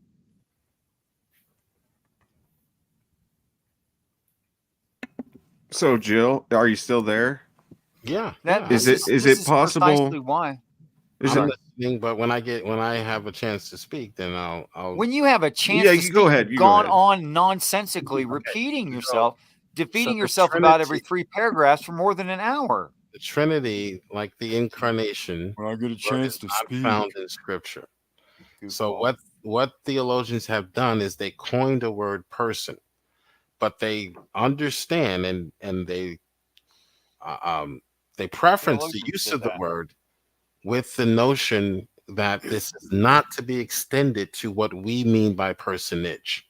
So your dumb mean is destroyed already. Okay, all person. What word should they use? All person. There is no word. There is really no word to describe it. Okay, Okay. all they're doing is they're I would say aspect. That would be my choice. Right, that can fall apart logically as well because it's the Trinity is out of this world. Like that's how I love it. That's how I want it to be. I don't want it to be like Richard Manson's God. Okay, So the Trinity. okay. All right, I'll wait. Sorry. Yeah, sorry. So the Doesn't make Trinity sense. Must be true. The Trinity is outside of logic, and no one can understand it, and there is no word to describe it. There is nothing in our world that can exhaust it fully. Okay, when they use the word person, it's what we call an anthropomorphism. It's using a word, the best that we have, to describe what we observe in Scripture. That's it. Okay, so definitionally, a personage would have a consciousness. Do you think that Yahweh has a consciousness? I don't know what that means in the terms of God consciousness, not as far as what a human consciousness is. Okay, then better than a human consciousness, a billion times better. Ultimate consciousness. Does Yahweh have that? That means in the realm of an eternal realm. What does that even mean? Consciousness. You only consciousness means to be self-aware and aware of your surroundings in such a cognitive sense that you can actually engage with. So here's the problem. You're trying to take a being and his nature and fully exhaust it or explain it based on human terminology or human understanding. I don't think we're trying to fully exhaust it. We're just trying to get the basic meaning of it. Okay, here's the basic meaning. There are three planks, okay, in the Trinity or the understanding of the Trinity from what we can derive from Scripture. If you want to go beyond that and you want to take a philosophy course, go right ahead. There's one God. Okay, so Christianity is fiercely monotheistic. Define God. What's a God? We'll get to that. The second plank, that there are hundreds of passages in which the Son, the Father, and the Holy Spirit are declared to be completely God. Okay, Hebrews 1. Well, you haven't defined God yet, so I don't know what you're talking about. Sure. Corinthians 8, okay, and Acts chapter 5. The third plank asserts that the Father and the Son and the Holy Spirit are distinct. Okay, there are subject-object relationships. That's why they coined the term person, because that was the closest thing we had in our realm to describe subject-object relationships of people like father and son. Okay, that's it. That's as far as the Bible goes. So your argument is not with someone like me who does not scream where the Bible is silent. Your argument is with someone who has took some philosophy course and now they think they can explain this, maybe like Praise or something. Okay, so you can go have that conversation with Praise, but I don't go beyond what Scripture says. Yes, you do. Yeah, you do. Often. You want me to because you think you have an argument against philosophy. You have an argument against human philosophy. Is it possible, Jill, for an atheist to love his neighbor as himself? Is that possible? Good question. Should be easy to answer. Is it possible for an atheist to love his neighbor as himself? Is it possible for an atheist to love it? You're like those Quintosaurs and Transformers. You just change faces every 5 that's a simple question, yes or no. I am trying to trick you, but I want you to answer. There you are. You're like the Pharisees. But you don't know where I'm going with the question, so you don't know how to answer. No, I don't believe any liberal atheist loves their neighbor. I don't believe they love their wives. I don't believe they love their husbands. I don't believe they love. So you're saying it's not? You're kind of on the right track. Why don't they love any of those? Why? Yeah. Because God has not changed their heart.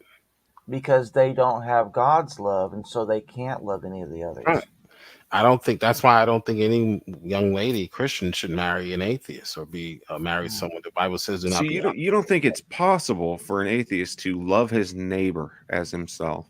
No. Not as God, but as himself. No. It's not possible. Okay, good answer. Because if you would have answered yes, then I would have just totally like annihilated you. No, they're not possible. But you're wrong. It is possible for an atheist to love his neighbor as himself. then Even I- Paul says so. Even Paul says, you know, the unbelievers, they're a law unto themselves because their conscience, you know, makes it so that they keep God's law without even knowing about God. Like Paul says that. You're talking about homosexuality. Yeah, that nature does reveal some things. No, there are some people out there who've never heard of Jesus who do love their neighbors as themselves. I mean, they treat their neighbors just fine. They give charity, you know. I thought homosexuality wasn't found in nature. It goes against nature, Paul argues. Sure, it's found in nature, but it's going against. I think there's parts in the Bible where God says that unbelievers and like other foreign nations are. So the are frogs are loving their gay? neighbors. Are you saying the frogs are gay, Jill? Now? Are you changing your fucking tune? The frogs are. Jill, did you say the frogs weren't gay? Oh, sorry, Richard. Alex Jones said that. He did. Yeah, But he he's said right. there's no homosexuality in nature. The frogs aren't gay, is what you No, said, not Jill. as far as what we call homosexuality. They display tendencies, or they may rub up against each other, but there are probably something wrong with them. So they are gay. We would argue the same thing. They No, are there's no gay such or they're thing as not gay. gay. There's no such Are thing. they gay?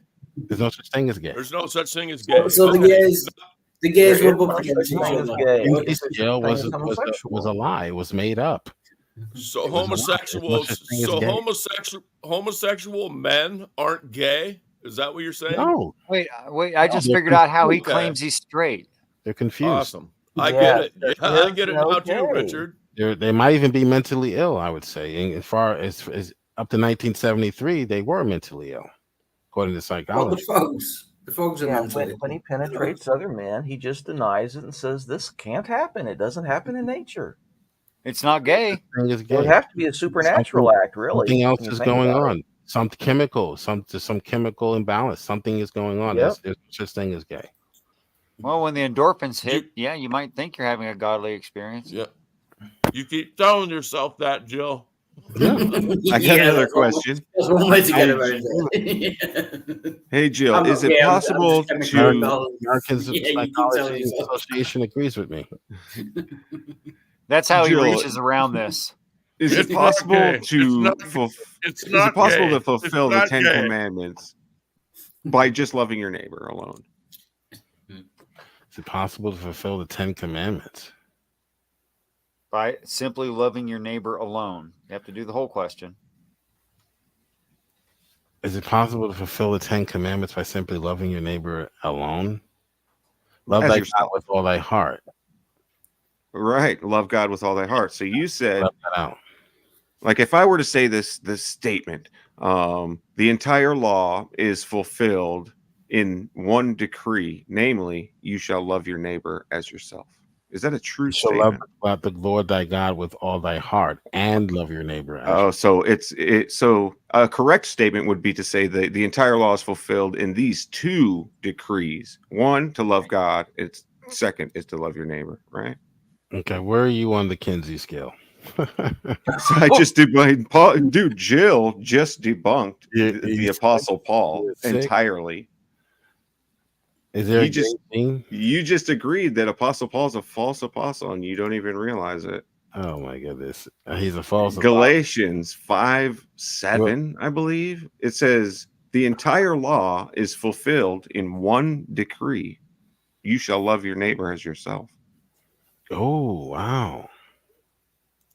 Did Paul not read the rest of Depends did on he your not read definition of God. Yeah, Paul You might forgot not God, debunk didn't he, it. Jill? He might not debunk Paul. contradicted? Did anything contradict there? Yeah, he said the entire law is fulfilled by loving your neighbor. Did he contradict Jesus' word?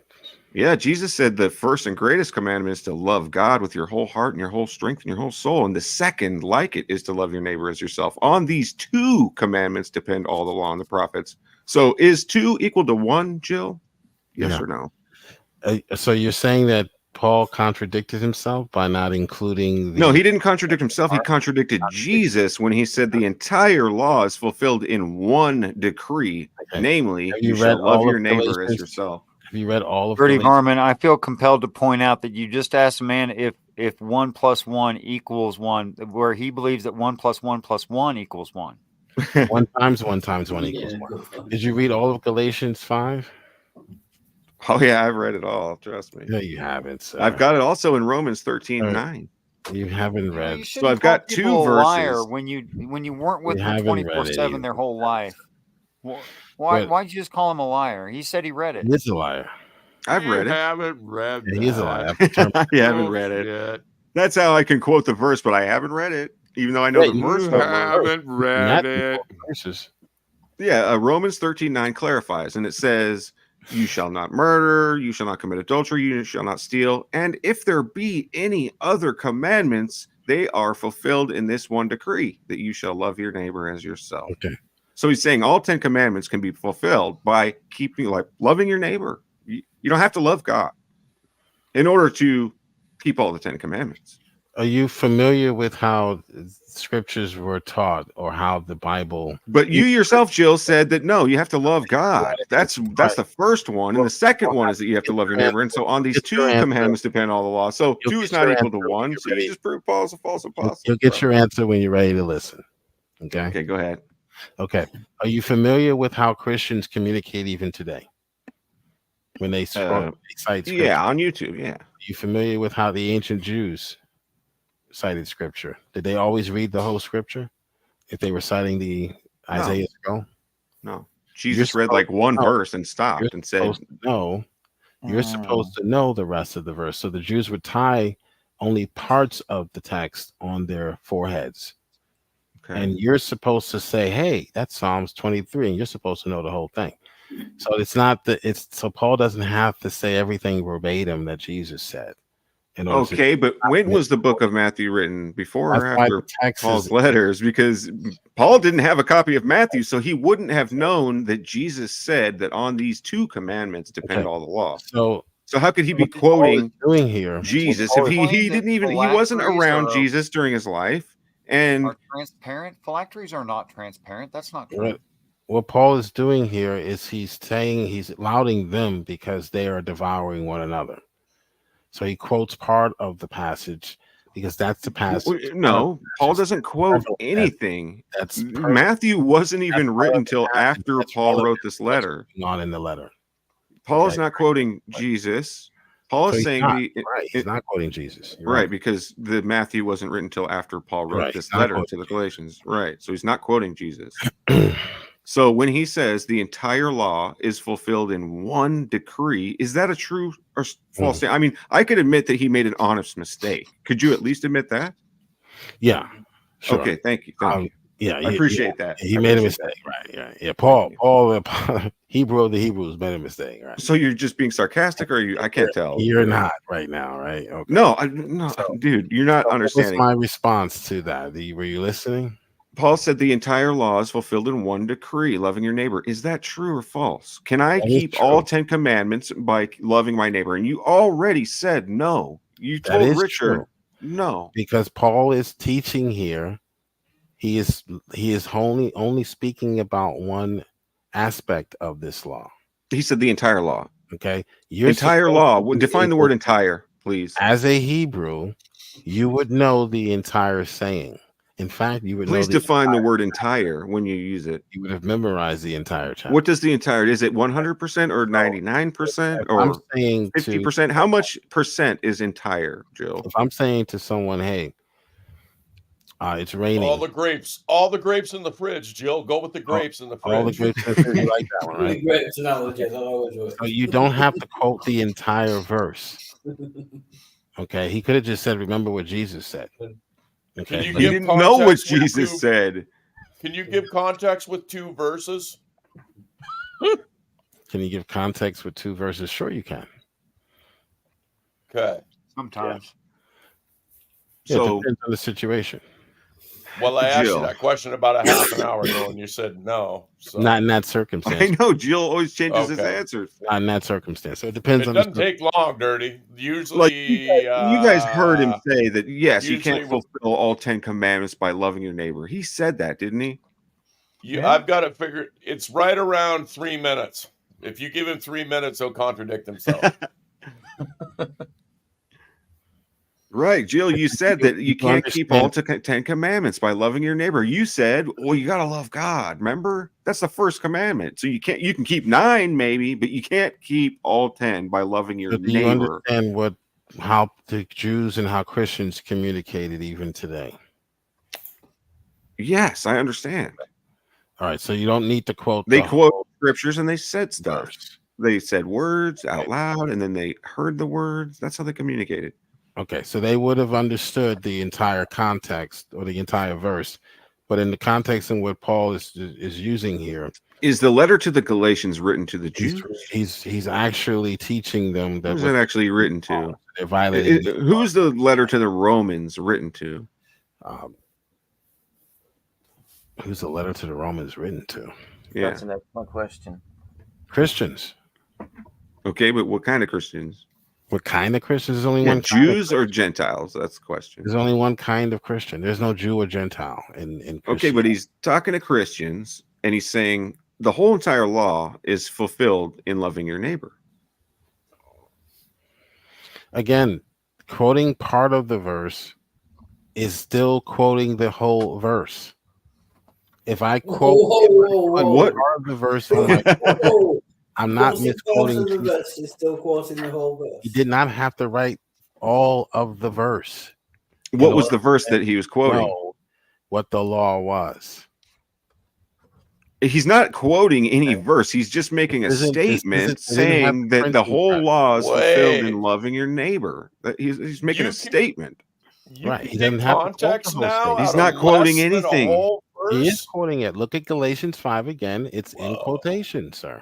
Well, yeah, that part about loving your neighbor. Right, right. But, So he doesn't have but to the quote the question whole is the whole psalmist did law not quote when the fulfilled in Psalms are loving your quoted. neighbor? When the Psalms are quoted in the Old Testament, he doesn't quote the whole Psalm either. But he says it's one decree: love your neighbor. And that decree would have included both. Oh, Part so of the loving your decree, neighbor even though includes Paul loving does God? not- even though Paul does not himself quote both parts of the piece of the So piece. love God and love your neighbor is one decree, not two. It is one decree, but he did not. But quote Jesus said it all was of two. Jesus said it was two. No. Yes. It is one. Jesus said the first commandment is to love God, and the second one is to love your neighbor. On these two depend all the law and prophets. The law is wrapped up in this. But Jesus said it was That's two. one decree. There are Yeah, but two Jesus parts said it to was that in two decree. decrees. There are Jesus said two parts to that decrees. Paul decree. said one decree. So there are who's two right? Who parts should we to that pick? Dirty Vermin, I am surprised that you're casting aspersions on his mathematical skills. There are two Right. parts. You're Don't right. you know this gentleman is a remedial fifth grade math teacher? All of the law is wrapped up in this saying. In this single decree. Exactly. Exactly. But what did There are Jesus say? two parts Did to Jesus that say the single- word two? So Paul does Didn't not have to Jesus- quote both parts. Didn't Jesus say that the Game over. first and greatest commandment is to love All right, God, so and then the second, what like do you it, wanna is to move love your on neighbor as yourself? On these No, no. two decrees This- depend all the law. Now you're saying the two decrees. That's what Jesus said. No, he did not. He said there's two laws in the decree. What is a decree? A saying. A law. It's a saying. A No. decree is a law. Oh, there could be two different instructions in a saying. It's raining cats and dogs. Here we more mental fucking gymnastics. A decree. Here we It go. can be A decree is a law Buckle by up. definition. saying Liberal can have math. more than one part. A saying does You not already have debunked to have that, Dirty. What do you got next? a Let's move saying on to the can next have- one. That one's debunked. A A saying nothing can have burger. Another three I nothing don't know, burger. man. dirty. Nothing burger. Shut up, A liberal. saying can have 13 parts. Do I have to quote all 13 parts for you to know what the saying actually is? See this one guy. When I said the man is disingenuous and you defended him, do you see now you are wrong? No, actually, I don't think this one guy does see that. I think you do because you're wrong all the time. So do you Oh, understand? he almost gave you credit for half the time, almost, but his Christian pride Do you wouldn't allow understand, it. Dirty, that you don't have to cite all of the statues in the saying in But order? when he says that it's in one statute, which Uh-huh. means decree, one decree and a Yes. statute.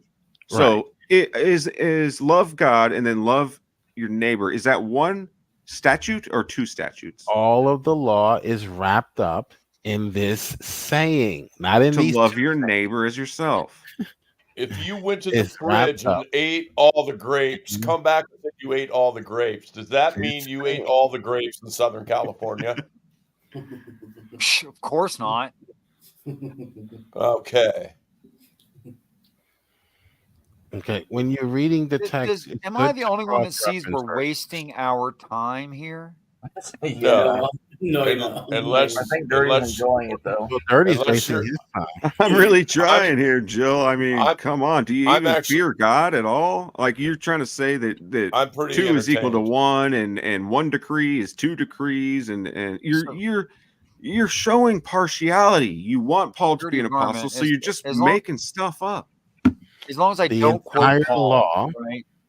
Then the rest of the New is Testament's wrapped valid, up right? on Dirty these varmint. 2 commandments. Yes, I believe if you find one lie in the Bible, that doesn't mean you have to throw out the entire Bible. That I think that's a fallacy. It doesn't make logical sense. Like if you've got a math textbook and you find one page that has a lie on it, that doesn't mean you have to give up on Let me math give and you say math something doesn't not- exist.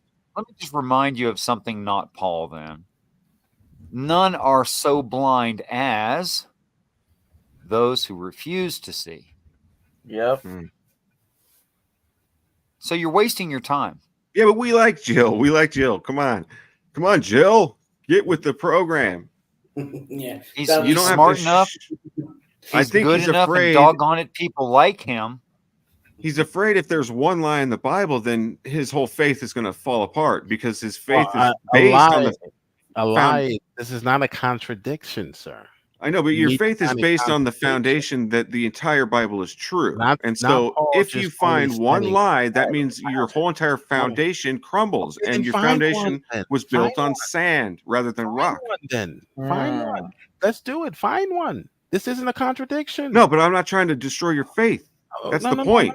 no, You won't allow there to be a lie in the Bible because your faith will crumble. You'll Find say, well, one. God doesn't even exist because there's a lie in the Bible and I Find can't trust one. any of it. Test that theory. Find one.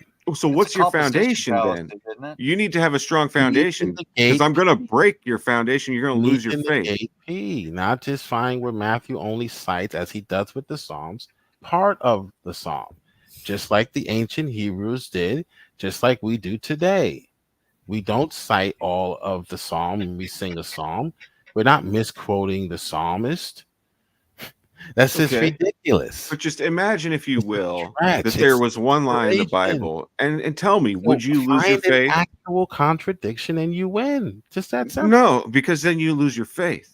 Oh, he's scared. Your faith crumbles. Because you don't have any. You No, don't have if there was a lie in the Bible, Jill, would your faith crumble? Sir, you do not have a contradiction. I know. I'm not in the asking that. It's a Bible. hypothetical. I'm asking if I showed you. No, Just pretend for 1 second that there was a lie in the No. Bible. Would you just reason with yourself that, are well, I no can't trust any of it now because how can I trust it?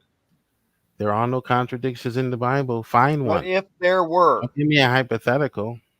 but if there were, But if you could find one. but if Okay, there okay. were, He There really are- wants to find one. I've got one for you, Jill. It has to do with how many roosters. How many times did the rooster crow? Oh God!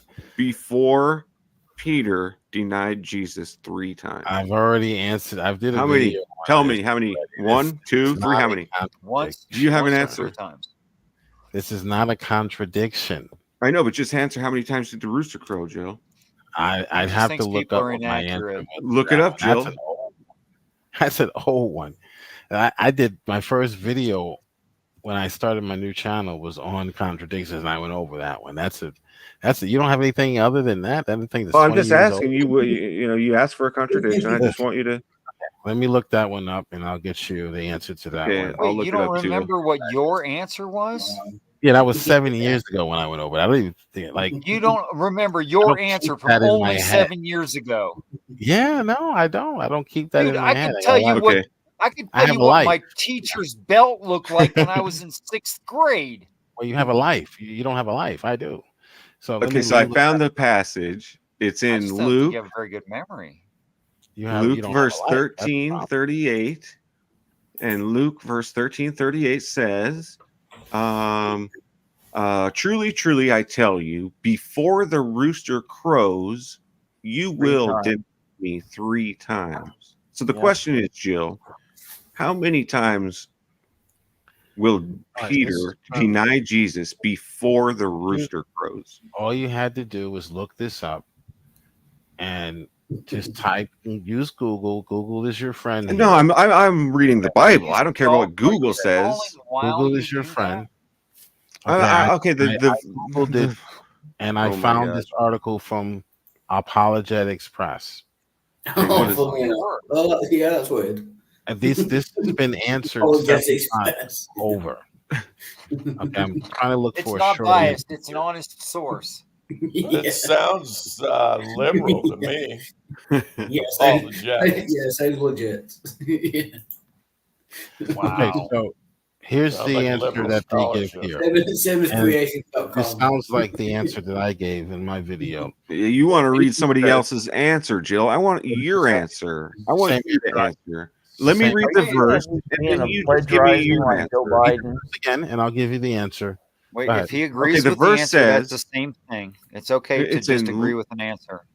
Luke 13:38, the verse says, truly, truly, I tell you, before the rooster crows, you will deny me 3 times. And so the question I have for you is, how many times will Peter deny Jesus before the rooster crows?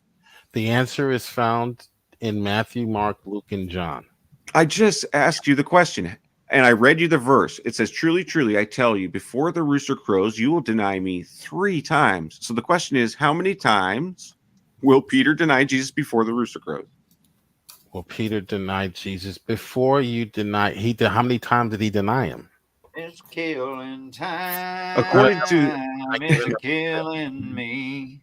I tell you, before the rooster crows, I'm thinking I won't see. When it says When I cross that line. let me rephrase it. I'll rephrase it. Let's say it's a football game, and I say before the end of the game, this football team will score 3 goals. Yeah, I can't hear you. Just cackling. Say that again. How many times? Truly, truly, I tell you, before the rooster crows, you will deny me 3 times. What does that mean? When Peter denies him, can the rooster crow more than one time? When Peter's denying him, Yes, that's fine. He can the crow can the cock can crow like 50 times after Peter denies him. Yeah. Okay. So that's not a contradiction. But I'm asking, how many times does Peter deny Jesus contradictions before the rooster crows? Where is the contradiction? Well, you need to answer the question first. Okay, I don't know. I have to read the It text. says it right there. 3 times. Okay. I tell you, before the rooster crows, you will deny me 3 times. Right? Okay. So But 3 is the same thing as 1. Exactly. 3 is 1. Or 2. That's what he's going to say. Guaranteed. 1 is 2 sometimes. What are the 2 verses that contradict? First, you have to answer how many times, according to Luke 13, verse 38, how many times is Peter going to deny Jesus before the rooster crows? Once. 3. 3. Thank you. Okay. Right in the So hard. verse. The That's verse 20 you minutes read, later, it's so damn 3. hard. The text does not say before the rooster crows once. You added that. It just says before the rooster crows at all. Exactly. Exactly. Right. Okay. He's not talking about how many times the rooster's going to crow. He's talking about how many times that Jesus will be denied by Peter. Before the crowing. Right. So the rooster is going to be silent until. No, didn't say that. Sorry.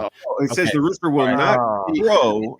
It will not crow till you deny it 3 times. So if Peter denies Jesus 1 time and then the rooster let crows. me read the answer. to that? Okay, read it. Read it from your apologetics. All right. When Jesus said, "Before the rooster crows, you will deny me 3 times," this is in Matthew 26, it seems obvious that he was using the rooster crows in a more conventional way. Mark, on the other hand, specifies What that in the crowing. fuck are you even talking about? Well, this He is doesn't coming know what from he's talking actual about. people who studied these texts, unlike yourself. That's got to be obvious to everybody here. Or am Mark, I just like on the other hand, really, that's really why. stoned? That's why when I asked In her- Mark, Peter denies Jesus once, and then the rooster crows, and then Peter you want the denied answer, Jesus you a and I? second time, and Do the you want rooster the crowed answer? again. Dirty.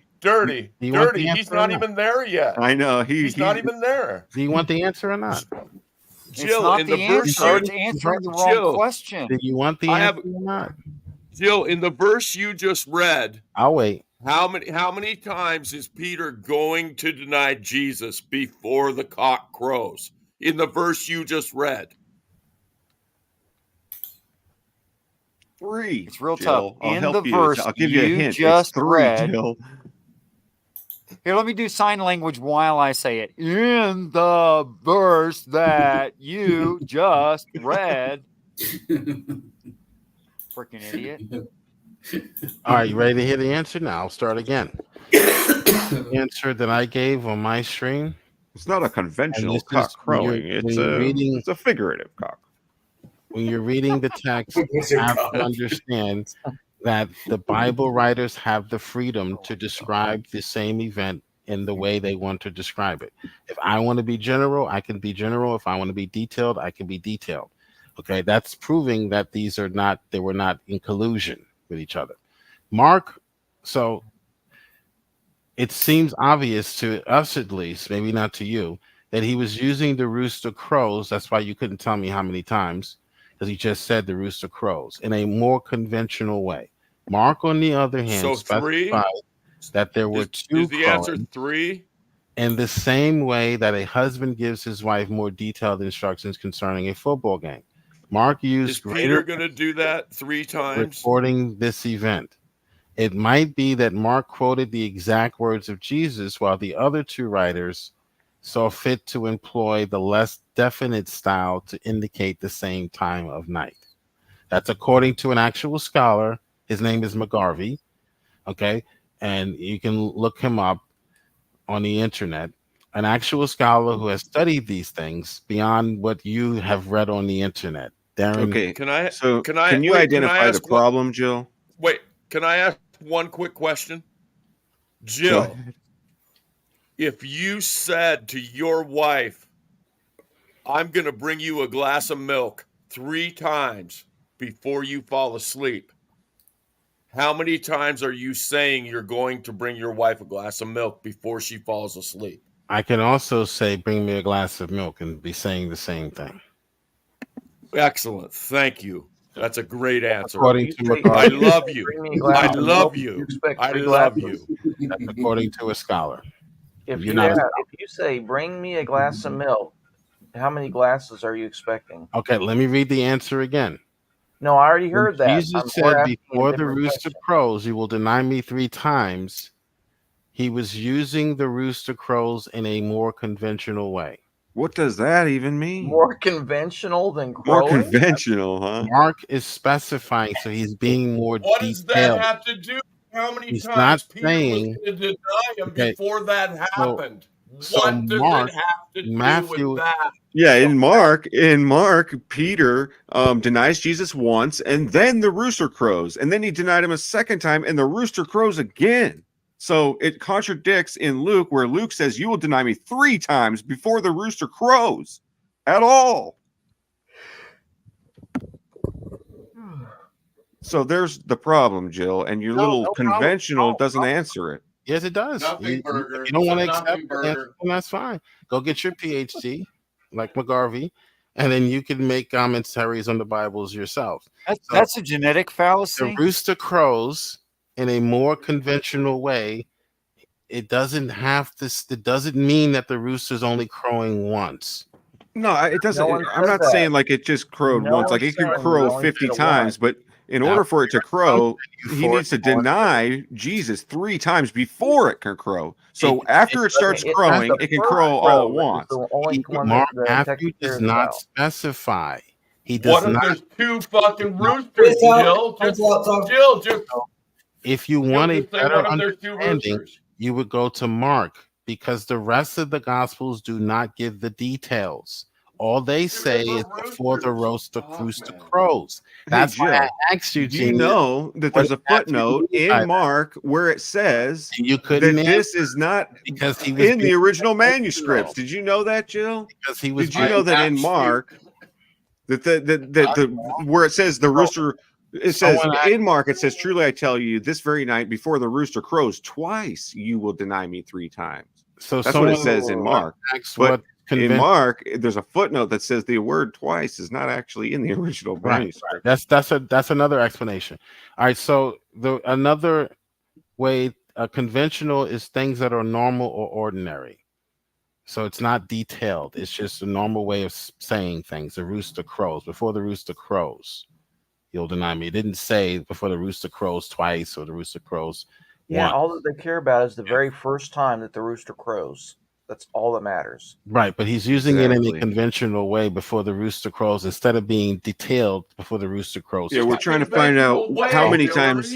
No contradiction at all. We're trying to find out how It's a many times did Peter conventional deny use. Jesus before the rooster crowed. Okay, now we want to go to how many It's a times- conventional use of the word rooster. What are you getting? Yeah, crows. The rooster crow before the rooster crows. So he wasn't specific. Conventional. So it was specific. It says, you will deny me 3 times before the rooster crows. That's very specific.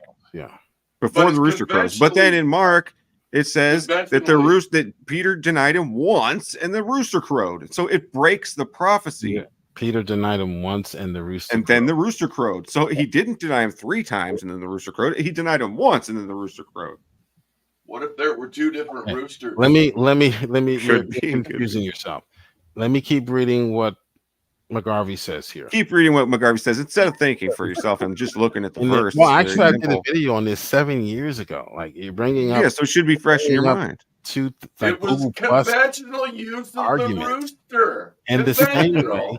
Wow, Sorry, why just you- overtalk all of this? You shout it Yeah, out. so It I may- just want to Oh, make a go bad ahead, joke. Howard, I'm sorry. Yeah, sorry, I just want to make a bad joke. If there were 2 different roosters, would that count as a cockatoo? Yes, it would. Cockatoo. Yes, it would. Yep. That's 9 letters. Cockatoo. Get the fuck out of here.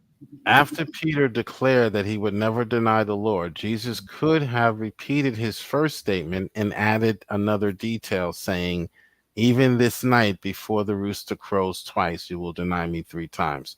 So the point that McGarvey is making is that you don't have a contradiction here.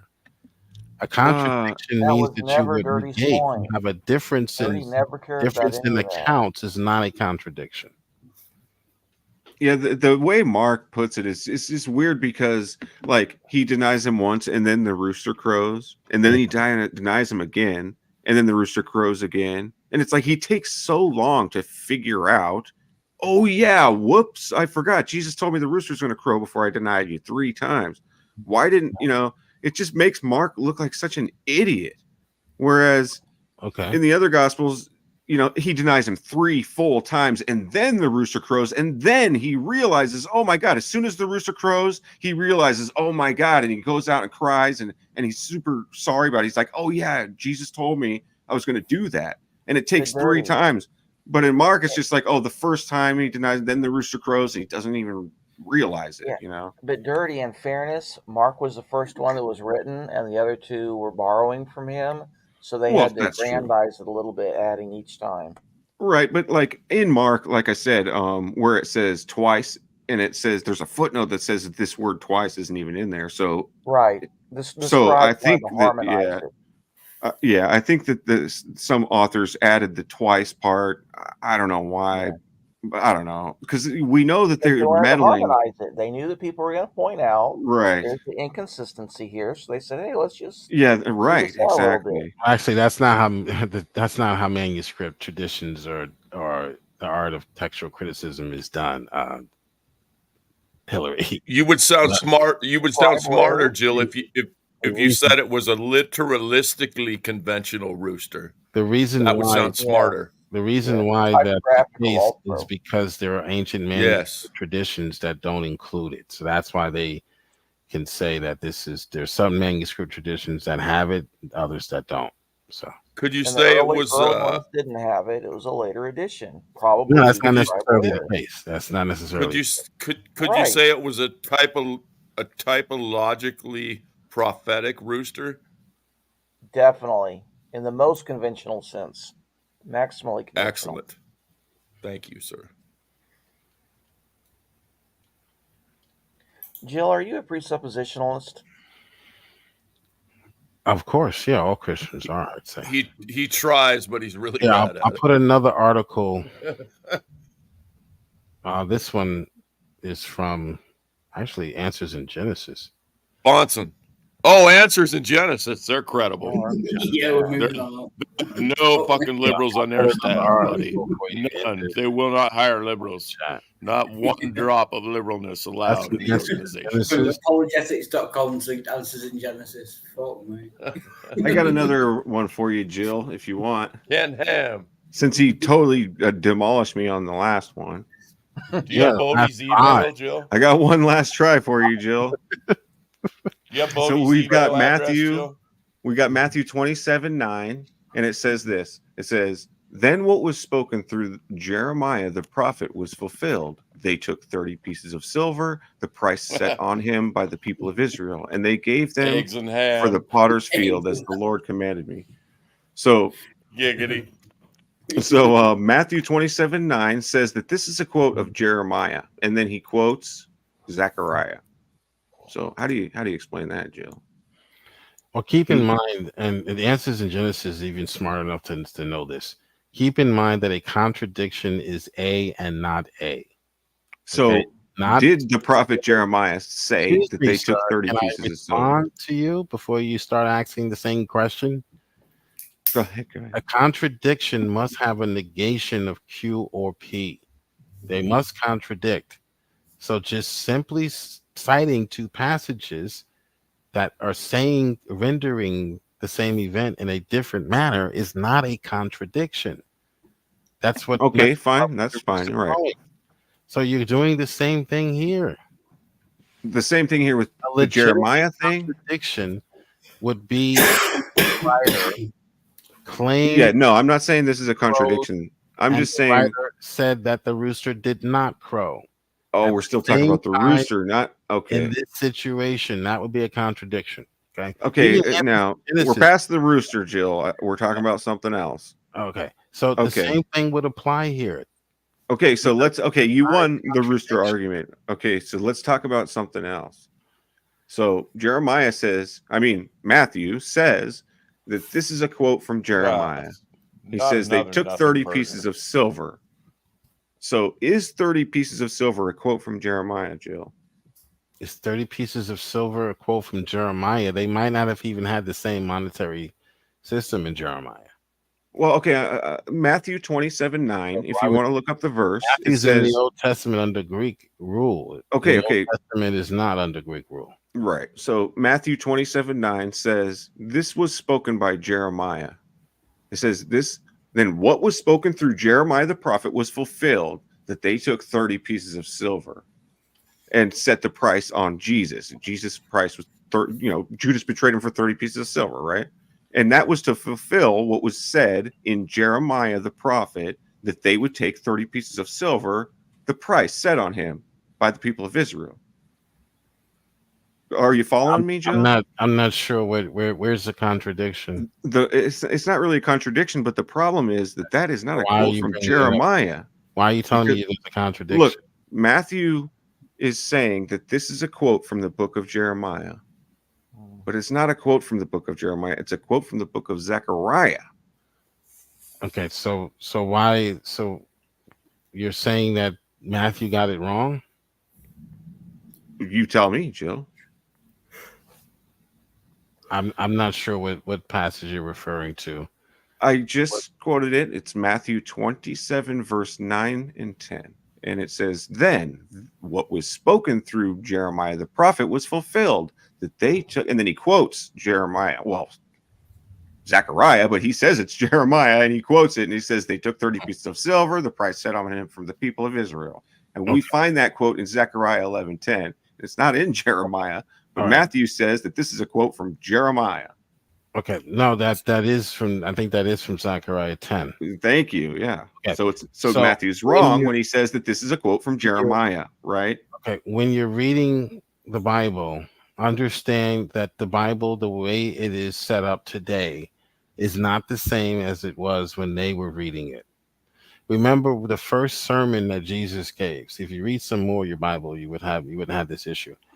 He opened up what they called the Jeremiah scroll or the Isaiah scroll. So they had sections of the Bible that were different than what our sections of the Bible were. So when he says Jeremiah, he's talking about the Jeremiah scroll, which could have included Zechariah. Okay. So the Bible is divided into 3 sections in their time. Our Bible is divided into several more, of course, than 3 sections. So Zechariah was part of the Jeremiah scroll. You're saying. Well, Zechariah was part. Yeah, Zechariah. Okay. Was part Okay. Well, that's actually a decent answer. I doubt that it's true, but at least it was a real answer. Well, have you read the book of Luke? Yeah, yeah. Okay. There were 3 parts of the Hebrew Bible. What were those parts? The law, the prophets, and the what was the other one? The writings. The Psalms. Writings. Yeah, yeah. Okay. So then he would have just been picking up the book of the prophets.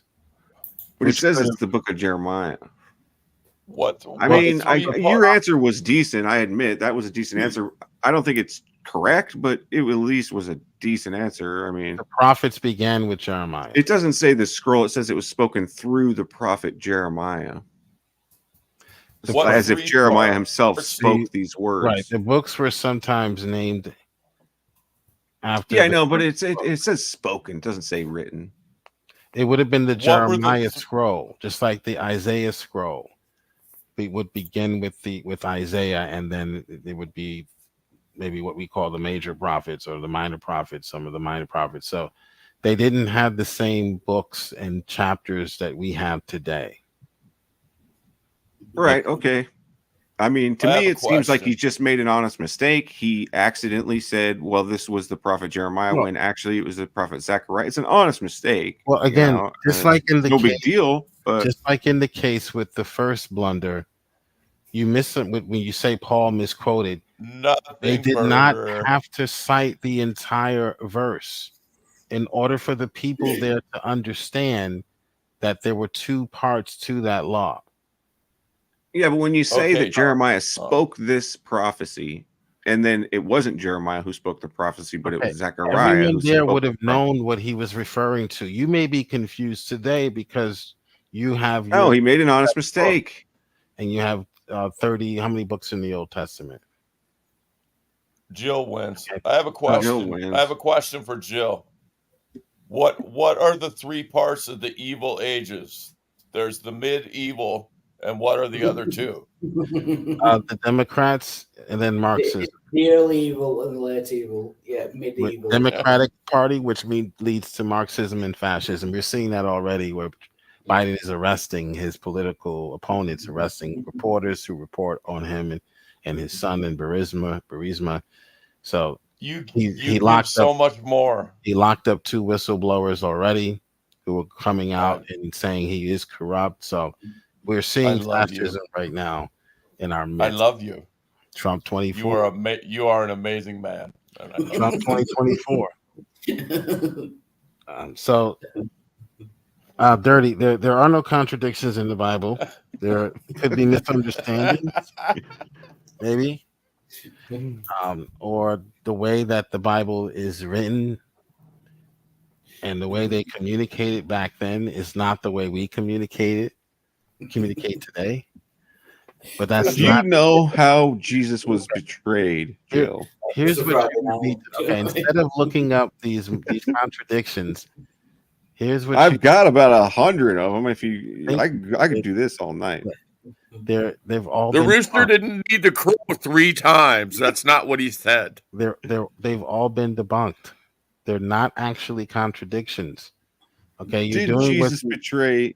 I mean, did Judas? Have they been betray debunked? you're doing what the atheists are doing and You can ignoring use that, logic. Joe. Now Richard went on for Debunked. when it came to the Trinity. Richard went on for days about logic, but he's ignoring the logical definition of a contradiction in this case.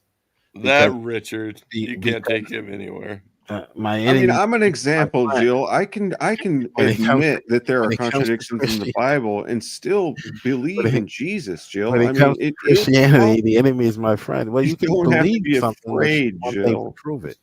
You can believe whatever you want to believe. You don't but have to be can't afraid. prove it. I'm a perfect example. I can realize and Prove it. understand that there are contradictions in the Bible, and I can still believe in Jesus. Prove it. Don't spew Can it. you be can you Prove be it. gay and believe in Jesus? Prove it. Sure. Don't spew it. No, you can't because gay doesn't exist. Gotcha, liberal. We don't really care about what you Check me out, believe liberal. in this age of scientific enlightenment. We don't care about what you believe anymore, especially if you're a liberal. Especially. See what the trouble they've caused in our land. What We're if not you're a taking- centrist? We're not taking your belief seriously anymore, sir. You have to prove it. And no more. None. You've had enough. The first thing I would do is I would get a logical or get some sort or speak to Danny. He's You good. already are illogical. Okay. You don't need to get there. And find out what an actual and Jay Passig, Jay Behar has this problem too. But to the point where they're Yeah. just saying, well, no, they don't really contradict. They're just discrepancies. So Yeah. so they've dumbed down their argument because they realize there are no contradictions in the Bible. I What know do you you keep saying that, and we keep showing you Not a contradictions. They contradiction. dumbed down their argument because they realized you were dumb. It's a discrepancy, and the discrepancy is not with us or with them, but with us because we changed the books. You're That's proving it not more a with every contradiction. sentence. Okay, we don't speak when we quote something, unless you're an atheist or a liberal, they quote mine all the time. But when we quote something, we quote the entire thing and we call that a quote. In the ancient Hebrew culture, they didn't do that. First of all, Can you give me context in First of less all- than one verse? first of I all, can. their writings were very, very intense. I bet you can. They There's were no not. doubt in my mind They you were can. not letters on a page. So I'd say fuck. they would only put 3 to 1 sayings against on their Jill. foreheads, and they would tie sayings around their wrist, and it would not be the whole of the saying. But when you saw the saying, you knew what the whole of the saying was. So Paul is just doing that after that tradition. Right. He's not. That's what I thought too. contradicting Jesus. That's what I thought too, Joe. And, That Yeah, was not so a when Paul contradiction. said, I'm your only spiritual father, oh and then Jesus said, call no man father because you have one father which is in heaven. How many fathers do we have, Jill? 1, 2. Well, one of them was conventional right out of the gate. I got to say that. Definitely conventional. I don't know how much of this Yes. you want to entertain Wellhart. How He long don't you want to got, Jill? answer. I could listen to you all night, Jill. I'm not going to debunk Yeah, all 100. actually, we're out. I'm Well, not you going to. have to debunk all 100 because if you don't listen to all 100 and then I've just already make debunked up your mind before hearing all 100, then you're breaking the commandment that says don't make I up your meant tonight. mind before hearing all 100 I meant contradictions. tonight, sir. I didn't mean any. I mean, the Bible says It's- don't make it's- up your it's your mind. I'm not going to debunk all of them tonight. I've already It's your debunked all of Christian them obligation. one by one. What if something happens to Dirty before morning? I know, and I'm gonna lose. I'm not gonna make it because Go Jill watch wouldn't the first explain video it. I did on my channel. I did a whole video on contradictions in the Bible. Where I Is that the answered, channel that you're hiding from Biden?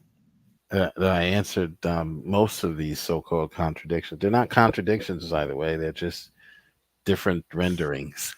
Different They're renderings. just Where they? discrepancies. different That's renders, exactly different what I told the interpretations. IRS. Atheists have said that's what they Yeah, have. like in the book of Mark, where Jesus is baptized and then immediately goes into the wilderness for 40 days. And then in John's gospel, where he's baptized and then he's walking by the next day, and John sees him and says, "Look, the Lamb of God."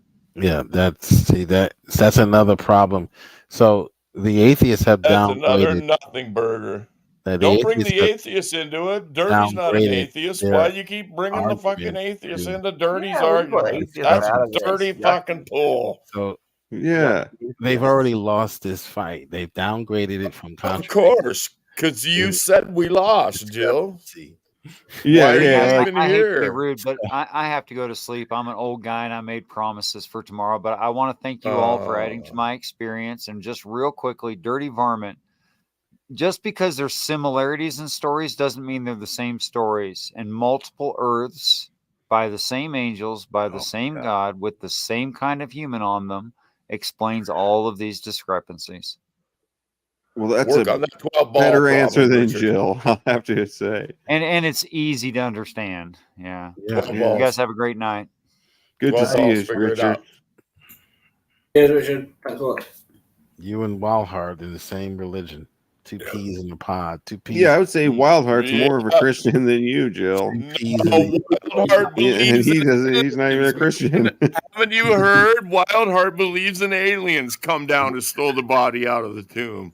It was Richard Manson's alien. He's not a It was Christian. Richard Manson's Jesus that did it. Walhart. Aha. See? God. No, Jill, I was a better Jesus. Christian than you when I was a Christian, and I still am. You know? Put your two religions together and you get the whole story. See, it's like the synoptic gospels. There you go. Hey Jill, Yes. where did Jesus meet Peter? Where did he meet him? At the Jordan River or at the Sea of Galilee? I He's on the road to Damascus. What are the references, the biblical references? Mark says that Jesus met Peter at the Sea of Galilee because he was fishing on the Sea of Galilee. And John says that he met him at the Jordan River when he was baptized by Why John don't the you just Baptist. Google? Okay, I'm just gonna Google it just to show you how easy Just this Google it. Yeah, don't think for yourself. Just Where Google did it. Jesus meet? What if he?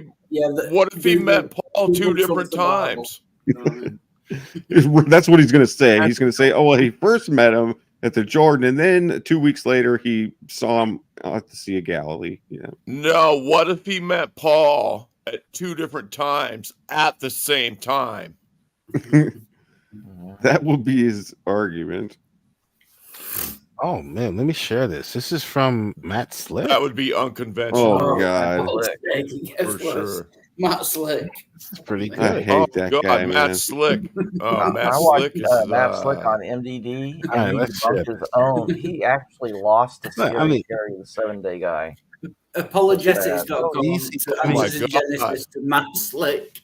Fucking hell. He Jill. lost to Scary Terry. He did. It was pretty sad. That is amazing. Oh no, he Where won did that debate. Jesus He won first that debate meet soundly. times Okay. Peter and Oh. Andrew? I Yeah, will Scary refer Terry to- did big time. Soundly. All you have trounced to him. do is Fucked him Google. up. Google Took is him down. your friend. Okay, well, sometimes it's not. Atomic elbow off the Look, you top see the rope. date on this video, on this article? What's the Yeah, date on it's this right article? there. Matt Slick said there is no contradiction. What's the Oh, boom! That answers That it. settles it. That settles Yeah. it. Okay. what's the date on this Unconvinced. article? 30? Yeah, that's proof indeed. 30? Are you there? So he's Dirty. admitting that there's a problem. Otherwise, he wouldn't have made this article. Right? 30, are you there? Yeah, I'm here. How many Okay. how many times did it say What's the that date on this article? he was going to be denied before the cock crowed? How old are you, Dirty? 2008. You alive in 2008? Yeah. All right. There's no contradiction here at all between Matthew 4 and John 1. The chronology of events becomes evident. So your chronology is off. Oftentimes, the number one claim for a contradiction is a chronology issue. The atheist is assuming. Oftentimes, how because often would you say? I'd say 90% of the contradictions are chronology. The atheist is assuming that the authors are talking about the same scene in the play. when they're not. They're talking about a different scene.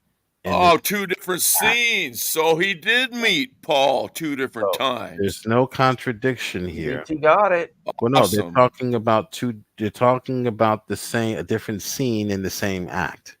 Of the Yeah, same. different scene, a same different act. scene in the same act. So that would still be two different occasions, Jill. Even No, if no, it no, was not two, two different two occasions. different scenes in the same act, it would still be DT, two you are a different prophet, sir. Not you, two different you occasions. knew that this was going to be the So answer. the chronology of I nailed events it. becomes evident when viewing the grid below. In John 1, John the Baptist was with his disciples. He tells them that Jesus is the Lamb of God, and they stay with Jesus a while. In John 1, Andrew goes and gets Simon Peter, and they follow Jesus. I have a chronological Bible. I would recommend you get one. You do? Yeah. Would you share it? That would get rid of a lot of these so-called contradictions. I'd say about 90% of them. They're all dealing Could with you send me a PDF copy because of it? Andrew has spent some time with Jesus and told Simon that Jesus was Messiah. And then later in Matthew 4, Jesus is walking by the Sea of Galilee, and he sees Simon Peter and Andrew as they were fishing. He had not asked them to follow him until this point in verse 4:19. No, that's a lie. That's a Okay. lie. In John, it says, Jesus says, "Come and see, come and follow me." Right when he met him at the Jordan River, he says, "Come and follow me." Because they Okay. said, "Where are you staying?" He said, "Come and see." Come and you will There's see. no contradiction. There's no Yes, there contradiction. is. It's a nothing burger. Nothing It's to see another- here. So the first This reminds me of when Peter was crucified. So you're trying to tell me that Andrew and Peter knew that Jesus was the Messiah, but then they said, let's go fishing. Screw Jesus. He's the Messiah, but let's go fishing. Yeah. Yeah, Yeah. so So that's okay. you get a chronological Bible, and it'll be a lot clearer as to this series of events. Yeah. So Simon and Peter, they were John's disciples, it says, but they were out fishing, and then they followed Jesus, and then they said, screw Jesus, he's the Messiah, but let's go fishing instead. And so then 40 days later, Jesus is walking by the Sea of Galilee and says, "Come and follow me." Literalistically conventional fishing.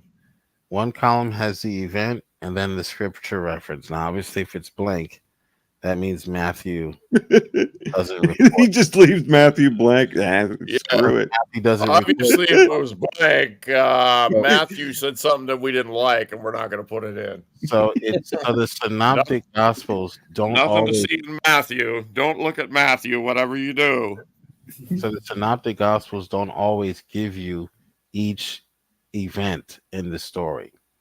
Sure they do. So we put conventionally, no. anyway. It's John that adds a bunch of stuff that never happened. That's your fucking John. Okay. The synoptics plus John, because this John's Yeah, not- because John is non-synoptic, which means that it doesn't the say four- anything that the others say. Okay, so the four gospels, then you're arguing from silence. Then, so the four gospels don't necessarily have to give you the same details in the same. Yes, they do. Jesus said, "Establish don't. every word by 2 or 3 witnesses." So That's they true. have to give you the same details. That's not Otherwise, what you can't Jesus meant by establish them as fact. That's not what 2 or Jesus 3 meant. witnesses, Jill. How Jesus many is is the 2 witness. or 3, Jill? The How Father many? is the witness.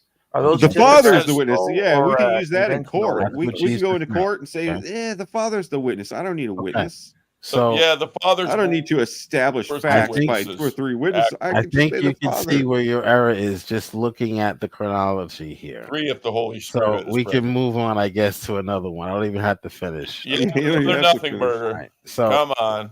John is the Do you only read- one that records, but John the Baptist. And Are they all nothing burgers, Jill? John Are tells all of his them nothing disciples to burgers? Come see the Lamb. Verse 39. Andrew followed Jesus. Andrew got Simon Peter. Andrew brings Simon Peter to Jesus. And then you get the follow me and Why I'll would- make you fishers of men. Why would Yeah, he if have you to look bring at him the to book of Jesus Matthew, if he it said, says that follow me?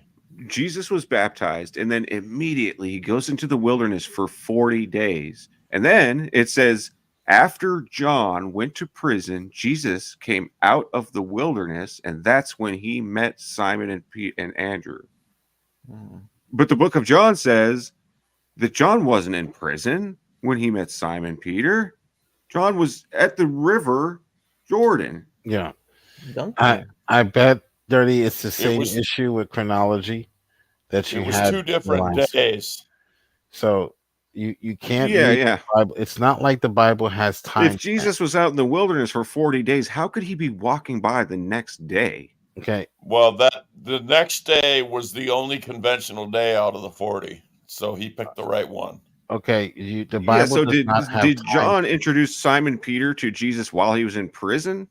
So at for the Jordan? Eventually, The yes. prison was actually at the Jordan on Well, the you- river. you There was have a to write river down the river prison. Okay, well, then you He can was talk in the to- prison talk to- on the to river Jordan. Hillary, Okay. and you can talk to No. Godly Thomas, who doesn't have an answer, by the way. Don't go Go ahead. bringing rivers into it now. That's just another red fucking herring. Yeah, there's this Prisons. thing back in old Judaism where they had these river prisons where you could be on the river at the same time as you're in prison.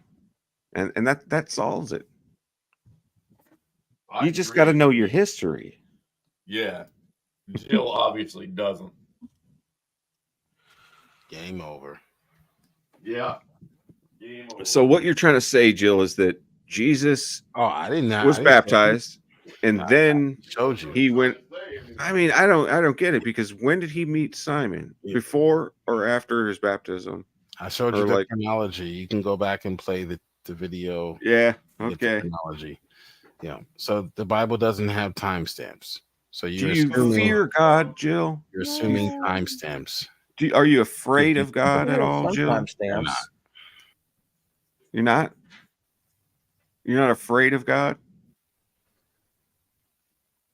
Fear of the Lord is the beginning of wisdom. So obviously not dirty. Yeah, I mean, are you afraid of God, Jill? Or are you going to say, well, oh, love casts out all fear? Find your terms. Don't be a Richard Madsen. Do you fear God? If the Bible Define your doesn't have timestamps, what year is it? Checkmate. Bump on the bump. Define your terms, sir. What term do you want me to define? Fear. Fear. It means afraid, like you tremble, like you're shaking, and you're so scared. You're terrified. Terrified. Wrong. You're wrong. Fear is about reverence, not about being scared. Another nothing burger. Exactly, dude. Nothing burger, dude. Jill, someone asked earlier if you can define, because we were talking about this earlier on my channel. Can you define what grace is? Grace is getting something you don't deserve. Right. I said it was called unmerited favor. Would you agree? Okay. Yep. There we go. Got a winner. Jill wins again. Jill, you know it. Jill's the prince. So is everlasting life a gift, Jill? Is everlasting life a gift? Yeah. Is a gift, is an inheritance a gift? Yes. An You gotta inheritance earn is a it. gift? No, you gotta Yes. earn it. Yes. I thought an inheritance was a right. It's a right to those who have been given that right. So it's not a gift. It's a right to those who have been gifted that right. Gifted the right. Yeah, given. You can be gifted a right? Yes, you can be. Yeah. Huh. I He didn't made know that. those who are not his children his children. It's called a gift right. It's a gift right. We have a birthright. We're born again. We're born again believers. That's our birthright. Like a gift right. So inheritance is a gift. It's not your right. You have no right to it. It's a gift. Is that correct?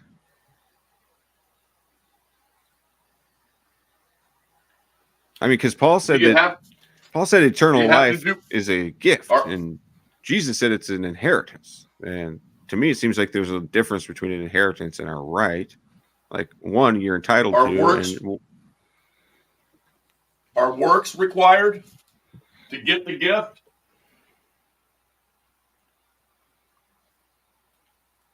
That's for you, Jill, right? Oh no, that's not for me because as soon as I start speaking, you'll just cut me off. So you Oh, can't. no, sorry, I didn't mean to. Go ahead.